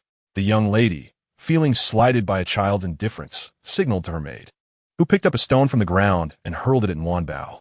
Bao swiftly turned left, and the stone grazed her clothing. Anger surged within her. "How dare this wicked woman throw stones at her? Why are you hitting me?" Bao gazed at the two with clear eyes. The lady sneered, while the maid disdainfully remarked, "My young lady is to be the future governor's wife. What of it if I strike this worthless little girl? Take her away. We shall soon inquire which servant's child she is. Such a lack of decorum," the young lady boasted with an air of arrogance. Initially, Bao had wished to argue, but upon hearing the words "future governor's wife," she decided to play along. Thus, when the maid approached to seize her, she did not resist. Even as the maid deliberately pinched her, Bao refrained from crying out. Alas, the young lady's misfortune was that the garden was within the yamen's inner courtyard, guarded by soldiers outside. Thus, no one witnessed this scene, or else her behavior would have been curbed long ago. Liu had not informed Lu Shi about finding Zhang Shi. During these days, while Liu was preoccupied, Lu Shi took the opportunity to bring over a niece from her family, hoping to marry her off to Liu, thus elevating her own family's status. However, she was unaware that Liu had been married to Zhang Shi for many years and had not taken a concubine, making it impossible for him to remarry so soon after her passing. This woman had been acting as the lady of the house these days. So she led Bao directly to the main hall. Upon entering, she saw Liu and Zhang Shi in a sweet and tender exchange. Enraged, she stormed towards them, pointing at Zhang Shi and demanding, "Cousin, who is she?" Liu, overwhelmed with work and lacking the opportunity to explain to Zhang Shi, feared she might misunderstand him and was infuriated with his mother for causing trouble. Liu distanced himself from the woman, holding Zhang Shi tightly. "This is my lawful wife." Zhang Shi, unbeknownst to them, a curious little head peeked in from the doorway, shaking in disbelief at the unfolding drama. "What a mess, what a mess." Upon hearing this, the young lady shrieked, "Isn't she dead?" Liu, filled with wrath, rose abruptly. "Get out." The young lady stumbled back, lips quivering but unable to speak, as Liu resembled a furious beast. "Sewer, how can you speak like that?" Lu Shi's voice echoed from the doorway, but upon seeing Zhang Shi, she fell silent. "What is this? I thought you were dead," Lu Shi stammered, grappling with her thoughts. At this moment, Zhang Shi radiated beauty, no longer the weary and pallid figure she had been. Lu Shi gazed at her as if sand had been thrust into her eyes, and after a moment, pointed accusingly at Zhang Shi. "You were embracing another man and left with him. Your virtue is long gone." Bao, having approached Lu Shi from behind, tugged at her skirt. "Are you talking about the man who is my 10-year-old brother?" Annie was leaning against my brother's strong chest. Liu nearly choked on his tea, and even Zhang Shi could not help but laugh heartily, her body shaking with mirth.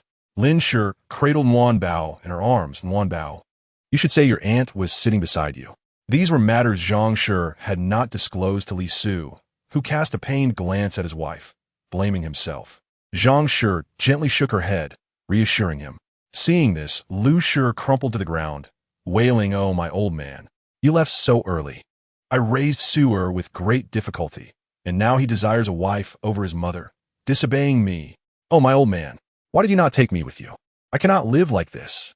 Her mournful cries echoed, nearly escaping the yamen, her legs flailing as she pounded the ground. Bao had never witnessed such a dramatic scene, watching with great interest. "Do you really want to see your old man? I can send you down." Bao inquired curiously while nibbling on a peach pastry. Lu Shi, taken aback that no one paid her heed, was appalled that a child would threaten her. "Oh, my old man, my life is truly miserable." Liu nearly overturned his teacup, while Zhang Shi dared not lift her gaze. Bao continued to question Lu Shi. "Do you truly miss your old man? How pitiful." Let me escort you. Free of charge. Chapter 62. The eldest brother's secret meeting with the young lady Lu Shi believed Li Su had sent a child to humiliate her. Yet the Xiao couple and Li Su understood that Nuan Bao was sincere. At that moment, Nuan Bao wore a genuinely moved expression, tears shimmering in her eyes. If you're not in a hurry to go down, I can summon your old man as well.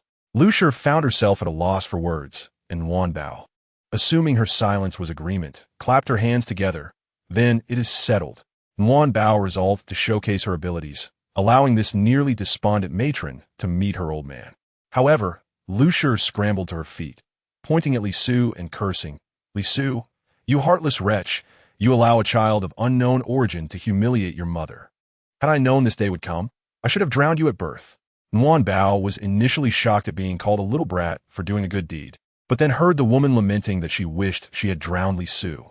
Her delicate lips parted in disbelief, her eyes wide as saucers, staring incredulously at Lu Shi.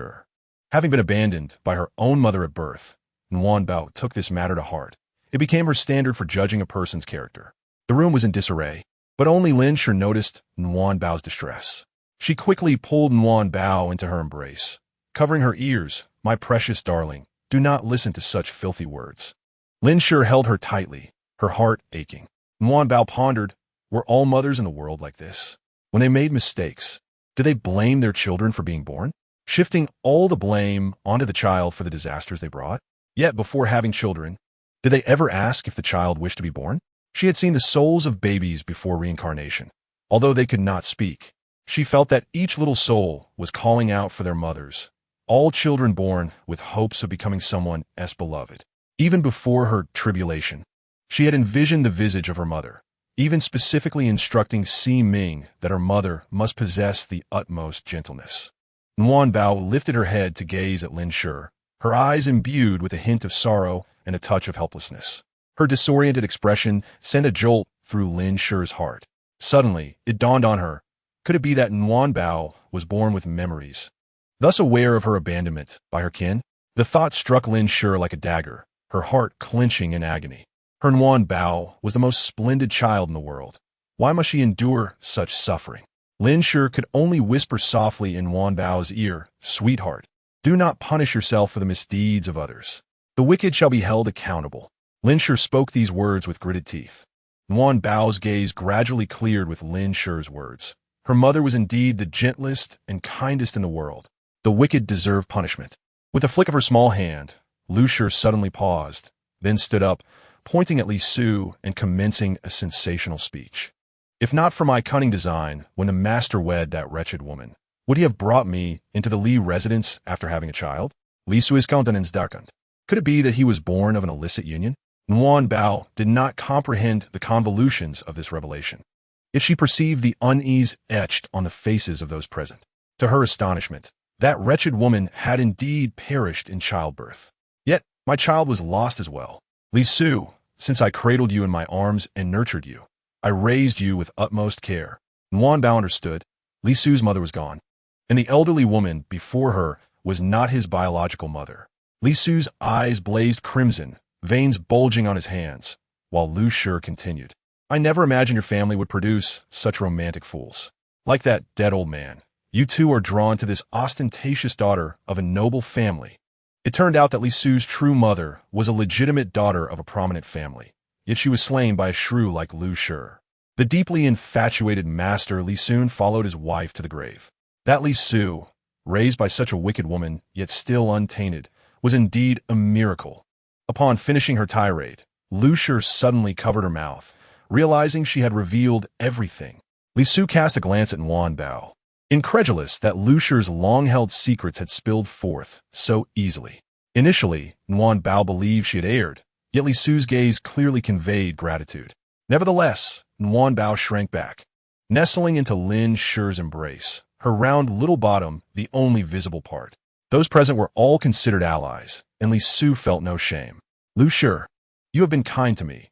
However, you have caused my parents' demise, and the debt of nurturing ends here. Li Su is ausredend, contemplating that his mother must have been an extraordinary woman, deserving of his father's deep affection. Lu Shi attempted to speak again, but Li Su's cold laugh interrupted.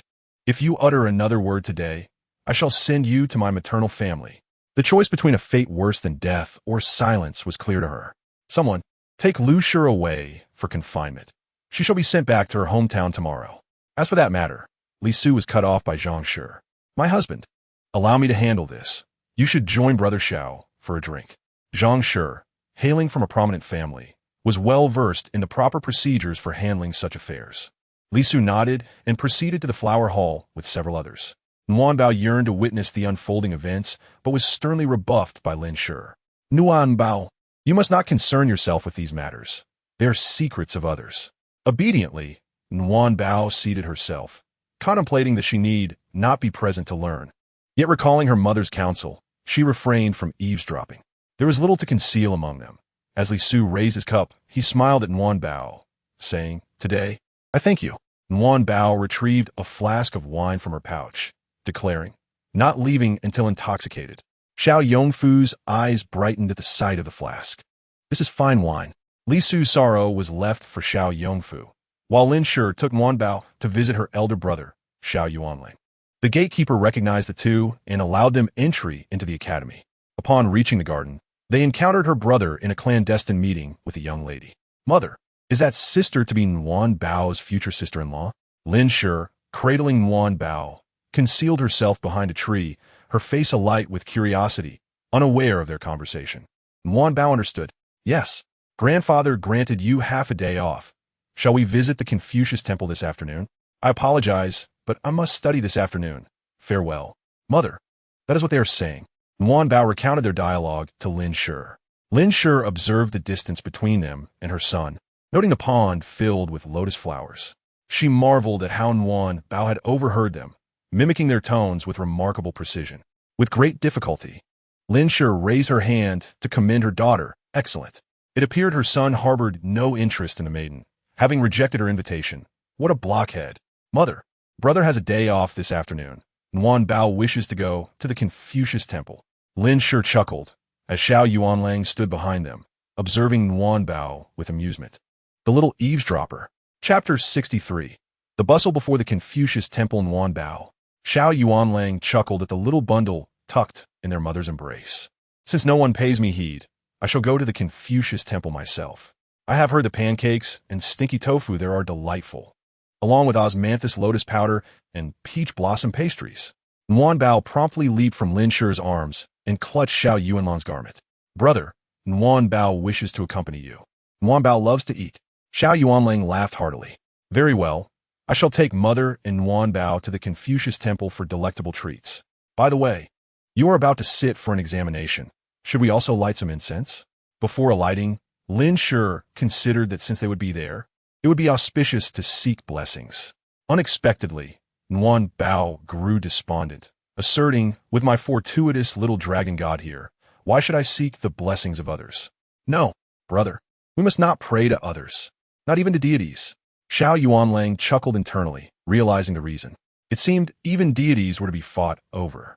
Fear not, dear sister. Henceforth, all auspiciousness shall be bestowed upon you. The little one was delighted, thumping her tiny chest in agreement. Leave it to Nuan Bao. May all go smoothly.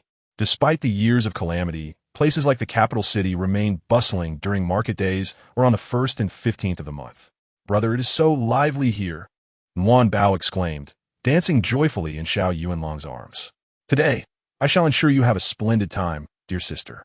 Xiao Yuanlang had previously set up stalls in this area during his time off, so he was very familiar with the street before the Confucius temple. He made his way directly to the stall selling osmanthus lotus powder and purchased a bowl for Nuan Bao. Brother will feed you. This dish is sticky and can easily burn your mouth. He scooped a spoonful, blowing on it to cool before offering it to the little one. So sweet. Nuan Bao et Golim. There are many delicious treats. If you wish to eat more, just remember not to overindulge in any one thing. Xiao Yuanlang knew his sister had a hearty appetite, yet her stomach was not vast. Nuan Bao gazed at the myriad of delicacies awaiting her. Unperturbed by a bowl of lotus powder, nodding obediently, she indulged in half the street's offerings before feeling full, patting her round belly in lamentation. Why can Nuan Bao only hold so little? Xiao Yuanlang's lips twitched. She had already consumed quite a bit, and even he could not eat so much. No hurry. When you grow a bit more, I believe you will be able to devour an entire street. With her brother's encouragement, Nuan Bao's spirits soared. Then let us go see the Confucius temple. Xiao Yuanlang found it curious. Aren't we not praying? Nuan Bao beamed, her smile radiant. Since we are here, we ought to see what the offerings taste like.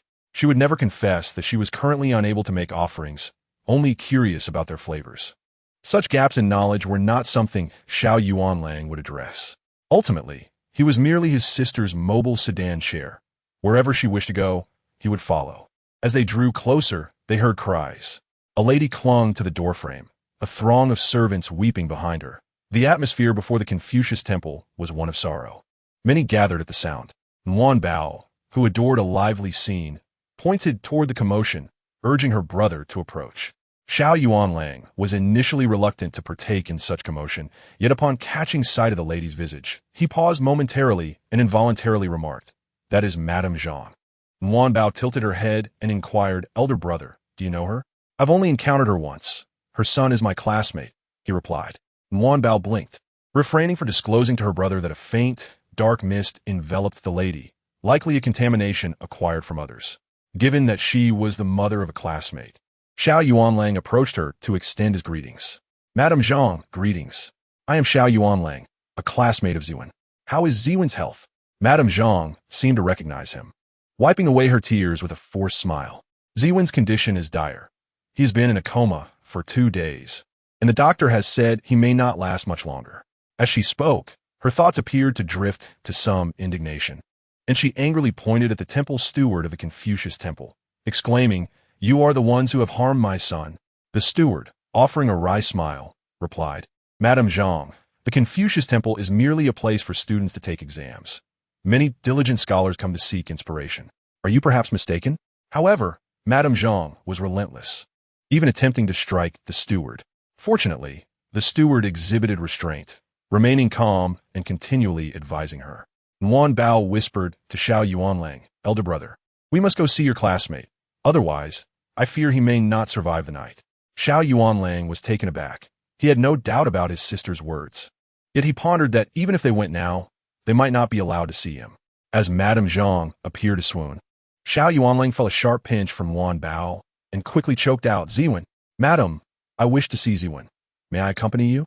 Noticing the small girl in his arms, Madame Zhang permitted Xiao Yuanlang to join her in the carriage. Once inside, Nuan Bao climbed down from her brother's embrace, wobbling over to Madame Zhang and taking her hand, softly saying, "Auntie, do not cry. The young master will be fine." Madame Zhang managed a strained smile, gently patting the little one's head. "What is your name?" "My parents and brothers all call me Nuan Bao." "Such a good child." As they entered, Nuan Bao looked up at the ink-black sky above the Zhang residence. The servants inside were already weeping, and Madame Zhang hurried towards her son's courtyard. Xiao Yuanlang, holding Nuan Bao, reached the courtyard entrance, where Nuan Bao produced a small red fortune pouch from her cloth bag and hung it around Xiao Yuanlang's neck. "What is this?" he asked, bemused at the sight of a grown man wearing such a trinket. "Of course it fits, elder brother, you silly." The air in the courtyard was thick with darkness, nearly suffocating in Nuan Bao's eyes, having once been consumed by dark mist. Xiao Yuanlang understood that Nuan Bao was attempting to shield him. "Hurry inside, or he may be lost to us." So, just as they lifted the curtain, Madame Zhang's sobs echoed from within. Xiao Yuanlang cast a puzzled glance at Nuan Bao. "Has he already?" Nuan Bao shook her head, "Not yet." Being mindful that they were in another's home, Xiao Yuanlang proceeded cautiously, but Nuan Bao, unable to bear his hesitation, leapt from his arms and dashed into the inner room. As she reached for Zhang Ziwen's hand by the bedside, a sharp voice rang out, "Stop! Do not prevent young Master Zhang from ascending to the realm of peace." Upon entering, the room was already in disarray, and no one noticed her presence, yet she was halted by that commanding voice. At that moment, her sole focus was on saving the young man, disregarding the reprimand. Just as she was about to grasp Zhang Ziwen's hand, someone seized her by the collar and flung her out. Had it not been for Xiao Yuanlang, who caught her just in time, Nuan Bao would have faced a serious fall. "What are you doing? She is but a small child. How could you throw her out?" Xiao Yuanlang's heart raced, holding Nuan Bao tightly, unwilling to release her. Nuan Bao then discerned that the individual was clad in an enigmatic white robe. She shot him a fierce glare. Although he hadn't harmed her, the indignity of it all was not lost on her. She had already marked him in her mind. The man flicked his sleeve dismissively, adopting an enigmatic demeanor, and proclaimed, "I am Master Mo Yin of the Divine Hall. Young Master Zhang has departed. Do not disturb him now. Allow him to ascend in peace." Nguyen Bao's eyes widened in anger, her hands on her hips. "You are mistaken. He is not dead. You are suppressing his soul." She turned to Madame Zhang, insisting, "The young master is in pain. He is a wicked man. Auntie, you must trust Nguyen Bao." Mo Yan's eyes narrowed. The child spoke the truth. Zhang Ziwen was indeed not dead. He was merely imprisoning Zhang Ziwen's soul within his body, devouring the remnants of his spirit. Though his body lay cold, his soul was in torment. The agony of having one's soul torn apart before death was unimaginable. But how did this little girl know? Initially inclined to trust Mo Yin, upon learning her son was not dead, Madame Zhang's resolve began to waver. Nguyen Bao saw the last glimmer of Ziwen's soul fading and urgently pleaded, "Auntie, let me try. Otherwise, the young master will truly perish." The sincerity in her expression was unmistakable, and desperate to save her son, Madame Zhang was inclined to believe anything. She slowly nodded, "You may try." "No, absolutely not."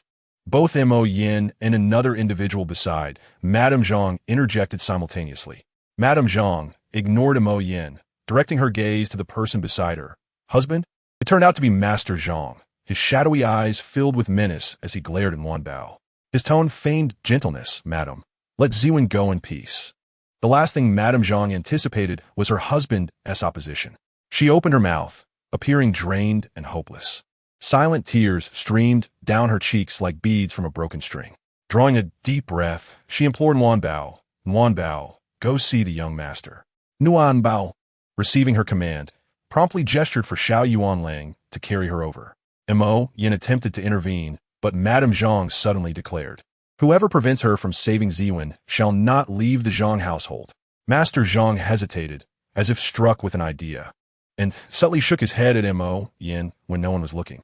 As Nguyen Bao passed by Master Zhang, she cast him a curious glance. He was quite peculiar. Yet, with the urgency to save the young man overshadowing her thoughts, she did not linger on it.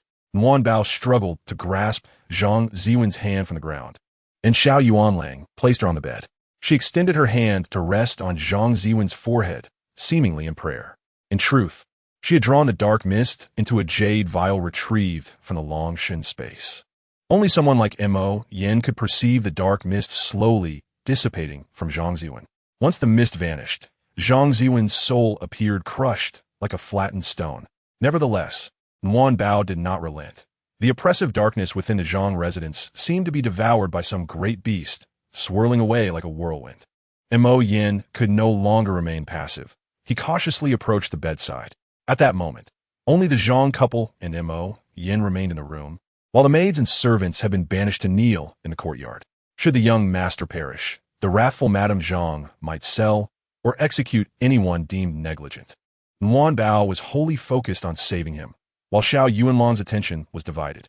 He instinctively extended a protective hand in front of Nguyen Bao, while Madame Zhang was being choked by Master Zhang, on the verge of losing her life. In that critical moment, Nguyen Bao extended her other tiny hand, her chubby fingers snapping audibly. A golden light froze everyone in place. Mo Yan's hand was poised to touch Xiao Yuanlang's chest, while Madame Zhang, struggling to breathe, opened her mouth in a silent plea for help, and Master Zhang tightened his grip fiercely. "Stop!" With a glance exchanged between her elder brother and Mo Yin, she struck Mo Yin, rendering him unconscious. Once again approaching Madame Zhang, she found her tears suspended in midair. Nguyen Bao playfully touched a droplet, finding it amusing. She fetched a stool to stand upon and gently pried open the hand of Zhang Leoi that was gripping her neck, delivering a swift slap that rendered him unconscious. With a flick of her wrist, golden light flashed, and Madame Zhang collapsed to the ground, while Xiao Yuanlang clutched his chest in disbelief. Both stared incredulously at Nguyen Bao. Unexpectedly, she crawled over to the round table, seized a delicacy, and began to eat. Saving lives was exhausting, and Nguyen Bao was weary. Only then did Madame Zhang regain her senses, struggling to rise and staggering towards the bedside. Zhang Ziwen's complexion had shifted from a sallow gray to a faintly rosy hue, and it was evident that he was slowly breathing. "Feel him. He is warm," Nguyen Bao instructed, munching away, directing her hesitant mother to reach out her hand. As Madame Zhang touched her son's face, the warmth brought forth a cry of joy. Xiao Yuanlang, still shaken by the recent peril, felt a twinge of embarrassment, realizing that, in comparison to the celestial punishment of that night, today's events were indeed minor. He approached Nuan Bao, retrieving a bamboo tube from her small pouch to offer her water. What about the two of them? Xiao Yuanlang pondered, gazing at the two unconscious figures on the ground. Send them to the authorities. Hand them over to Li Su, Nuan Bao exclaimed, invoking the name of the magistrate as if it were the most natural thing. With her son safe, Madame Zhang felt a surge of relief. Nuan Bao, when will Ziwen awaken? She inquired, having overheard the dialogue between Nuan Bao and Xiao Yuanlang. While completely disregarding the two on the floor, Nuan Bao produced another bamboo tube from her pouch, asserting he is not entirely well yet. He won't die, but he is certainly plagued by misfortune. 100 families' meal can dispel the bad luck, provided the heart is sincere. Madame Zhang's eyes brightened. For my son, I shall do whatever it takes. For a family of Zhang's stature, it was unthinkable to beg, yet the miraculous scene she had just witnessed, coupled with her son's revival, erased her hesitations. I will go. Within 3 days, Nuan Bao thought to herself, believing that a loving mother is always a good person. Madame, Magistrate Li has arrived, stating he is here to escort someone. Chapter 65. An escape from prison. Madame Zhang cast a glance at Nuan Bao. They had just mentioned Magistrate Li, and now he was indeed present. Clearly, the person to be escorted was this little girl. Please invite him in. Madame Zhang called towards the entrance. Nuan Bao beamed. Magistrate Li has come for me. Li Su entered, but upon seeing the two figures lying on the floor, he was taken aback. Good heavens! One clad in a white Taoist robe, the other the head of the Zhang family. Wiping the sweat from his brow, he mused that one day he would surely be frightened to death by this situation. They are bad people. Capture them, Nuan Bao declared, her eyes glinting with mischief, clearly not wishing for tranquility. Could you enlighten me about what has transpired here? Li Su inquired, needing an explanation for the abduction of the Zhang patriarch. Nuan Bao glanced at the two beside her, gesturing for them to speak. Surely, they did not expect a toddler to provide an explanation. After Xiao Yuanlang and Madame Zhang elaborated on the events, Li Su reflected on his own experiences and could not help but exclaim, young Master Zhang is indeed fortunate to have encountered Nuan Bao. Otherwise, he would certainly not have survived today. Witnessing Li Su's admiration for Nuan Bao, Madame Zhang felt reassured. Nuan Bao, once Ziwen is well, I shall ensure he personally comes to express his gratitude. With that, Madame Zhang hurried off to procure the meal, leaving no time for further pleasantries. Nuan Bao was cradled in Li Su's arms, gently patting her, and she was nearly asleep when she heard her brother's question, her eyes barely opening. Your classmate's father should be gone by now, she mused, having sensed something amiss about him earlier. As she contemplated how to explain the matter of souls, both men seemed to understand. Is this Zhang Leoi? Li Su inquired, keenly interested. Nuan Bao do thou see Li not dead? Patting her arm, this is him. Then, pointing to her head, she clarified, this is not him. Li Su understood, gently shaking his head, sleep now. I shall handle the rest. After all, Nuan Bao was still a child, and after such an ordeal, she was quite exhausted. At the magistrate's office in the prison, Li Su surveyed the two individuals suspended before him, his brow furrowed. Following Nuan Bao's guidance, Mo Yan's white robe had been removed, while the false Zhang Leoi bore a talisman drawn by Nuan Bao. You should not be alive. Mo Yan remained silent, but the impostor Zhang Leoi spoke first, uttering shocking words. An officer nearby, enraged, reprimanded him and struck him with a whip. Li Su, however, chuckled. I believe the one who should not be alive is you. A flicker of panic crossed the false Zhang Leoi's face. Without his Taoist robe, Mo Yin was powerless to summon spirits or communicate with the divine. He was akin to a toothless tiger. Each movement he made caused the talisman to sear his spirit. Do you have anything to say? Li Su asked cautiously, as if reluctant to hear a response. The false Zhang Leoi chuckled ominously. I dare say. Will you dare to listen? To this, Li Su promptly replied. Then do not speak. I have no desire to hear. With that, he departed, ordering everyone else to leave. Previously, prisoners held by Governor Fan had either been sent to the capital or released after interrogation, leaving only these two in the prison. That night, word came that the false Zhang Leoi and the Divine Master had indeed escaped from prison. Lisu immediately issued a warrant for their capture, executing the process with remarkable efficiency. The following day, Nguyen Bao departed the capital in a carriage, accompanied by soldiers from Lisu who were tasked with teaching the villagers of Liugang martial arts. Daba waited eagerly on the hillside outside the city. Soon after they set out, he rushed over. Daba leaped into the carriage, where he merely nudged the small bundle with his tail, displaying a haughty demeanor. Yet secretly, he lamented to Nguyen Bao about his boredom on the mountain and being buffeted by the wind, returning dusty and unkempt after a day without food. Nguyen Bao, toying with a small jade vial in her hand, lazily replied, "That just shows you've been too lazy lately. You need to exercise more." Daba finally fell silent. Nguyen Bao played with the jade vial all the way, shaking it and listening to the sounds within. She even mischievously contemplated whether breaking the vial might cause two living beings to suddenly appear before everyone, potentially startling Daba. The first snow would arrive between the 20th of September, an occurrence unprecedented in the history of Yingshan Mansion. Nguyen Bao had already informed Li Su of this news. As the local magistrate, it was his duty to devise a plan, leaving Nguyen Bao unconcerned. Upon returning home, the little six, who had not been taken along, wept uncontrollably upon seeing Nguyen Bao, clinging tightly to her hand as if she had abandoned him. Similarly, her brothers and Qi Shiyan exhibited comparable behavior. Yunjin, however, sat quietly on the ground, fixated on the small bundle.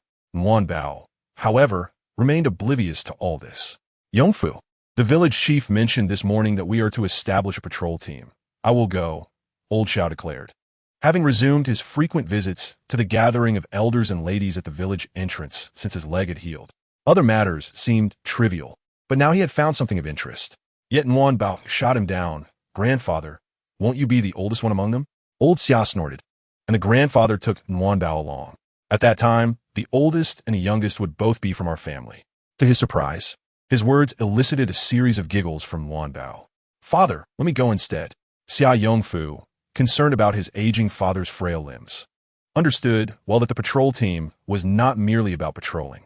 That evening, the village head notified the villagers that, in addition to male members, a separate selection of female members for the patrol team would be conducted. In a village where everyone knew each other well, rural customs were not overly rigid, and there was no notion of avoiding public appearance. What mattered more to the people was the purpose of the patrol team. Curiosity drew a crowd to the threshing ground. Nguyen Bao, sitting on a small stool at the forefront, basked in the gentle morning sun, which was not yet too fierce, and felt warm enough that her eyes began to droop. "Silence. I have something to say." The events surrounding the refugees at Sherman Mountain had already reached their ears, which was also the reason for the village's decision to establish a patrol team. Women were often more vulnerable in times of crisis, so I hope that all women in the village, in addition to the patrol team members, will learn martial arts. The villagers were generally aware of the events that had transpired on the mountain, and upon hearing the village head's words, many women began to contemplate seriously. Whether it be warfare or the slaughter of villages by refugees, women often face the most tragic fates in such scenarios.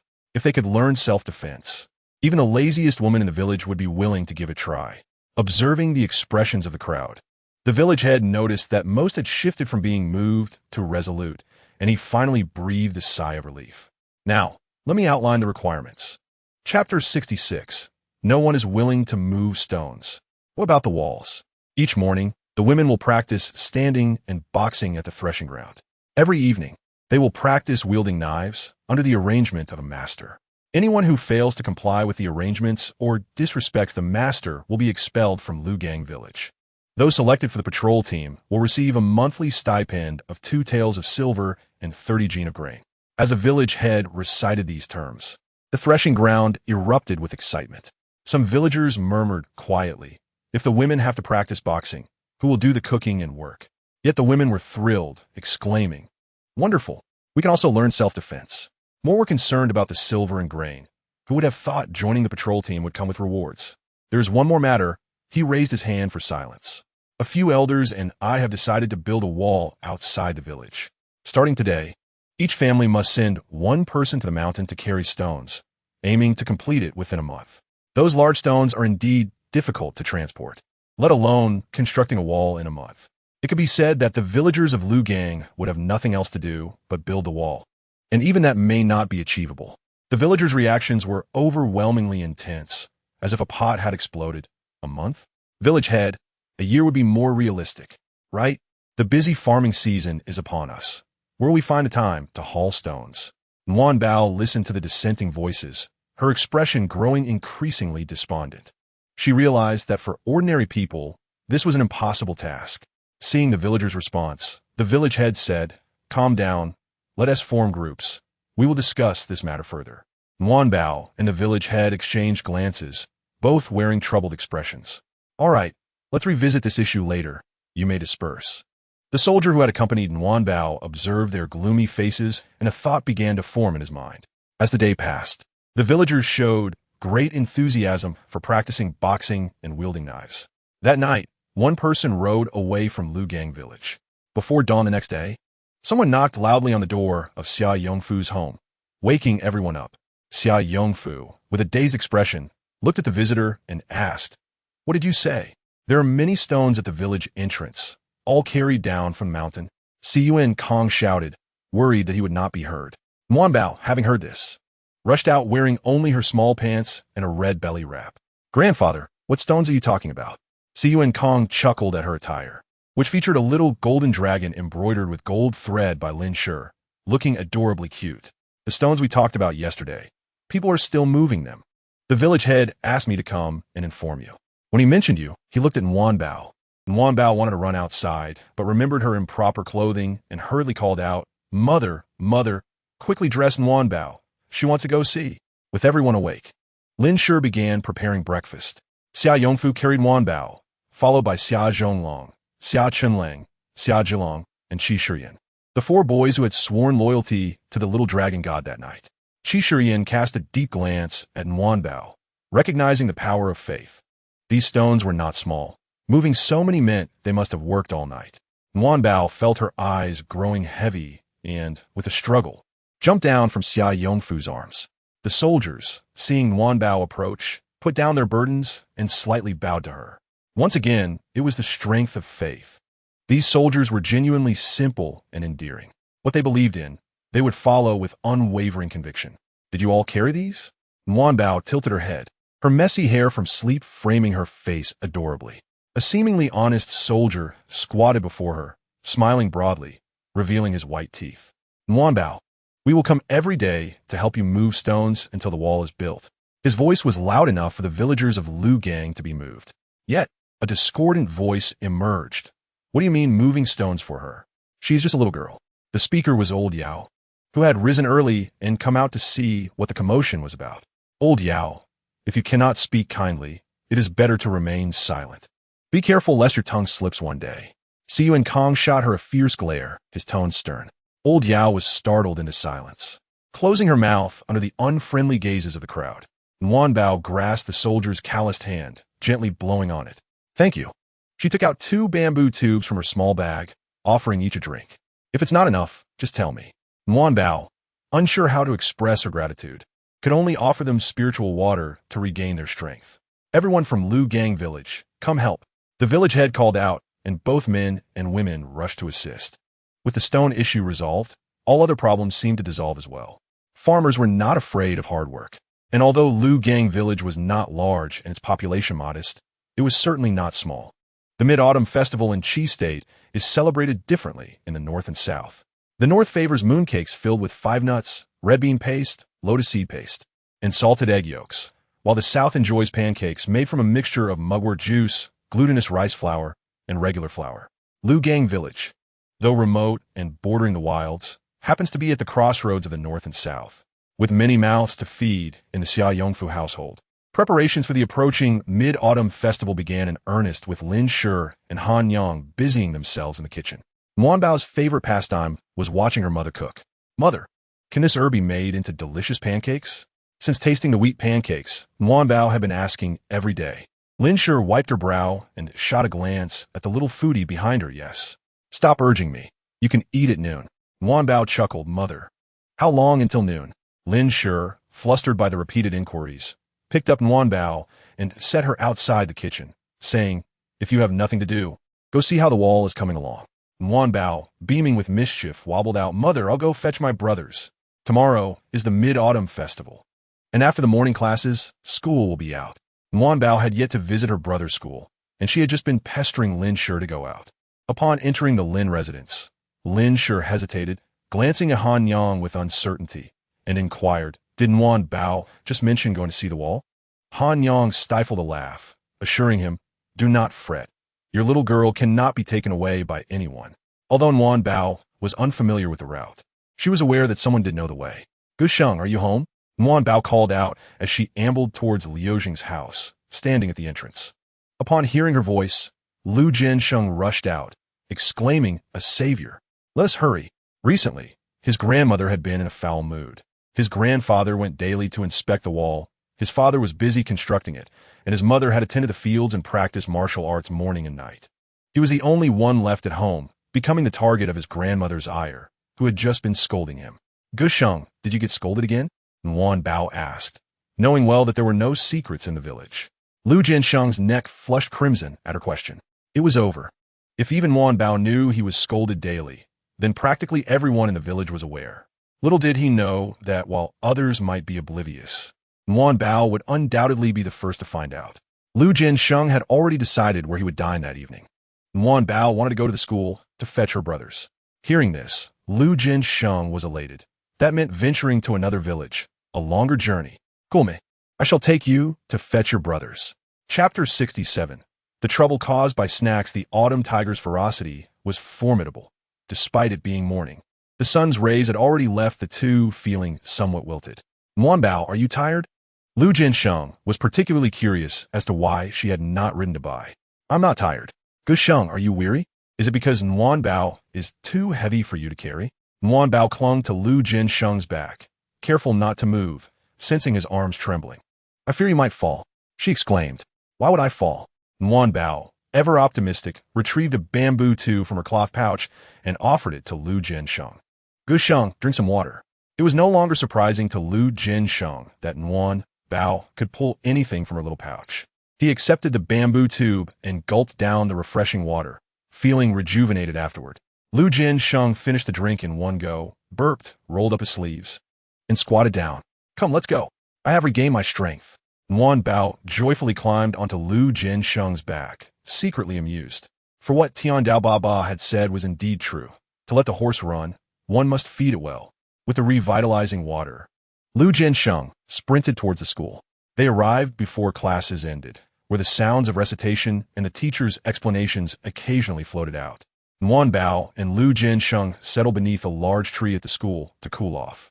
Nguyen Bao again took out the snacks prepared by Han Yang and shared them with Lu Jiansheng, both indulging happily. "Hey, you two hand over those snacks, or I will hit you," a voice called out.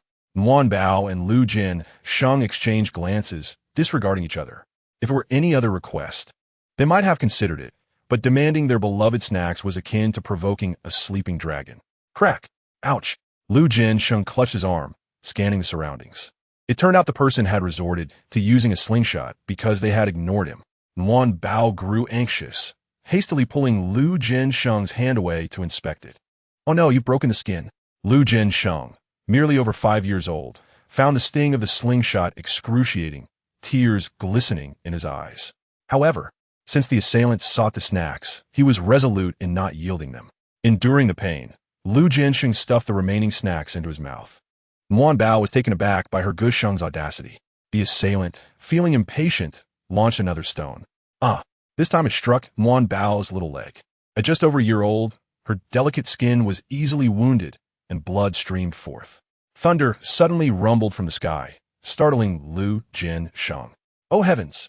Today may not end well." The thunderclap caused the three Xiang brothers inside the school to startle. Why did the thunder here feel eerily familiar? Lu Jiansheng was incensed that someone would dare strike a child. Who is the scoundrel behind this? How dare you harm such a little one?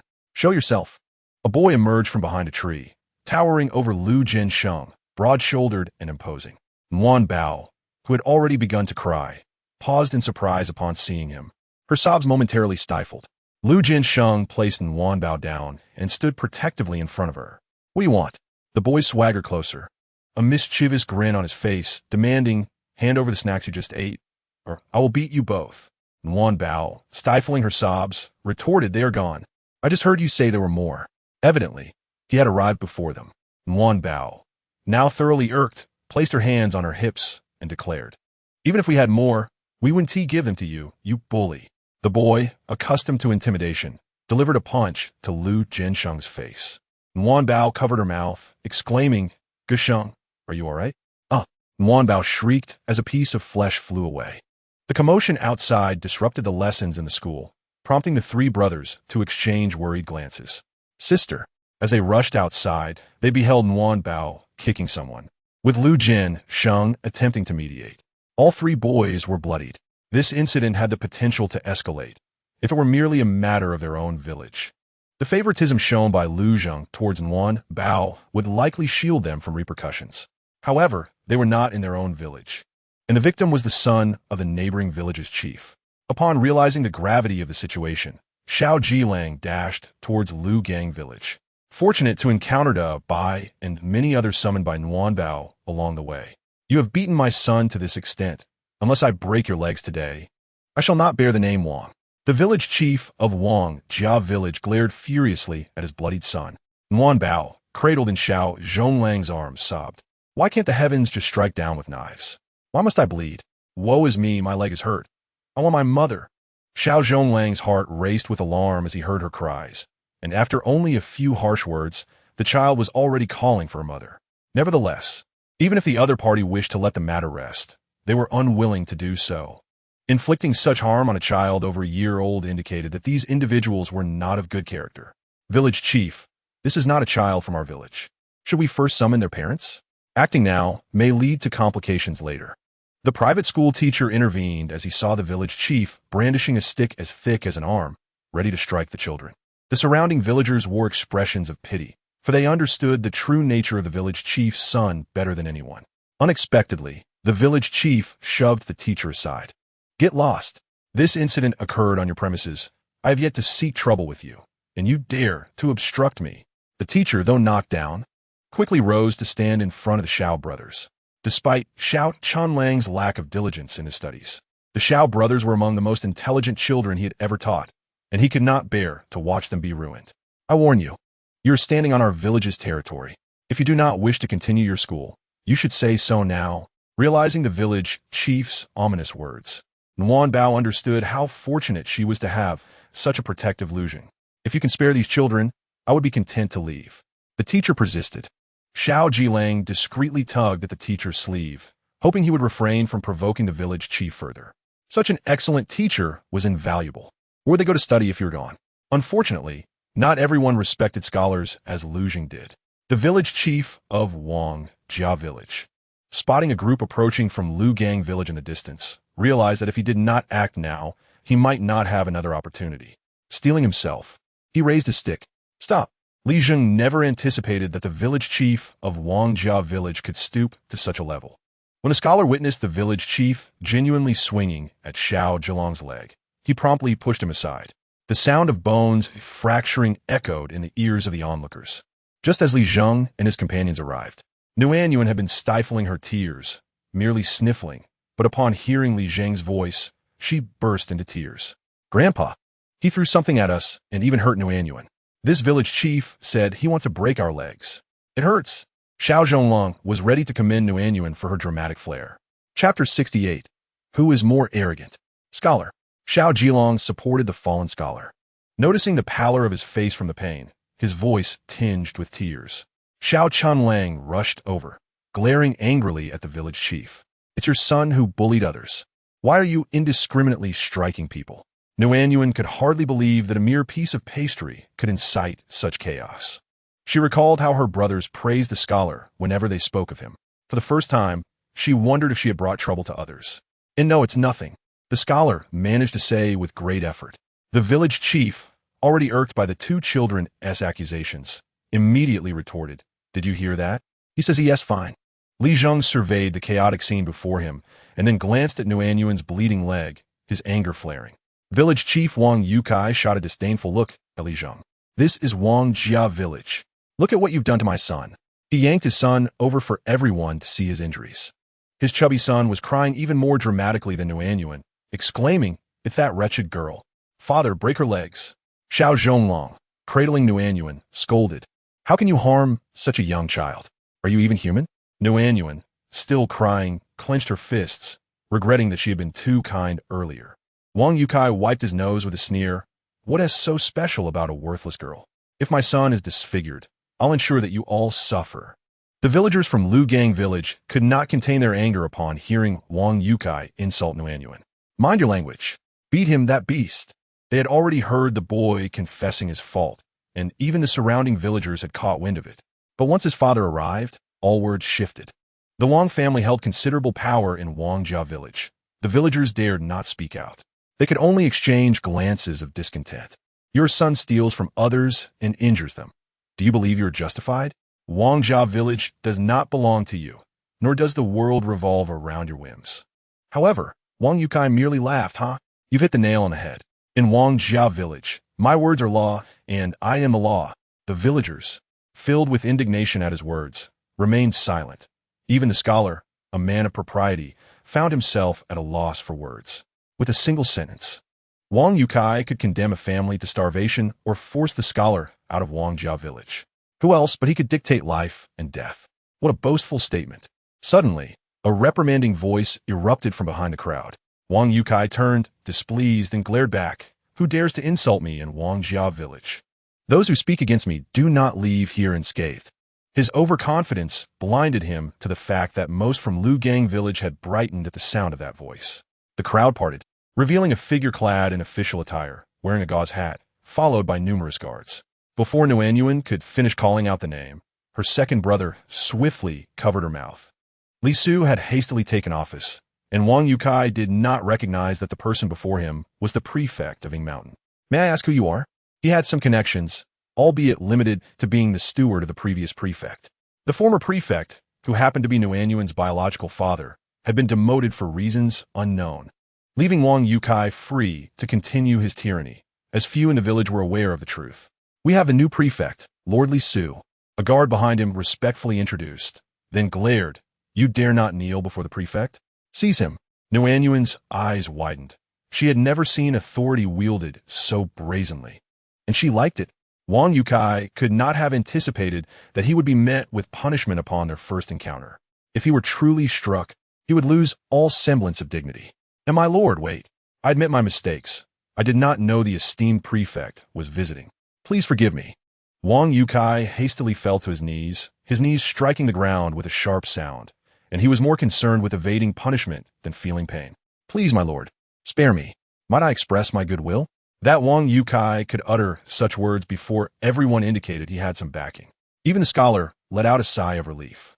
If the new prefect were to show him favor, not only would he have authority in Wangjia Village, but he could also dictate matters in Liugang Village. Wealth can sway even the most stubborn hearts, and Li Zheng could not help but feel a tinge of worry. Just then, the guard rebuked. You dare to bribe a court official in public?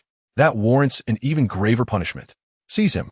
Wang Yukai barely had time to react before he was swiftly pinned to a chair by the agile guards. My lord, I am wronged. Wang Yukai, displaying a modicum of quick thinking, sought to buy time. Let us discuss grievances after the punishment. You're a village chief, Wang, correct? I await your petition to express your grievances, but as the one trusted by His Majesty to governing Mountain, I must first promote integrity and strict adherence to the law. Proceed. I am wronged. Uncle, save me. Wang Yukai called out to Li Zheng, claiming familial ties that extended somewhat distantly. Just moments ago, he had threatened caution, and now he resorted to familial bonds. The old man was impressive. Li Su, however, paid no mind to such matters and approached Nuanyuan, gathering her into his embrace with a face full of concern. How did you get hurt? The dragon god must not be harmed. Nuanyuan pouted, tears streaming down her face. Xiao Zhonglong took the opportunity to explain the events. The scholar is a cultivated individual. Yet Wang Yukai not only expelled him from Wangjia Village, but also injured his leg. Please, my lord, stand up for us. Li Su could hardly believe that all this chaos stemmed from mere piece of pastry. He was taken aback by Wang Youcai's audacity to strike a scholar who was exempt from kneeling before officials. You are exceedingly bold. Li Su, having labored through years of study to reach his position, was furious. At 10 more strikes, Wang Yukai, having just recovered from his beating, stood swaying, and upon hearing this, His eyes rolled back, and he fainted. Seizing the moment, Li Zheng declared, "My lord, I have a request." "Speak." "We of Liugang Village sincerely invite the scholar to serve as our village's teacher." He bowed deeply to the scholar leaning against Xiao Chunlang. "What say you, scholar?" Li Su turned the choice over to the scholar. "I am willing." Wang Youtsai's son was notoriously unruly, bullying the village children and insulting the elders. He had once been sent to study under the scholar, but had not only contradicted him in class, but had even resorted to physical violence against classmates. Eventually, the scholar had dismissed him, claiming it was difficult to teach him, and from that moment, he had completely offended Wang Yukai. Today's beating was likely a form of retribution for past grievances. There were few children in Wang Jia Village, and even fewer who could attend school. Many villagers, under Wang Youtsai's threats, had given up on sending their children to study. While Liugang Village was not well known, the Xiao brothers were exceptionally intelligent, and the villagers they encountered today were all polite individuals. The scholar harbored a glimmer of hope for the future. Had Wang Yukai not fainted, he would have fought tooth and nail to prevent Liugang Village from achieving its wishes. At that moment, Nuanyuan was surrounded by well-wishers, oblivious to Wang Youtsai's fainting, or else the ensuing tragedy would never have unfolded. Chapter 69. Gathering of Influential Figures. How did Nuanyuan get hurt? In this moment, Lin Shi resembled an enraged lioness, rendering even the formally attired Li Su somewhat discomfited in her presence. Dongmai, the village head, even dared to utter Lin Shi's maiden name. Yet all he received in return was a cold glance. Fortunately, she retained a semblance of rationality. The child had ventured out on her own, and others could not be blamed for this. With the magistrate now present, it was evident that the matter was far from simple. This was the first time her mother had been so fierce with her, and Nuanyuan, lowering her head, dared not speak, feigning a pitiful demeanor. "Nuanyuan, from this day forth, for the next month, you shall not leave my sight," Lin Shi declared with unwavering authority. Nuanyuan wished to plead with her mother for leniency, but recalling her act of feigning, she hastily averted her gaze. The tutor, brought into the courtyard, resembled an abandoned puppy, utterly perplexed as to why a mere child garnered so much affection. Here he was, summoned as a tutor, yet lying alone in the courtyard, neglected. "Dr. Fong is here. Dr. Fong is here." The tutor nearly shed tears of joy. Finally, someone was attending to him. A gust of wind swept through as a sprightly elder rushed past him, muttering about how Nuanyuan had been injured. Following closely was a small boy with a flustered expression. "Dr. Fong, please come and see if Nuanyuan will be left with a scar. Is it too much blood, Dr. Fong? Should we replenish her blood?" "Sir, allow me to examine you. Bear with the pain." Xiao Zhonglong, while inspecting his leg injury, offered words of comfort. Yet, such reassurances brought him no solace.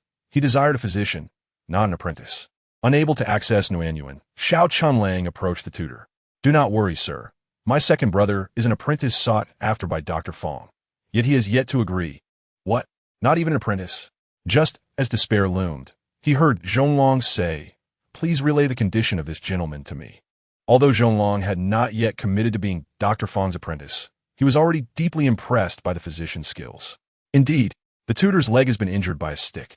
Upon examination, there are no fractures or displacements, but rather a minor bone fissure. The recent injury has caused significant swelling, resulting in pronounced floating pulses, likely due to excruciating pain. After taking the tutor's pulse, Dr. Fong nodded. The alternate pulse was indeed difficult to detect. The tutor listened intently to their discourse. Though lacking medical expertise, he possessed a rudimentary understanding. Observing their earnest discussion of his condition and treatment, he felt reassured, realizing that this student of his was truly someone sought after as a disciple. "Sir, the room has been prepared. Please bear with us as we carry you over." "Thank you." Xiao Yongfu and several villagers lifted the tutor into the side room. Yet, he harbored concerns about whether their home required expansion to accommodate additional rooms. It was indeed becoming insufficient. Under Dr. Fong's guidance, Xiao Zhonglong gathered and brewed medicine, then administered it to the 3 injured individuals. Compared to the temporarily forgotten tutor, Lu Jiansheng, who had been completely overlooked, faced a far grimmer plight. That night, Lin Shi sat by Nuanyuan's bedside, watching the little one groan in pain as she slept, her tears flowing freely. "Oh, my heart is filled with dread." Xiao Yongfu touched Nuanyuan's forehead. Dr. Fong had warned that the child might develop a fever due to her injury. Noting her cool forehead, he sighed in relief. When I saw the blood on the child's leg, I felt paralyzed. However, dear child, we cannot keep a watchful eye on you, alas. Lin Shi, suddenly struck by a thought, slammed her hand on the table. I truly will confine her for a few days. All right, we shall do as you say. He harbored little faith in this endeavor. Nguyen was as elusive as a mouse, capable of vanishing with a mere blink. He could hardly fathom how mischievous she would become at 5 or 6 years old. Rest for a while. I will keep watch for the first half of the night. Xiao Yongfu draped a coat over Lin Shi and gently urged her to lie down at the foot of the bed. Very well, keep a close eye on her. If she shows even the slightest hint of fever, summon me immediately. The fever-reducing medicine had already been prepared and kept warm over the stove, ready to be administered the moment Nguyen showed any signs of fever. Lin Shi, perhaps frightened, fell asleep almost instantly. Father, how is my sister? The three brothers took turns watching over her, their hearts heavy with worry and compassion. In the second watch of the night, Qi Shiyan also arrived. Without uttering a word, he sat at Nguyen's bedside, frequently checking her forehead for temperature, even more diligent than Xiao Yongfu. As the night deepened, a chill wind swept through the tightly closed room, causing both Qi Shiyan and Xiao Yongfu to lower their heads in slumber. Come and see how the deity fares. Should the village head have been present, he surely would have recognized that it was his ancestor who had drifted in. An elder with a cane emerged from the ground, faint traces of blood lingering in the air. His wounds were likely minor. Tonight, I shall wreak havoc in Liugang Village. Are you with me? The old ghost, often overshadowed by Nguyen, now brimmed with uncontainable fury, causing the ghostly flames beneath his feet to flicker erratically. To his surprise, this little one had forged friendships even amidst her tribulations. An ethereal voice echoed behind the old ghost, startling him into a retreat. Kneel! The eerie aura he had conjured dissipated, replaced by an overwhelming celestial energy. He yearned to inhale deeply, wishing to refine his ghostly form, yet he dared not. Make way! Make way! Taishang Lao Jun squeezed through the throng, holding a newly refined Tianchuan Wanshou Dan, proclaiming, once she consumes this, she will undoubtedly replenish her blood. However, Qi Jiao Daxian pushed past him, producing a jade vial, saying, I have just obtained this spiritual essence from the Queen Mother of the West. Consuming it will leave no scars. There is no need to quarrel. The Bodhisattva has declared that for healing, her golden lotus is the best.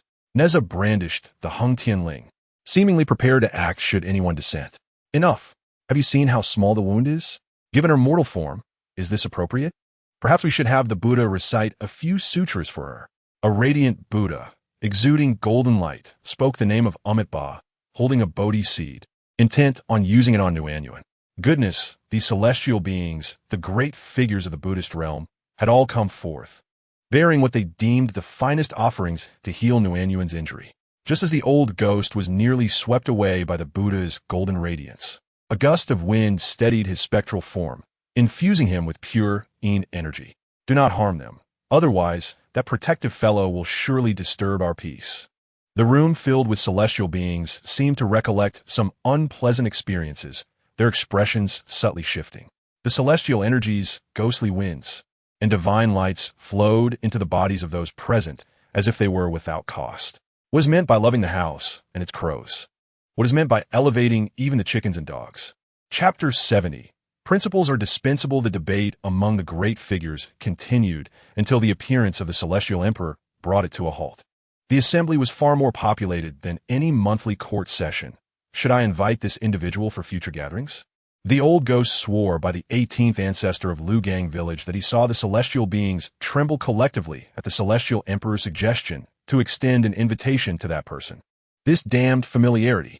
He believed that if the little dragon deity were to awaken and ask him to join a ride, he would undoubtedly tremble as well. Realizing that he was not alone in his trepidation, the old ghost suppressed a feeling of inexplicable joy. The Celestial Emperor, without so much as a glance at the corner where they stood, approached the bedside and gathered the little bundle into his embrace. Only then did the celestial beings realize their oversight, their faces etched with regret, having forgotten to cradle the infant during their lengthy debate. They had been outpaced by that ancient, unyielding celestial emperor. The Celestial Emperor unveiled the cotton cloth encasing Nuanuan's small leg, revealing the wound. Oh, this injury is quite severe.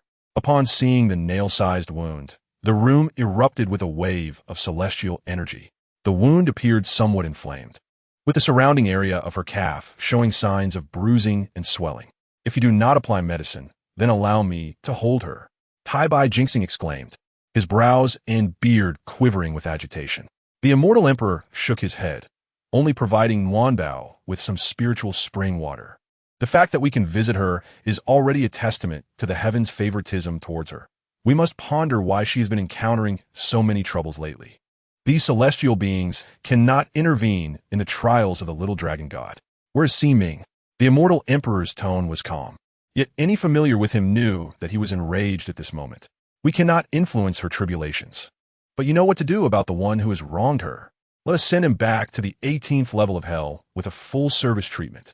The term full service was vividly articulated during a moment of anger by the little golden dragon. Understood. Ximing, without needing to calculate, was aware that the person would suffer greatly, for the little dragon god held grudges like no other. Very well, everyone may disperse. The immortal emperor waved his hand, signaling for everyone to leave. As they departed, he turned to the three in the corner and instructed, "Watch over her." The two spirits and one immortal knelt in acknowledgement. Only when the celestial energy within the room became desolate did they finally exhale a sigh of relief. The following day, Nuanbao awoke to find her legs bruised and felt the unbearable pain, bursting into tears. "Nuanbao, are you in pain?" "Let me see," said Lin Shi. No fever." Lin Shi felt slightly relieved when she noticed that Nuanbao had not developed a fever by morning. Today was the Mid-Autumn Festival, with an array of specially prepared delicacies. Mooncakes filled with various fillings and pancakes filled the air with sweet and savory aromas. Yet, Nuanbao could only drink porridge.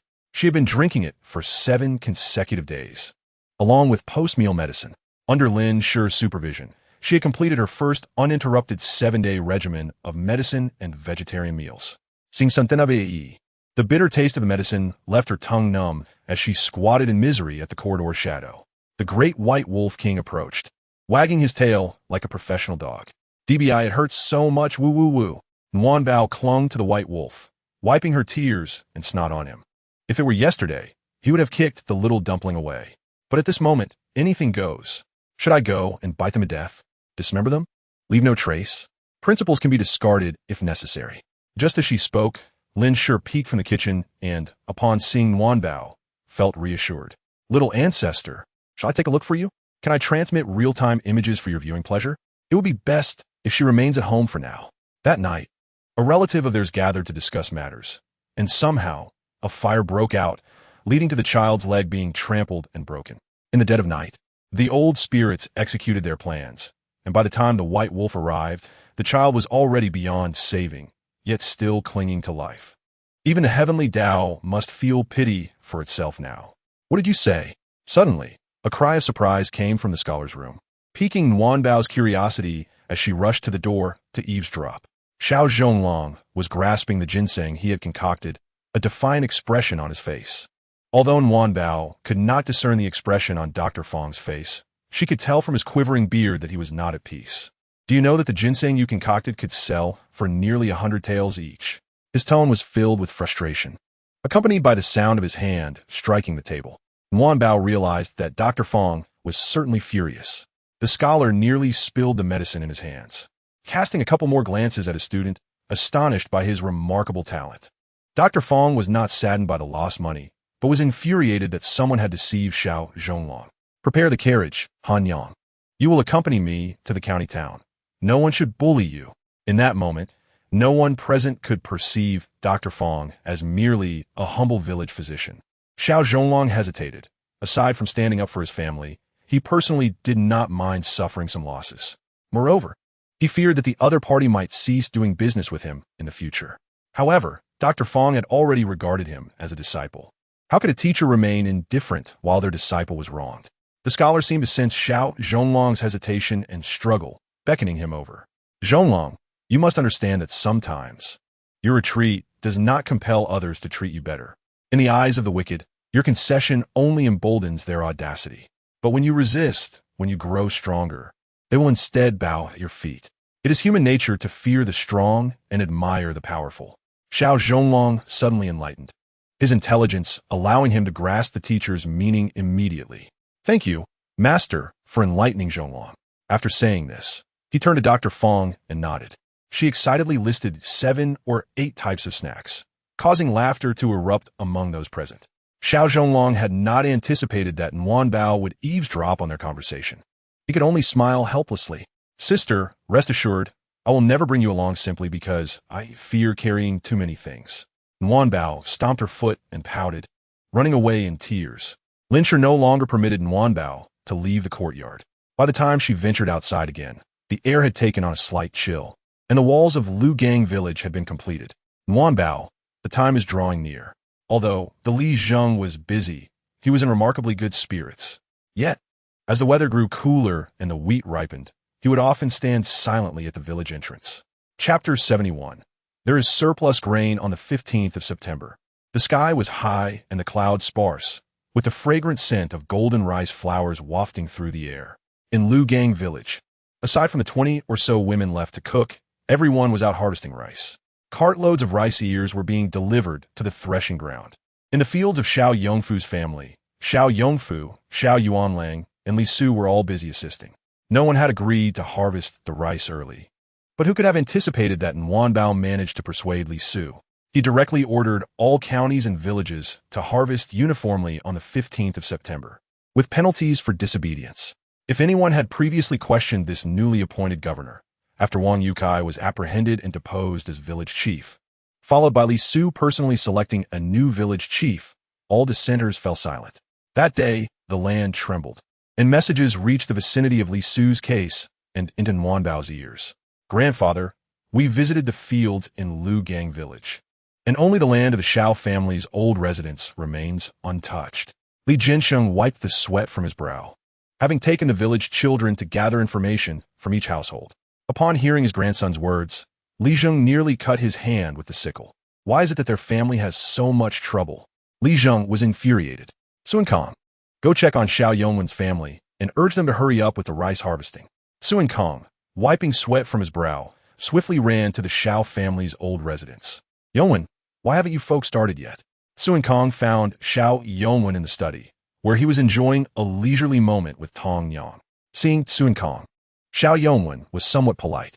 Ah, it's you, uncle. Come in and sit down. I've heard about it. This is all due to that little girl from my brother's family. The rice isn't even ripe yet. Isn't it madness to harvest it now? After all this commotion, Xiao Yongwen was still quarreling with his brothers. Sun Kong had no desire to meddle in these affairs, but for farmers, grain and land were always of utmost importance. Li Zheng sent me to inform you. Regardless of your thoughts, not just 10 miles or 8 villages, the entire Yingshan prefecture is harvesting rice. What does this signify? Surely you, a scholar, understand better than I. Sun Kong ultimately urged once more. Old Yao, who had been eavesdropping at the door, stepped out at that moment, so when the time comes, everyone in the prefecture will find trouble with Xiao Yongfu, right? Who's foolish enough to follow a stinky girl around? Sun Kong's most despised person was probably Old Yao, who had a good hand but played it poorly. The autumn sun felt relentless, scorching people to the point of sweating.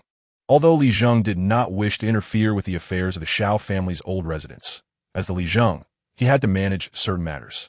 With no other option, he personally made a trip, only to return empty-handed. Throughout Liugang Village, and indeed the entire Yingshan prefecture, the only land that remained untouched was likely the Xiao family's old residence. Pressured by Li Zheng, who was constantly sending people to urge them, Old Yao also went to the fields, but the sun was simply unbearable. Her legs and feet were not in good condition, and Xiao Yaoshe was pregnant, leaving the remaining 2 individuals confined to the house daily.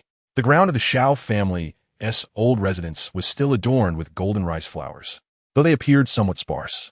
In the past, the fields were tended solely by the couple, Xiao Yongfu and his wife, who would not permit anyone else to work the land. Eventually, the village chief could no longer bear to watch and organized individuals to harvest the rice for them. For several consecutive days, everyone harvested rice and dried the grains, and when the final tally was revealed, the entire village erupted in excitement. This year's harvest surpassed previous years significantly.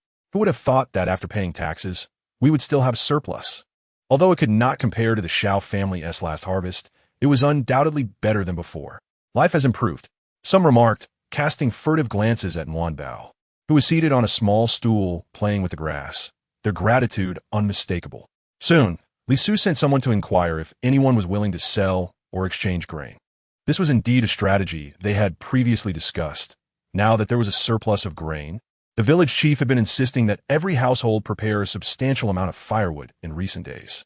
The remaining issue was winter clothing. They had no money to buy it, nor did they possess the materials to make it. Since there was excess grain, they decided to exchange it. As everyone listened, each household contributed a little of their surplus grain, declaring their intent to go to the fuchang to barter. What they would exchange was determined by them, but it was akin to a collective activity, leaving no room for refusal. Some were reluctant, such as those from the Xiao family's old residents. The village chief did not even raise an eyebrow. Exchanging goods was permissible, but they needed to bring their grain. Oh, just distribute a little from each household. It's not a big deal. Lao Yaosher looked at the village chief as if he were foolish. You're being unreasonable. You're too lazy to harvest. Yet you want our men to do it, and now you wish to take advantage of us. Before the village chief could respond, several elderly women interjected, and soon they were nearly at each other's throats. Either bring your own grain, or you shall have none. The village chief would not engage in an argument with her. Just wait until my son achieves success. For every village willing to exchange grain for goods, Liu sent people to escort them, ensuring that villagers traveling with large quantities of grain would not be robbed. When the village chief and his group set off, other villages were still watching cautiously. After all, exchanging grain for goods necessitated a sufficient supply of grain. This undoubtedly exposed Liugang Village to public scrutiny, revealing to all that Liugang Village had surplus grain. However, if anyone attempted to steal the grain this time, it would not be so easy. The grain transport cart moved slowly, and Bao dozed off atop it. Lin Shi had prepared a quilt, food, and drink for her to ensure she would not fuss. However, after being cooped up with Lin Shi for many days, Bao treasured every opportunity to venture outside. They traveled all morning, encountering more ragged, emaciated refugees along the way than before. If it weren't for Liu having arranged for their escort, the village chief genuinely feared they might be robbed on the road. Bao sat atop the grain cart, occasionally peering out at the passing refugees, yet remained silent. Bao, are you hungry? The village chief knew how much this child could eat. Bao squinted and smiled, pulling a snack from her cloth pouch. Grandfather here. You eat. The village chief waved his hand. Oh, the child is quite obedient.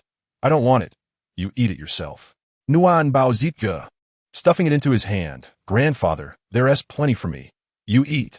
The fuchang appeared less populated than usual, yet it had a somewhat chaotic ambience. Xiao Yongfu did not attend to the grain, but instead moved forward to stand beside Bao's cart, as there were too many refugees. At that moment, a soldier galloped over. Is this Liugang Village? The village chief raised his hand. Yes, we are from Liugang Village. The governor instructed you to head towards the Fuya. Do not go east. It is filled with refugees, and the carts cannot pass. After delivering this message, the soldier rode away. The front of the cart became the back, yet Bao continued to gaze towards the refugees, her thoughts unknown. Chapter 72. The Hope of the Entire Village. Was the journey smooth? At the entrance of the Fuya, Liu looked at their group with concern. Thanks to the esteemed lord, the journey was smooth. The village chief bowed in greeting, feeling a sense of relief. He had been anxious throughout the journey, fearing they might be robbed by the refugees. Liu observed the grain cart. You are the first to arrive. The other villages are likely still observing. This year's harvest seems quite good. His words, though phrased as a question, were actually a statement of certainty. The wheels of the grain cart were sunk deep. If the harvest weren't good, how could they carry so much grain to exchange? Bao was lifted down from the cart by her father, and upon seeing her, Liu merely nodded in acknowledgement. The two had long agreed to maintain a facade of formality in public to avoid unnecessary trouble. Li Daren, what can we exchange for this time? Bao bore the hopes of the entire village. She could not allow her familiarity with Liu to disadvantage the villagers. Upon hearing her address him as Li Duran, a twitch involuntarily crossed his lips, and his eyelids fluttered, a sense of foreboding rising within him. This official has prepared quite a variety of items. I am uncertain what Liugang Village requires, so please take a look first. Li Su gestured for his subordinate to present a list. The list contained prices for various grains and the corresponding items available for exchange. Nguyen Bao could not read, so she anxiously awaited the village chief to relay the information to her. The price of corn had risen, while the price of brown rice remained the same as before, and the price of japonica rice was favorable. The village chief awaited the measurements from the scales over there, allowing the other villagers who accompanied them to learn of the prices offered by the Fuya.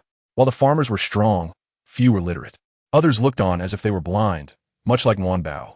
Indeed, as soon as the village chief finished speaking, the others began to murmur among themselves. My family harvested a lot of corn this time. I heard the price is quite good. The Xiao family has benefited this time. They have the most japonica rice. I say, japonica rice is always priced well, regardless of the time. What the villagers did not realize was that the Xiao Yongfu family had sold all their brown rice. After all, their home situation had improved, and the children were growing. Lin Shi was particularly reluctant to have Nguyen Bao consume brown rice.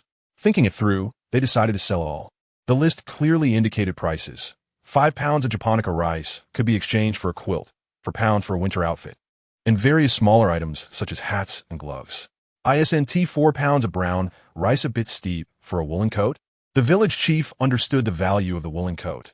Winters here were not particularly cold, so few prepared thick cotton clothing, and woolen coats were worn frequently. Li Su chuckled lightly and nodded at the steward beside him. You explain? After receiving the command, the steward instructed a young maid behind him to open a bundle he had been holding. Everyone, please see. This woolen coat is not like those woven by ordinary folk. It is supplied to the army. As he spoke, he tugged at it, but it would not budge, revealing tightly woven stitches, unlike the loose fabric. One of the village women took the woolen coat and draped it over her arm to feel it. It's indeed quite different from what we used to wear. It's very, very prickly. Nguyen Bao interrupted her before she could finish, gazing innocently at the woman. The atmosphere abruptly fell silent. The people of Liugang Village were indeed satisfied, for they had previously worn even coarser garments. Li Su closed his eyes, realizing that his premonition had been correct. The woman, who did not often interact with Nguyen Bao, was still processing the information, but the village chief smoothly transitioned Nguyen Bao's comment. It's likely to be quite uncomfortable when worn. Nguyen Bao nodded, indicating her plump arm that had turned red from mere contact. Ah, this is indeed rather uncomfortable. 4 pounds of brown rice is a bit pricey. The woman struggled to redirect the conversation. How about 1 pound? Nguyen Bao immediately suggested a drastically reduced price. Upon hearing this, Li Su nearly spat blood. Why don't you just rob them? Ultimately, the steward stubbornly clung to the price, concluding the transaction with 3 pounds of rough rice in exchange for a piece of woolen clothing. My lord, I report that the grain sent from Liugang Village has been weighed. A total of 15 carts, comprising 3,200 pounds of corn, 8,000 pounds of rough rice, and 7,000 pounds of japonica rice. After the soldiers announced the figures, a momentary silence enveloped the surroundings. Upon hearing this, the village head promptly squatted down to confer with Nguyen Bao. Without hesitation, Nguyen Bao declared that all the corn should be exchanged for cotton shoes and hats, at a rate of 5 pounds of corn for either a pair of cotton shoes or a hat, ultimately securing 320 of each. Consequently, every villager would have cotton shoes to wear. Initially reluctant, the villagers quickly set aside their objections at the thought of braving the biting cold of winter with their families clad in cotton shoes. As for the rough rice, how much woolen clothing should we exchange? Were there individuals from other villages present?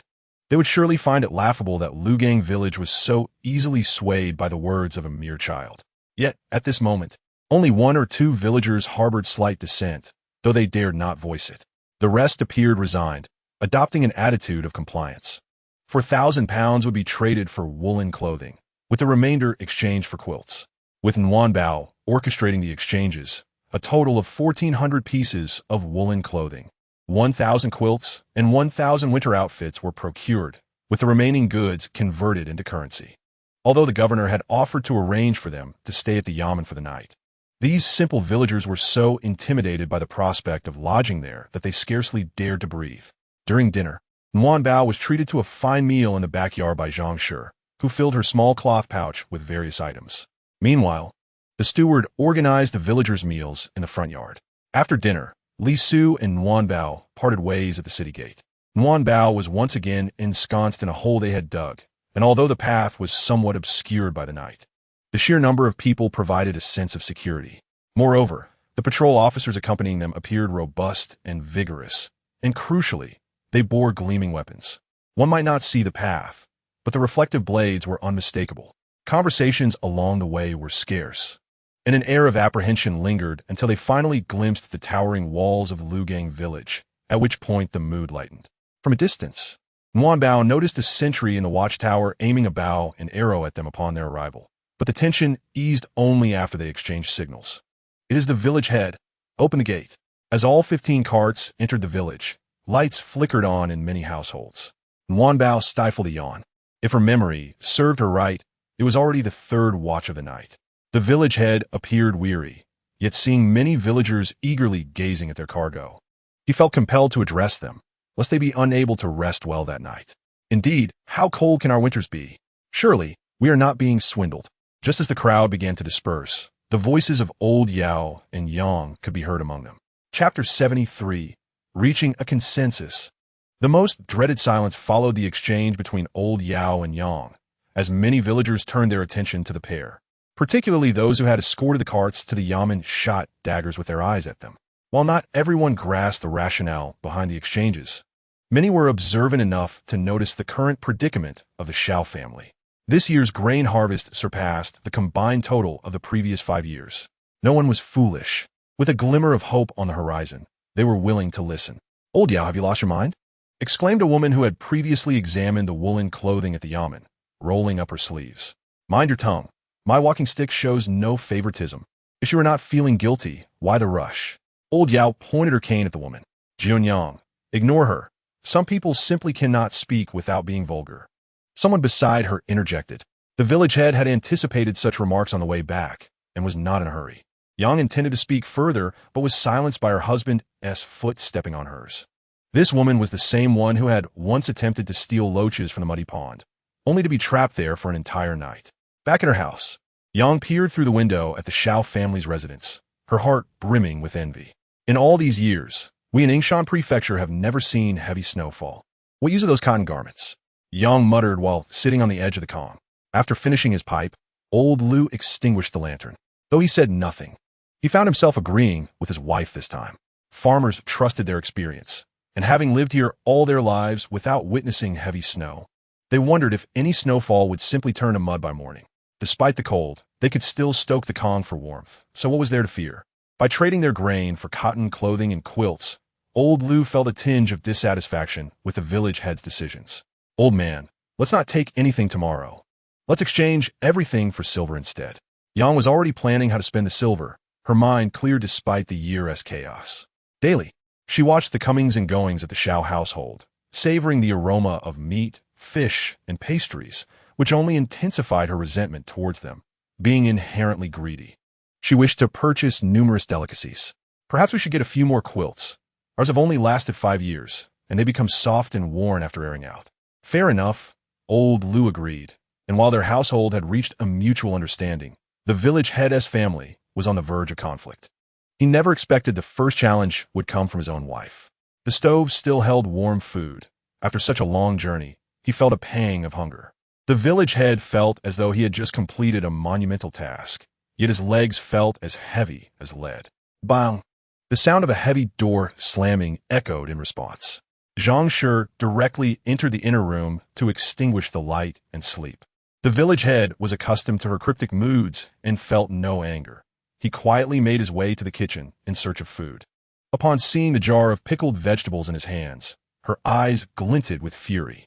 "How could you place that jar in the ashes? Thankfully, it hasn't spoiled." The village head felt he could devour an entire ox, but just as the food was about to reach his mouth, Zhang Shi smashed the jar to the ground.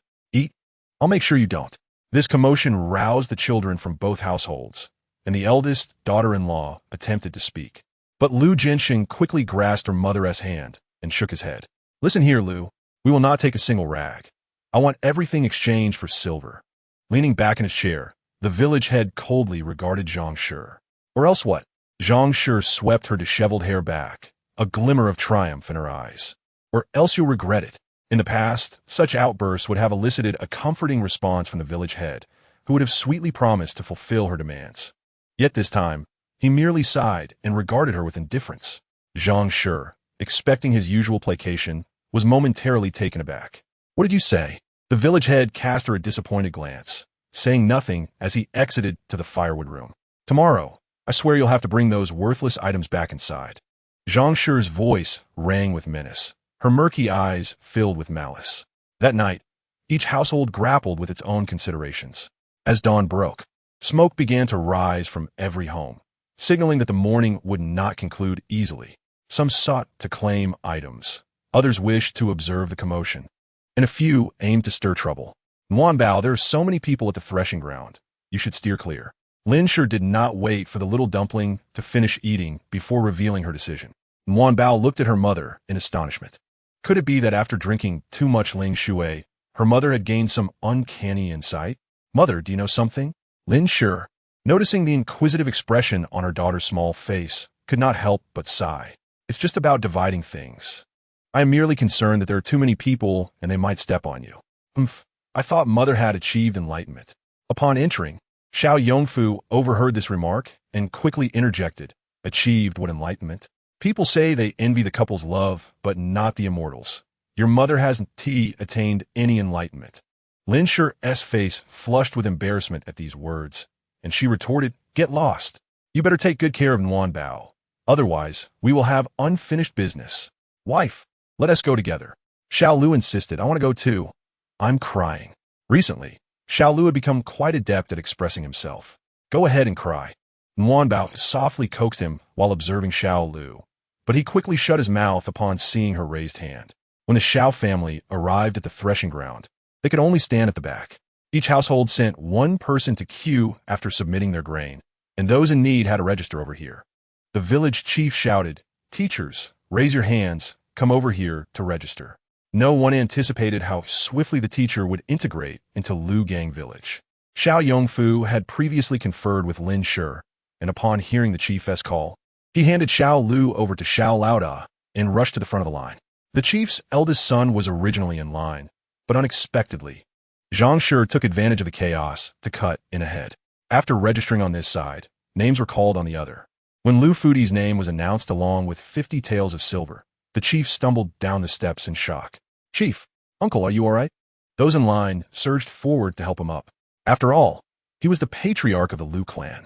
Once standing, the chief, with bloodshot eyes, glared fiercely at Zhang Shi in the crowd. "Foolish woman." Zhang Shi, who had been feeling quite pleased, was caught off guard by the sudden commotion. She had intended to collect her silver, and now saw her husband being helped to his feet. She squeezed past the others and rushed to the silver distribution table, urging, "Hurry, bring the silver." No one expected the first disturbance to arise from the chief's family, and the silver distributor was momentarily taken aback, but still clutched the box tightly. He had witnessed Bao's extraordinary abilities and had been privately warned of potential turmoil ahead. It was unimaginable that the chief's wife would create a ruckus over a trivial sum and even attempt to seize it. Seeing Zhang Shi attempt to grab the silver, the chief, in a fit of rage, pushed away those supporting him and charged at her, lifting his foot to kick her in the abdomen. "You foolish woman. You are endangering the entire village." The chief bent down, grasped Zhang Shi by her collar, and delivered several resounding slaps. Dazed from the blows, Zhang Shi was taken aback. After years of marriage, he had never laid a finger on her despite her many foolish deeds. "You hit me. How dare you?" Zhang Shi's face swelled, her hair disheveled. Her eyes filled with fury. She scrambled to her feet and reached out to claw at the chief's face. But her eldest son swiftly seized her collar. "Mother, stop causing a scene. If you continue, no one will be able to protect you today." Having always been dominant at home, with her husband and son following her lead, Zhang Shi was somewhat calmed by her eldest son's restrained yet angry tone. However, as she realized her surroundings and what she was doing, the mocking gazes of those who had once envied and flattered her ignited her rage. Instead of feeling shame and retreating, she quietly pulled a silver hairpin from her hair and, in a moment of madness, stabbed it into the chief's chest. "Father!" The chaotic scene spiraled further out of control. Xiao Yongfu shouted, trying to keep everyone back, "Do not push forward. Do not crowd." If Zhang Shi had merely injured her husband, it would have been manageable. But now she had harmed the patriarch, the chief, which was a serious matter. Had it not been for her second son, Bao's timely intervention. Dragging her away from the crowd, Zhang Shi could have faced a violent end at the hands of an enraged mob. Dr. Fong! Dr. Fong! Zhonglang, come quickly! The chief's eldest son, Lu Mantang, cried out desperately. Xiao Zhonglong, who was watching his younger brother spinning atop in the crowd, immediately realized something was amiss upon hearing his name and rushed forward. Excuse me, I'm Zhonglang, coming through. Though he was at the back, Bao, who had been keenly observing, suddenly gasped and swiftly leapt down from Lin Shi's side. Bao, where are you going? It's chaotic up front.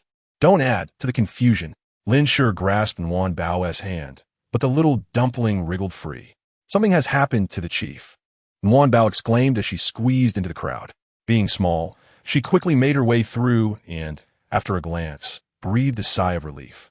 Fortunately, it's just a minor injury. She took out a bamboo tube from her small pouch and fed the chief a sip of Ling Shui, whispering in his ear, "Grandfather." I checked. It's nothing serious, just a small problem. Noticing the tension in the chief's eyes gradually easing, Bao felt a twinge of guilt. Had she been quicker to reach the front, she might have foreseen the calamity that befell him today, having finally navigated through the crowd. Xiao Zhonglong saw the chief lying on the ground with a hairpin protruding from his chest, his clothing stained dark with blood, and he felt a chill of horror. Quickly crouching down to assess the injury, he felt relief upon spotting Bao beside him. It's all right, the wound isn't deep, he assured Lu Mantang after examining the injury. Hearing Xiao Zhonglong's words, the surrounding villagers exhaled in unison. Thankfully, the injury was not to a vital area. The chief had once been a laborer and still had muscle on him. The hairpin had been obstructed by muscle, and it had not penetrated deeply. After removing the pin, there was minimal bleeding, which greatly relieved Xiao Zhonglong. However, he was unaware that it was Bao's timely intervention with the Ling Shui that had prevented the chief from facing a far worse fate. Otherwise, given his age, he might not have survived this ordeal. Zhang Shi's once pale and yellow complexion turned even more ashen, and upon hearing that the chief was all right, she sank weakly to the ground. Mantang, have satisfied, and his wife take Zhang Shi to the ancestral hall and keep an eye on her. An elderly man, gray-haired and missing several teeth, instructed Lu Mantang with a grim expression. This elder was a respected figure in the clan, to whom the chief must show deference. I'm all right for now.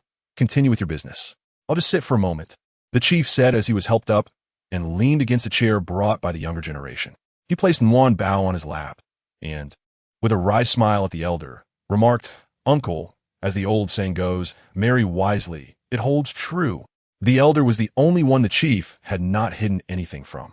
Seeing the adorable Bao, he took out a candy and offered it to her. "Here, this child is truly delightful. Go on, enjoy it."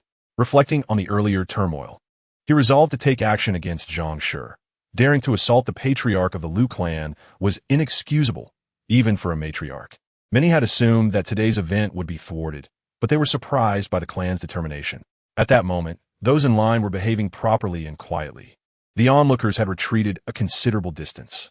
The expansive threshing ground appeared somewhat deserted. Many, oblivious to the true circumstances, began to ponder, mistakenly believing that the chief was merely greedy for money. However, after such a ruckus, no one would still think the chief was after the silver. In fact, as a result, several families that initially sought money changed their demands to blankets and winter clothing.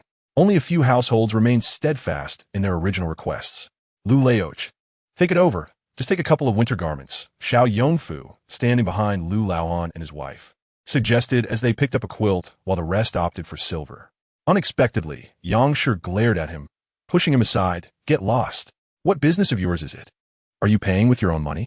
The surrounding area fell into a hushed silence, with Yang Shi, Zhang Shi, and the elderly Yao Shi, who were esteemed old friends within the village, embodying the camaraderie that allowed them to engage in such spirited companionship.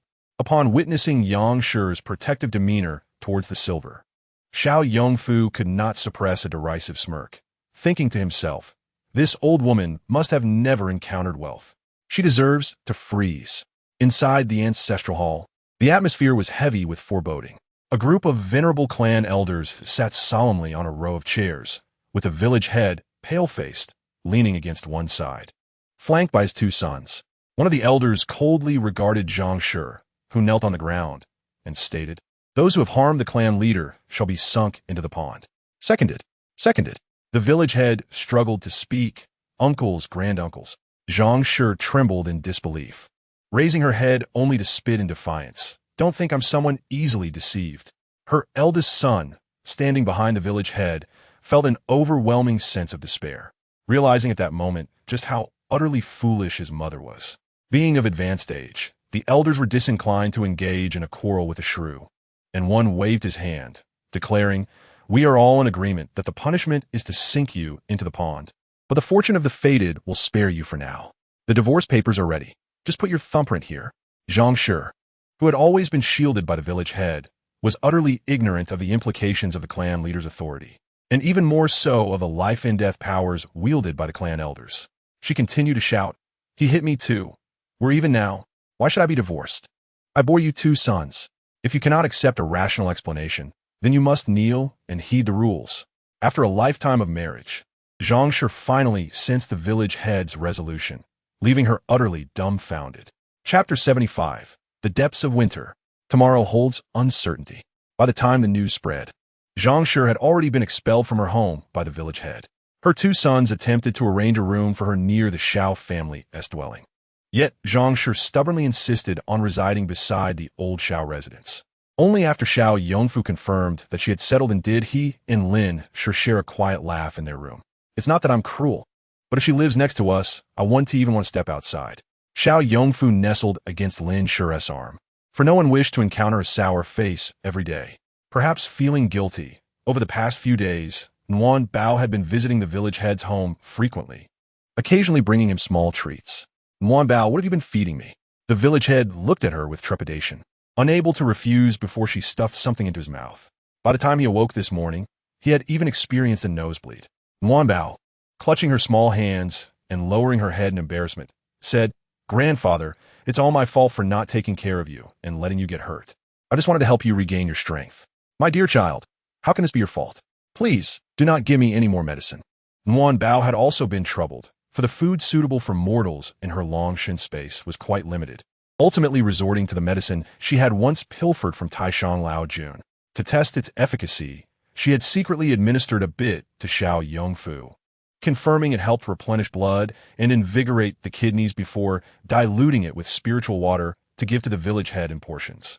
Over these past few days, Lin Shi had been rising every morning with her back supported, her face blooming like a peach blossom whenever she stepped outside.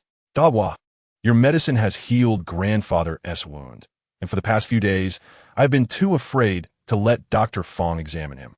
Look, my hair has darkened, and you can see grandfather's face." The village head nearly leapt with joy. He now appeared almost as youthful as his son, hardly resembling someone of his age. He felt inclined to kneel before her, as for the past couple of days, even his sons had hesitated to call him father. "Well, as long as you are well." Nguyen Bao darted away. Thus, a storm passed, but an even greater tempest was on the horizon. On the night of September 24th, Liugang Village had quieted early. The village head instructed the night patrol to prepare warm clothing and fire pits, taking it upon himself to patrol the village repeatedly. Tonight would be a sleepless night for many. Nguyen Bao, Xiao Lu, and Qi Shi sat quietly by the window, gazing at the starry sky, pondering the morrow. The sky loomed like a gaping maw of a colossal beast, causing the inhabitants of the earth to feel a sense of foreboding. Nguyen Bao shook her head, uncertain of what tomorrow would bring. It would be a new day, yet its outcomes were unknown. Leaning against Nguyen Bao's arm, Xiao Lu whispered, "Sister, I'm scared. Sleep now." Nguyen Bao felt a twinge of anxiety in her heart. After finally drifting off, she was awakened in the middle of the night by a rustling noise.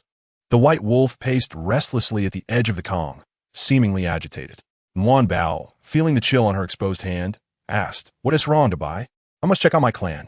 The white wolf answered, its urgency palpable. The sudden drop in temperature was concerning, but its heart was filled with unease. The white wolf cast a grateful glance at Nguyen Bao, who could have easily chosen to ignore it, letting them fend for themselves. "Cover yourself well.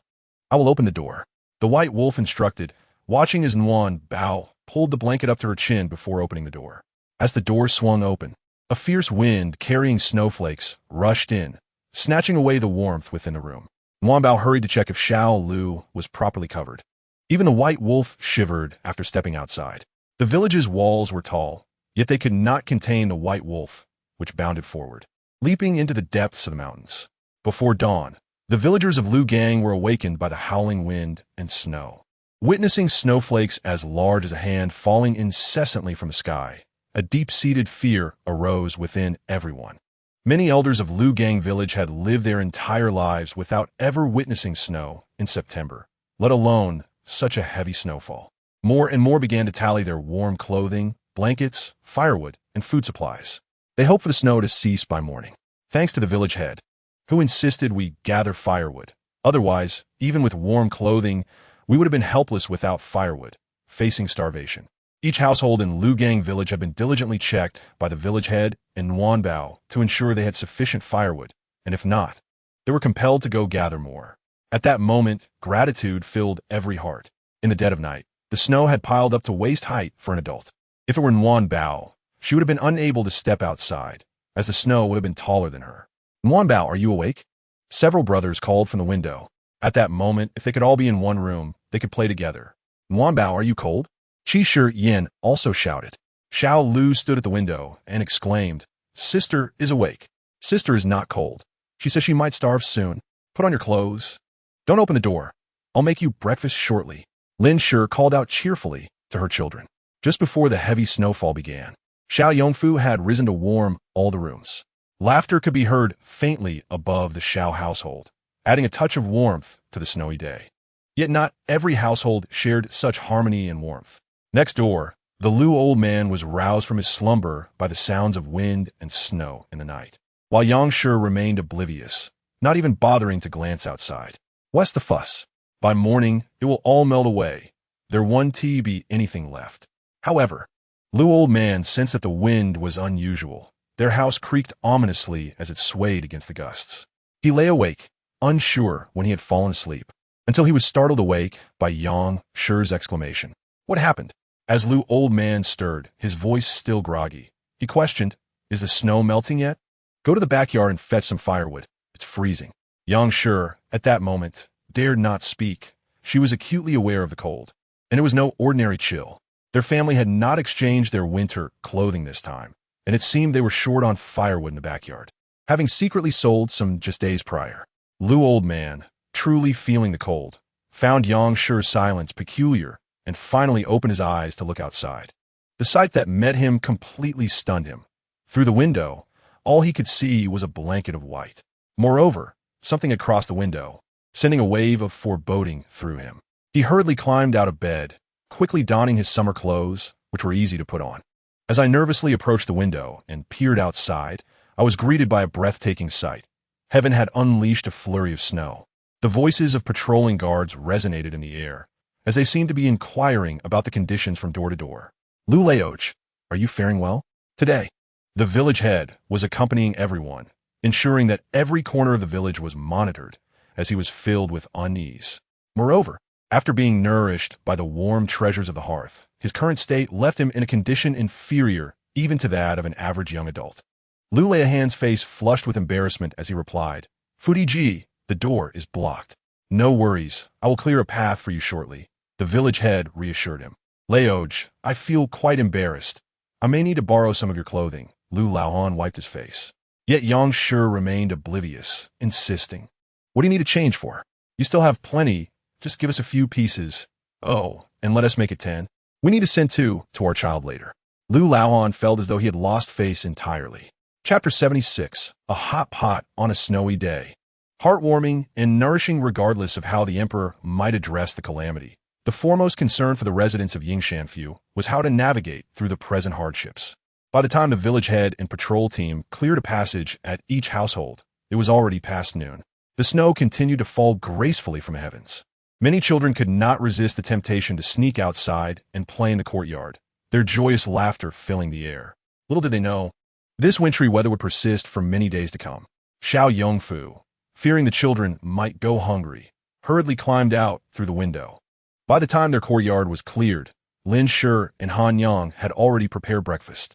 Xiao Zhonglong had also invited Dr. Fong over. As warm treasure entered the kitchen, she circled around Lin Shi, exclaiming, Mother, warm treasure smells the aroma of meat soup. What are we having today? Lin Shi carried a small charcoal stove. with Han Yang behind her holding a pot, both wearing mysterious smiles. Since it is the first snowfall, and I anticipate you will all have matters to tend to in the afternoon, it is vital to eat well this morning. Thus, we have prepared a hot pot with chicken soup and tomatoes as the base. Warm Treasure gazed at the array of meats and various vegetables laid out before her, unable to contain her drool. "Mother, what is this?" She pointed at a plate of a grayish substance, slightly wrinkling her nose in disdain. Lin Shi took a spoonful, shaped the gray mass into a round ball, and placed it into the boiling pot. Warm Treasure secretly nodded. No wonder it had a hint of shrimp's freshness. At that moment, Qi Shiyin, concerned that Warm Treasure might be too hungry, took a piece of pastry from the table and fed it to her. "Don't rush. Have a bite first." Just then, Han Yang and Lin Shi brought out another pot. "Our family is large, so I prepared 2 pots. The children over there need to eat too."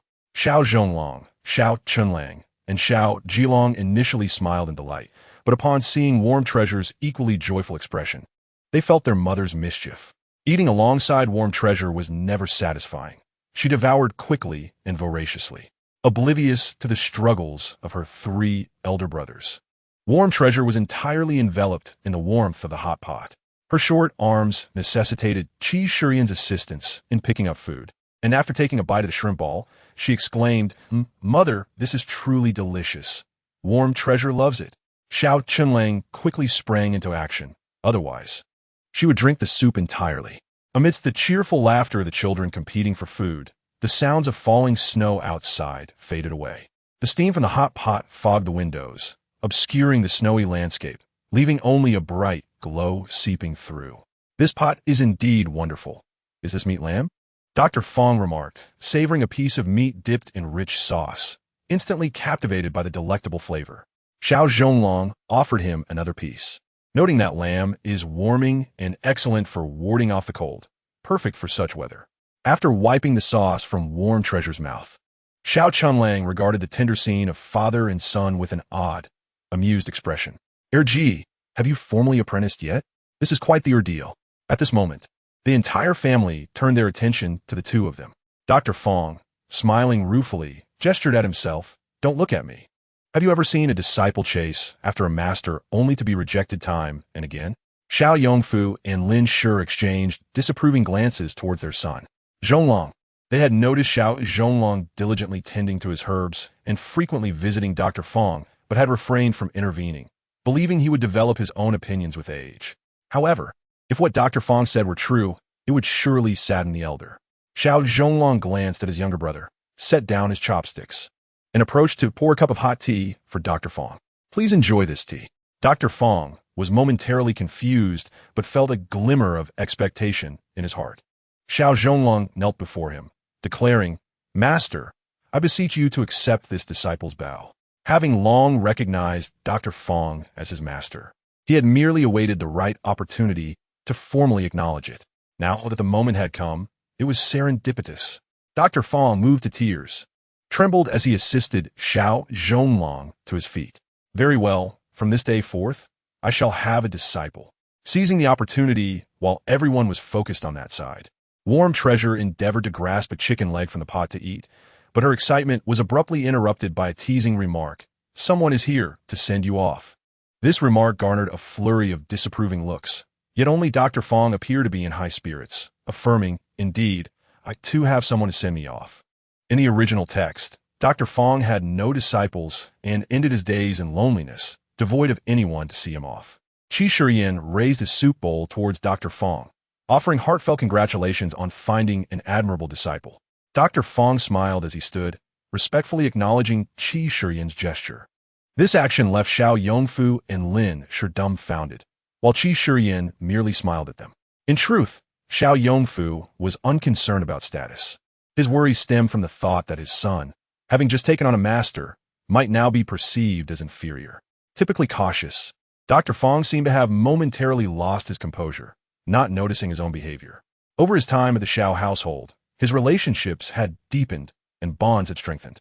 Although Jiang Yimo had initially concealed his identity, they had likely made their own inferences based on his demeanor. Warm Treasure, eat slowly, you might burn your mouth. Qi Shiyin, having barely eaten himself, was preoccupied with finding morsels in the pot to feed Warm Treasure. Observing his daughter's round belly, Qi Shiyan began to wipe her mouth. And Xiao Yongfu suddenly felt he had overthought the matter. This boy, Shiyan, had formed a sibling-like bond with his children.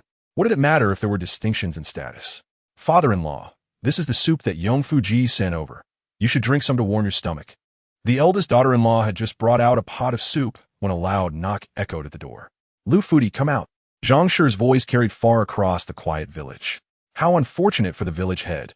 Zhang Shi must be causing a ruckus again. Quiet down. Let me hear what they are saying. Those nearby fell silent. On this snow-laden day, there was little else to do. Just as Lu Mantang was about to sit down, he reluctantly dashed outside. As soon as he opened the door, Zhang Shi stormed in. Mother, what are you doing? She demanded, pushing her eldest son aside. Get out of the way. Where's Lu Fudi? Tell him to come out. Upon entering the main room, Zhang Shi spotted the village head sipping a bowl of steaming, fragrant soup with a freshly baked oil cake in hand. The eldest daughter-in-law, recognizing her mother-in-law's arrival, knew that this meal would not proceed smoothly. Indeed, upon seeing that the village head was ignoring her, Zhang Shi abruptly overturned the table. The village head, having had a long night and weary morning, had barely sipped his soup and now found the table gone. The others exchanged worried glances. The men had toiled all morning, and this soup, a gift from the Xiao family, was now lost, leaving only the lingering aroma in the room. Zhang Shi was well aware of the village head's efforts. Her second son and daughter-in-law had gone out early that morning to deliver goods to her. In her mind, nothing had changed. She remained the mistress of the household. She did not have her way, yet she continued to wield her power within the household, creating chaos and disorder. Li Zheng endured it all, even silently reciting the names of his ancestors in his heart, before finally calming himself. What do you intend to do? With unreasonable individuals, no amount of discourse would suffice. He then addressed Zhang Shi. Abandon your futile hopes. Do not provoke me into striking you. Li Zeng, dis mi sithet. Feeling a chill in his bones, and his stomach echoing with emptiness, his irritation mounting. Uncle, hurry. Old Yu's house has collapsed. The shout from the patrol officer startled Li Zheng, as the feared calamity had finally come to pass. Chapter 77. Heavy snow in Yingshan Fu City. The blizzard rendered the streets impassable. Even Li Su did not anticipate that upon awakening, the roads would be completely blocked. Although Nuan Bao had forewarned of the impending heavy snowfall, he had grossly underestimated its severity, which had paralyzed the entire city overnight. The patrolling officers of Liugang Village, nourished by Nuan Bao's timely provisions, were in much better condition than the ordinary soldiers stationed at the government office, who had succumbed to colds after standing guard the previous night. Quickly clear the roads. Li Su, wrapped in fur, stood at the entrance. Grateful that the government office had managed to clear a path, he hoped fervently that everyone was safe. Zhang Shi stood beside him, feeling a deep sorrow. In fact, last night, Li Su had instructed the night watchman to call out and remind everyone to bundle up warmly. Following Nuan Bao's advice, tents had been erected on the streets for the refugees, and clothing had been sent to them. However, unlike Liugang Village, Li Su could not attend to every household in the city. Report. The refugee tents have collapsed under the snow. Report. Houses in the southern slums have collapsed. Report. A beggar has frozen to death in front of the Confucius temple. Li Su's body trembled in the snow. He had not anticipated such a heavy snowfall, nor the collapse of the refugee tents. Hurry, clear the way to rescue the people. Madam, please set up a porridge stall at the entrance. I will arrange for someone to collect it later. Seeing Zhang Shi, heavily pregnant yet still bustling about, filled Li Su with guilt. Zhang Shi, however, smiled. Go on. I am willing to do this for the people. What shall we do? The child will have nowhere to stay. Nuan Bao, cradled in Xiao Yongfu's arms, arrived at the Yu household's entrance, only to hear cries from within. It turned out that their east wing had collapsed under the heavy snow, but fortunately, the main house where the elderly Yu couple resided remained intact. When old Yu called for help, he only mentioned the collapse, leading everyone to initially fear that someone was trapped inside. Upon arrival, they learned the full extent of the situation, which was a fortunate turn of events. After clearing the snow from their roof and checking the safety of other houses, Li Zheng finally departed. Nuan Bao and Xiao Yongfu did not enter. Father, take Nuan Bao for a walk around the village. Nuan Bao wished to see if other houses were safe. All right, I will take you. The snow was heavy, and the cleared path was quickly covered again. Laughter could still be heard from some courtyards. Liugang Village had prepared well, and no unforeseen incidents had occurred. As they reached the outskirts of the Xiao family estate, they heard a commotion from within. Vania, Iamzul Kult. Hurry to Li Zheng's house and ask for some cotton clothes. From old Yao's trembling voice, it was clear she was genuinely cold. Xiao Yongwen seemed to emerge from the room. Mother, all the money is with you. They want to give us the cotton clothes for free. Old Yao appeared to have hesitated for quite a while before finally producing some money. Bargain with them. Tong Yang, you should go too. You can help when air carry them. It's simply too cold. Nguyen Bao glanced at Xiao Yongfu's expression and saw that he did not feel pity for their current plight, which put her at ease.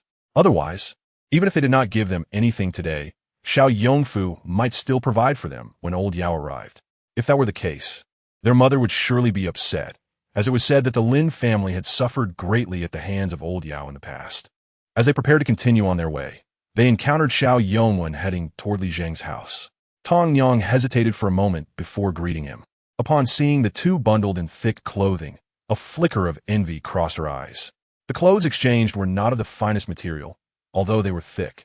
Nguyen Bao's attire was even more splendid. She wore a bright red straight-cut long coat, with matching thick cotton trousers underneath. On her feet were a pair of unremarkable leather boots. The most striking was her cloak, with double-sided fleece sandwiched with cotton and edged with a circle of white fur. In this frigid weather, while many turned purple with cold, Nguyen Bao's face glowed with warmth, appearing rather rosy. Xiao Yongwen tucked his hands within his sleeves, casting a disdainful glance at Xiao Yongfu and his companion before sidestepping past them. Did he not see what was clear to Tong Yang? In his eyes, he had always looked down upon Xiao Yongfu, the farmer, despite the countless sacrifices made by the latter. Uncle, we need cotton clothes and blankets. How do we go about it now? Xiao Yongwen mumbled. If only Li Zheng could provide him with some simply because he was a scholar, it would be perfect. Hence, he refrained from mentioning purchasing with money. Li Zheng, having seen much in his time, scoffed inwardly. This Xiao Yongwen paled in comparison to his brother. Initially, they had exchanged 5 pounds of japonica rice for a blanket. With rice priced at 60 won per pound, a blanket cost 300 won, and a cotton coat was 200 won. If you desire a blanket and a winter outfit for 500 won, I will also provide you with a hat and gloves. We are all from the same village and will not take advantage of you. Li Zheng, noticing that Xiao Yongwen had brought no grain, stated the price directly. Xiao Yongwen's expression darkened. The meager amount of money old Yao had given him was only enough to buy for 2 people. Uncle, we do not need blankets. We only want cotton clothes. Do you have any in smaller sizes? Zhaodi probably cannot wear an adult's. Xiao Yongwen blushed, relieved that the cold had left everyone with an ashen complexion, masking his embarrassment. Li Zheng cared not for what they desired. His principle was straightforward: money for goods. All right, Mantang, go fetch something for Yongwen. The items were stored in the warehouse beside the ancestral hall, not in Li Zheng's home, as they belonged to the village. Li Zheng maintained a strict upbringing. After casting a stern glance at his son, Lu Mantang quickly fell silent. In the afternoon, the snow showed no signs of abating, and more individuals had continued to seek Li Zheng for cotton clothes and blankets. In one household, an elderly woman offered 2 ears of corn to the elder father. Please deliver this to the Xiao family. Remember, it is from Nguyen Bao. Very well, hand me my new hat. This snow is truly heavy. Many families, at this moment, began to appreciate the efforts of the little dragon god. Were it not for Nguyen Bao's insistence on exchanging grain for winter supplies and her encouragement to gather firewood, they would not have enjoyed the warmth and sustenance they had today. Chapter 78. The Little Dragon God's Rations. The heavy snow began falling in the early hours of the 25th and showed no signs of stopping after a day and night. During the day, they managed to scrape together some food. However, as night fell, the cold intensified. The two were left shivering, their faces turning a shade of blue. Lu Laohan could no longer remain seated and stood up to go outside. Just as he closed the door, Yang Shi began to feel restless. Glancing outside while rubbing her hands, she contemplated getting out of bed but hesitated, straining to hear the sounds outside. Just when she thought all was well, the door was suddenly kicked open, and the fierce wind swept in with snowflakes. Lu Laohan, whether from the cold or anger, glared at Yang Shi with a face as pale as ice. Yang Shi instinctively grasped her fingers, feigning calmness as she looked at him. What is wrong? The snow is coming in. Quickly close the door. Lu Laohan remained silent, persistently watching her, prompting Yang Shi to rise and shut the door, losing the scant warmth in the room. What about the firewood in the backyard?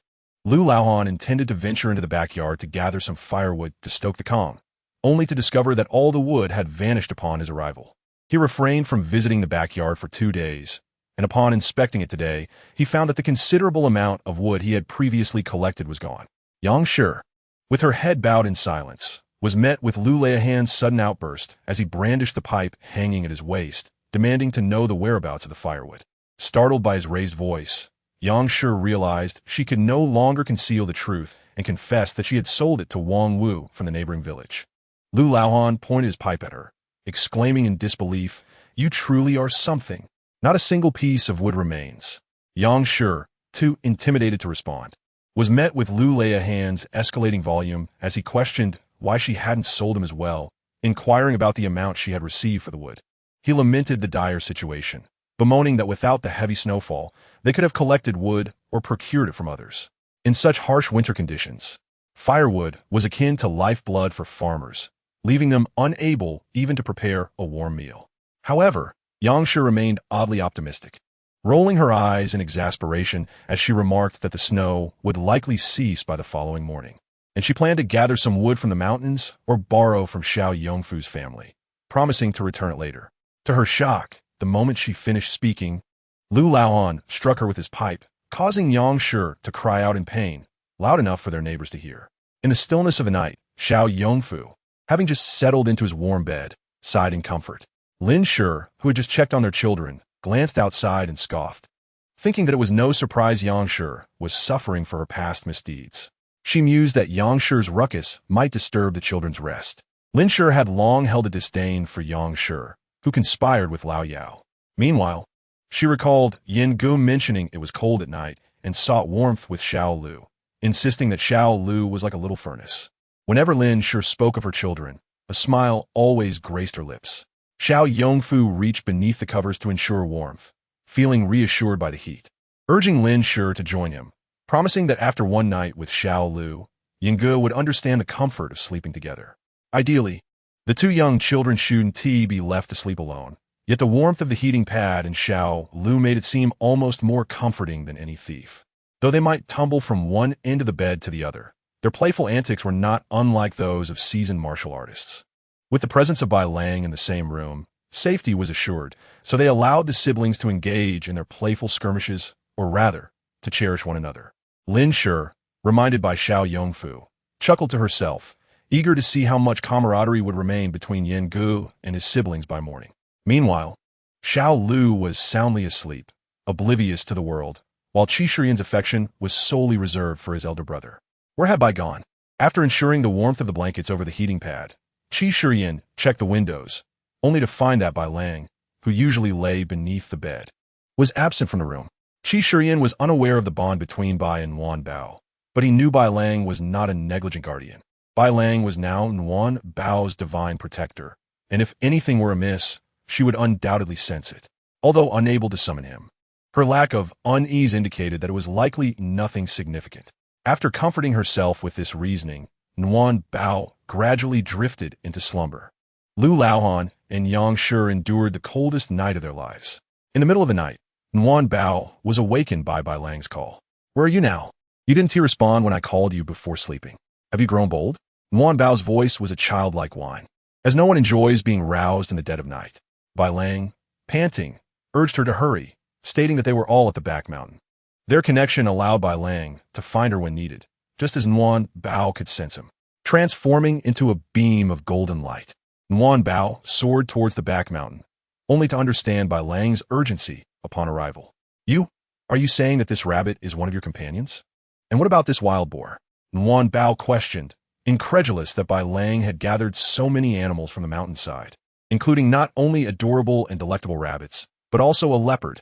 Pointing at a massive python, she exclaimed, "Do not presume that just because I cannot read, I am ignorant. Aren't snakes supposed to hibernate?" Bai Lang felt an overwhelming urge to roll his eyes in disdain, clarifying that it was a python, one that does not hibernate. If these creatures were left outside, they would become scarce after the snow ceased.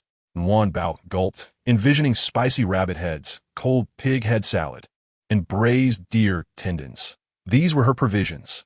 If these animals realized they were being sheltered for the purpose of domestication by the little dragon god, perhaps they would prefer to freeze.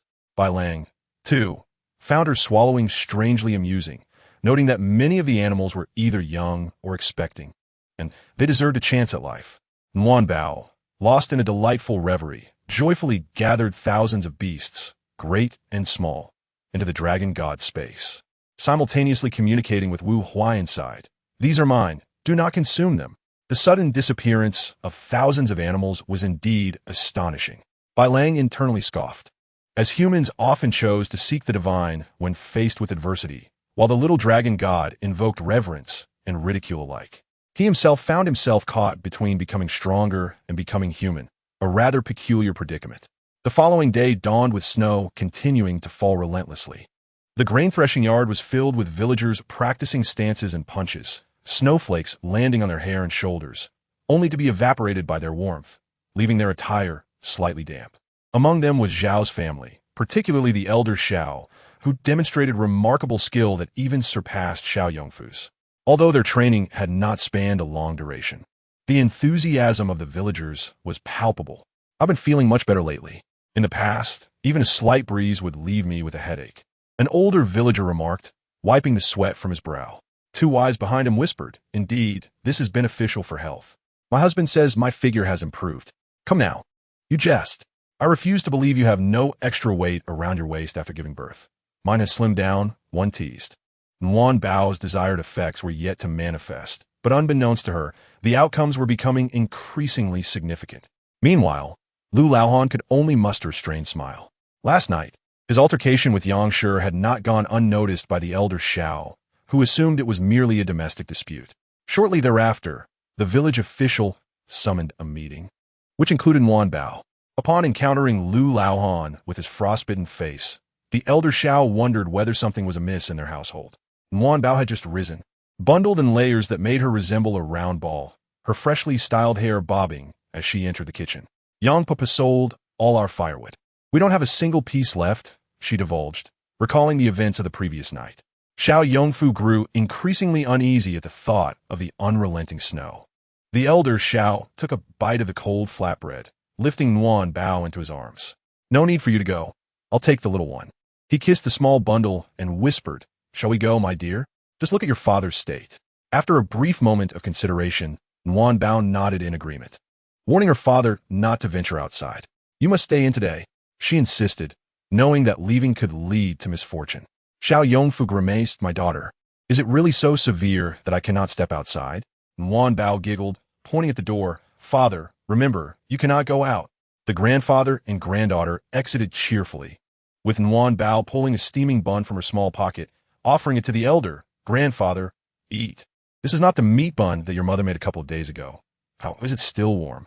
Xiao Laodai was unaware that Nguyen Bao possessed a dragon god space. She mysteriously blinked her little eyes and said, it's for my mother. The two of them enjoyed their meal as they made their way to the ancestral hall, feeling quite full by the time they arrived. Upon entering, the village head was engaged in discussion with several elders, while Lu Laohan sat by the fire pit, warming himself. When he saw Xiao Laodai, he intended to greet him, but upon noticing Nguyen Bao, his expression darkened.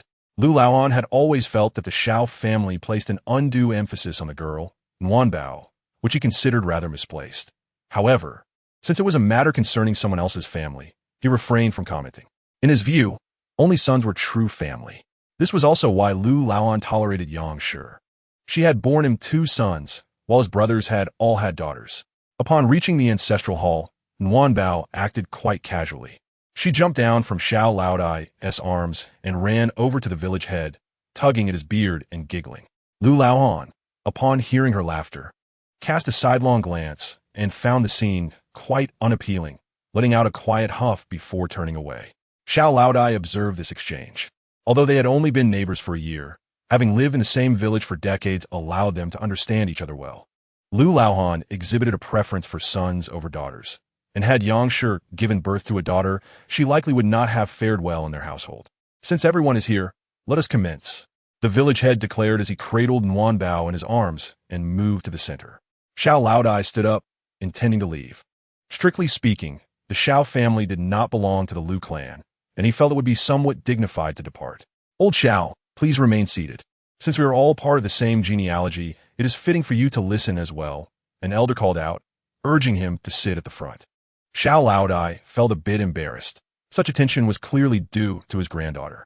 At that moment, Lu Laohan began to grasp that the reason they had summoned the Xiao family was not to see Xiao Laodai, but rather to meet the little girl cradled in the village head's arms. The village head wiped his face, noting that recently, it had been the women in their village who were causing trouble, with their family being the primary instigators. Lu Laohan's face flushed. He too felt cornered and wondered if the village could offer some assistance to his family. Nguyen Bao, noticing the silence, inquired, "How would you like everyone to help?" Lu Laohan, taken aback by her question, first turned crimson from embarrassment and then became somewhat indignant. "You little girl, this is not your place to speak." The village head glanced at Lu Laohan with an inscrutable expression and coldly remarked, "Old Lu, while there may be no room for your voice here, there is certainly space for Nguyen Bao's." Lu Laohan was momentarily stunned, recalling that he was indeed in need of assistance, so he held his tongue. At present, no one could ascertain how long the snowfall would last. Firewood was the most crucial commodity. If you ask everyone for help, I don't mean to discourage you, but I doubt anyone will be willing. An elder spoke bluntly, striking at the core of the issue. Even if they were to offer money, it would likely be difficult. Another elder chimed in. To be frank, had Lu Laohan not sought them out, it seemed no one would have been inclined to intervene. Your family hasn't sold much grain this time. Perhaps you could exchange some for help, the village head suggested. Though he felt uncertain about whether others would be willing to assist, as this year's harvest had been plentiful, and no family was particularly lacking in provisions. Lu Laohan hesitated. He had hoped that if he could compel the clan to mandate the village's assistance, he would not have to offer anything in return. For human lives were paramount. Yet, none wished to be the fool in this situation. Then I shall inform everyone tonight while practicing my sword, Lu Laohan declared. As soon as the village head finished speaking, Lu Laohan quickly stood up, asking if they could start sooner, as there was no firewood at home. And they could not even have a warm meal. Considering the heavy snow outside, the village head could only accompany Lu Laohan from house to inquire for help. Nguyen Bao, waiting for the two to return, spoke up once more, "This snow will not stop easily. Everyone should prepare themselves mentally." Leaving behind a group of elders, they resumed their discussions. Nguyen Bao's dragon god space contained firewood and food, but if everyone relied solely on her to sustain them without making any effort, it would ultimately breed resentment. She remembered her elder brother once telling her, "One who receives a small favor may harbor enmity over a larger one. Only by striving and exerting oneself would one come to cherish the fruits of their labor." Chapter 80. What are you doing? Get out. Lin Shi's flustered and exasperated voice echoed far and wide. "Uncle, please take me in. Grandma won't give me any food, and I am so hungry." Nguyen Bao recognized the voice as Xiao's, and it was peculiar that she was ignoring Lin Shi while speaking to Xiao Yongfu. Xiao Laodai expressed his displeasure. When he was bedridden and unable to move, this girl had never shown him a kind face. Nguyen Bao was unaware of these past grievances. Her current concern was what her father would say. "Your family has received grain, but not exchanged it for anything. Why are you coming to our house for food?" Xiao Qinlang, having learned that Xiaodi had bullied Nguyen Bao and even struck her, was now even less inclined to be courteous. Xiaodi cried bitterly, just as the village head happened to walk over with Lu Laohan. Hearing the village head's voice, Xiao Laodai quickly embraced Nguyen Bao and hid behind the corner of the wall, knowing that they might be compelled to provide firewood. Given Lu Laohan's recent attitude towards Nguyen Bao, Xiao Laodai was reluctant to offer anything at that moment. "This girl insists on coming to my house. Now that there are so many people at home and we have separated our households, this is truly ridiculous," Lin Shi explained to the village head, likely hinting at who had instigated this behavior, though she could not say it outright. Those who understood were well aware.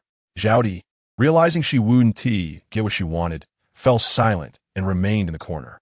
However, with such a disturbance, Lu Laohan found it difficult to ask for their belongings, as the yard was filled with people, making their needs abundantly clear. Observing Lu Laohan's troubled expression, Lin Shi preemptively instructed Nguyen Bao and his second and third brothers to fetch a bundle of firewood from the back. Although it was not much, it would suffice for a meal. "We have a large family, after all." Lin Shi did not request their grain, stating, "We are neighbors. Let this go this time. The village head nearly had his nose flattened from disbelief. Lu Laohan wiped his face and repeatedly expressed his gratitude. Later, it was said that only Lin Shi had provided him with a bundle of firewood. "Oh dear," Lin Shi exclaimed, and Wanbao quickly urged, "Grandpa, hurry. Father has fallen. We must go see." Xiao Laodai hurried a few steps, arriving at the door just as Lin Shi was helping Xiao Yongfu to his feet. "Father," Wanbao called out with her sweet voice. Upon hearing her, Xiao Yongfu turned his head, revealing a swollen nose that was bleeding. "Oh no! Wanbao warned you not to go outside." Wanbao lamented. Xiao Yongfu, holding his nose, was disinclined to pay attention to the little cotton-padded jacket, not wanting to acknowledge her glee at his misfortune. He turned to look for Zhaodi, but Lin Shi tugged at his sleeve and said irritably, "Stop looking. You scared her off the moment you fell. She has no conscience and still wants to stay with us." Xiao Yongfu had more to say, but was silenced by Xiao Laodai, who admonished, "Enough. Hurry inside. Don't meddle in matters that do not concern you." With that, he carried Wanbao into the courtyard. Upon entering, Xiao Yongfu saw his 3 sons standing neatly to embrace Wanbao, and not one came to his aid. He raised his foot as if to kick. "You little rascals do not care for your father." Xiao Zhonglong picked up Wanbao and dashed away, while Xiao Chunlang sidestepped the kick and fled, leaving behind a chorus of laughter. "Father, we are afraid to come out to help you. You would lose face." Xiao Jilong, keeping his distance, wisely retreated as well. "Get lost," Xiao Yongfu exclaimed in frustration. "Second brother, what are you playing with? I want to play too." Hearing Wanbao's delighted laughter, Xiao Jilong became interested as well.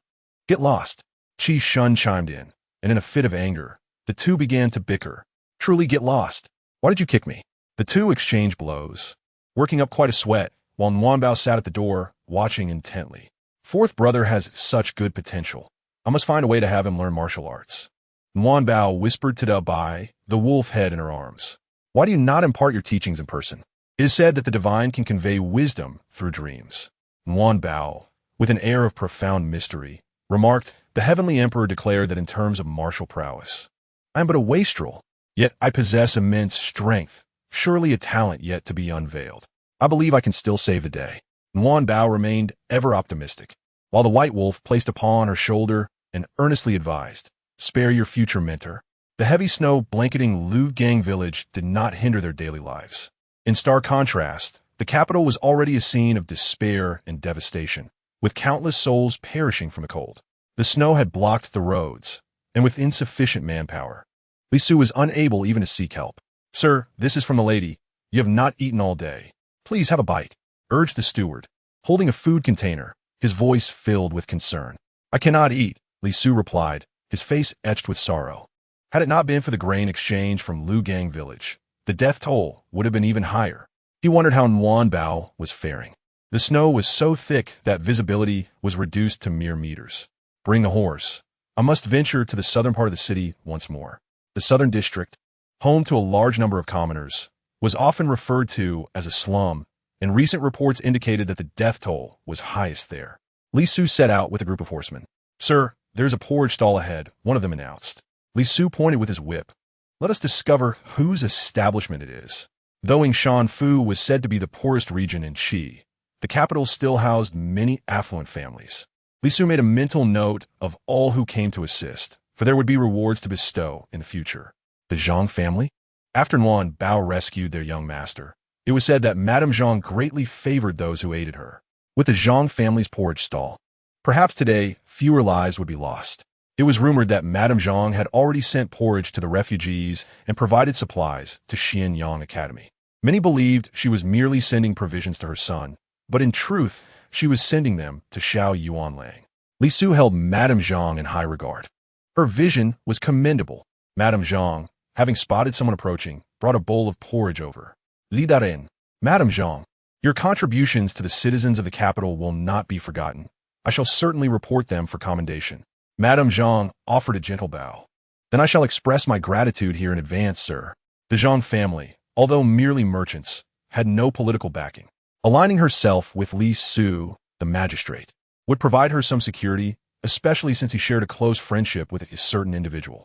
Madame Zhang had inquired previously, but only knew that Li Su had been demoted to Shanfu, she was unaware of anything beyond that. Moreover, it seemed Li Su was genuinely dedicated to the welfare of the people. If she were to offer him a gift, it might be declined, so it was better to perform good deeds in his memory. It was said that when Li Su was in the capital, he reported subordinates who presented gifts to him, a man of extraordinary integrity. If Li Su were to discover Madame Zhang's intentions, he would undoubtedly be heartbroken.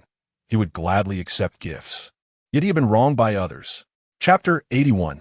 Is it time to give birth? Li Su nearly fell from his horse upon receiving a message from a servant.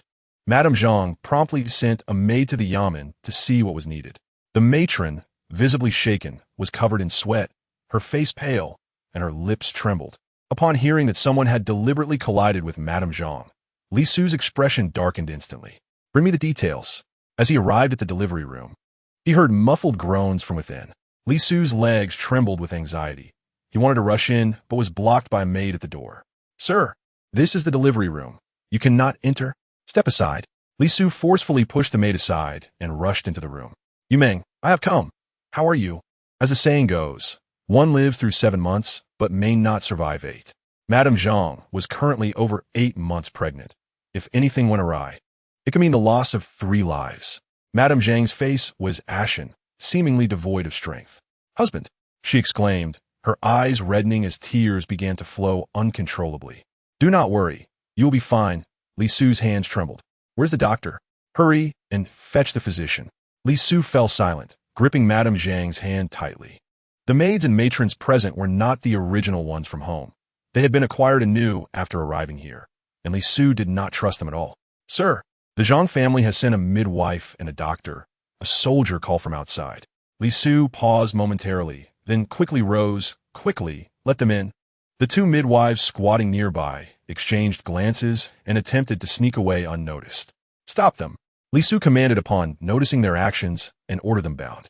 The midwife sent by the Zhang family entered and, upon seeing Li Su in the delivery room, hesitated but quickly turned to assess Madame Zhang's condition without uttering a word. Sir, it appears that the lady is not truly in labor. The midwife, seemingly experienced, shared her assessment after examination. However, the doctor's expression was grim as he took her pulse. The lady was not due for delivery, but it seemed she ingested a labor-inducing potion. The medicine may induce labor, but her body shows no signs of readiness. Madame Zhang exchanged glances with the matron beside her. Then the matron rushed forward, delivering 2 slaps to the bound midwife. You vile wretches! You claimed it was a medicine to preserve the pregnancy, yet it was one to induce labor. May your entire family meet a wretched end. Sweat dripped from Madame Zhang's forehead. Her abdomen was in excruciating pain, yet her body showed no signs of readiness for childbirth, and her cervix would not dilate. If this continued, the 2 children would surely suffocate within her womb. Suddenly, Li Su thought of Xiao Longshan. Never had he felt a greater need for Nuan Bao than at this moment. He silently repeated her name in his heart. Meanwhile, the little dumpling in Liugang Village had just finished lunch and was cradled in Lin Shi's arms, preparing to lull her to sleep. Suddenly, she felt a surge of divine power. Li Su's plea echoed in her ears. Something has happened. Nuan Bao sat up straight, clutching Lin Shi's neck. Mother, something is wrong with Li Su. Auntie and the little brother are in danger. Lin Shi did not inquire how Nuan Bao knew. She merely recalled her own near-death experience during the birth of her 6th child. Yet at that time, Nuan Bao had been by her side, while Madame Zhang was alone. What shall we do? We are so far away. Lin Shi, having braved the rain herself, wished to hold an umbrella for others. Goodbye, Nuan Bao called out, then turned to Lin Shi. Mother, hurry and dress me. I must go to the capital. Lin Shi was momentarily taken aback, but, without further thought, dressed Nuan Bao in a white fox fur cloak, a mink fur hat, and little sheepskin boots. Is there anything else you need? Can you manage alone? Should I send someone to accompany you? Yinga, your second brother? Nuan Bao took a small piece of ginseng and placed it in Lin Shi's mouth. Mother, do not worry. I will be fastest on my own. If I carry too much, I will slow down. Lin Shi, chewing on the ginseng, seemed to calm down gradually. Shall I bring some of your second brother's ginseng? No need, I have my own. Nuan Bao replied as she mounted to buy, leaning down to embrace the wolf's neck. Mother, I'm off. Do not fret. With that, Dabai dashed into the storm, vanishing in the blink of an eye. Nuan Bao could sense Li Su's growing anxiety and fear. She was still too small to teleport. Dabai, under Nuan Bao's divine power, soared through the air. I see the capital. Do not worry. Yes, do not enter through the city gates. Go directly to the yamen.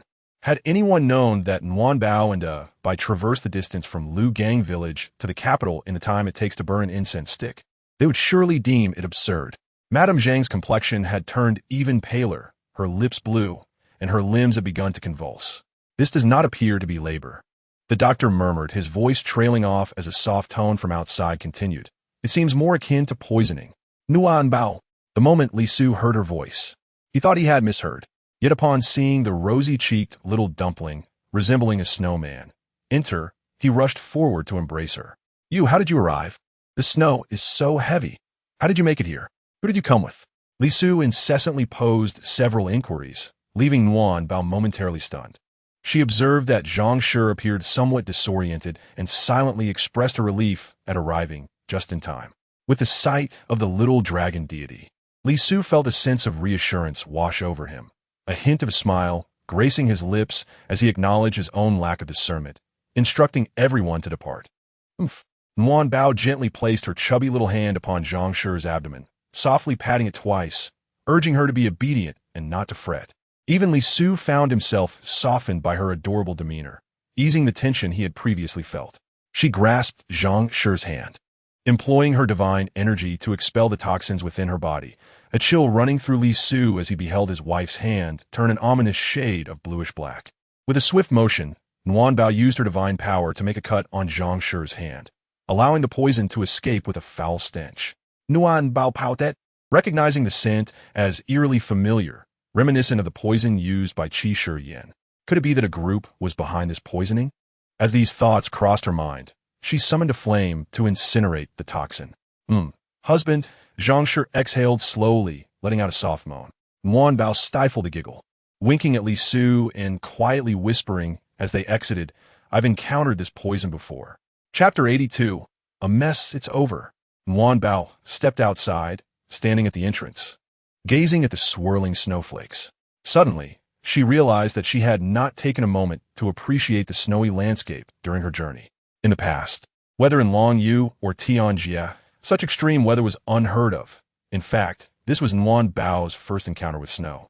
Before long, Li Su emerged from the dwelling, observing the petite silhouette of Nguyen Bao, resembling a tree stump with a white wolf lying beside her, and he felt a surge of emotion.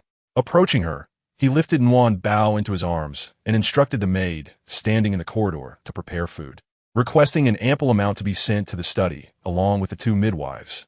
Little dragon deity, your timing is impeccable. I almost reached the point of speechlessness, he said, his voice catching. Nguyen Bao gazed at Li Su in astonishment, responding, it was your inner call that brought me here. I sense your danger, nearly exhausting Bai in the process. Bai, following closely behind, seized the opportunity to communicate telepathically to Nguyen Bao. So, does that mean my exhaustion counts as a work-related injury? Is there compensation? Nguyen Bao, taken aback, retorted, you Haven Tea even died. How can it be considered an injury? As for compensation, the most you'll get is that if you die, I one tea feast upon you. Do you prefer cremation or burial? Bai mentally scolded himself for his loose tongue. He should have refrained from speaking. Li Su, initially stunned by Nguyen Bao's words, then recalled how he had been silently reciting the name of the little dragon deity during his moments of helplessness. So you truly knew? He thought, feeling an urge to exclaim, oh my heavens! In ordinary circumstances, the pleas of common folk would not reach the ears of Nguyen Bao, who lacked an official divine title. This occurrence was solely due to Li Su invoking her name, much like a villager who had recently prayed for her blessing of children. Nguyen Bao had even made a special visit to that villager's home, clarifying that it was not the dragon deity who granted offspring, but rather Guanyin. The villager had felt a deep disappointment, but still offered her 2 chicken legs, for one cannot refuse the hand that feeds. Nguyen Bao discreetly informed him that he was destined to have a son, though he would have to wait another year. Unexpectedly, he believed his health to be failing and sought remedies from Xiao Zhongluan. Subsequently, the villager shared with his wife that the little dragon deity was indeed miraculous, and though she could not grant him a child, she at least took the time to inform him. From that point on, he made it a habit to confide in the little dragon deity whenever he burned incense, leading to an almost online friendship between the two. The scarcity of devotees for the little dragon deity meant that if the entirety of Qi Kingdom were her followers, she would likely be overwhelmed, and, at the very least, in-person services would be entirely cancelled. After satisfying her hunger and thirst, Nguyen Bao retired to rest, while Li Su proceeded to interrogate the two midwives. You mentioned a child. Did Li De Run really call her Nguyen Bao? And then, did Li Fu Ren improve? Mrs. Zhang could not ascertain Nguyen Bao's true identity, but it was clear she was unlike those from the temple. They fancied themselves capable of communicating with the divine, yet were merely thieves at heart. The doctor had not witnessed Nguyen Bao's miraculous intervention, but it was undeniable that those on the brink of death had revived upon her arrival. That child must possess extraordinary qualities. Yang Defu, I trust you will keep today's events confidential, Mrs. Zhang stated, producing several silver notes for him, her gaze cold. Yang Defu responded with a calm smile. He had encountered many a secret from affluent families. Rest assured, madam, Li Fu Ren only suffered from an upset stomach. There is no cause for alarm. With that, he accepted the silver notes and departed. After a brief slumber, Nguyen Bao awoke, exclaiming to Bai, "Let's go explore the streets." She could not comprehend why such an anomaly had occurred prematurely. Li Su had mentioned that it was not just Qi Kingdom experiencing this. Dong Yigua had endured incessant rain for days, leading to dam breaches and crop flooding. The scouts from Beirong had not reported back for nearly half a month. Surely, something was amiss there as well. The emperor appeared to prioritize issuing a self-reproach edict rather than attending to disaster relief. The populace was displaced, suffering from the cold and starvation. Yet this dragon deity could do nothing. What good would a self-reproach edict accomplish? Nguyen Bao found herself at a loss. All she could do was fulfill her responsibilities to the best of her abilities, leaving the rest to fate. With a simple message for Li Su, "I'm heading to the streets." She and Bai vanished from the room. Nguyen Bao manipulated the wind and snow to obscure their figures, ensuring that anyone who caught a glimpse would merely perceive it as an intensification of the weather. Within a modest house in the city, a young man frantically gathered his belongings. "What are you in such a rush for? In this weather, everyone is preoccupied with their own affairs. Who would bother about you?" A nearby plump individual munched on a plate of peanuts. If the servants of the Li household were to see this young man, they would undoubtedly recognize him as the vagrant who had just collided with Zhang Shi. "I've already heard 3 groups pass by. Everyone knows how much Li Su cherishes his wife," the plump man scoffed. "The messenger just mentioned that ample poison has already been administered to his beloved. Let us see whether he will follow her into the afterlife." Uninformed onlookers would likely assume that the plump man harbored a deep-seated grudge against Li Su. "What? Poison? I must leave at once. Otherwise, I will surely be apprehended." The young man hastily finished packing his bundle and prepared to exit. He cast a glance at the plump man, unable to resist advising, "Cousin, you should leave as well. Nothing is more important than your life." The young man nodded, trembling, and as he stepped out, he snatched a handful of peanuts from the table, racing into the snowstorm. The snow had accumulated significantly over the past few days. Thanks to the little dragon deity's blessing, Dabai could traverse the snow without leaving a trace, while others struggled to move forward, sinking with each step. "Dabai, uhi. Someone is stuck in the snow ahead." Nguyen Bao had been moving quietly, but ahead, a man emerged from a dwelling, seemingly making his way toward the city gate. The man was desperately trying to free himself from the snow, but his legs remained immobile. "Do you need assistance?" A sweet voice called from behind him. "Thank you. Thank you. I accidentally." The man turned to see a gaping maw behind him and fell back into the snow in fright. "Oh my, a wolf." "Do not worry. Dabai does not eat humans." Realizing Dabai was a divine servant, she added, "He only punishes the wicked." Before the man could respond, Dabai extended his wolfish head to grasp the man's arm, pulling him up. The man, desperate to escape, had no desire to interact with this peculiar child and the wolf. As soon as he regained his footing, he bolted forward, failing to express any gratitude, which immediately irked Nguyen Bao. "Dabai, catch him." The unfortunate man had barely run 20 steps. "Why you said you wouldn't eat me?" Nguyen Bao pouted in indignation. "Of course I want to eat you. I saved you. Why didn't you thank me?" As the sound of galloping hooves drew nearer, the man's face turned pale. He raised his hands in surrender, exclaiming, "Thank you. Please let me go." Nguyen Bao crossed her arms, turning her face away in defiance. "No, you're being insincere." The man was on the verge of losing his temper, yet reason prevailed as he realized he was indeed facing a wolf. Approaching black-armored cavalry became visible, and the man closed his eyes, cursing inwardly. Oh no, it's all over. Chapter 83. The furious little dragon cub. As the Jia cavalry caught sight of Nuan Bao riding atop the white wolf, a flicker of excitement crossed their faces. Nuan Bao. It truly is Nuan Bao. Upon hearing her name called, Nuan Bao immediately recognized them, exclaiming, "It's you all. Thank you for your hard work." Not at all. The leader of the Jia cavalry dismounted and approached Nuan Bao, casting a curious glance at the young man beside her. "Who is this?" Nuan Bao replied casually, "I do not know him either. He fell down, and I had to help him up." Upon realizing that the two were unfamiliar with one another, the Jia cavalry swiftly inquired about the young man's purpose, questioning why he was not sheltered indoors in such inclement weather. However, as he spoke, Nuan Bao's expression grew increasingly peculiar. "You haven't eaten for several days?" "Yes. Yes." He seemed somewhat anxious, stuttering in his speech. Little Tuanzi, upon hearing this, became irate, pouting and declaring, "You're lying. You clearly smell of peanuts, fried in vegetable oil, sprinkled with Sichuan pepper, salt, and sugar, and it was either last night or this morning that it was made." No one could deceive Nuan Bao when it comes to food. The face of the Jia cavalry was obscured, yet otherwise, one might have noticed that in this serious moment, everyone was secretly amused. The young man had not anticipated being outsmarted by a foodie, especially one who demanded logic in her reasoning. With the little dragon god's reminder, the Jia cavalry realized the man may not be as he claimed. "Where is your relative's home? Where did you come from?" The man pointed in a vague direction, indicating it was from the south of the city. Although Nuan Bao did not know where the south of the city was, she understood where the man had originated. "You're lying. You came from over there." She pointed toward the direction from which the man had arrived. Grasping the hand of the Jia cavalry, she said, "I know which house he came out of. There's still someone inside." After stating this, Nuan Bao pointed at the man and declared, "You, bad person, liar, you shall be punished." The man, seemingly enraged, erupted emotionally, blaming her. "Why do you care about me? I don't need your concern. Pretending to be a good person, I have begged you to let me go. Are you satisfied now that I've been captured?"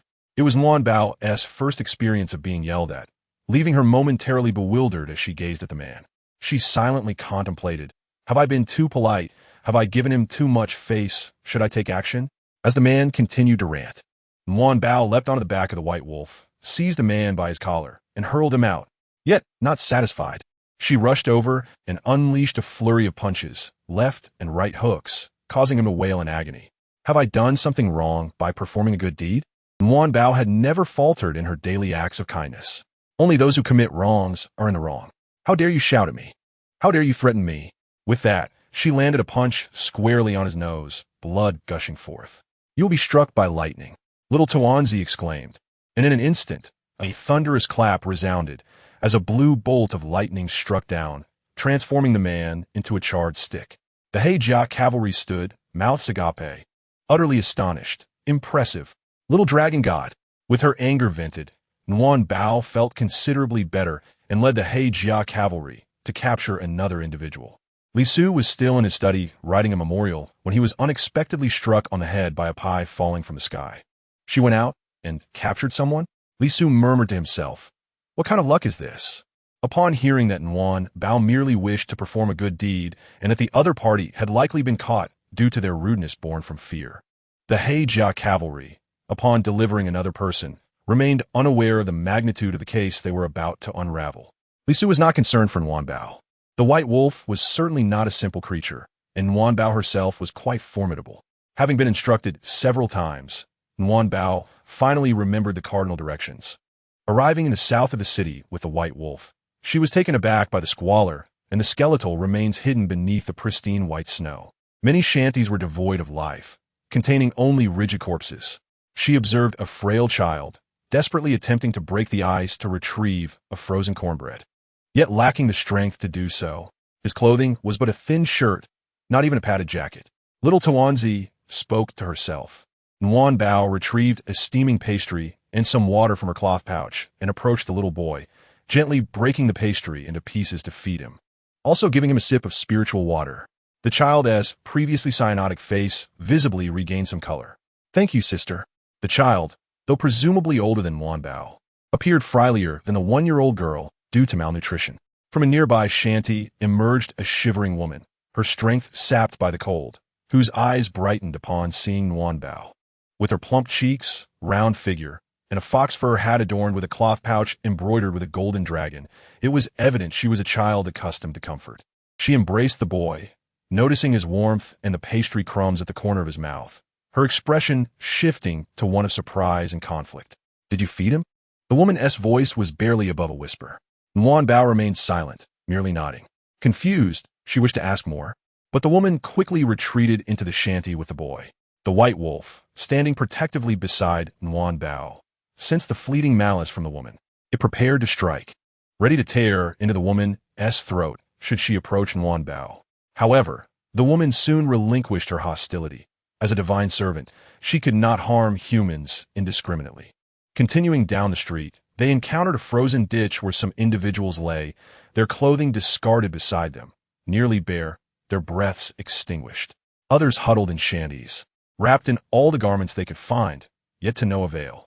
This was still the capital, and this was merely the beginning of the heavy snowfall. Dubai. Many people have perished here. Do not be afraid. The white wolf, concerned for Nguyen Bao's feelings, curled its tail around her. Little Tuanzi shook her head. "I am not afraid. I simply do not understand. Shouldn't we save them first?" The white wolf, merely a wolf fortunate beyond measure, could not engage in this topic. Many had frozen to death in the south of the city. Li Su assumed Nguyen Bao was frightened and swiftly picked her up, reassuring her, "Do not be afraid. I am doing my utmost. The porridge shelter opens daily, and I will ensure that everyone here receives a cotton coat." Nguyen Bao, not wishing to linger, mounted Dubai and departed. She had more pressing matters at hand. She needed to devise a way to rescue the common folk. Chapter 84. The Dragon God's Plan and the family united in trials in her fervent desire to save lives. Nguyen Bao had no time to admire the vast, desolate beauty of the wilderness. "You parents are truly bold. You let such a young child venture alone to the capital. What if something were to happen along the way?" Old man Xiao rarely spoke so sternly. Lin Shi timidly responded, "I was wrong, dear wife." Upon this acknowledgement, old man Xiao could no longer scold further. Turning away with a darkened expression, refusing to look at the irresponsible couple. Uncertain of how his sister fared in the capital, Xiao Chunlang paced anxiously. Xiao Zhonglong sifted through his medicinal herbs, expressing his concerns. "I am more worried for Madame Li, since Nguyen Bao has indicated her life is at stake. It cannot merely be a matter of childbirth." Xiao Yongfu disagreed, grasping Lin Shi's hand. "That is a grave misconception. Childbirth inherently places a woman on the threshold of death. As a physician, you should not speak so lightly." Xiao Zhonglong was enlightened by his father's words and hastily bowed. "I shall remember this." Nguyen Bao pushed the door open, bringing with her the chill of the wind and snow. Second brother was right. Auntie is indeed not here due to childbirth. "Nguyen Bao, my child." The woman scrutinized little Tuanzi from head to toe, touching her face, which was warm, and her hands, still warm, finally feeling reassured. Xiao Yongfu asked, "Has my daughter eaten?" Old man Xiao queried. "The child must be exhausted, yes?" At that moment, Qi Shiyan grasped one of Nguyen Bao's hands before her 3 brothers. "Are you all right? Was the journey arduous? Take me with you next time." Xiao Zhilong also felt little Tuanzi's face, finding it warm, concluding she had not been exposed to the wind. Xiao Zhonglong raised his hand. "What ailment does Madame Li suffer from?" The matter at hand has captured everyone's attention, their eyes gleaming with curiosity as they fixate on her. Qi Shiyan promptly scoops up the plump little girl and places her onto a chair, then offers her a freshly fried mahua. Only then does she break into a smile, revealing her delight. She is indeed poisoned. With that, she crunches eagerly on the mahua. The members of the Xiao family exchange glances, pondering whether such information could be acquired without expense. Yet, their curiosity proves irresistible. Lin Shi wears a face of shock, questioning the depravity of one so cruel as to harm a pregnant woman on the verge of giving birth. Nguyen Bao shakes her head, expressing her indifference towards the outcome, stating that she does not know and has not inquired. Suddenly, she exclaims, pausing mid-sentence to take another bite of mahua. Everyone leans in, urging her to continue, baffled at her abrupt interruption. The poison she has contracted is of the same nature as that which afflicted Brother Yen. This revelation sends shockwaves through the room. even leaving Qi Shiyin momentarily stunned. Hence, if Brother Yin knows who poisoned him, we shall discern who poisoned Andy. Nuo Bao shrugs, feeling quite clever. The astonished gazes of the crowd shift from Nuo Bao to Qi Shiyin, who bears the burden of misfortune. Lin Shi, wiping her tears, pulls Qi Shiyin into her embrace, leaving him blushing to the roots of his neck. After all, within his 5-year-old form resides the soul of an adult, a gesture his own mother has never bestowed upon him. Observing Qi Shiyin's discomfort brings amusement to Nuo Bao, who snatches him from Lin Shi's arms and embraces him herself, declaring that he is now surrounded by their care and affection. Qi Shiyin, enveloped in the scent of milk emanating from the little girl, feels a daze wash over him, foolishly grinning as he affirms his happiness. Yet, do you know who poisoned you? Xiao Yongfu's curiosity piques, though trepidation lingers. He cannot resist the urge to inquire. Qi Shiyin shakes his head, remarking that had he known the identity of the perpetrator from the outset, perhaps his mother would not have met her demise. It is evident that he never avenged his deep-seated grievances in his past life, hinting at the depths of the antagonist's concealment. However, he remains perplexed as to what could compel them to eliminate him, along with his wife and child. Nuo Bao perceives the group's collective frown, each brow furrowed in contemplation of the unknown, their expressions heavy with concern. Xiao Zhonglong grasps her hand gently, offering reassurance, urging her not to worry and to share any troubles, as family will stand united with her. Nuo Bao feels warmth blossom within her heart, witnessing the agreement in everyone's demeanor. Even Qi Shiyin nodding fervently. Her curiosity piqued, she gathers courage to speak, yet before she can complete her thought, Xiao Laodad interrupts. What? You wish to take all the food from our home to aid the refugees in the city? Nuo Bao nods hesitantly, recounting the many who succumbed to cold and hunger today, expressing her desire to help. She even envisions every household contributing grain, fearing repercussions for her bold intentions. While they do have surplus grain this year, she wonders if it will suffice. Xiao Yongfu is acutely aware of the family's grain reserves. Nuo Bao retracts her neck, reiterating her wish for each household to contribute. Xiao Yongfu falls silent, realizing this matter is beyond his authority. At most, he could shield her from reprimands. Nuo Bao, feeling hungry, is urged to eat first before they seek the village chief. Xiao Laodad knows there is food in the village storehouse. Yet whether it will be released is another matter entirely. If we bring out all our grain, I possess even better reserves that will prevent anyone from going hungry. Within her dragon god space lies an inexhaustible supply of luminous spiritual rice, though this must remain a secret. He feels a surge of excitement. The little girl truly considers him one of her own, resolving that should he treat her poorly, he would deserve his demise. He urges Xiao Yongfu to swiftly carry the child to consult with the village chief, for many await salvation. Xiao Laodad recognizes that in the face of life and death, all words lose significance. Without further ado, Xiao Yongfu dons his cloak and hat, scooping up the little girl and plunging into the storm. Little did he know, her actions would become even more extraordinary. Just after enduring a confrontation with Zhang Shi, his head still throbbing, he hears a knock at the door. Sir, it is Nuo Bao. Her sweet voice brings instant relief to the village chief. Guomin. He instructs Man Tang to open the door, rushing to brush the snow from the rosy cheeks of Nuo Bao. My child, why have you come out at night? What if you fall? He shoots a reproachful glance at Xiao Yongfu, questioning his parenting skills. Chapter 85. Everyone must support her. Nuo Bao rambles on, recounting the tragic scenes she witnessed today to the village chief. He strokes his beard, remaining silent for a considerable time before finally lifting his gaze. My child, what do you wish to do? I support you. He understands that Nuo Bao's intentions are not simply to share her experiences. As the village chief, his authority over village matters is limited. Nuo Bao realizes she may have placed him in a difficult position. She wishes to use the village's stored grain to save those in the city.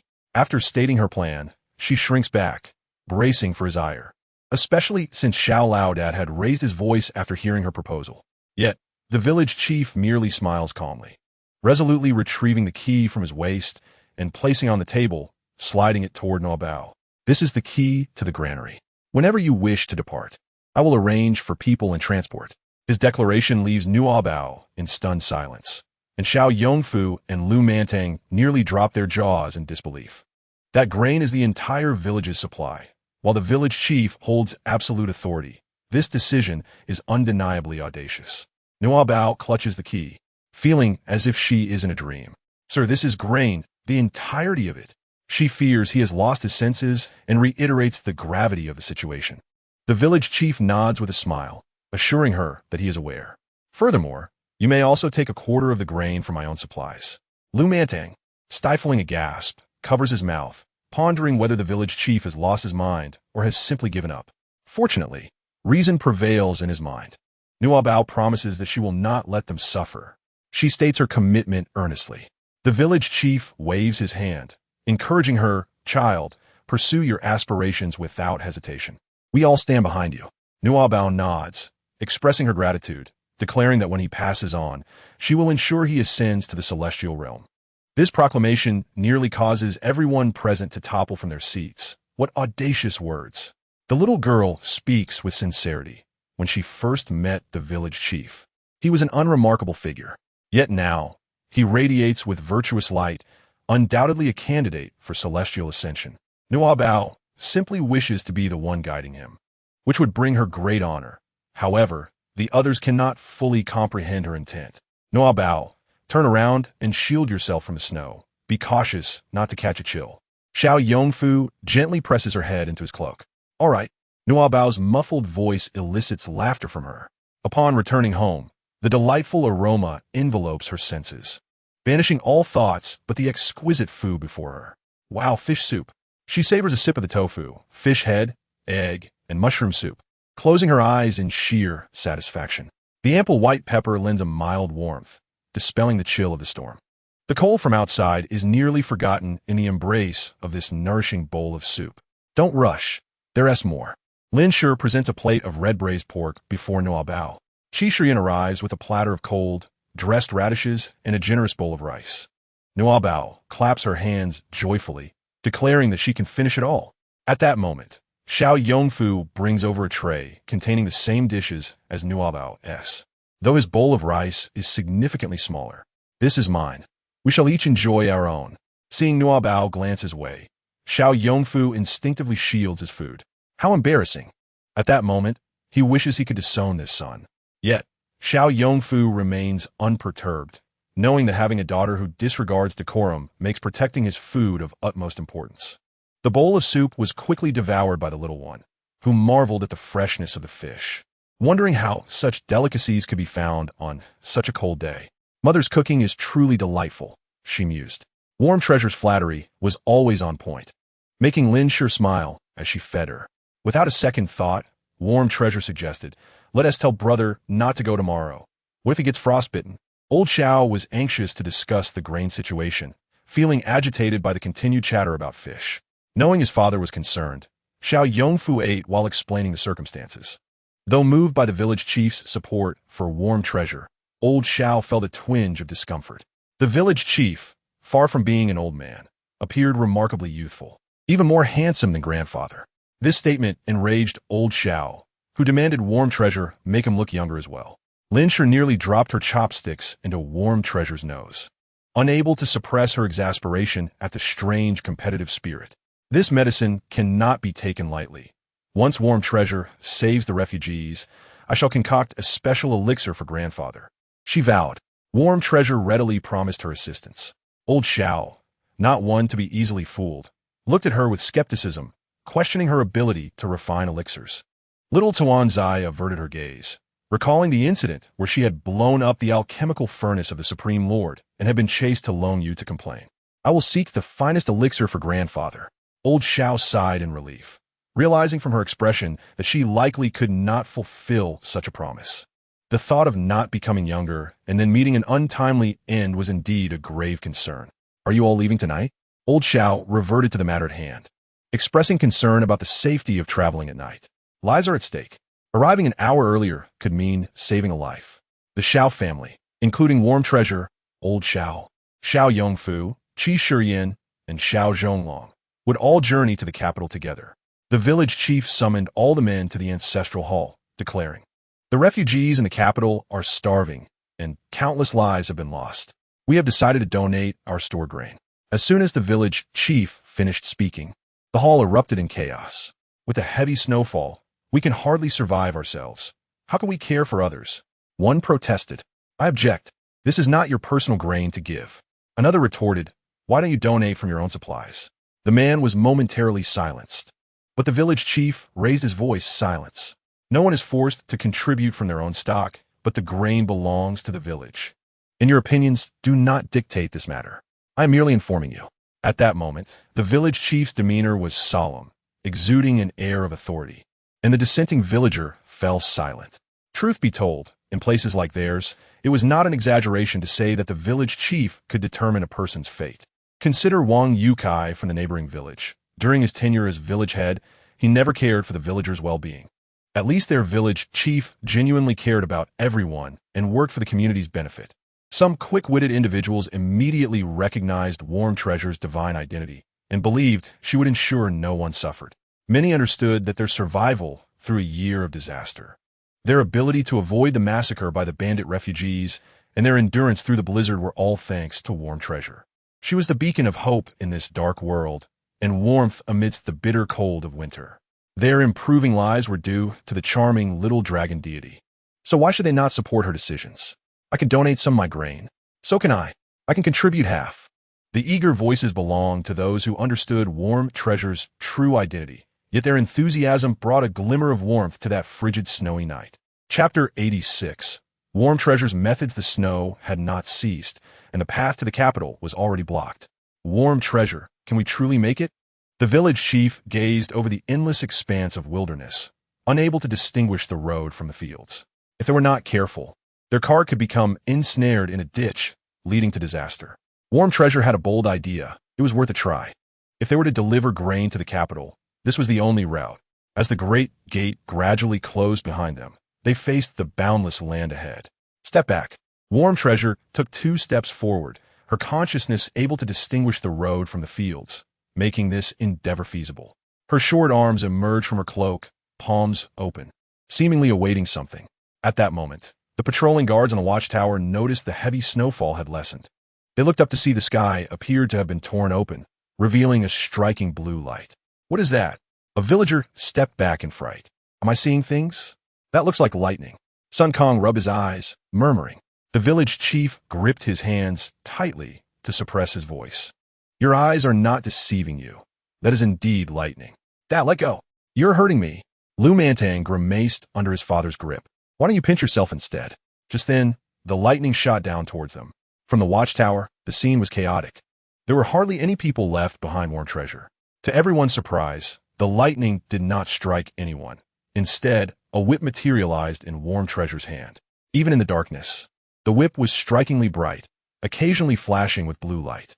What is she holding? Old Xiao whispered to his son. Xiao Yongfu was at a loss for words. Warm Treasure had once again tested everyone's limits.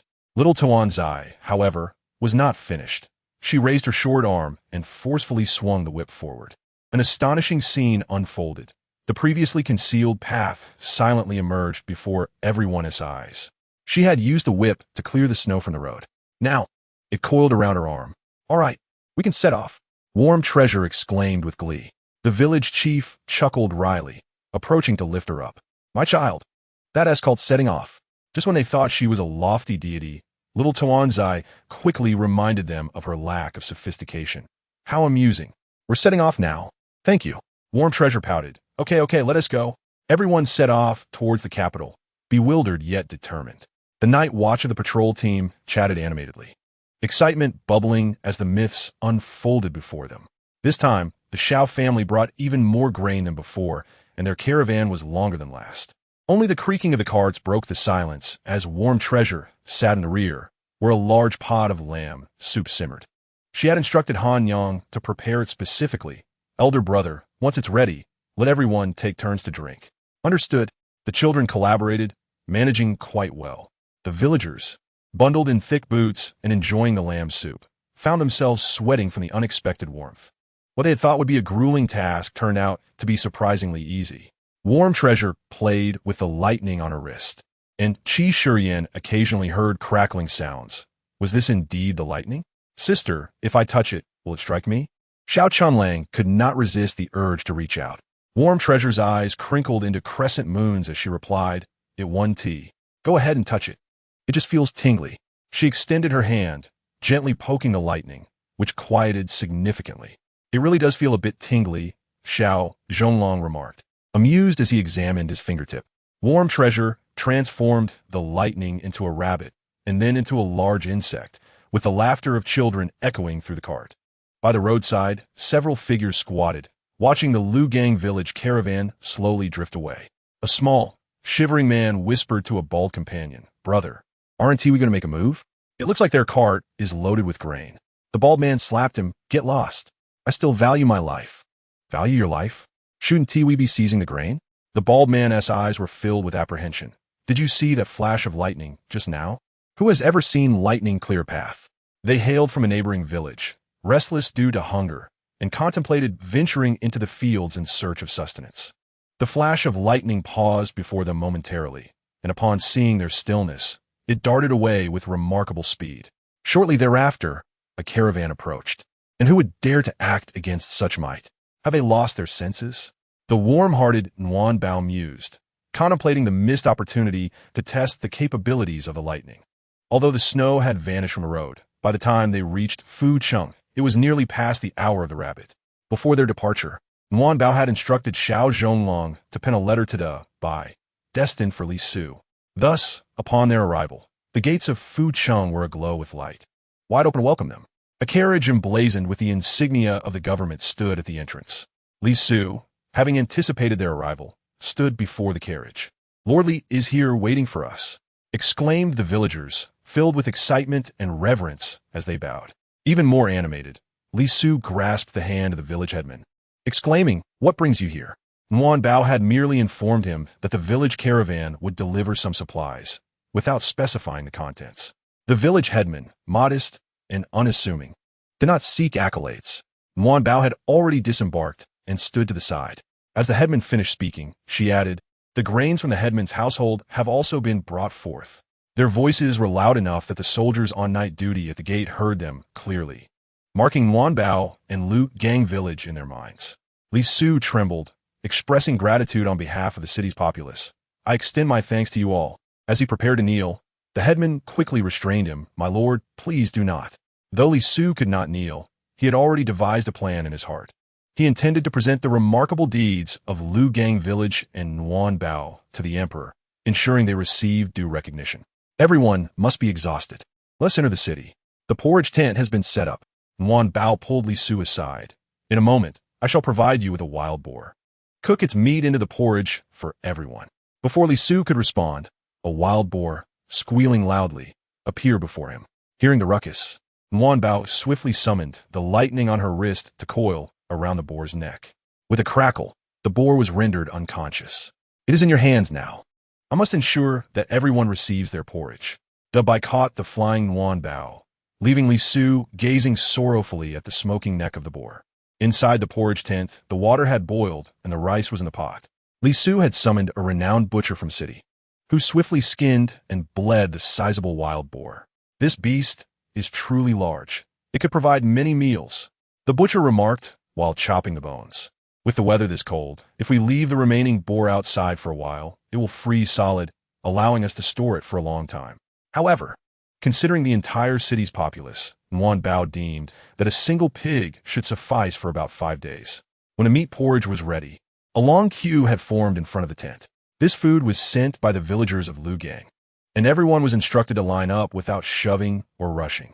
As they distributed the porridge, the villagers would announce, "This is from our Xiao Longshun for everyone." The tales of Liugang Village and Xiao Longshun spread through Fucheng like wildfire. "This is truly meat porridge," exclaimed a beggar, marveling at the glistening oil atop the dish. A young woman, cradling her bowl, wept with joy. "My child, if you could just hold on for one more day, you will survive." The porridge, thick and fragrant, warmed their bellies, revitalizing their spirits. "I have meat! I have meat!" cried the citizens and wanderers, feeling a long-lost warmth. Bao searched diligently, but could not locate the young boy she had seen during the day. She approached Li Su, stating, "I wish to find someone." Li Su, understanding her urgency, replied, "Do not fret. I shall arrange for someone to accompany you." With a wave of his hand, several armored cavalrymen approached and saluted Bao. Recognizing their voices from earlier, she was instantly reminded of them, and the soldiers rejoiced at being remembered by Xiao Longshun. Qi Shiyin stepped forward to accompany Nuan Bao, and she allowed him to sit behind her, reminiscent of their previous journey to Shimin Mountain. Li Su watched them depart with a sense of unease. The townsfolk, both original residents and wanderers, had gathered in great numbers. Nuan Bao and Qi Shiyin led the way. She knew the path but was unaware of its significance. Upon reaching the location where she had encountered the boy, Nuan Bao sensed the presence of the frail woman but found no sign of the child. This door. Nuan Bao pointed, and an armored cavalryman promptly pushed it open. The woman appeared even weaker than before. Upon seeing the soldiers, she seemed terrified yet lacked the strength to retreat. The boy carried Nuan Bao inside, and the woman, recognizing her, stammered, "You are the child from earlier?" Her delayed comprehension finally clicked, and she covered her mouth, silently weeping. "It is too late. He was taken by my husband." "Where did they take him? Tell me where, and I shall find him," Nuan Bao urged, tilting her head in confusion. The woman only shook her head, tears streaming down her face. Qi Shiyin, having witnessed such tragedies in his previous life, took Nuan Bao's hand and whispered, "That child is likely no longer with us." Even the armored cavalrymen displayed a flicker of compassion and anger in their eyes. "Tell me where he is. I will save him." Nuan Bao pests Ugenti. The woman glanced at the armored cavalryman, seemingly grasping a glimmer of hope, quickly divulging a location. "Nuan Bao, I know that place. It is not far from here," shouted one of the cavalrymen. "Let's go." Dabai turned and leaped forward, causing Qi Shiyin to nearly be thrown off balance as he clutched the young child tightly. The cavalryman had already conveyed the location to Nuan Bao, who immediately began her search, ultimately discovering a group of individuals in a dilapidated shed. Her senses confirmed the child was indeed alive but unconscious. Upon their arrival, the group was seen feasting on meat from a pot, with the boy discarded on a bloodied table. Nuan Bao rushed forward to check on the boy, only to be halted by Qi Shiyin. "Do not move. Wait until I can handle this, or your clothes may get soiled." He feared that if the child were dead, the sight would frighten Nuan Bao. After a moment's pause, he placed his hand on the boy's neck and confirmed, "He is alive. The blood is not his." The individuals had already been subdued by the armored cavalrymen upon their entry. These people were no longer human. They were less than beasts. "I will kill them," Nuan Bao declared, her voice filled with fury. She wished to reduce them to ashes. "What are you doing? Why should we be killed? We only wish to survive. The heavens are unjust, and it is the law of the jungle." One of them protested.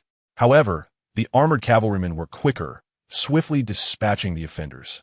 "Do not let these wretches soil your hands," one cavalryman advised Nuan Bao as he wiped his blade clean. Nuan Bao understood their respect and admiration for her, but today, she desired to embrace the role of a villain. Suddenly, an unusual aura enveloped Nuan Bao, causing her bangs to flutter without wind. Qi Shiyin, standing beside her, was thrust 3 meters away by this mysterious energy. As the armored cavalrymen began to panic, a black vortex materialized before them. Emerging from the whirlpool were 2 figures, one black and one white, resembling the legendary beings known as Black and White Impermanence. The duo surveyed their surroundings with piercing gazes until they spotted Nuan Bao, at which point they knelt with a resounding thud. "We have encountered the Divine One," they proclaimed, mentally cursing the one who had assigned them to this day. The armored cavalrymen wished to kneel before Nuan Bao, recognizing her as their deity. Nuan Bao cast the souls of the offenders towards the duo, declaring, "These people practice cannibalism." Upon hearing her words, the 2 figures immediately bound the offenders with iron chains. "Rest assured, Divine One, I will report this to the King of Hell." "The 18 layers of hell, shall we traverse them all, or must I venture forth alone?" Nguyen Bi felt a twinge of unease towards these 2. They appeared rather unreliable. To her surprise, Heibai Wucheng swiftly tightened their chains, exclaiming, "No, no. How could we allow you to make the journey yourself? We shall ensure these filthy entities experience the 18 layers of hell twice." Rest assured, by the end, Bai Wucheng was on the brink of tears.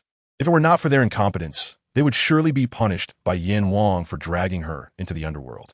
The black armored cavalry even slowed their breaths. Despite the chilling atmosphere, they were filled with excitement. The little dragon god was truly formidable, even instilling fear in the soul-capturing emissaries of the netherworld. Thankfully, they wore helmets, for any laughter would have led to their own excursion to the underworld.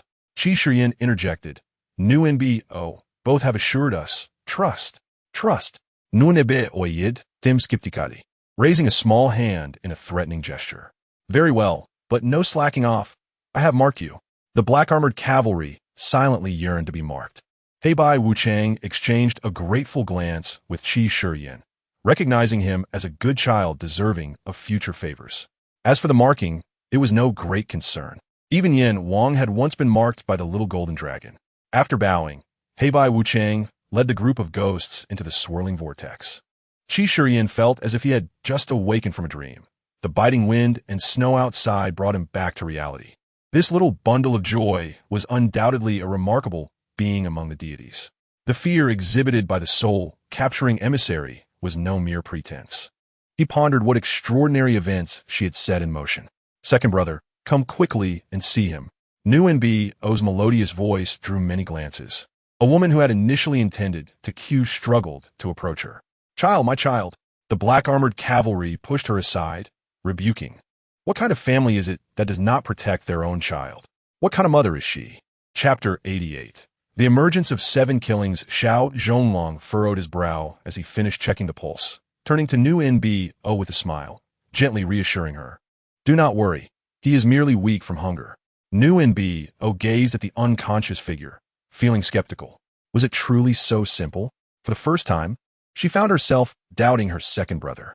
Xiao Zhonglong, caught in her doubtful gaze, nearly faltered. You must be tired as well. Go drink some porridge while I prepare the medicine. Yinggu is here, watching over me. Are you still not at ease? Remembering Qi Shiyan's presence, Nu and Bo decisively departed. Xiao Zhonglong clutched his wounded heart, feeling forlorn that she trusted him not. Qi Shiyan shot him a disapproving glance, stating, even a fool can see this child is troubled. You should have informed her. However, Xiao Zhonglong suddenly regained his composure. I know she possesses her own means to counteract the poison, but she has been busy delivering supplies and attending to matters since her long journey. As a physician, I shall handle this. There is no need for my sister to toil further. Otherwise, what good am I as a doctor? It was the first time Qi Shiyan witnessed such a resolute side of Xiao Zhonglong. The Xiao family indeed protected their sisters with subtlety. For the first time, he scrutinized himself. Often, he had floated above, unjustly placing burdens upon Nu and Bo. Yet, she was still so young. Suddenly, he inquired, you say he is poisoned? After a lengthy stare, Xiao Zhonglong burst into laughter. Why do you always appear to be in a daze? Ha ha! Qi Shiyan blocked the hand reaching for his head, irritated by his own diminutive stature. Nu and Bo slurped down a bowl of porridge, feeling elated as she heard her second brother's laughter from afar. It seemed the child was indeed fine, further uplifting her spirits. How dare you consume the porridge meant for the needy? The white wolf grumbled, feeling disgruntled. This is called sharing joy with the people. Nu and Bo retorted triumphantly, convinced her idiom was correct. The white wolf faltered, astonished that she had used a 4-character phrase. As the pair playfully bickered, Xiao Zhonglong reported the matter of the poisoned child to Li Su. Shortly thereafter, a detailed testimony was placed before Li Su. It turned out the boy was named Su Song, and he was not the biological child of the woman, Liao. The woman had indeed been married to a deceased man, yet he had physically abused her daily, regardless of whether she drank or not. After several children were miscarried due to his violence, she could bear no more. Liao had been sewing and laundering to make ends meet, while her husband continued drinking and beating her, now with an additional mouth to feed. Liao's attempts to resist only resulted in further beatings. She resorted to purchasing some poison meant for rats, and when her husband planned to take Su Song out for a day of fun, she fed him all the poison.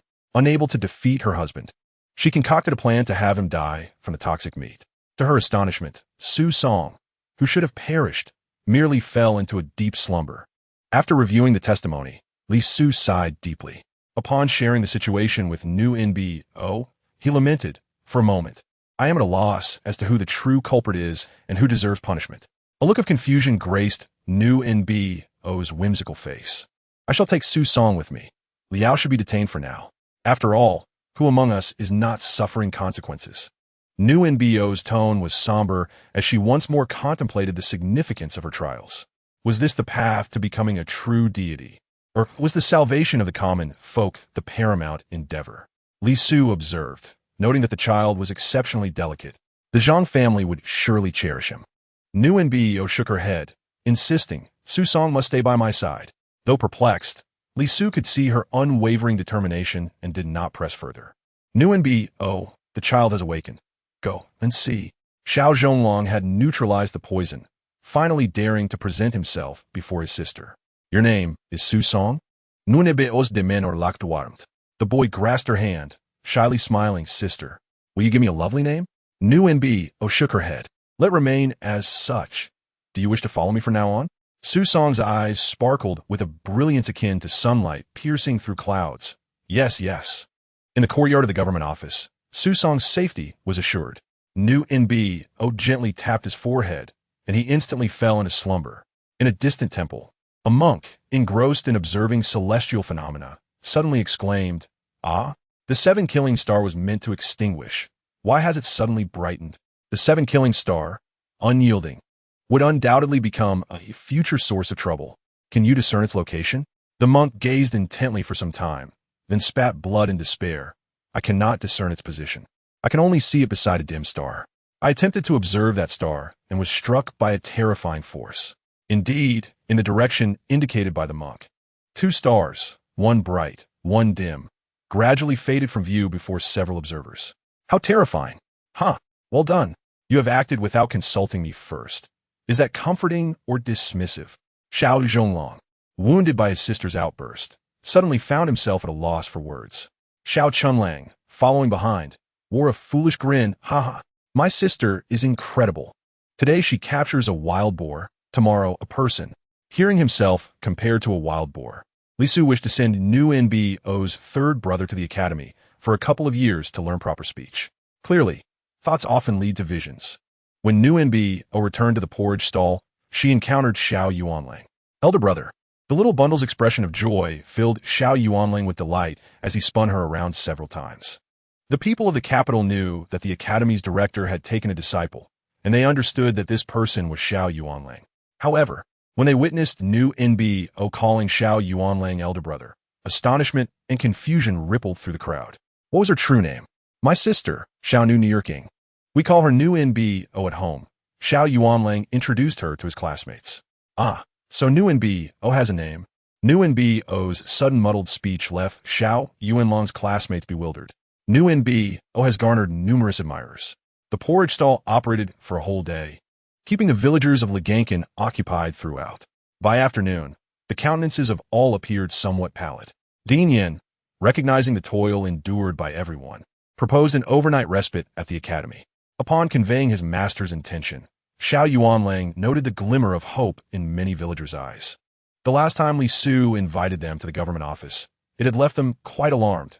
Yet this time, the invitation to the academy was met with eager consent, which left Li Su feeling quite disconcerted. Observing his melancholy expression, Zhang Shi teased him, asking how it felt to be lonely at the top. Li Su lamented, "Is indeed cold." Chapter 89. Xiao Zhonglong is bullied. Xiao Yuanlang escorted the villagers of Liugang to stay at Xianyang Academy, and this singular event became a topic of discussion for many years. As long as Xiao Yuanwen remained, there were occasions when he, unable to enter the academy to study, nearly ground his teeth in frustration. It was said that our esteemed teacher possessed remarkable knowledge. Indeed, it was rumored that he had been poached from Wangjiakan. Dean Yin, who had come to fetch the villagers, fortuitously overheard this conversation. Liugang has a teacher now? Do you know his name? Although the villagers had never met Dean Yin, his inherent aura of scholarly elegance and authority rendered them hesitant to act recklessly. This is Dean Yin of Xianyang Academy, and it is he who has kindly invited you all to stay overnight at the academy. Xiao Yuanlang hurried over to clarify, causing the villagers to feel even more self-conscious. Dean Yin, having encountered many individuals who became flustered in his presence, adeptly adjusted his demeanor to appear more approachable. Ha! Everyone, please do not be anxious. I am merely the Academy's dean, just like you, possessing a nose and 2 eyes, and I also partake in 3 meals a day. His light-hearted banter indeed eased the tension, prompting the villagers to involuntarily share in a laugh. By the way, Yuanlang, I heard from the villagers that our Liugang has welcomed a new teacher. Are you aware of this matter? Dean Yin inquired, stroking his beard with curiosity. This matter had stirred quite a commotion initially, and upon mentioning it, Xiao Yuanlang realized Dean Yin was already informed. Come, let us proceed to the dining hall, where you may savor the Academy's cuisine. The dean invites you. The dean invites you.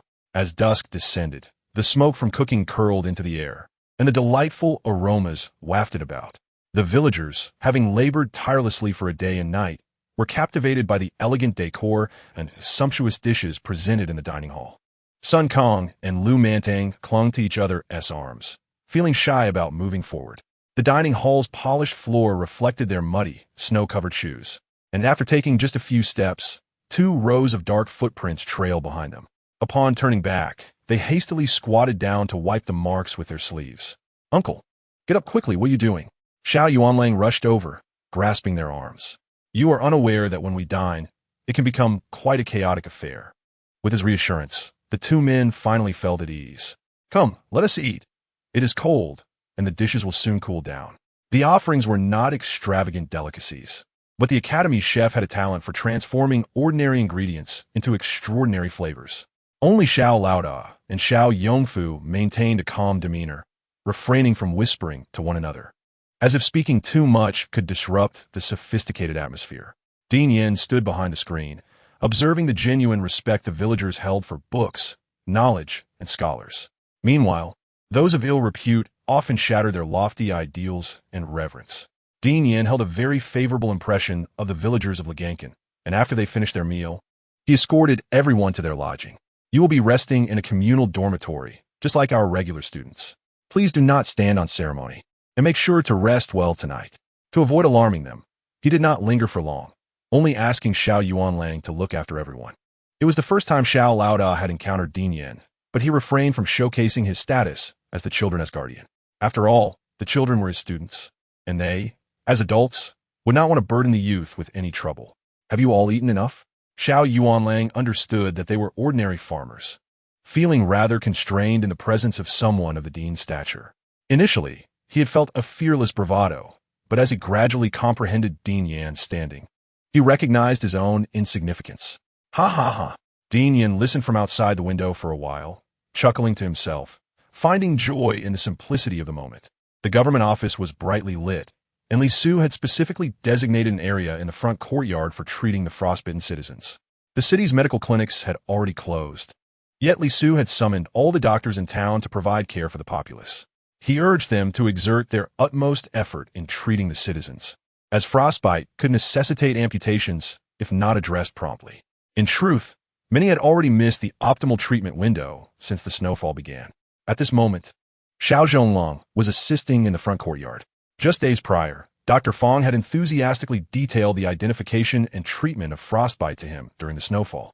Little did he expect to apply that knowledge today. Without his master present, he did not immediately demonstrate his capability to treat the ailment. Instead, he observed how other doctors manage their patients. However, this inadvertently offended someone. Get away. How dare you? A mere apprentice attempt to take a pulse. A doctor from Puxi Hall shoved him aside, causing Xiao Zhonglong, who had been intently taking a pulse, to stumble and fall to the ground. Ouch! His palm hit the ground, and the skin broke. Dr. Qian, what are you doing? This young man is not merely an apprentice, Chen Tian, an apprentice of Dr. Liang from Jishir Hall, interjected. Dr. Qian looked at Xiao Zhonglong with disdain. What? Can he, at such a tender age, challenge the heavens? The two, one high and mighty, the other pretending to be wise, spoke about the fallen Xiao Zhonglong. Previously, when Xiao Zhonglong had gone to Puxi Hall to exchange ginseng, he had nearly fallen victim to deception, and had it not been for Jiang Yimo's intervention, they would have been not only cheated but also beaten. Thus now, seeing the people from Puxi Hall, he felt immense disdain.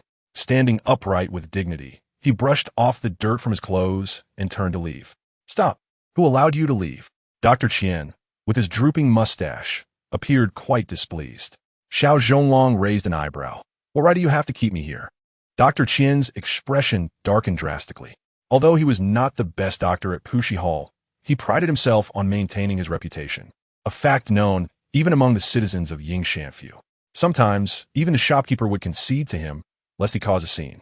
At your tender age, have you not learned the importance of respecting your teachers? Dr. Qian's admonishment brought a moment of silence to the room, and Qin Tian's eyes gleamed with triumph. Xiao Zhonglong laughed heartily, yet his words were sharp. Of course, I understand the importance of respecting my teachers. First, you're not my teacher, so I owe you no respect. Furthermore, you misdiagnosed the pulse. What relevance does my respect have with you? As soon as these words left his mouth, the patients ceased their groans, fearful that a mere sound could disrupt the unfolding drama. Moreover, many of the patients who had just been treated by Dr. Qian felt apprehensive, worried that they had been misdiagnosed. How outrageous! You, a mere child, dare to say I misdiagnosed the pulse. Dr. Qian's face erupted in a display of anger, colorful as fireworks. Chapter 90. Second brother is mighty. Not only did you misdiagnose the pulse, but you also made an erroneous diagnosis.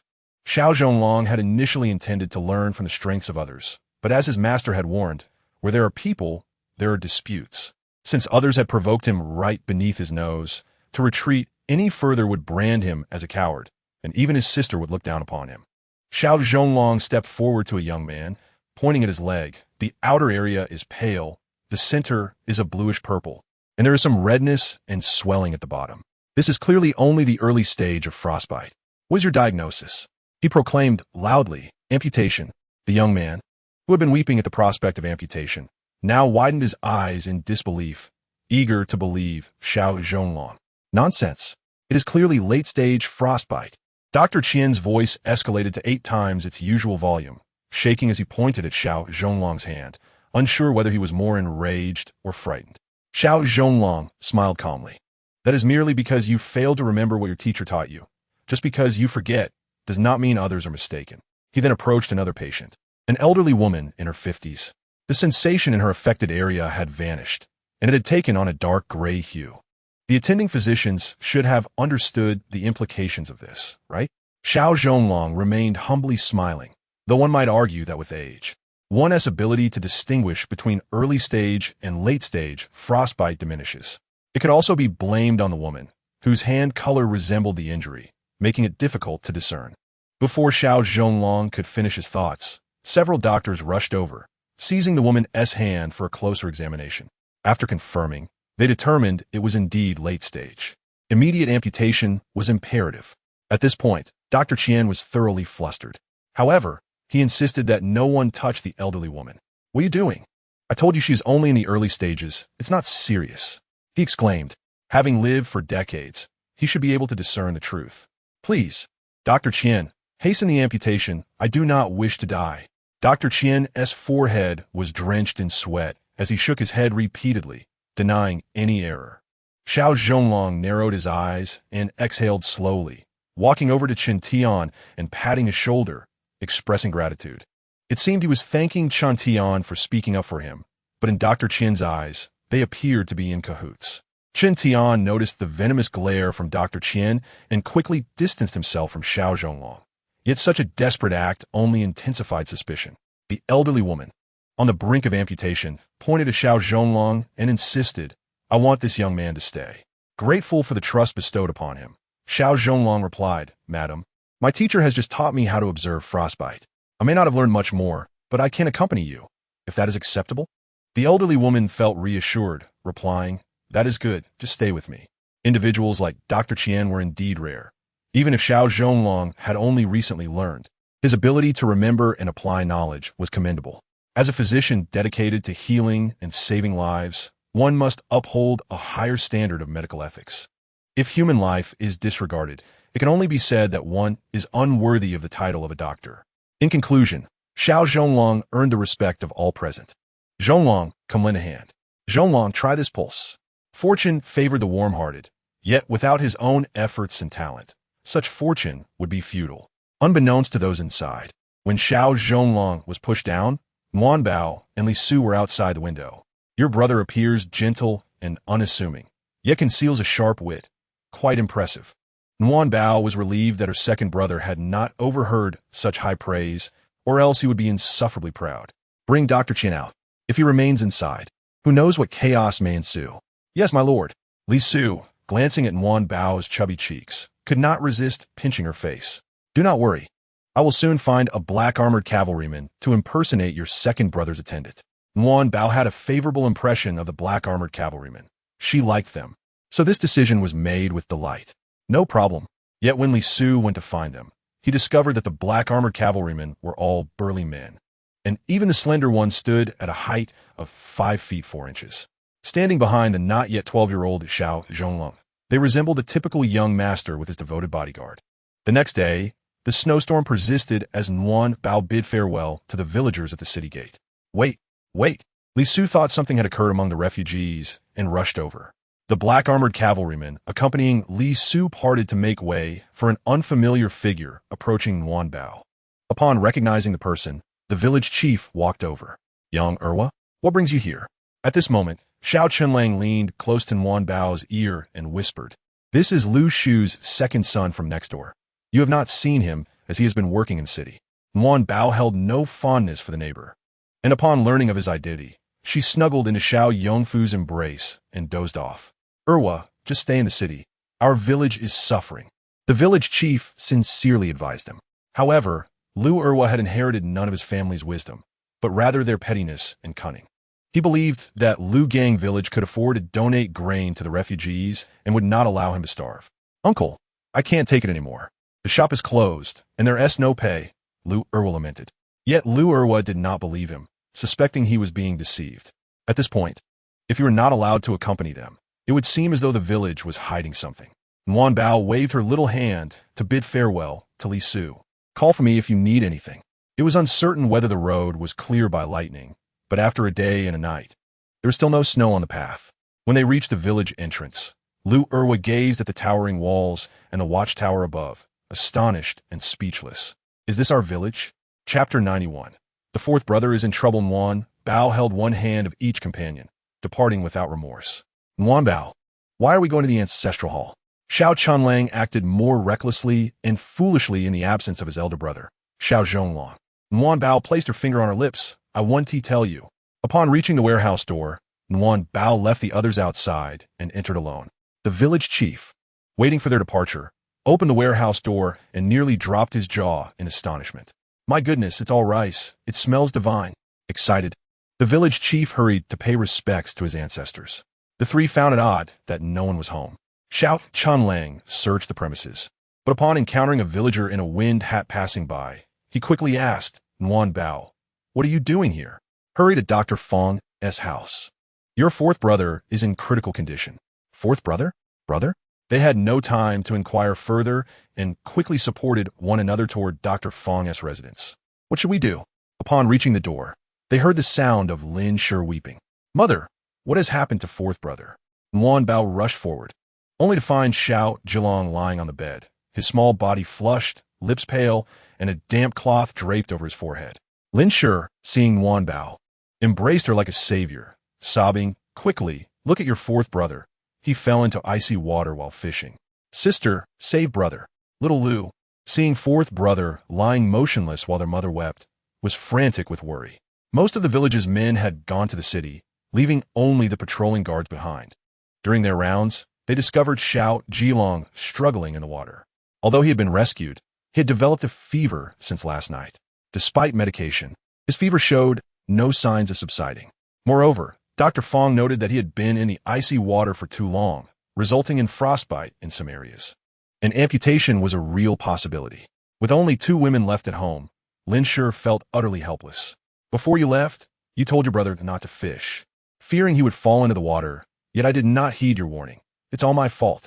Lin Shi was overwhelmed with regret and self-blame, feeling utterly miserable. Nguyen Bao comforted Lin Shi for a moment. "Mother, do not worry. I will check on fourth brother." In truth, everyone was awaiting Nguyen Bao's assessment. If she could not find a solution, as Dr. Fong had indicated, Xiao Zhilong would likely not survive the night. The person closest to Xiao Zhilong, old Xiao, fainted upon seeing his condition. Dr. Fong, having examined him, assured that it was merely excessive worry, and he was currently outside preparing medicine for the two. Upon seeing Nguyen Bao, Xiao Yongfu gently stroked her head. "Come and see your brother." Hearing her father's tone filled with resignation, Nguyen Bao lost her enthusiasm. She first touched fourth brother's forehead, and indeed, it was alarmingly hot, but when she felt his legs and feet, they were icy cold. "Nguyen Bao, you're here. Quickly check on your brother. If the fever persists, he may become a fool." Dr. Fong entered with 2 bowls of medicine and was delighted to see Nguyen Bao. Nguyen Bao et helper don vi son tête sweetly. Xiao Chunlang was eager to see his brother, but Lin Shi held him tightly. Qi Shiyan stood behind Nguyen Bao, ready to fetch anything she needed. Nguyen Bao shook her head, acknowledging that in this situation concerning fourth brother, the only solution was to utilize divine power to save him. After all, she was not a doctor and could not prescribe medicine. Close the door tightly and ensure no one enters, she instructed, placing her small hand gently atop Xiao Jilong's head. Han Yang, who stood at the back, hurriedly checked outside before securing the door. Moments later, wisps of white smoke began to rise from his head, reminiscent of steam, as if ignited. To the naked eye, Xiao Jilong's previously flushed face began to return to its normal hue, though his lips remained pale. Xiao Yongfu and Dr. Fong craned their necks to observe Xiao Jilong's condition, while Lin Shi anxiously gripped Xiao Qinlong's shoulder tightly. The awakened elder, Xiao, wiped away tears, overcome with emotion. Only Qi Shiyan, standing behind Nguyen Bao, fixated intently on the small figure before him. The color of his legs has changed, exclaimed Dr. Fong, who was the most observant. Previously pale due to frostbite and impaired circulation, Xiao Jilong's legs were now regaining their normal color. His legs are saved. Dr. Fong was elated. As a physician, he preferred healing over amputation. The crowd erupted in joy, and Lin Shi, overwhelmed, wept profusely. Nguyen Bao remained with her back to everyone, and no one noticed her increasingly pallid complexion. Only Qi Shiyan, observing Nguyen Bao's actions, furrowed his brow slightly. She continued to massage diligently, applying focused pressure until Xiao Jilong emitted a soft whimper, prompting her to cease. He will awaken completely soon. There is no need for further medicine. Divine power is a potent restorative. After Nguyen Bao spoke, she suddenly toppled backward, but Qi Shiyan, quick to react, caught her. However, despite her small stature, she was not light, and they both fell to the ground. Nguyen Bao, Lin Shi cried out, also fainting. The scene descended into utter chaos. Dr. Fong had no time to assist Qi Shiyan in rising. He hastened to take Nguyen Bao's pulse. Her pulse indicated weakness and some exhaustion. I must prepare medicine promptly. In truth, Dr. Fong found her pulse perplexing, fluctuating between weakness and vibrant energy. However, considering the effort Nguyen Bao had expended to save Xiao Jilong, it was clear she was fatigued and likely employed some secret technique. Thus, a restorative potion was undoubtedly warranted. As he busied himself preparing the medicine, Dr. Fong found himself overwhelmed. Meanwhile, Han Yang tended to Lin Shi, applying pressure to her acupoints and offering water, while Dr. Fong was too occupied to attend to her. Lin Shi, just awakening, called out Nguyen Bao's name without opening her eyes. Sister Dongmei, Nguyen Bao is fine. Dr. Fong is already preparing medicine for her. Lin Shi steadied herself and approached the bed where her son and daughter lay. One looked rosy and appeared on the verge of awakening, while the other remained pale and unconscious. Lin Shi's tears flowed incessantly, akin to the heavy snowfall outside. Dr. Fong, amid the swirling snow, was drenched in sweat, with 3 stoves in the wind-sheltered corridor, each boiling a pot of medicine. Chapter 92. Nguyen Bao remains unconscious. Why hasn't Nguyen Bao awakened yet? After Nguyen Bao's divine power massage, Xiao Jilong had quickly regained consciousness. Yet, his sister, who had saved him, remained in a deep slumber, and Xiao Jilong was consumed by guilt, unable to forgive himself. Dr. Fong, too, was bewildered. She had consumed the medicine, and her pulse had stabilized. Yet she did not awaken. The village chief, hearing the news, stayed for 2 days, but on the 3rd morning, Lu Mantang arrived, seeking trouble, and was promptly sent away. 5 days had passed. Jilong, hasn't the village chief already told you? Your sister is merely exhausted. Let her rest a bit longer. When the village chief came to see Nguyen Bao, everyone recounted her recent endeavors. In these days, the little one had scarcely paused for rest. I will stay by my sister's side until she awakens, Xiao Jilong sobbed, wiping his tears. No one, neither family nor villagers, had grown accustomed to the silent stillness of Nguyen Bao lying in bed.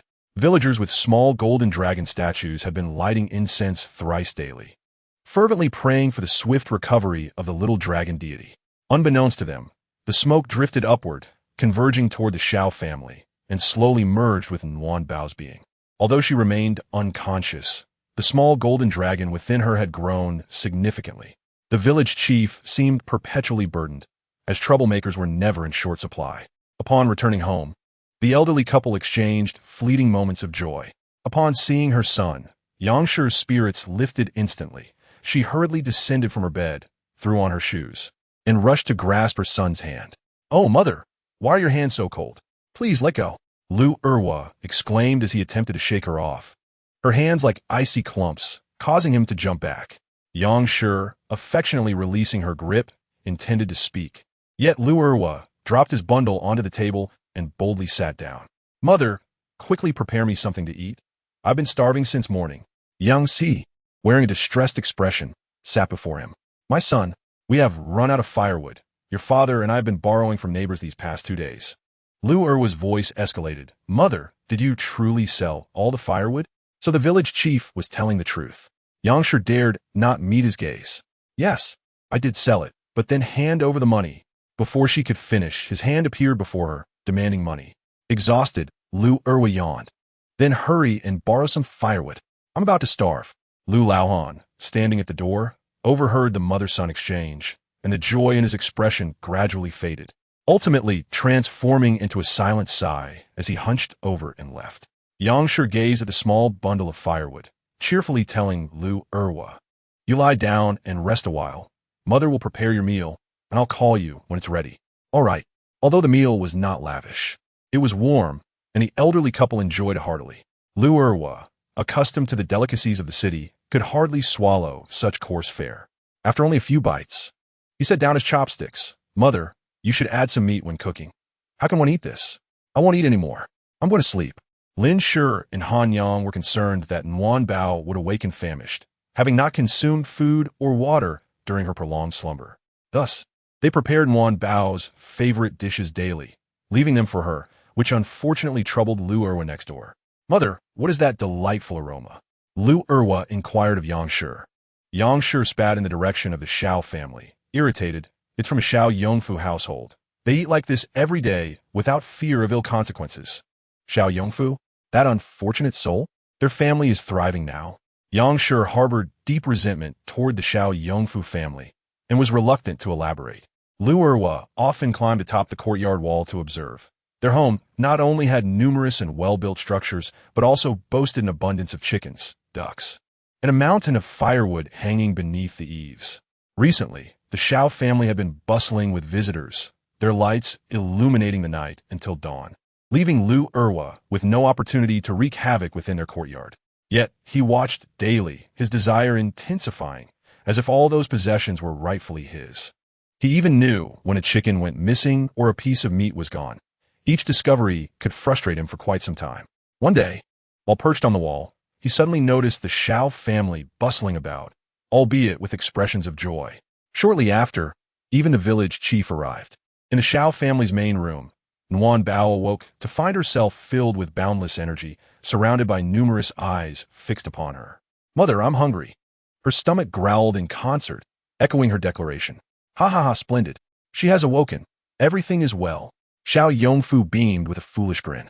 Lin Shi showered warm Bao with affectionate kisses upon her face, eliciting peals of laughter from the little one. "Mama, mama, huh, tickles." For days, Bai Lang had vigilantly remained by warm Bao's side, sacrificing sleep, while others took turns resting.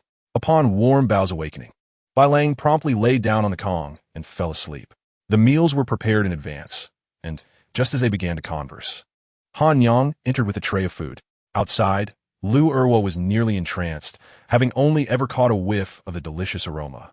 But today he finally beheld the feast. Warm Bao, upon seeing the food, joyfully exclaimed, "It's time to eat." Warm Bao is having a meal. Xiao Zhilong stayed close to Warm Bao, occasionally offering her a chicken leg or a sip of soup. "Sister, don't rush, it's all for you," he said, his eyes slightly red, for his lively sister, bouncing around like a little pig, was the most adorable sight. Had Warm Bao known she was regarded as a little pig in her fourth brother's eyes, she might have chosen not to be saved that day.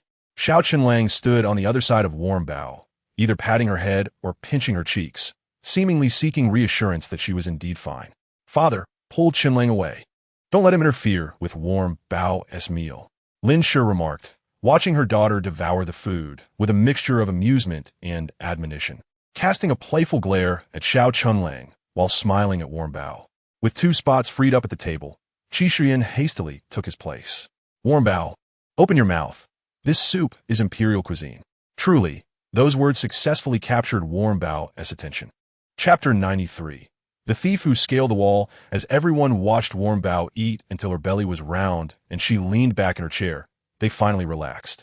Mama, Warm Bao is so full, my belly feels so tight. She whined, snuggling in Lin Shi's embrace. Lin Shi tapped her forehead lightly. Oh, you truly are the mischievous star of your mother's destiny. Yet, despite her words, she continued to rub Warm Bao's belly. As Lin Shi spoke, she found herself growing somewhat drowsy. Upon awakening, Warm Bao noticed the weariness etched on everyone's faces, realizing they had been worried and restless during her unconsciousness. After all, even Bai Lang could no longer endure the strain. Its snoring could be heard even through a wall. She sat up from Lin Shi's embrace. Mama, Warm Bao is fine now. You and Father should rest, and everyone else should take a break too. Lin Shi, propping herself up, saw Warm Bao indeed bursting with vitality and recognized her own exhaustion. All right, we shall go to sleep. Do not wander around. If you can sleep, do so a little longer. The lights in the Xiao household, which had burned for several days, finally extinguished that night. During Warm Bao's unconscious days, the family subsisted on simple water and rice. Consequently, they were fatigued and unwell, not to mention the mental strain they had endured. Furthermore, if she were to sleep any longer, the Xiao family would face a food shortage. Once everyone was asleep, Warm Bao stealthily made her way to the kitchen, replacing the water in the tank with spiritual water and the rice in the jar with spiritual rice. She also visited the storage room to replenish its supplies. Just as she was about to head to the ancestral hall, she suddenly heard a strange noise from the backyard wall.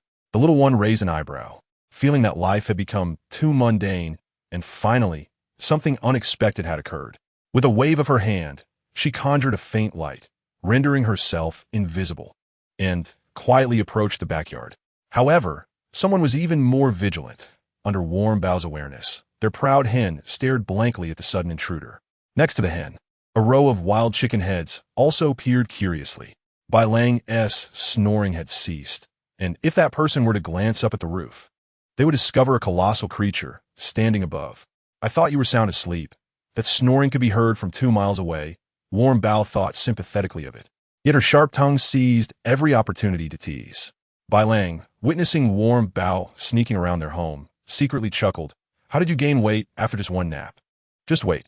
One day I shall feast on wolf meat. Warm Bao chuckled in the darkness, her smile gleaming like 8 shining teeth. Bai Lang quickly fell silent, realizing that this audacious deity might indeed put him on the menu. Warm Bao recognized that the intruder in her backyard was none other than Lu Erwa from next door. Lu Erwa, akin to a child in a marketplace, was rummaging beneath the eaves. Warm Bao mused, what a family. His mother steals fish from their pond, and now he comes to pilfer chickens from ours.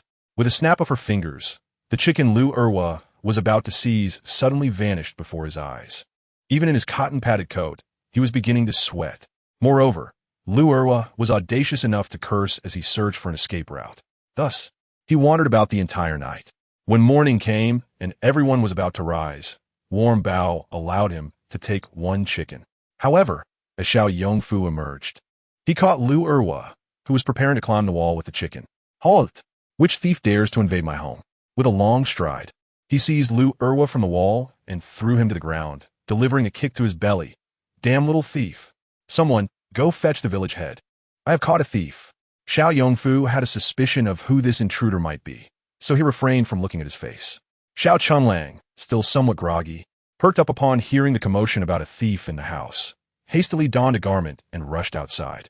The Xiao courtyard erupted in chaos, awakening Lu Laohan and his wife. Ah, the Xiao family has finally been robbed. I knew misfortune would befall them eventually. Yang Shi scoffed, stretching lazily.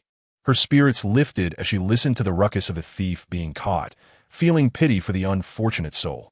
By the time the village head arrived, Xiao Yongfu had already beaten Lu Erwa to a pulp. What's going on here?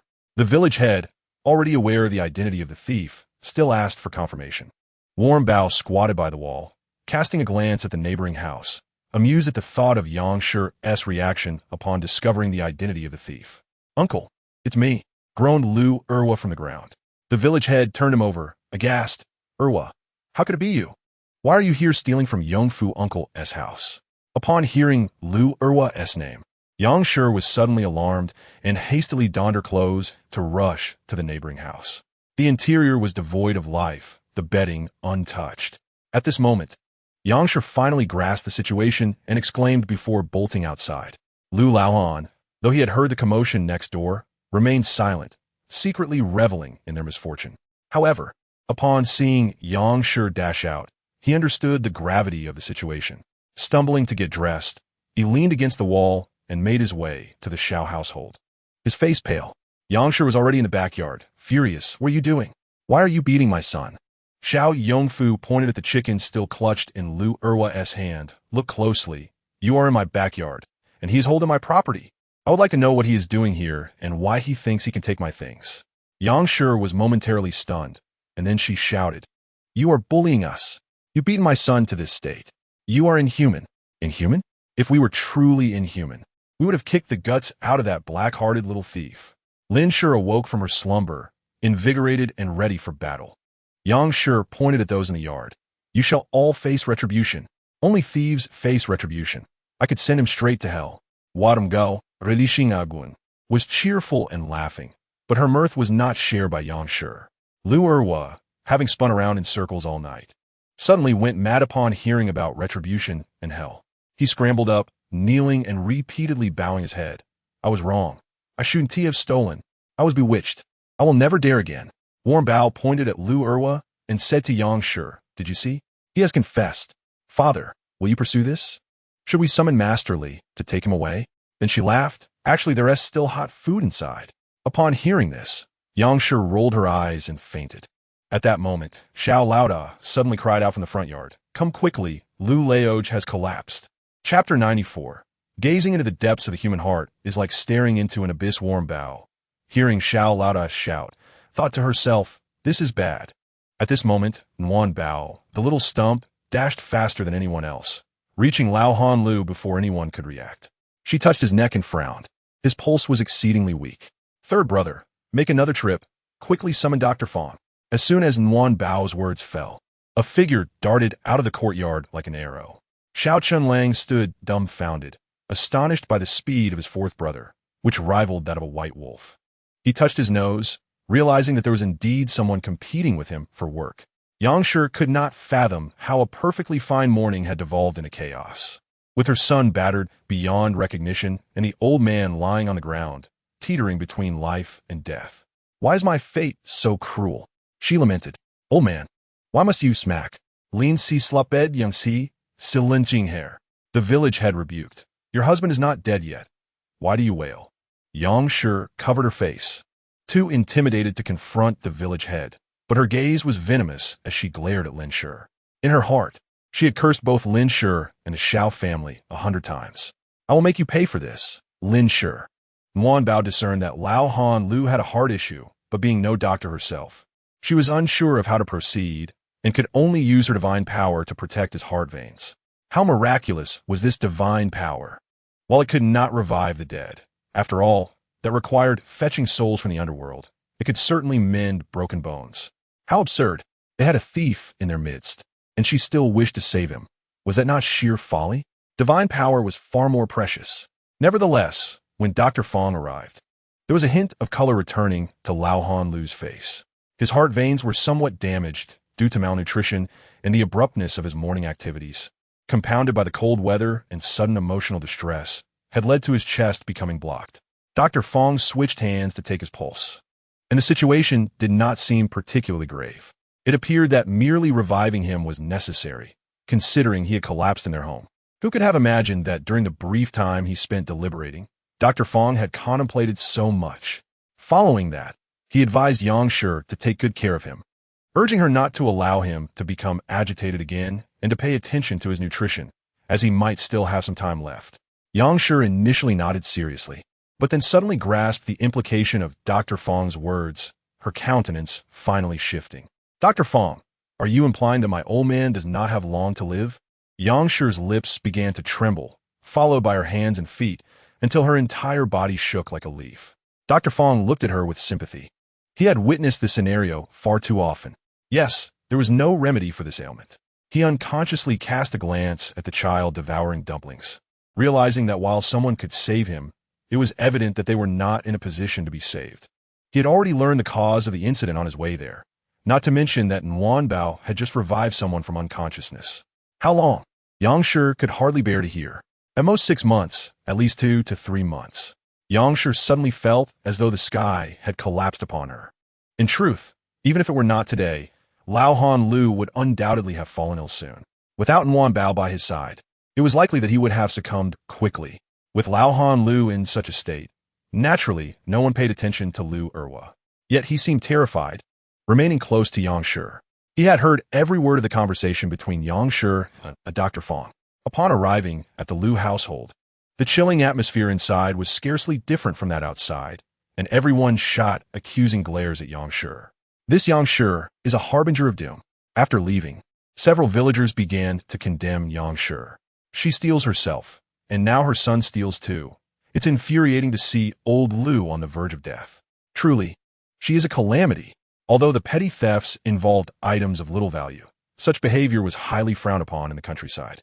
This was also the reason why, despite Lao Han Lu's decent character and proficiency in farming, few villagers were willing to associate with their family. News of Lao Han Lu's deteriorating condition rapidly spread throughout the village. While they were angered by Yangshi and her son's misdeeds, the simple villagers still brought firewood and some food one after another. Xiao Yongfu merely instructed Lu Erwa to take away the chicken he had rolled around on the ground for quite some time. As for the rest, in Bao's words, everything brought was consumed by Lu Erwa. Lao Han Lu continued to eat cold leftovers and sleep on a cold bed. Even Yangshi, under Lu Erwa's influence, began to think that if Lao Han Lu passed away sooner, they could save more. Indeed, when one gazes directly into the human heart, it is akin to staring into an abyss. Yet neither of them considered that the villagers' willingness to provide assistance stemmed entirely from their respect for Lao Han Lu. If he were to pass, Yangshi and her son would be like rats scurrying across the street. Xiao Yongfu sat in the main room, sipping tea, sighing heavily. Lin Shi, who was busy sewing new clothes for Bao, grew increasingly irritated by his lamentations. She set down her work and approached him, slapping him on the shoulder. "Oh, dear husband, are you attempting to murder your beloved wife? By the way, this Yangshi has tarnished our village's reputation." Initially vexed to the point of exasperation, Lin Shi suddenly burst into laughter. "So your annoyance is due to the affairs of our neighbor?" Xiao Yongfu nodded, frowning as he took a sip of tea. Bao mentioned that mother and son are not even feeding Lao Ge. Lin Shi fell silent, acknowledging that it was ultimately a family matter. What if Lao Han Lu simply refused to eat? What if they attempted to do good only to be bitten back? There were too many uncertainties. Bao's interest in the Lu family lasted only about a week or so. Her words diminished in frequency, and naturally, Xiao Yongfu's attention shifted away from them. Every day, Bao would take a stroll at the village entrance. When Xiao Yongfu inquired about her purpose, Bao counted on her fingers, waiting for delicious food. About half a month later, a procession arrived on the road to Liugang Village, pulling carts behind them. "Halt! What is your purpose?" A patrol officer, perched atop a lookout tower, trained his bow and arrow on the individuals below. A steward emerged from the carriage and, upon catching sight of Liugang Village's walls, hesitated for a moment. "We are from a Zhang family in the capital, delivering goods to Miss Bao's household. Wait here, I will fetch someone for you." Upon hearing that they were looking for Bao, the individuals below immediately rushed toward the Xiao family. "Bao, a group has come to the village entrance, claiming to be looking for you." The newcomers, panting heavily, were met by Lin Shi, who quickly offered them a cup of hot tea and a few pieces of snacks. "Brother Jiangzi, please take a moment to sip some tea. I will have your father carry Bao over." Xiao Zhonglong beheld Bao clad in a festive red cloak, resembling a doll that had stepped out a New Year painting. She was utterly adorable. Bao covered her mouth and, perched on Xiao Yongfu's shoulder, whispered, "I only calculated the food. I forgot about my brother." Xiao Yongfu observed his quirky daughter and his son, who wore an expression of contentment, choosing to remain silent. Chapter 95. Beautiful girls do not play in mud. Brother, where's my food? Nguyen Bao ignored her second brother's eager anticipation, craning her neck to look behind him. Xiao Zhonglong, both helpless and indulgent, pinched her chubby face and replied, "It's right behind you. You little glutton." The steward, panting like a bull, rushed in and, upon seeing Nguyen Bao, bowed respectfully. "Miss Nguyen Bao, I am Zhang Kun, the steward of the Zhang family. Our lady has instructed me to deliver gifts to you." Miss Nguyen Bao, in gratitude for saving our young master and generously providing food to the citizens of the capital, please graciously accept them. At that moment, Nguyen Bao appeared as a serene beauty, her smile exuding tranquility and elegance. "Madame Zhang has been very kind," she said, "so I shall not be polite." Xiao Zhonglong raised an eyebrow, concerned that he might inadvertently reveal his sister's newly established persona by laughing. With Nguyen Bao's approval, Zhang Kun beamed and led the carts inside. He then retrieved a piece of paper from his sleeve and handed it to Lin Shi. "Madame Xiao, here is the list of gifts." Lin Shi, aware of Nguyen Bao's role in saving Zhang Zuan, did not voice any objections upon seeing the list's extravagance. Nguyen Bao stood at the door, watching as 8 carts entered in total, her heart brimming with delight. Her keen sense of smell had already detected an array of pastries and dried fruits. Yet she understood the etiquette of reciprocity. Zhang Kun remained exceedingly respectful. "Very well, Miss Nguyen Bao." After Nguyen Bao enjoyed a couple of sips of tea and indulged in a piece of pastry to satisfy her cravings, she retrieved 2 talismans from her bag. Knowing the birth details of the Zhang mother and son made the task quite simple.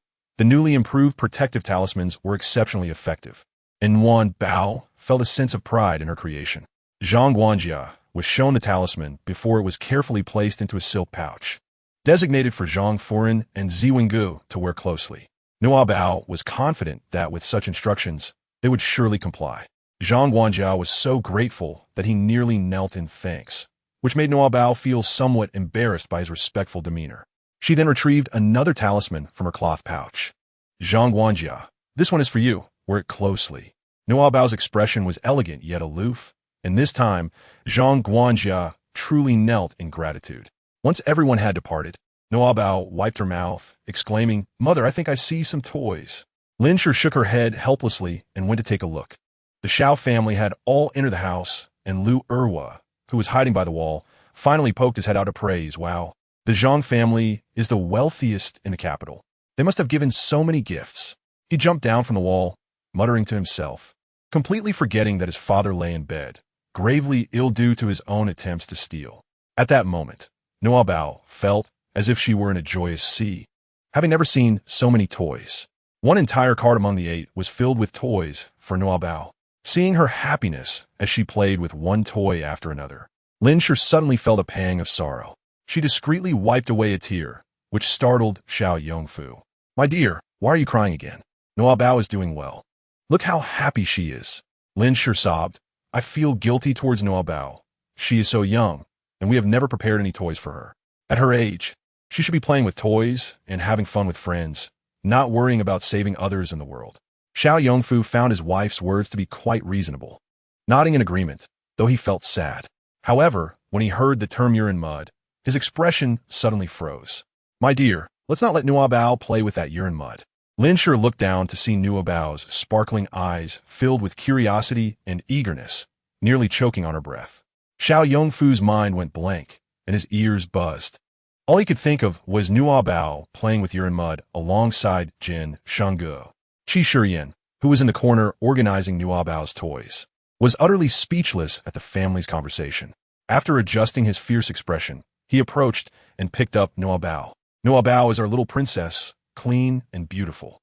We shall not allow her to play with the filthy things boys do." Nguyen Bao, flattered by the praise, blushed as she nodded in Qi Shiyan's embrace. "Nguyen Bao won't play with that. Nguyen Bao is a pretty girl. Indeed, our Nguyen Bao is a little beauty. Do you want to become a stinky baby?" Nguyen Bao quickly shook her hands. No, Nguyen Bao doesn't want that. Nguyen Bao is fragrant. She suddenly recalled an unpleasant memory of being splattered by bird droppings and having to wash for a long time before becoming fragrant again. Nguyen Bao won't play with that, she affirmed with a nod. "Our Nguyen Bao smells so good. I just saw a fun toy. Shall I take you to see it?" With that, she shot a glance at the astonished couple, urging them to leave quickly and not be an eyesore, before carrying Nguyen Bao off to play. None of this family was easy to deal with. Although Xiao Yongfu was displeased by Qi Shiyan's final glance, he still dragged Lin Shi out. Why do I feel looked down upon? Xiao Yongfu muttered to himself as they walked, and Lin Shi shot him a glare before going to tidy up the gifts. Xiao Zhelong followed Nuabao closely, while Xiao Lu served as another tail for Nuabao, though when he wasn't paying attention, his sister disappeared, with an entire room filled with toys. The children played indoors daily, avoiding the chaos of the snowstorm outside.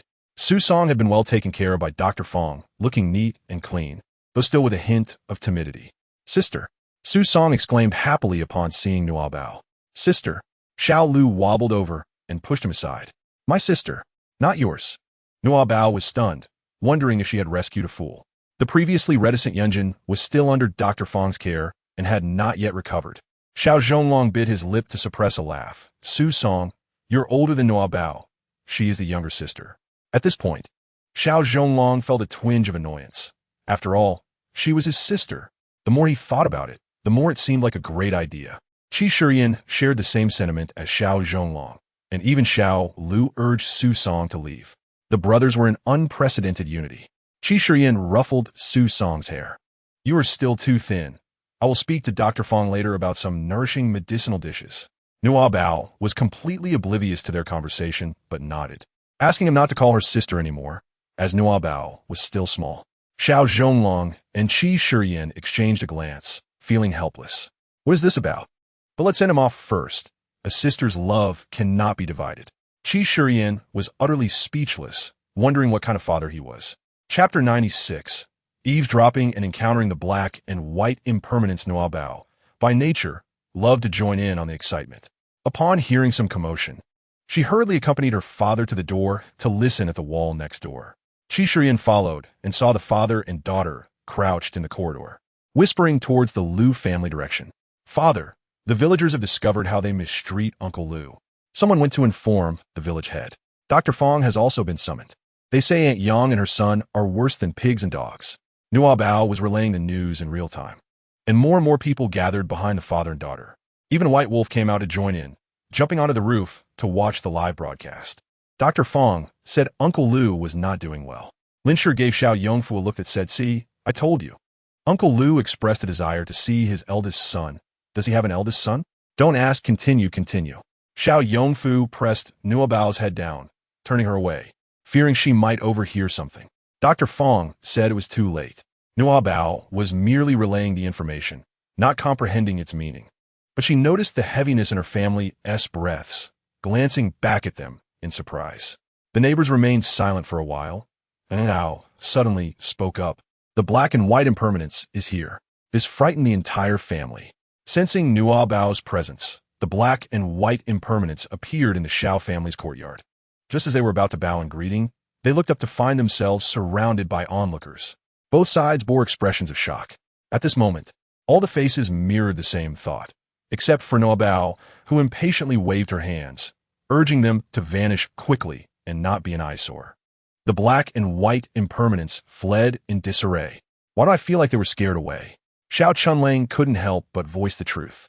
No one paid him any mind, though everyone was thinking the same thing. What do you mean? We all feel that way. We just dare not say it. Before long, unluckiest ichoet. Liu Nuabao spread her hands. It's over.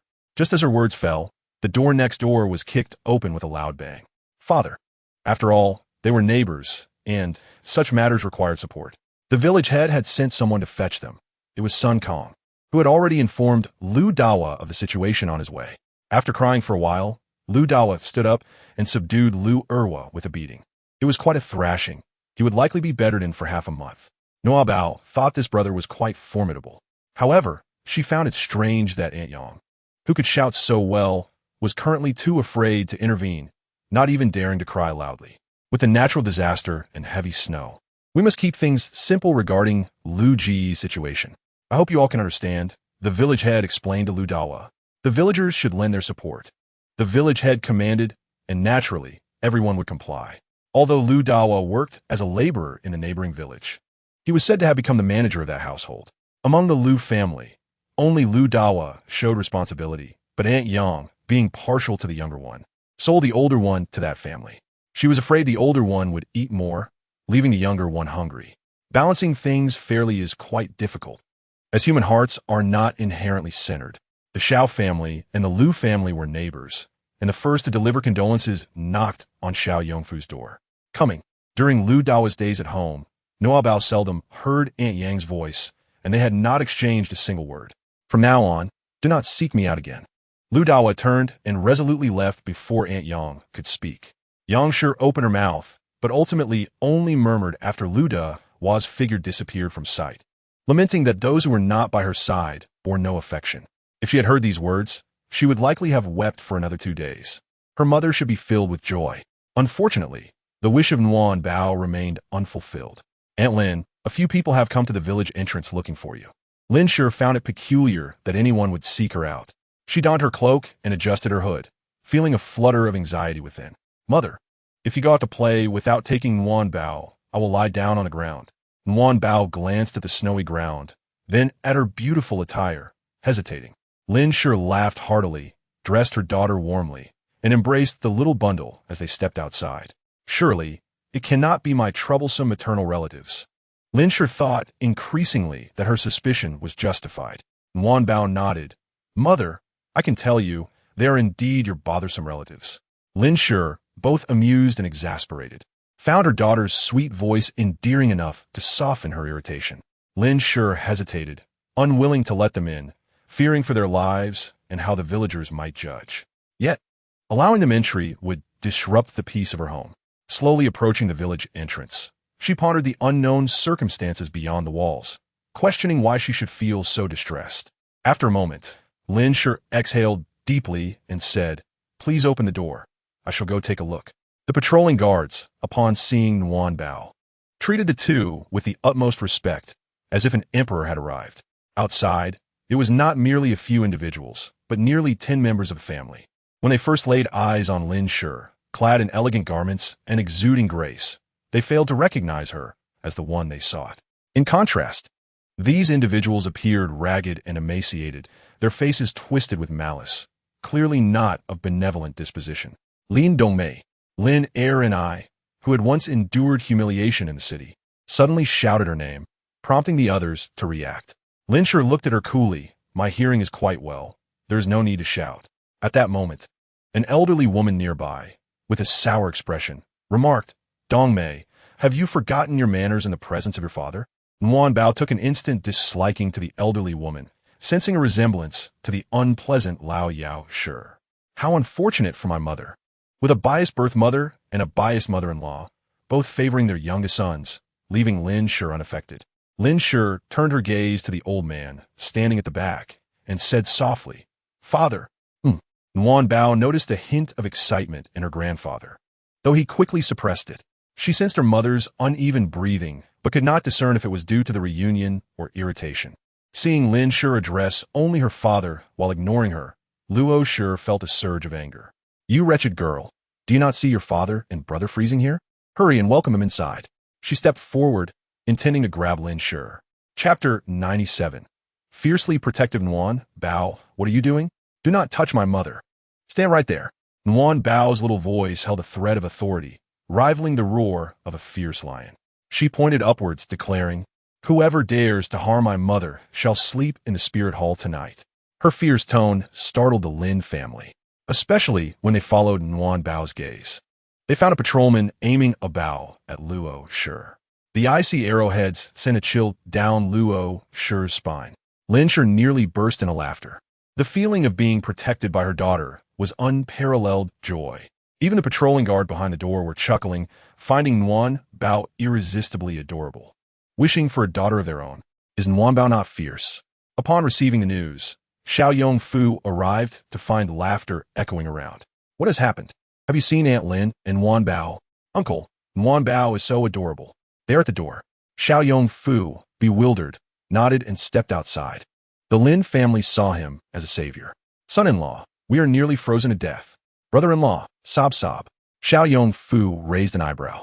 It was the first time he was addressed as such since marrying. He said nothing but reached out to take Nuan Bao, knowing their little darling was quite hefty. However, Lin Sure, drawing strength from Nuan Bao, would not relinquish her hold and shot a glare at Xiao Yongfu. Xiao Fu awkwardly scratched his nose. Realizing that pleading with him was futile, he was not in charge. The Lin family, not oblivious, quickly recognized Lin Shi's current standing within the Xiao family. Dong Mai, we have come to seek refuge. You must not neglect your father. Luo Shi, ever adaptable, seized the opportunity to speak.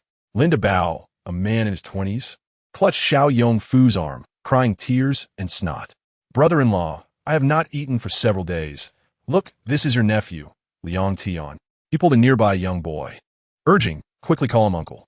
Having been glared at earlier, Liang Tian, pushed by Luo Shi from behind, finally called out uncle. Xiao Fu chuckled, what a fine lad. It seems he has learned to speak nonsense from his father. Seeing her eldest daughter remain silent, merely observing, Luo Shi felt a twinge of impatience. Nevertheless, she softened her tone. Dong Mei, I know I have not been attentive, but that is because I trusted your husband to care for you. I am at ease. Lin Er and I attempted to interject, but was silenced by a fierce glare from Luo Shi. This must be the youngest granddaughter. What is her name? She appears to be quite clever.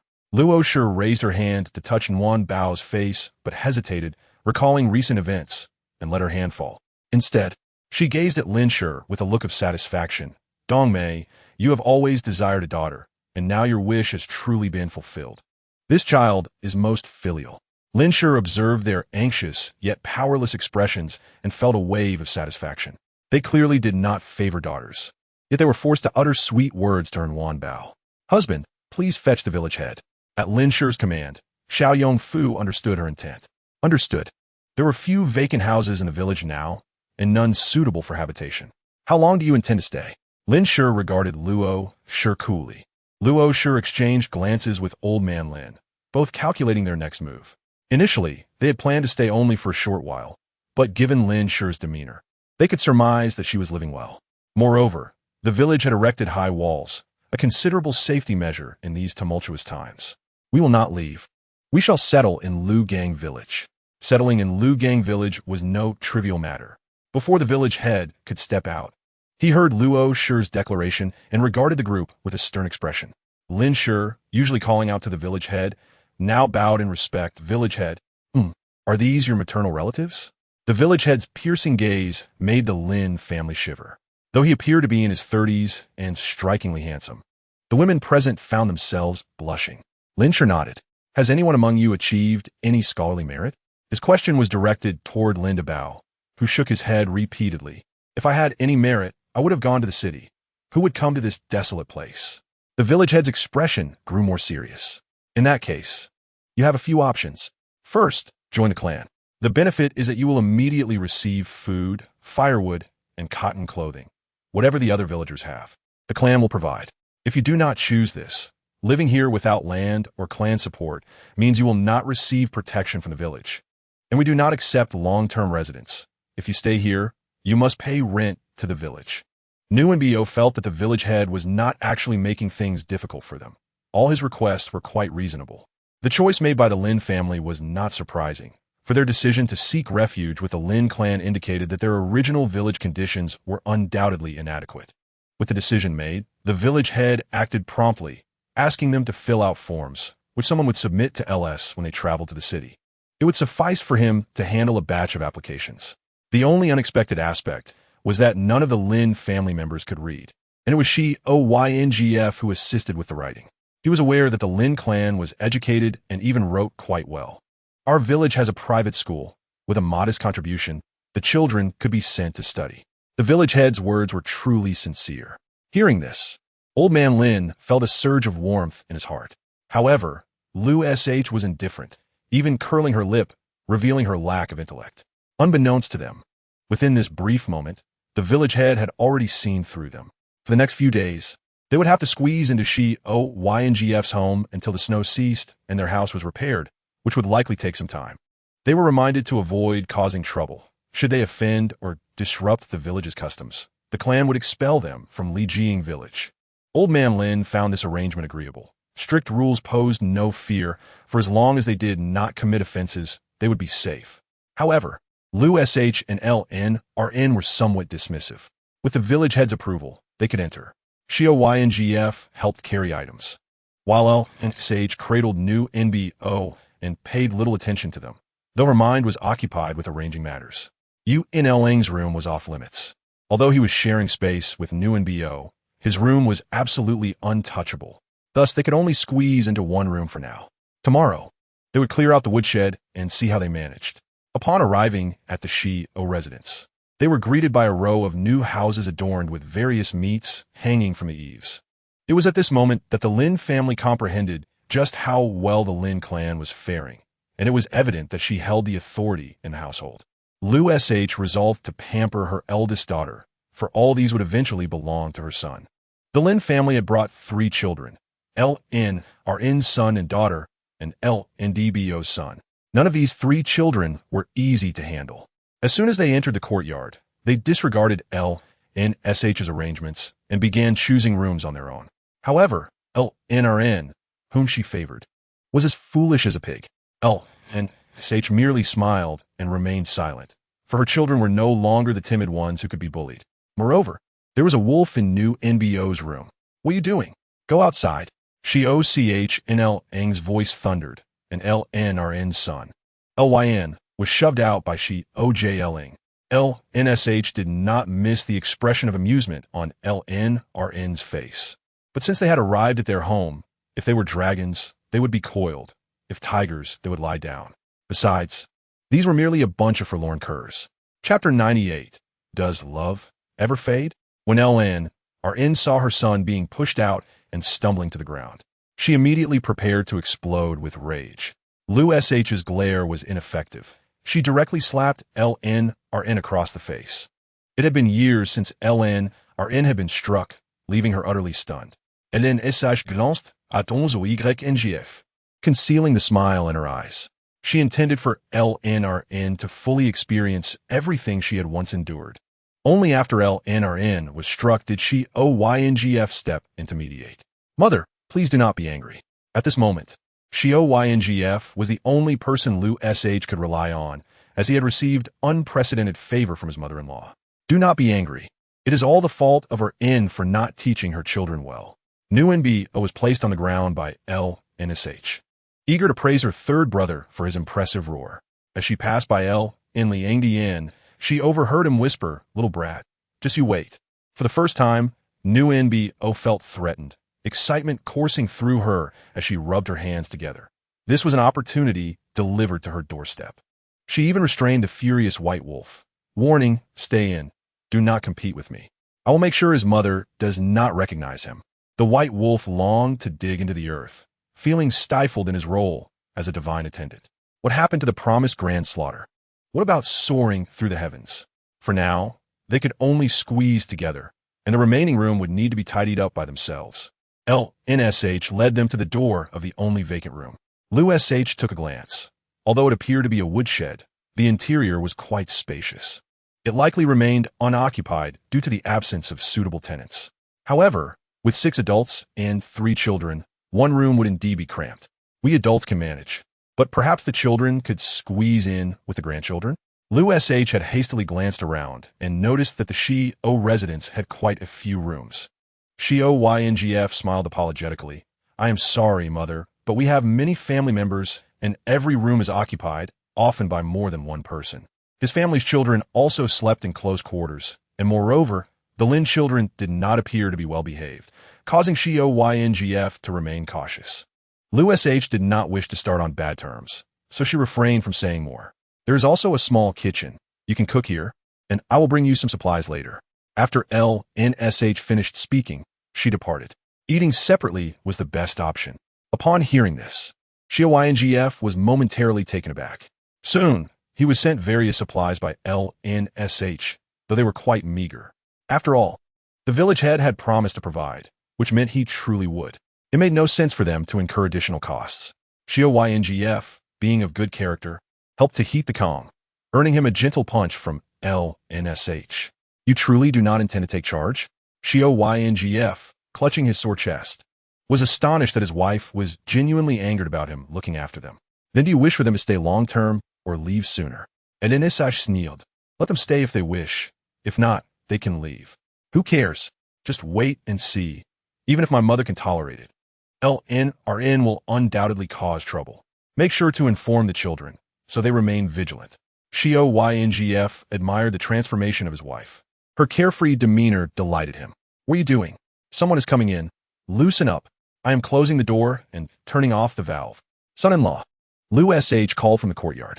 Xiao Yngf laughed. The timing is just right. With that, he stepped out, leaving Lnsh shaking her head with a smile. They're coming, mother. What is it? Liu Sh smiled warmly. We have everything ready here. I thought I would meet the children. Xiao Yngf knew well what meeting the children entailed, exchanging gifts. After he spoke, Liu Sh was taken aback, realizing that Lnsh had given birth to so many children, each a son, and the only daughter was cherished beyond measure. Let us wait for everyone to gather and have a meal together. When the children succeed, we, the elders, will find joy. Once Oyinef simply smiled. You are the mother-in-law. Whatever you say is right. At that moment, Hn stepped out, announcing, Madam, dinner is ready. Lnsh had yet to emerge, but doors from other rooms opened, confirming that there were indeed occupants in each room. Lnrn, peering through the window, pointed at Hn. Did Xiao Yngf take a concubine? How dare he call that wretched Lin D. Ingium I madam? The more she thought about it, the angrier she became. She vowed to make her pay. Sharing the same sentiments as Lnrn, Liu Sh stared at Hn. Son-in-law, is this your concubine? Xiao Yngf repeatedly waved his hands. Mother, please do not speak recklessly. A friend child is staying with us, and she brought her own servant. They're simply taking turns cooking. Not wishing to engage further, he hurriedly stated, Mother, I will go eat now. Liu Sh watched Xiao Yngf's retreating figure, a look of disdain flashing in her eyes. Even though the Xiao family was currently flourishing, in her view, Xiao Yngf remained the same muddy-legged peasant, unworthy of the limelight. Wow, tonight is truly lavish. This chicken leg is for mother, this chicken leg is for grandfather, this chicken leg is for Nbo. This chicken leg is for third brother, and this chicken leg is for brother Yn. Xiao Yngf watched helplessly as Nbo distributed the meat to everyone, leaving none for himself. Nbo, does love truly fade away? Where's father? Nbo shot Xiao Yngf a glare. HMPF, you bully mother, so I won't give you any meat. Xiao Yngf was left bewildered. How could I ever bully your mother? Don't speak nonsense. For some unknown reason, Lnsh felt a pang in her heart, and indeed heard Nbo say, Mother said she doesn't want it, yet you still want more? Lenisehash quickly covered, nunebe osamut. Dear, be good. Eat your chicken leg, don't speak. Nbo nodded, surprised by the flush creeping up Lnsh's neck. Mother, don't speak. Xiao Yngf was struck by the draft from the little cotton-padded jacket. Facing the ever-amused gaze of Xiao and the occasional giggles from Hn. This meal was consumed in a tasteless haze. The children, oblivious to the underlying tension, feasted heartily on chicken legs and fish. I'm suffocating here. That evening, Xiao Yngf stealthily slipped into Nbo's room. Nbo, shall we make a deal? All right? Nunege o obediente nonit alit. Just don't pay attention to the noises from our home. How does that sound? Xiao Yngf anxiously scratched his head, struggling to explain himself to a child barely over a year old. Nbo's eyes sparkle with mischief. Father, what is my reward? Bang. Father, how did you fall under the bed? Xiao Yngf, half clinging to the edge of the bed, weakly asked her. What do you think your father can give you as a reward? Chapter 99. The drafty cotton-padded jacket. Nbo rubbed her chubby little hands, clenched her tiny fist, and declared in her baby voice, I want to strike that fertile field, turning it into an even more fertile expanse, and you must support me. Bang. Father, how did you fall again? Is this all right? Xiao Yngf smiled at Nbo. Oh, my dear, that is indeed possible. Then you mustn't eavesdrop on the conversations between me and your mother. Work hard to be the cotton-padded jacket that doesn't let in the drafts. Nbo rolled around on the bed, while the white wolf disdainfully looked at her. You're such a drafty one, deceiving your father. The little dumpling kicked the white wolf in the face. I'm doing this to make them alert. None of the LN family are good people. The white wolf rolled further away, continuing its disdain. You just want to see your father fail. Nbo silenced the white wolf with a resounding smack.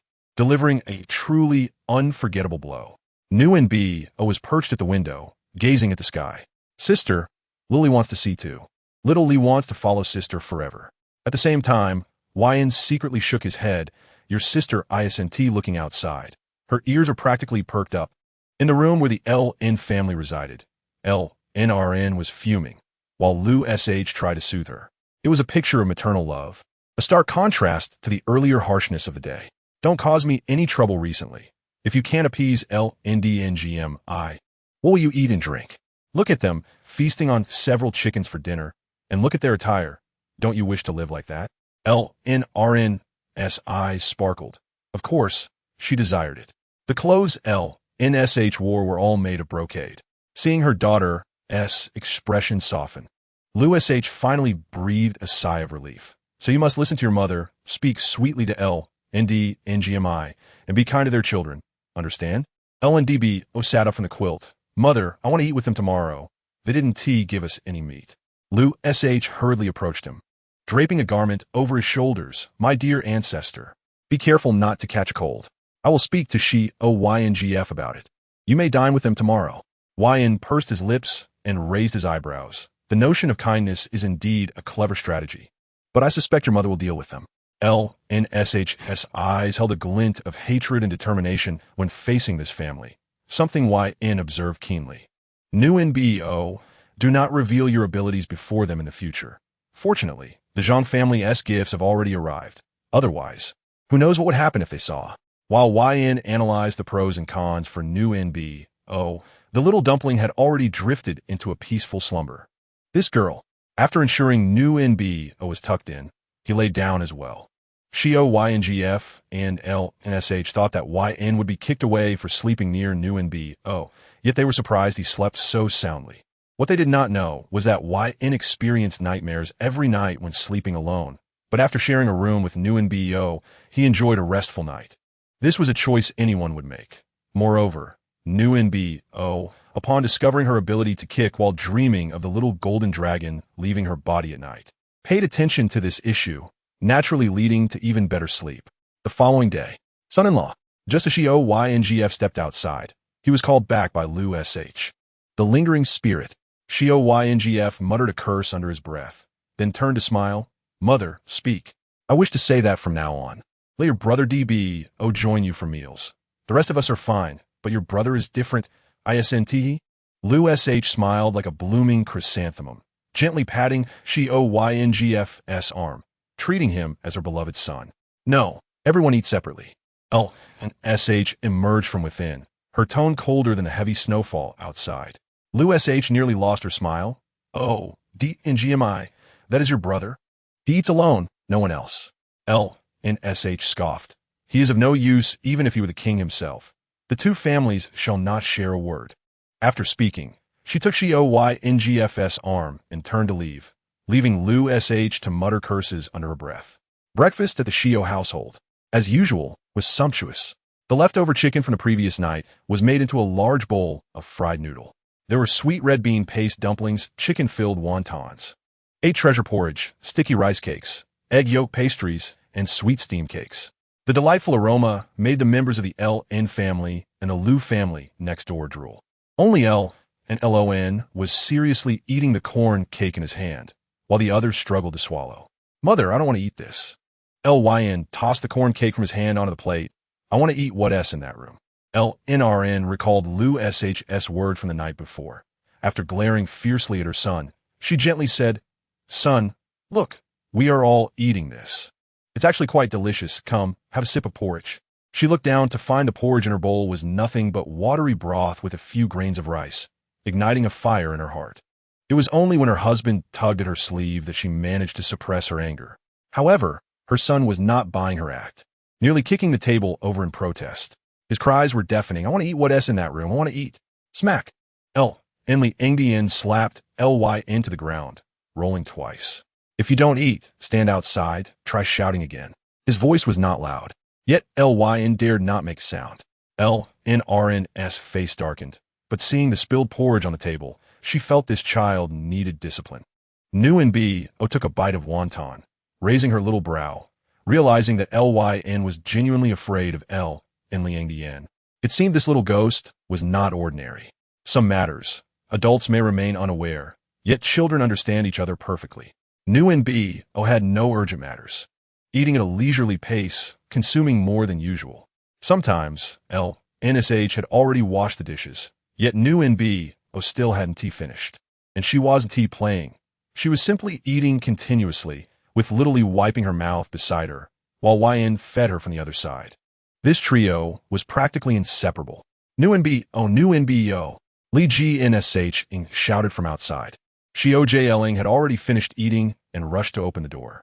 Gnsh, my sister is still eating, what is up?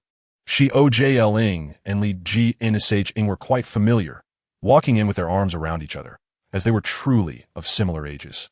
L and Liang stood at the door, darkly observing the two as they passed. Gnsh, you were released by the magistrate? Nu and Bo smiled brightly, asking him.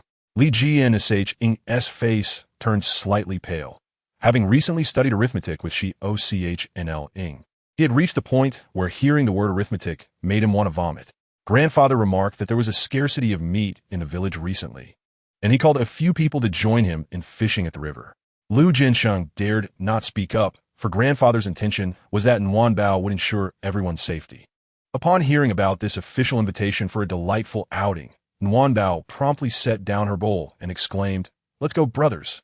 Since the village head was present, Lin Shi paid no further heed to them, merely watching as they donned their clothes before allowing them to depart. Even Lu Jinsheng was forcibly adorned with a hat by Lin Shi. "Where are we going?